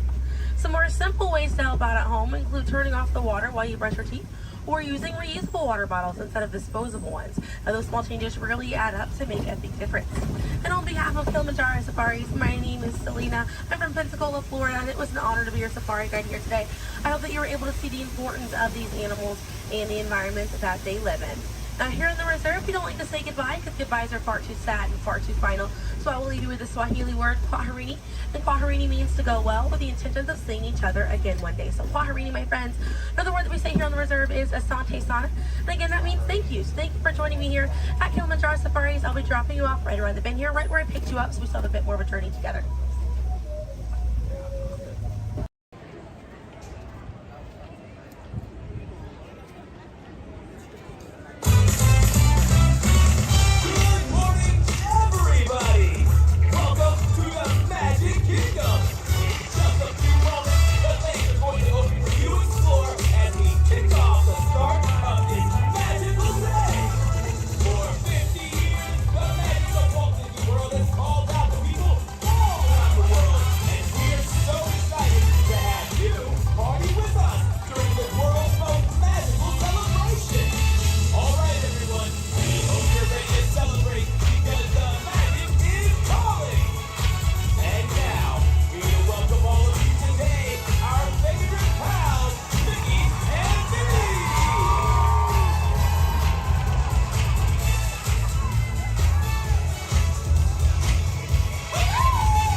That's an adventure for sure. Uh-huh. Trying something new. And having a swinging good time. You win. Finding the confidence to be true to yourself. That's right. Here's to all of us, old friends and new. Warm hugs for everyone. Oh, this is what I love about the friendship fest. Wherever you are and wherever you're from, we're so glad you're here. The best is yet to come. Today we make history with our friends, family. We've just begun. Once in a lifetime, a chance to explore. The future is waiting, like an open door. I hope and wish that all we go to the place we all belong. We're the one missing you and me. We just need to believe. Like a shooting star in your heart, every dream breaking free. It's a fairy that you hold inside. It's a friendship that to unfold. We will celebrate where the magic feels like home.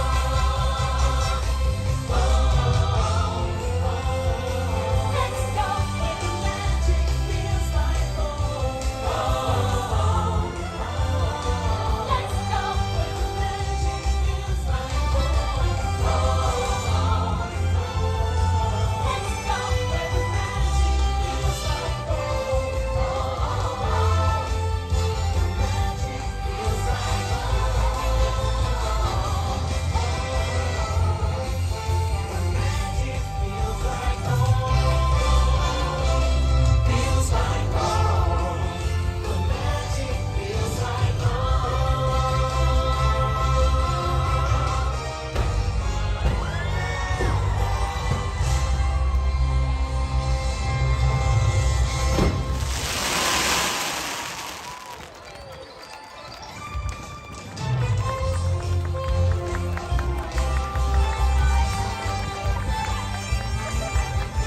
Here's to all of you, old friends and new, for celebrating with us today.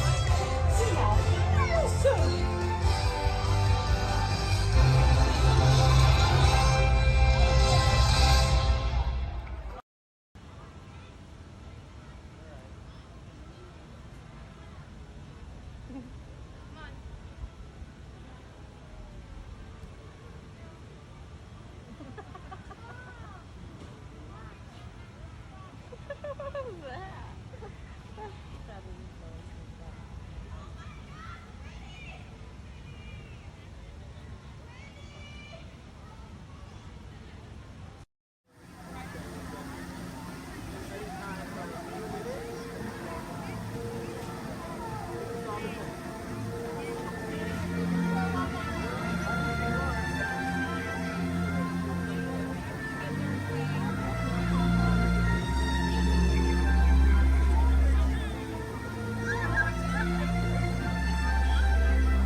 anything goes.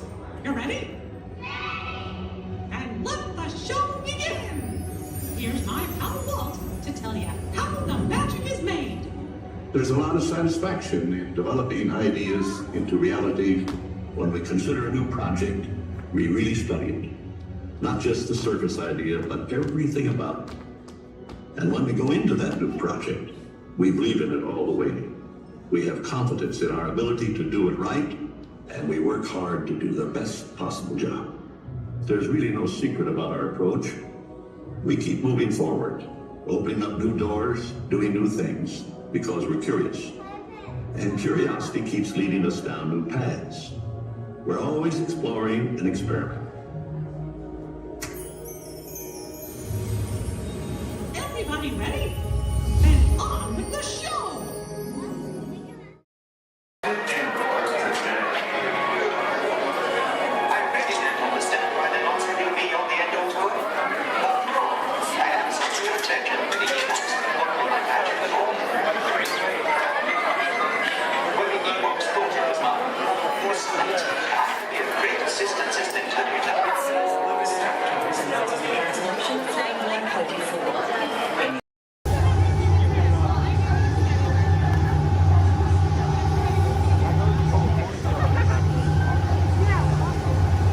Time travel commencing in T-minus 10 seconds and counting.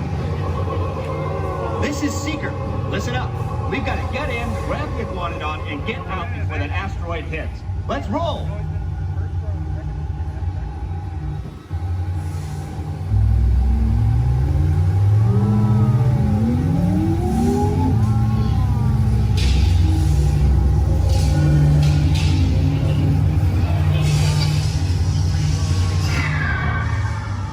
Okay, now, let's go get that dino.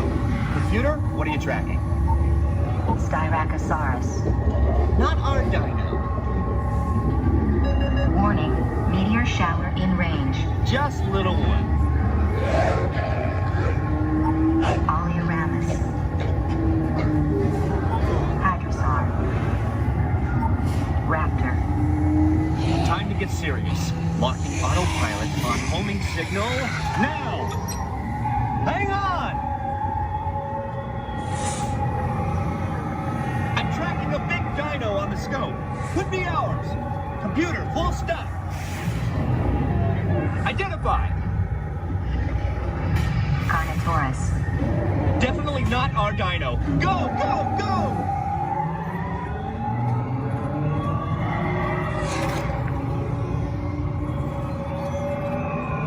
Another big guy coming up. Computer. Slow and identify. Sauropod. Still not our dino, but at least this one's a vegetarian.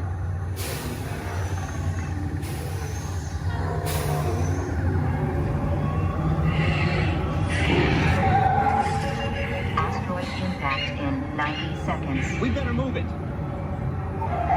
Pterodactyl. Incoming! Asteroid impact in 60 seconds. We can't stop now. Keep going, keep going. Compsognathus. Computer, what's happening? Loss of traction. Four-wheel drive, move it! Warning, meteor strike. Evasive maneuver! Left! Right! Left! Right! That was close. Computer, now what? Carnotaurus. That's it! Abort mission! Abort! Abort! Iguanodon. Forget it! Get them out now! Asteroid impact.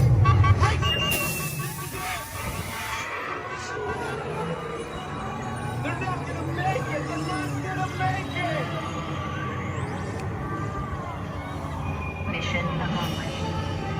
You made it! I knew you would, and guess who made it back with you? I better find him before security does. Thanks for everything!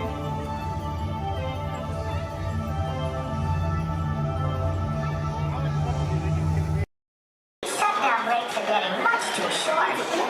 Now, what have we here? Hey, haven't I seen you before? Seems like I'm always fixing this burnout. Well, let's see now. No, that can't be right.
Orbiter is now beginning its descent. Please remain seated until your rocket ship stops. Then follow the arrows to the flight deck. Welcome back, pilot.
Hello, folks.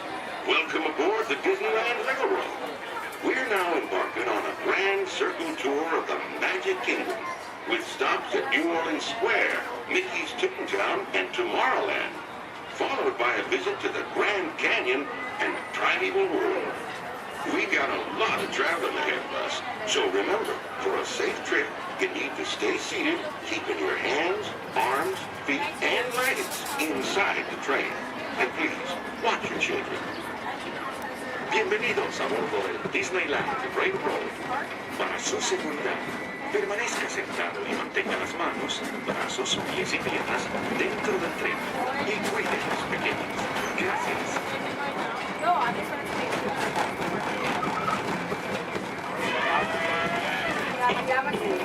Did you folks hear that? Sounds to me like we reached the wilds of Adventureland.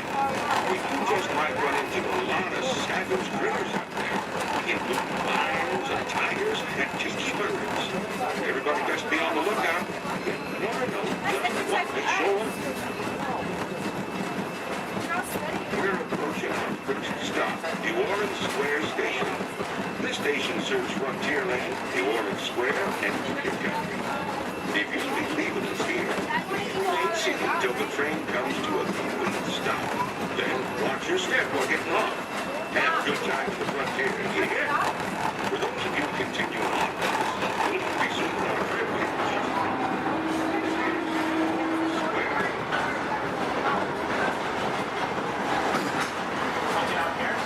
Mom, you want to get up here?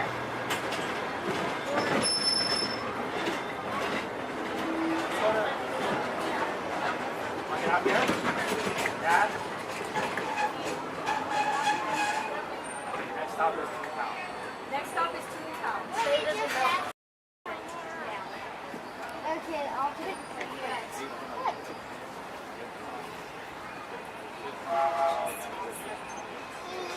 Okay, look at Mama when you say cheese. Josh. Oh my gosh, dude. This train could probably take us to the roller coasters. Hey.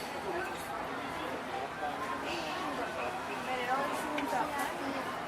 So Scott is not done with his deadline. To those who just joined us, welcome aboard the Disneyland Railroad. To ensure a safe ride, remember to stay seated with your hands, arms, feet, and legs inside the train. And please, watch your kids. Para su seguridad, permanezca sentado y mantenga las manos, brazos, pies y piernas dentro del tren y cuide a los pequeños. Gracias. So he is doing the We're now entering Splash Mountain, where every day is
step carefully from the train. You all have fun and say hi to Mickey for me. For those of you continuing on with us, we'll be resuming our trip in just a moment.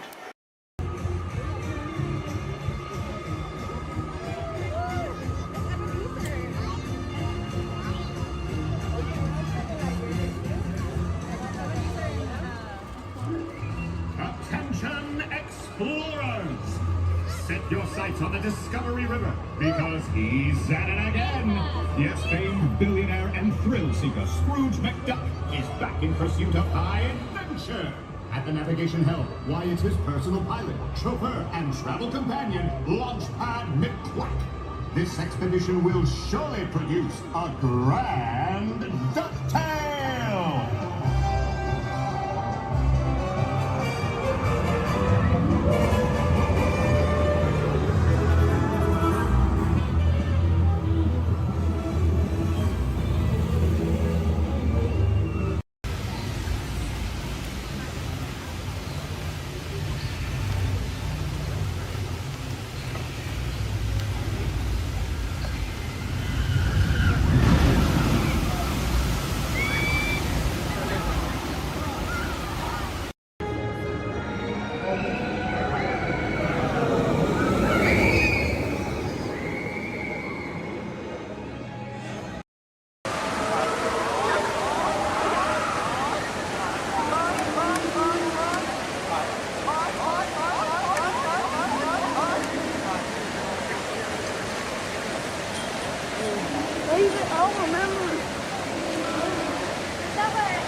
Hello.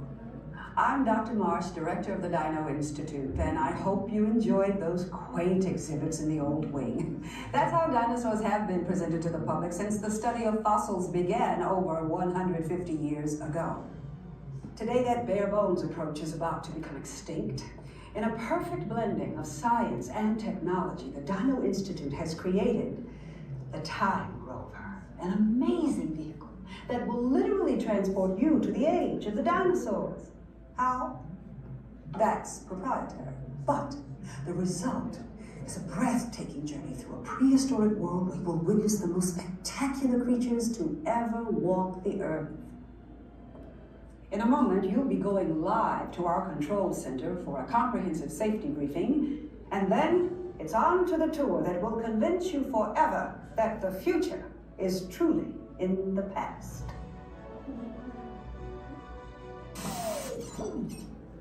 Hello there. Welcome to our little trans-dimensional joyride, folks.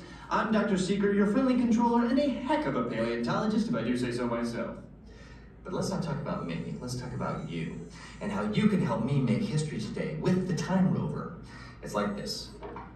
If I can bring you back from the Cretaceous period, it stands to reason that I can bring back a live dinosaur with you. And not just any dinosaur. Take a look at this guy.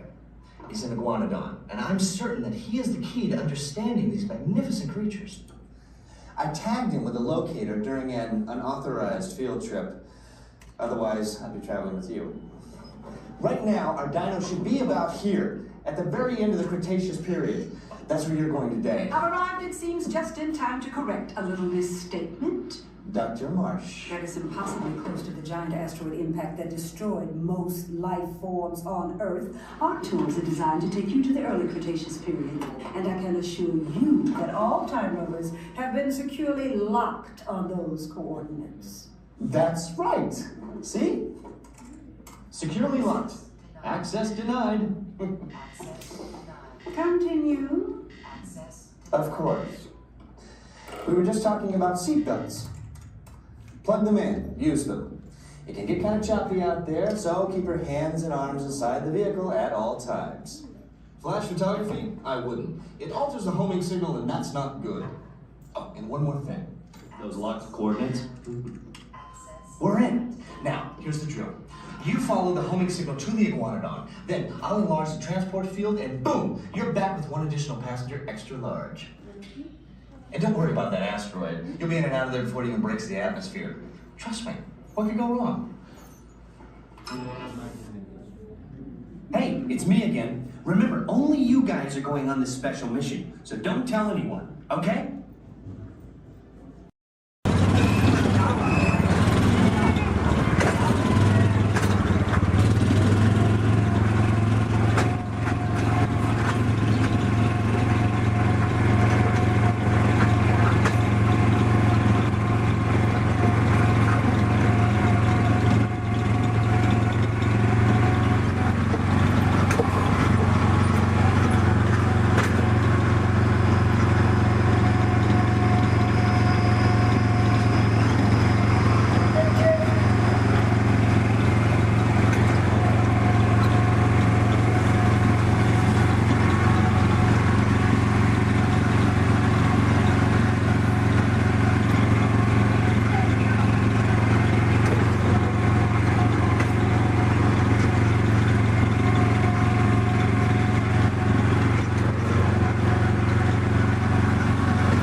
prepárense para parar.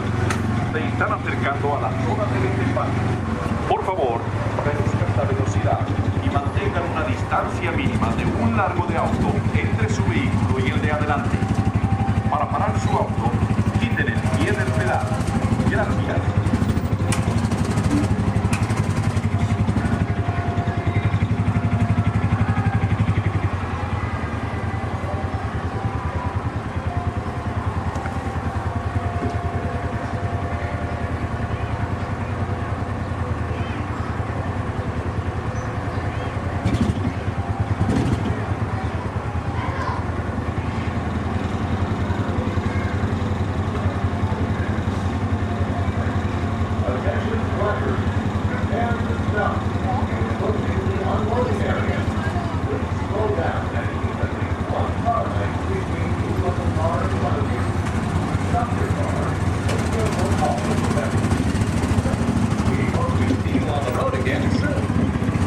Atención, prepárense para parar. Se están acercando a la zona de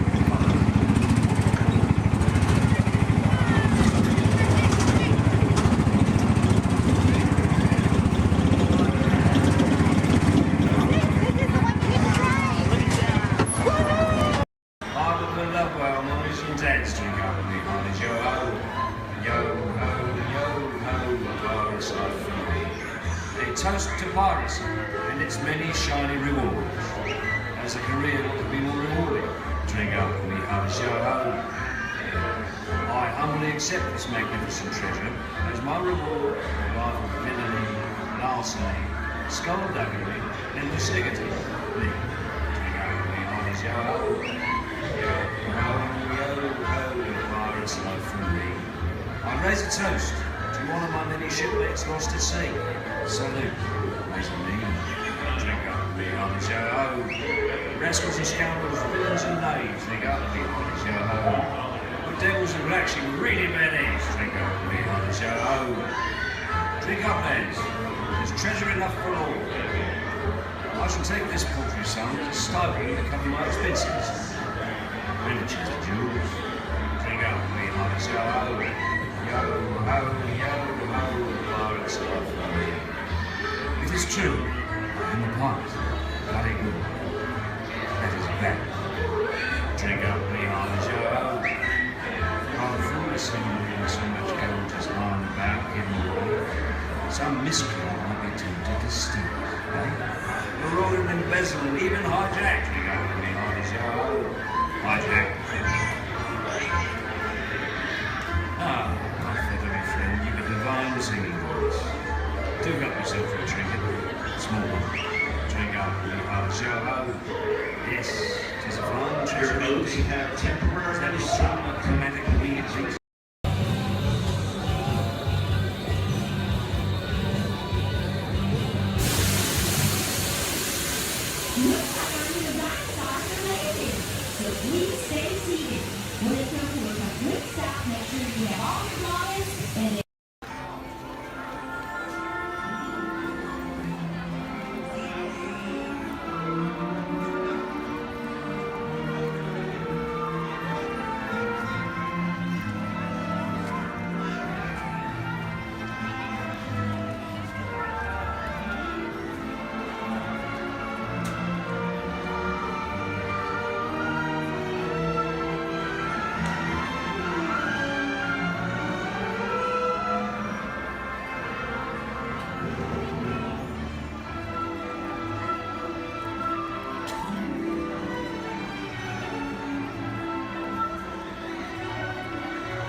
around here pretty chill, so the kids can create the next big idea that will equip the tools to become the next generation of heroes.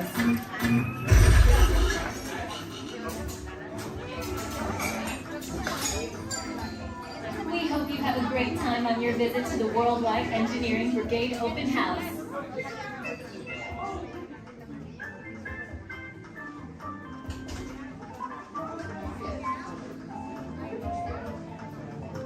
And now, our project lead, the brilliant, Peter Parker.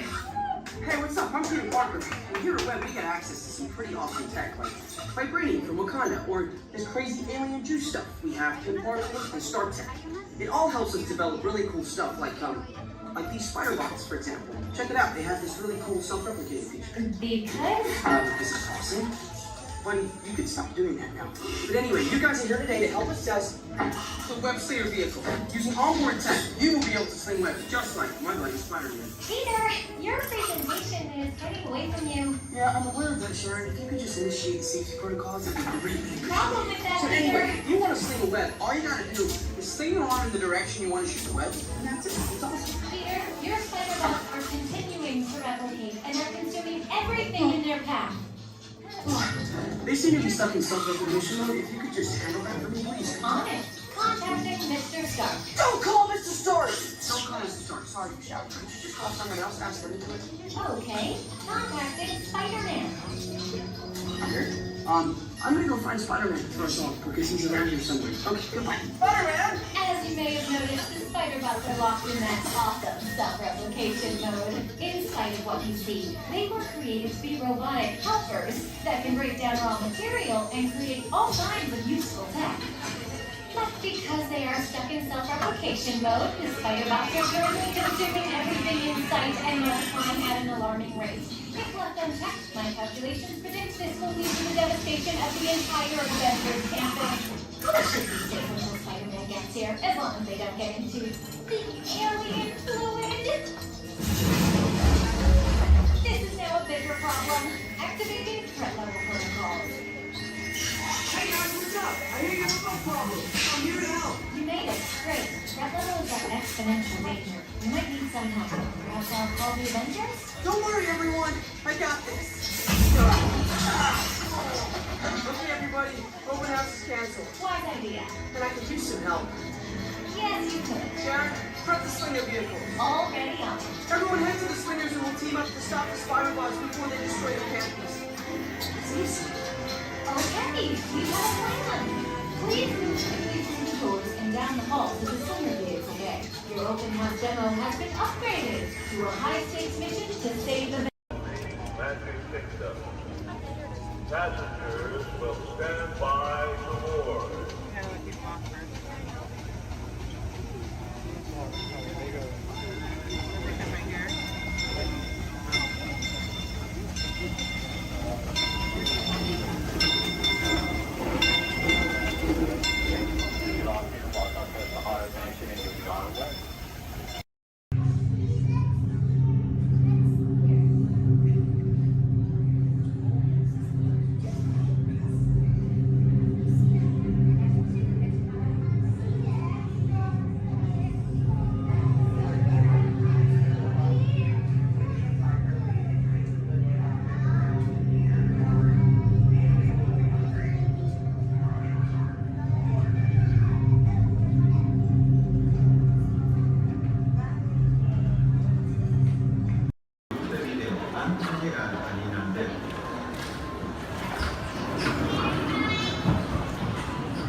ecosystems of our planet.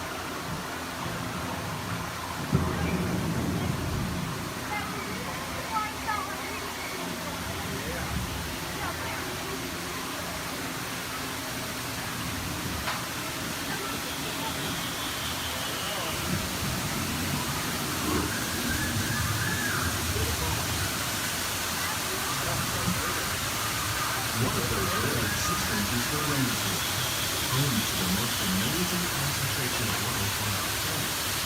These dense and beautiful forests cover only a tiny portion of the Earth's surface, roughly between the northern half of its planet and the Atlantic Sea. Rainforests are also extremely rich in surrounding living systems, providing us with oxygen, food, medicine, and other forms of essential life.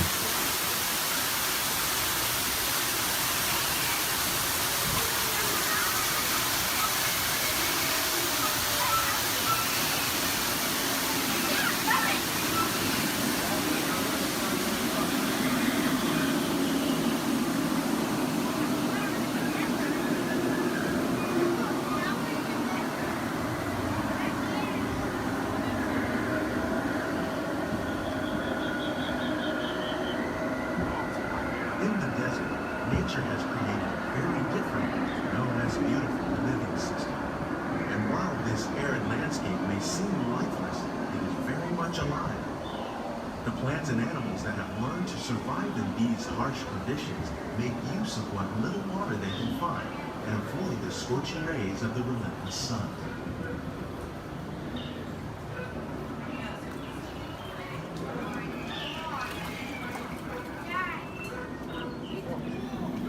The American prairie once appeared as desolate as the desert, but over time, rainwater and nutrients gradually penetrated the hard surface of this land.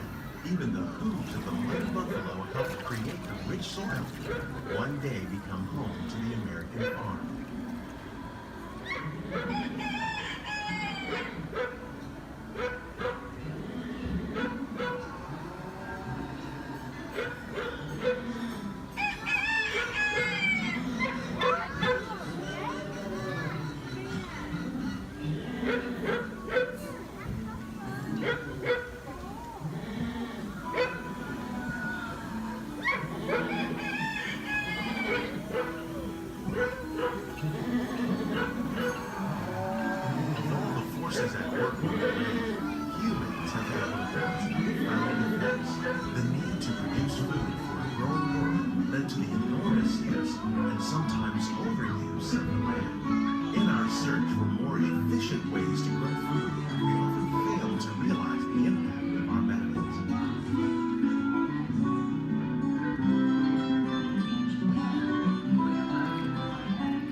Discovering better ways to grow food that will assure human and environmental well-being.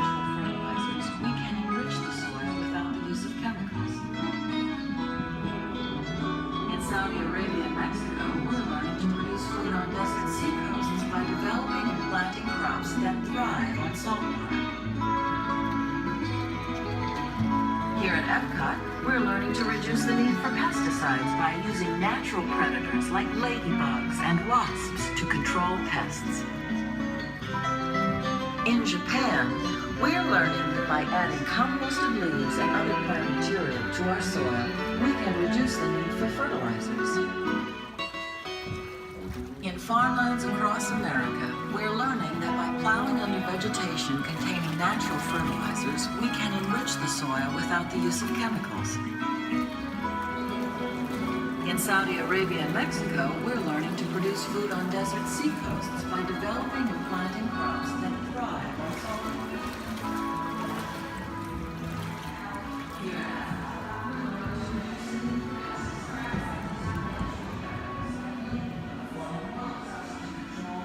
How will we meet tomorrow's growing needs for food production, yet still respect the needs of the land? Some of the answers are being discovered just ahead. To help us maintain these carefully controlled ecosystems, and for your safety, please remain seated in your boat at all times.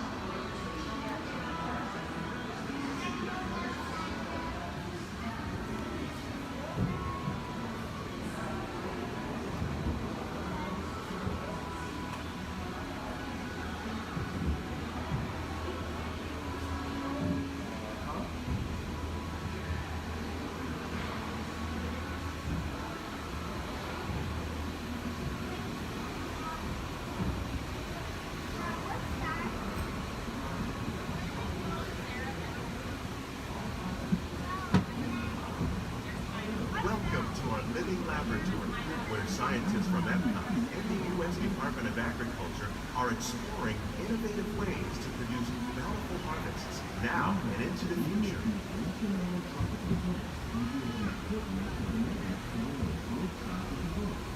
The tropics are home to the greatest diversity of plants on the planet. Many of these, like papaya, bananas, cacao, coffee, and rice, are well known around the world. These are just a few of the edible plants that have been an important source of nutrition for people living in the tropics. Many are rich in vitamins and minerals, while others are well adapted to growing in less than ideal conditions. Some, like the water lily, thrive in wet, swampy areas and waterways. All parts of this plant, even the flower petals, are edible. The starchy root of the plant has long been used to make flour for baking. One day, many of these lesser-known tropical plants may be as important as the bananas growing on both sides of the boat. More than 28 million tons of bananas are eaten annually, making it the most popular fruit in the world.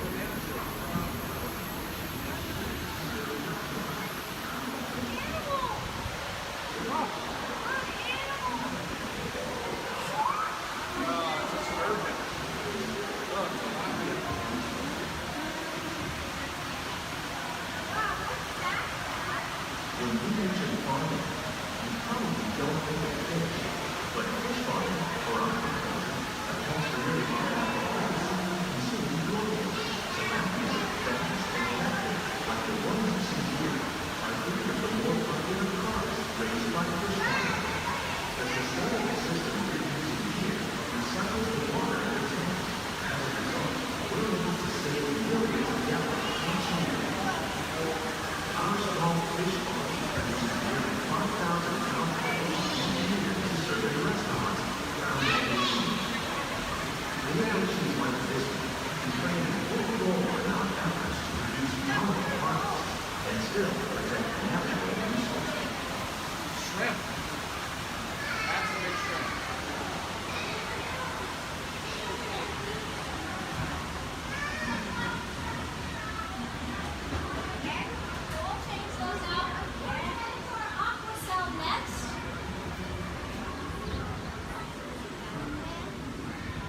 Little sunflowers.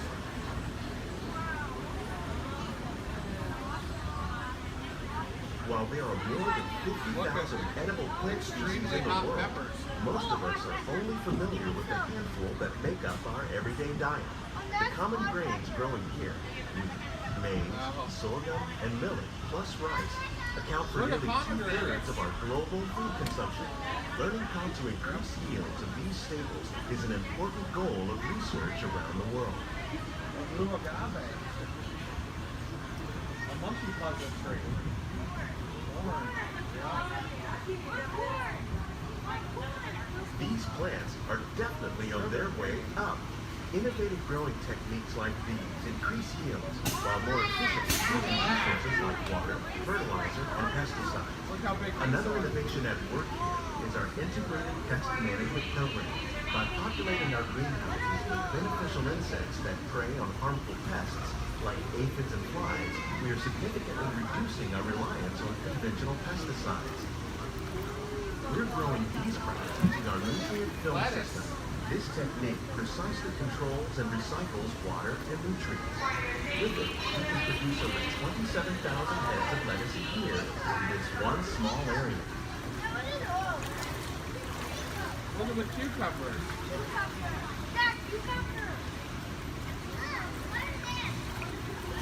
Look at the strawberries. Some of our best ideas have been inspired by nature, like these fruit and vegetable trees. By growing these ground plants vertically, we can increase yields and better control diseases. These crops taste as good as they look. In fact, we serve more than 15 tons of produce from our greenhouses in restaurants here at the land every year. Look at the jalapenos. That's a great idea.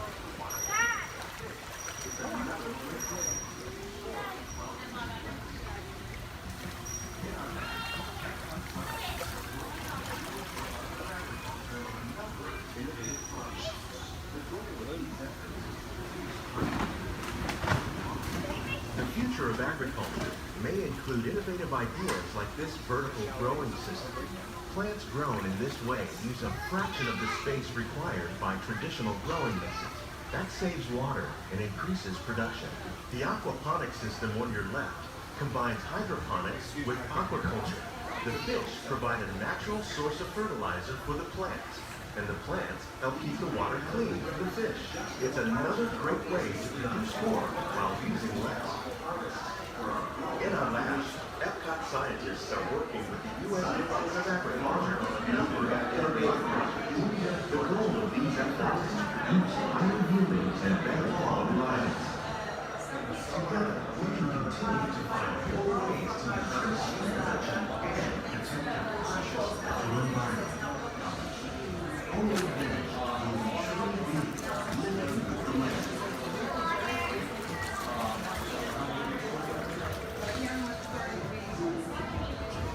On behalf of Walt Disney's greenhouses represent just a fraction of the work being done worldwide to produce delicate harvests for our growing populations. Scientists, farmers, and even backyard gardeners are doing their part to improve the quantity and quality of foods that we all rely upon. Together, we can continue to find more ways to increase food production and protect our precious natural environment. Only then will we truly be living with the land.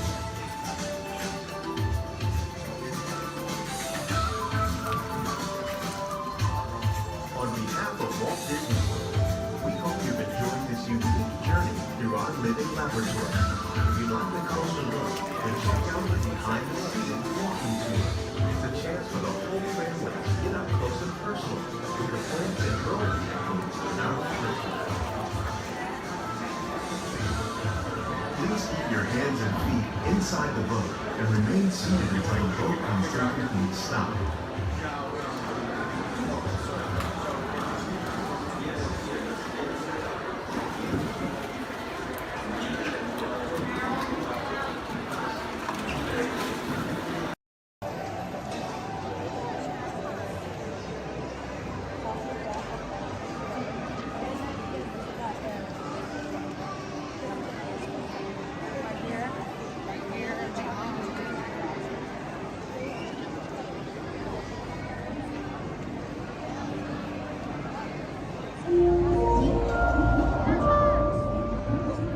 Attention marine life explorers.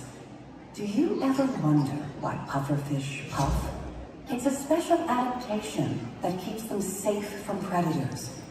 Thanks to elastic-like skin that stretches easily, puffers inflate their stomach when they're scared or threatened, and some are even covered in spines that ward off danger.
What service? I love this song. Okay, now whose favorite color out there is orange? Anybody? Well, gee, I sure wish I knew somebody orange who could kick this party up a notch. Well, I know somebody, and I'll give you a hint. He's orange and black, and he loves to bounce. That's right, it's not a tiger, it's a tiger! It's time for a little bouncing.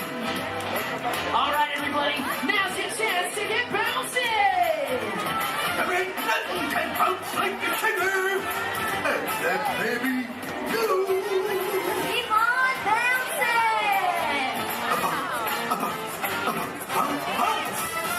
All right, we've got yellow, we've got orange, now we need somebody green! Oh, don't stop. Peter Pan. No. Who's the alligator? Alex. Jiminy Cricket. Picture somebody larger and a little more round. Just picture a big billiard ball with one eye. Did somebody say there was a party? Ladies and gentlemen, it's Mike Wazowski. I knew it the moment I laid eye on you. Oh, thank you, thank you. He would have nothing if he had Boy, am I excited. you. Okay, friends, everybody shout out another color so we can bring in another one of our Disney pals. On three, ready? 1, 2, 3. Lavender. All right, what did you hear this time, Emily? Oh, I heard red. Red. Oh yeah, this is one red hot crowd. Okay, who's got 6 legs, lives under the sea, and has a mermaid for a friend?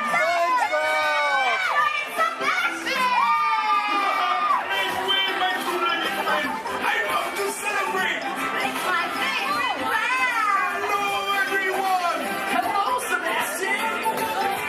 What a celebration. This is almost as much fun as it is under the sea. Okay, everybody. Now go like this with your hands and pretend like you're holding a magic lamp. What are you doing? We're making wishes. Well, what are you wishing for? I think we're wishing that somebody blue would get here.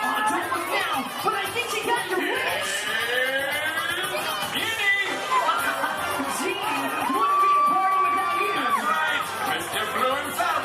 Genie is in the house. Oh, yeah. These look like real party people. Put your hands up. Put your hands up. What's up, everybody? Look out. Come on. The genie is coming through. Let's give a big round of applause for all of our colorful friends. Thank you. Just Russia, thank you. Oh. Okay, now it's time to find out just how excited everybody is out there. Yes, friends! It's time for the official World Championship Color Competition. Okay, it's time to break them into teams, and these colorful friends of ours will be our team captains. So first up, let's decide who's on Genie's team. So this big group of people right here in front of me, including you in the center, I want you to think like a genie and yell abracadabra on the count of 3. Are you ready? 1, 2, 3! Oh, come on, I said like a genie really loud this time. Ready? 1, 2, 3! Great! You guys are now Team Genie. Blue is the bomb. Oh, really? We'll see about that. Everybody back here hanging out with Mike. Let's collect some scream power. I want to hear a big green team scream on 3. Ready?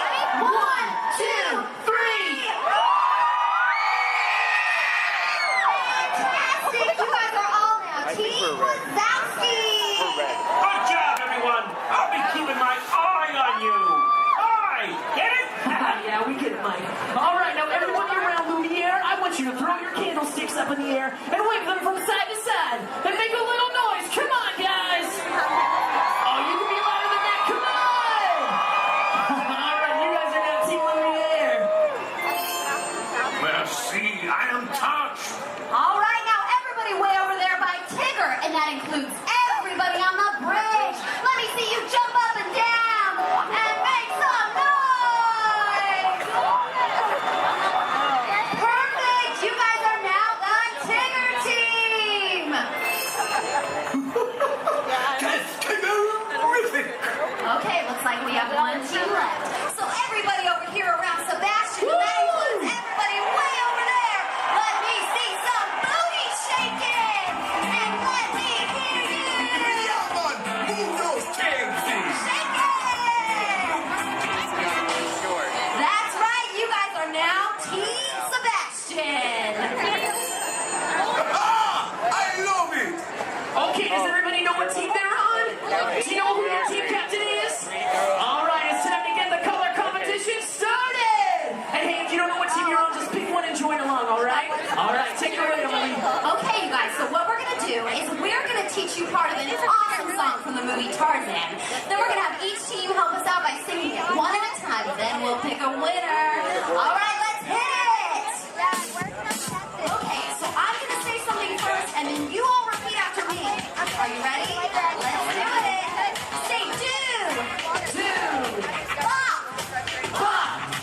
this button. But hey, Team Wazowski, you guys work great. All right, we're gonna call out the next 3 sections a little bit faster and in this order. Ready? Team Lumiere, Tigger, then Sebastian. All right, guys. Here we go.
For World of Color!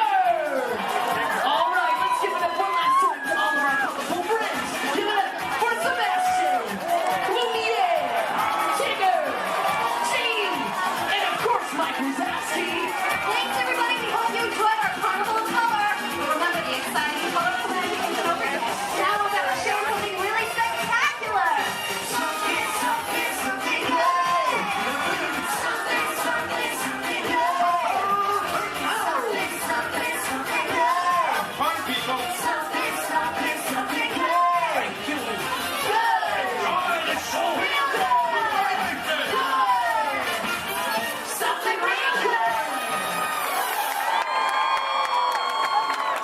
In just 15 minutes.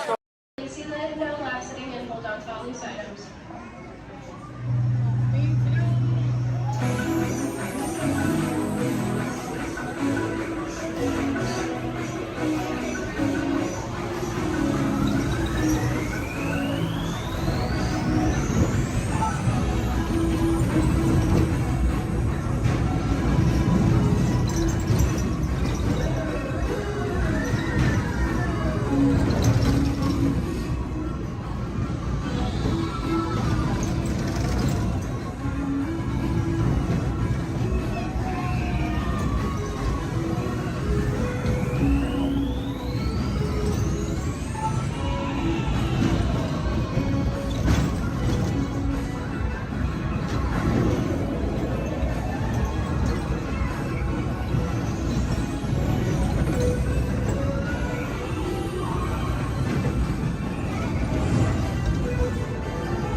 tomorrow grand.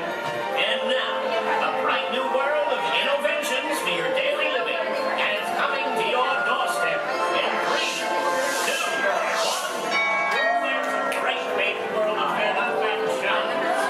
Shining in our lives in every way. And a great big beautiful tomorrow. Tomorrow's happening today. Step through the door of your home. Robotic.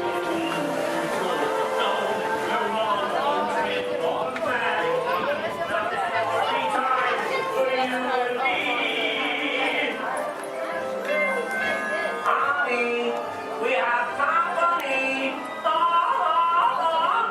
Oh, don't worry. Thanks to interventions, having unexpected company is a snap. But getting them to leave is still a nightmare. We're still working on that. Yes, sir, we've got all the latest things. And I'm not talking Mr. Coffee, whose work I admire, by the way. I'm talking smart relatives of mine. Genius gadgets that take the hard work out of housework. You want digital, analog, interactive, hyperactive, radioactive. Can you believe it? It's all here. You're gonna love it. I'm gonna have to ask you to leave now. I'm expecting company to arrive at any moment, so if you'll excuse me, I have to clean up this house. There's a great, big, beautiful tomorrow headed right this way. We'll see you around and around and around and around and around. Bye-bye. Sure is fine in autumn. It's looking like the breeze and the falling leaves. A blue sky above, the one that you love. I saw the scarecrow smiling, winking his eye as we were walking by. I caught him. Then he looked my way, said, "Enjoy your day." It's the magic that can happen when it's autumn. Changing leaves of red and gold, all is in the air. You can see it on every autumn street. And if you find that someone warms your heart every time you meet, you should remind them that you find them positively sweet.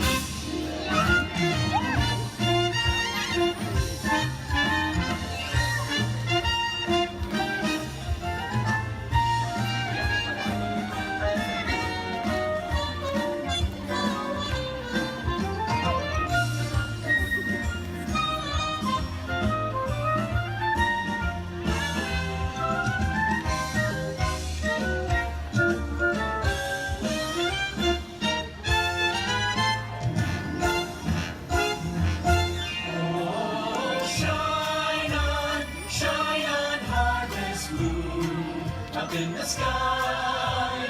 I ain't had no lovin' since January, February, June or July. Snow time ain't no time to stay. Outdoors it's good, so shine on harvest moon for me and my gal.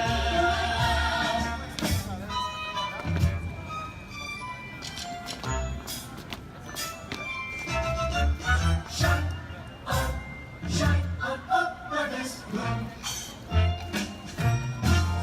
It's autumn, wonderful, beautiful autumn.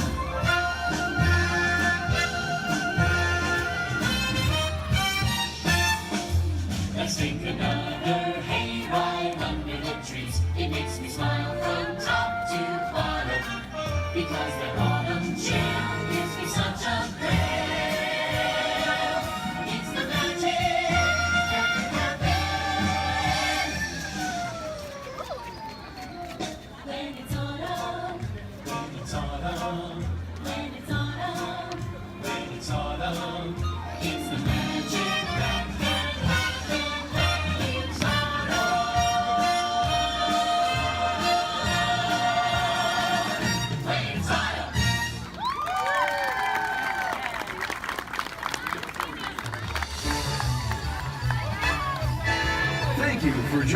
us on Main Street, USA. And from all of us here in the Magic Kingdom, we hope to see you again real soon. Please keep all hands, arms, feet, legs inside the boat and watch your children, or the crocodiles will. So who came to see some danger today? All right, we got some takers. It's right there, big white letters. Good thing I can read. You might have missed all signs of danger. Oh, look at this to the right. You'll see our first sighting of wildlife here in the jungle. Right there's a prime example of why some wildlife destroy their children at birth. We're now approaching ancient Cambodian shrines built by ancient Cambodian Shriners. This place is loaded with crocodiles. Speaking of crocodiles, to the left you'll see a Bengal tiger, known to jump over 25 feet, but don't worry, they're like 15 feet away, he should jump right over us. Watch out for Ginger, Ginger Snap. She's the one to stop cooking.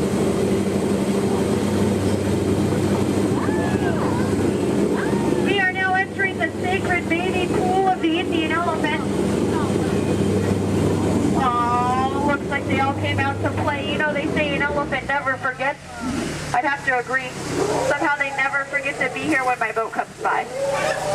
Feel free to take pictures. Looks like they all have their trunks on. Oh, there's Bertha. She's been in that shower so long you can tell by all her wrinkles.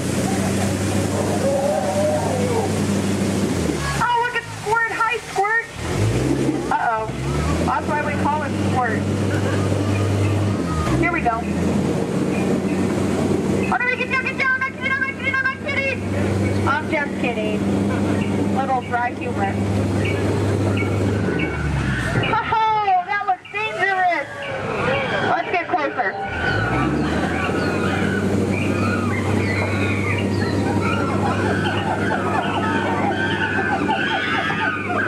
Looks like the gorillas took over this camp. Look what they did to that truck, unbelievable. They left the lights on. What a shame. Uh-oh. The monkey has a gun. Let's get out of here. Woo! Now if you look over here to the left, real hard through the trees, through the bushes, you'll see absolutely nothing. Just ahead is beautiful Schweitzer Falls, named after the African explorer, Dr. Albert Falls. We'll be going over that later. Uh-oh. Everybody lean. Woohoo! We are now on the Nile River, the longest river in the world. If you don't believe me, well then you're probably in denial. So here look, there's an African bull elephant. You can tell by his huge ears and enormous ivory tusks. Now, for those of you with a short memory, to your right, that's an African bull elephant. You can tell by his huge ears and enormous ivory tusks.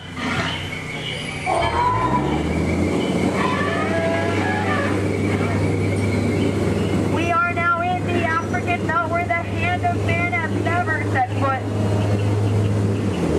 Aww, look at the pride of lions protecting the sleeping zebra. That's how zebras sleep, on their sides, eyes open, surrounded by lions. He looks dead tired. We'll let him rest in peace. Oh no, there's that lost safari they were looking for. I told them not to mess with the rhinos. They always get their point across. In the end. Needs to be the low man on that totem pole. And now we're off to the infamous pool of the hippopotami. These creatures could easily upset our boat. Just last week they knocked over 6 boats, but I don't think you have anything to worry about. Only 5 of those boats were mine. Uh-oh, this doesn't look good. Oh no, these two are charging! Come here, I'm gonna scare them away! Look at that. Scared stiff. We are now entering headhunter territory. It's a terrible place to be headed. To your right, you'll see some native arts and crafts. Art's the one on top. Oh, looks like they're celebrating something here. I'll see if I can translate for you. Nope.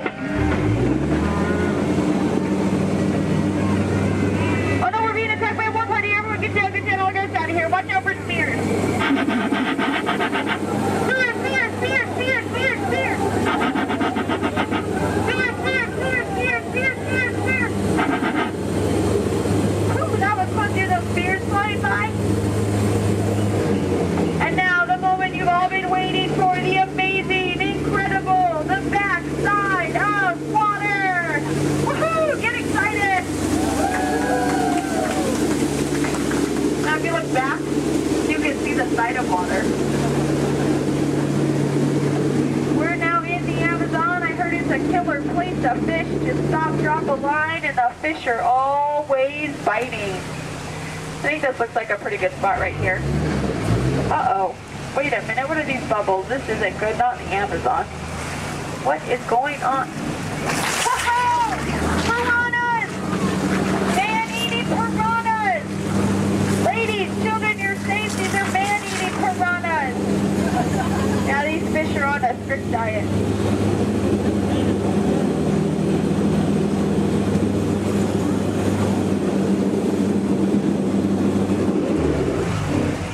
Here's Trader Sam. He's our head salesman here in the jungle.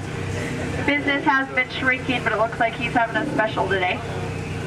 2 of his heads for just 1 of yours. Anyway, you slice it, you'll come out ahead. Trader Sam's actually... Whoa. Oh, there's Ellie! I thought she was coming with us today. Looks like she's already unpacked her trunk.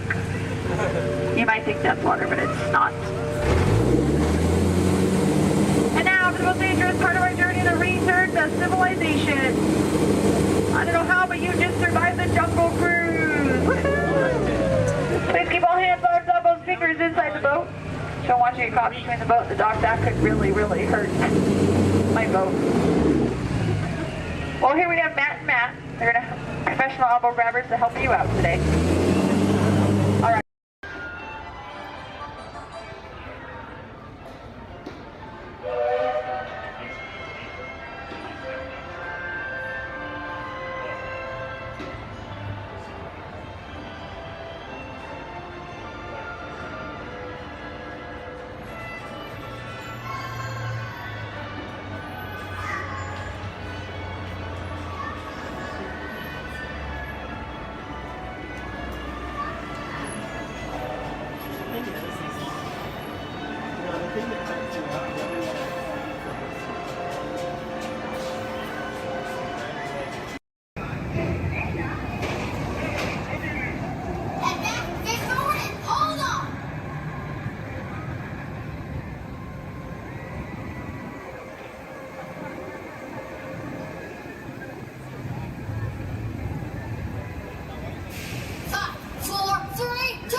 Institute, Dr. Channing's office. I'm sorry, Dr. Channing is hosting a tour of our sensory dining room.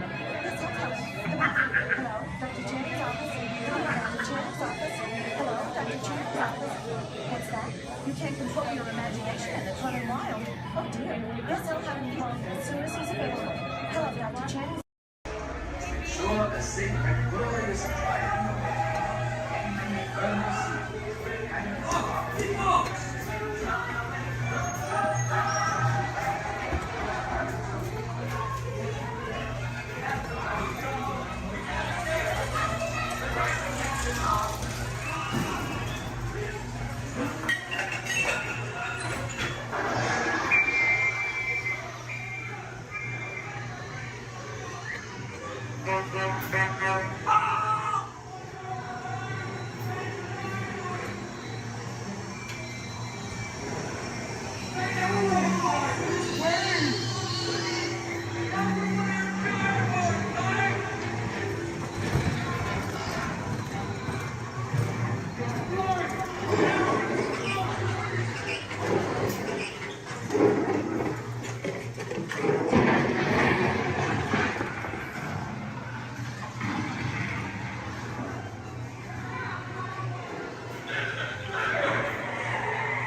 years. Automatic repair engaged.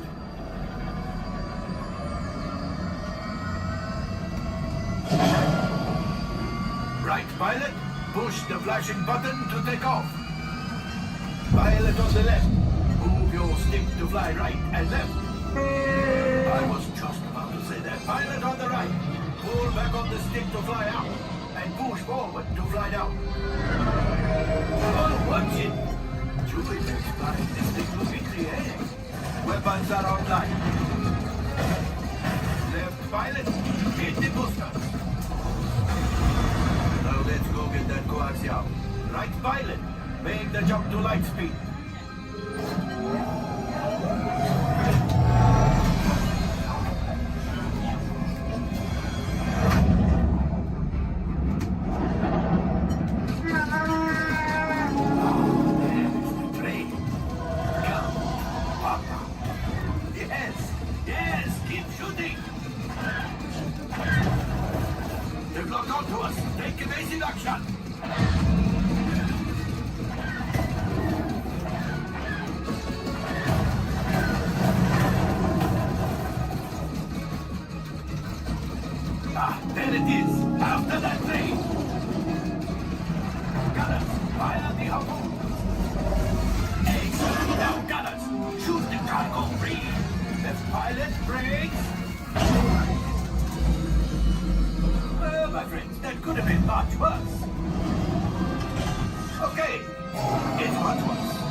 This will greatly help the resistance. You have heard the First Order and made Chewie proud. Now, after my modest profit, your cut minus what you owe me for damaging the Falcon is... Hey, not bad.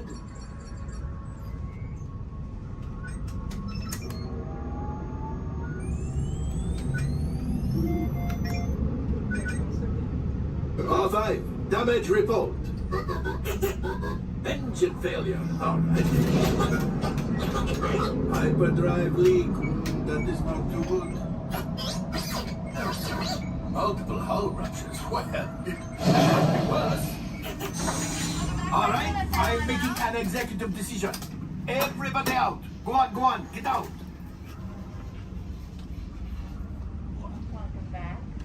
All available techs, we have a Corellian freighter that needs immediate transport back to the maintenance bay. This thing's seen better days. Better fix all that before the Wookiee sees it.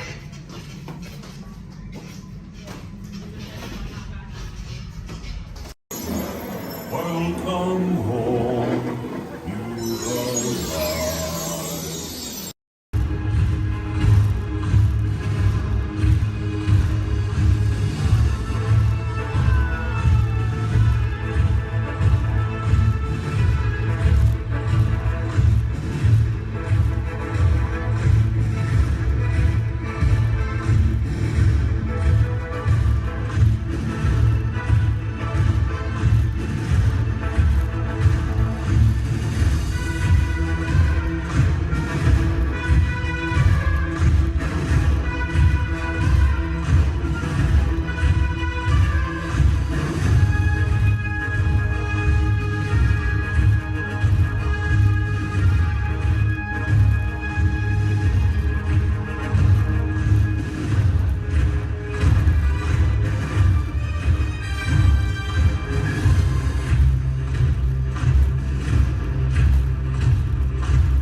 authority of General Hux. You are here under the authority of me. Stand proud.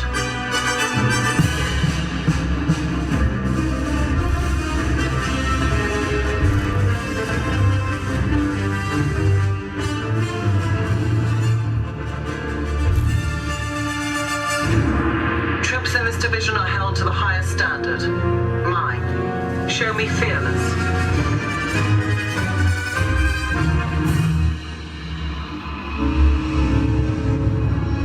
Under my command, you will be proud to wear the armor of a stormtrooper. You will learn discipline, loyalty, and what it means to be a stormtrooper. Battle stance.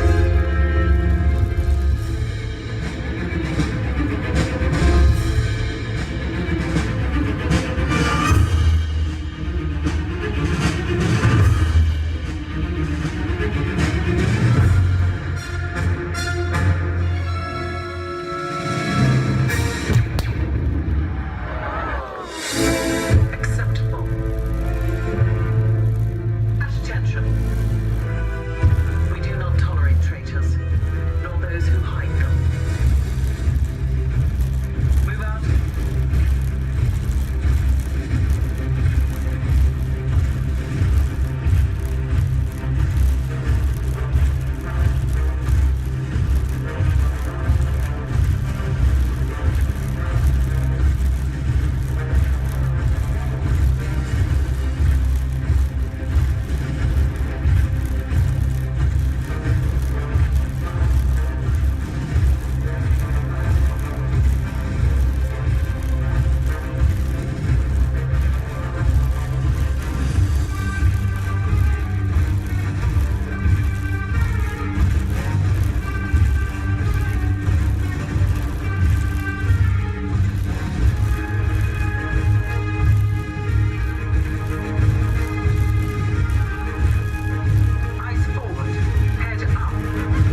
States are on the horizon here in future. Whether it's rocketing back to the Big Valley with the Rockies of the Galaxy, or exploring the hungry city built on the power of blood,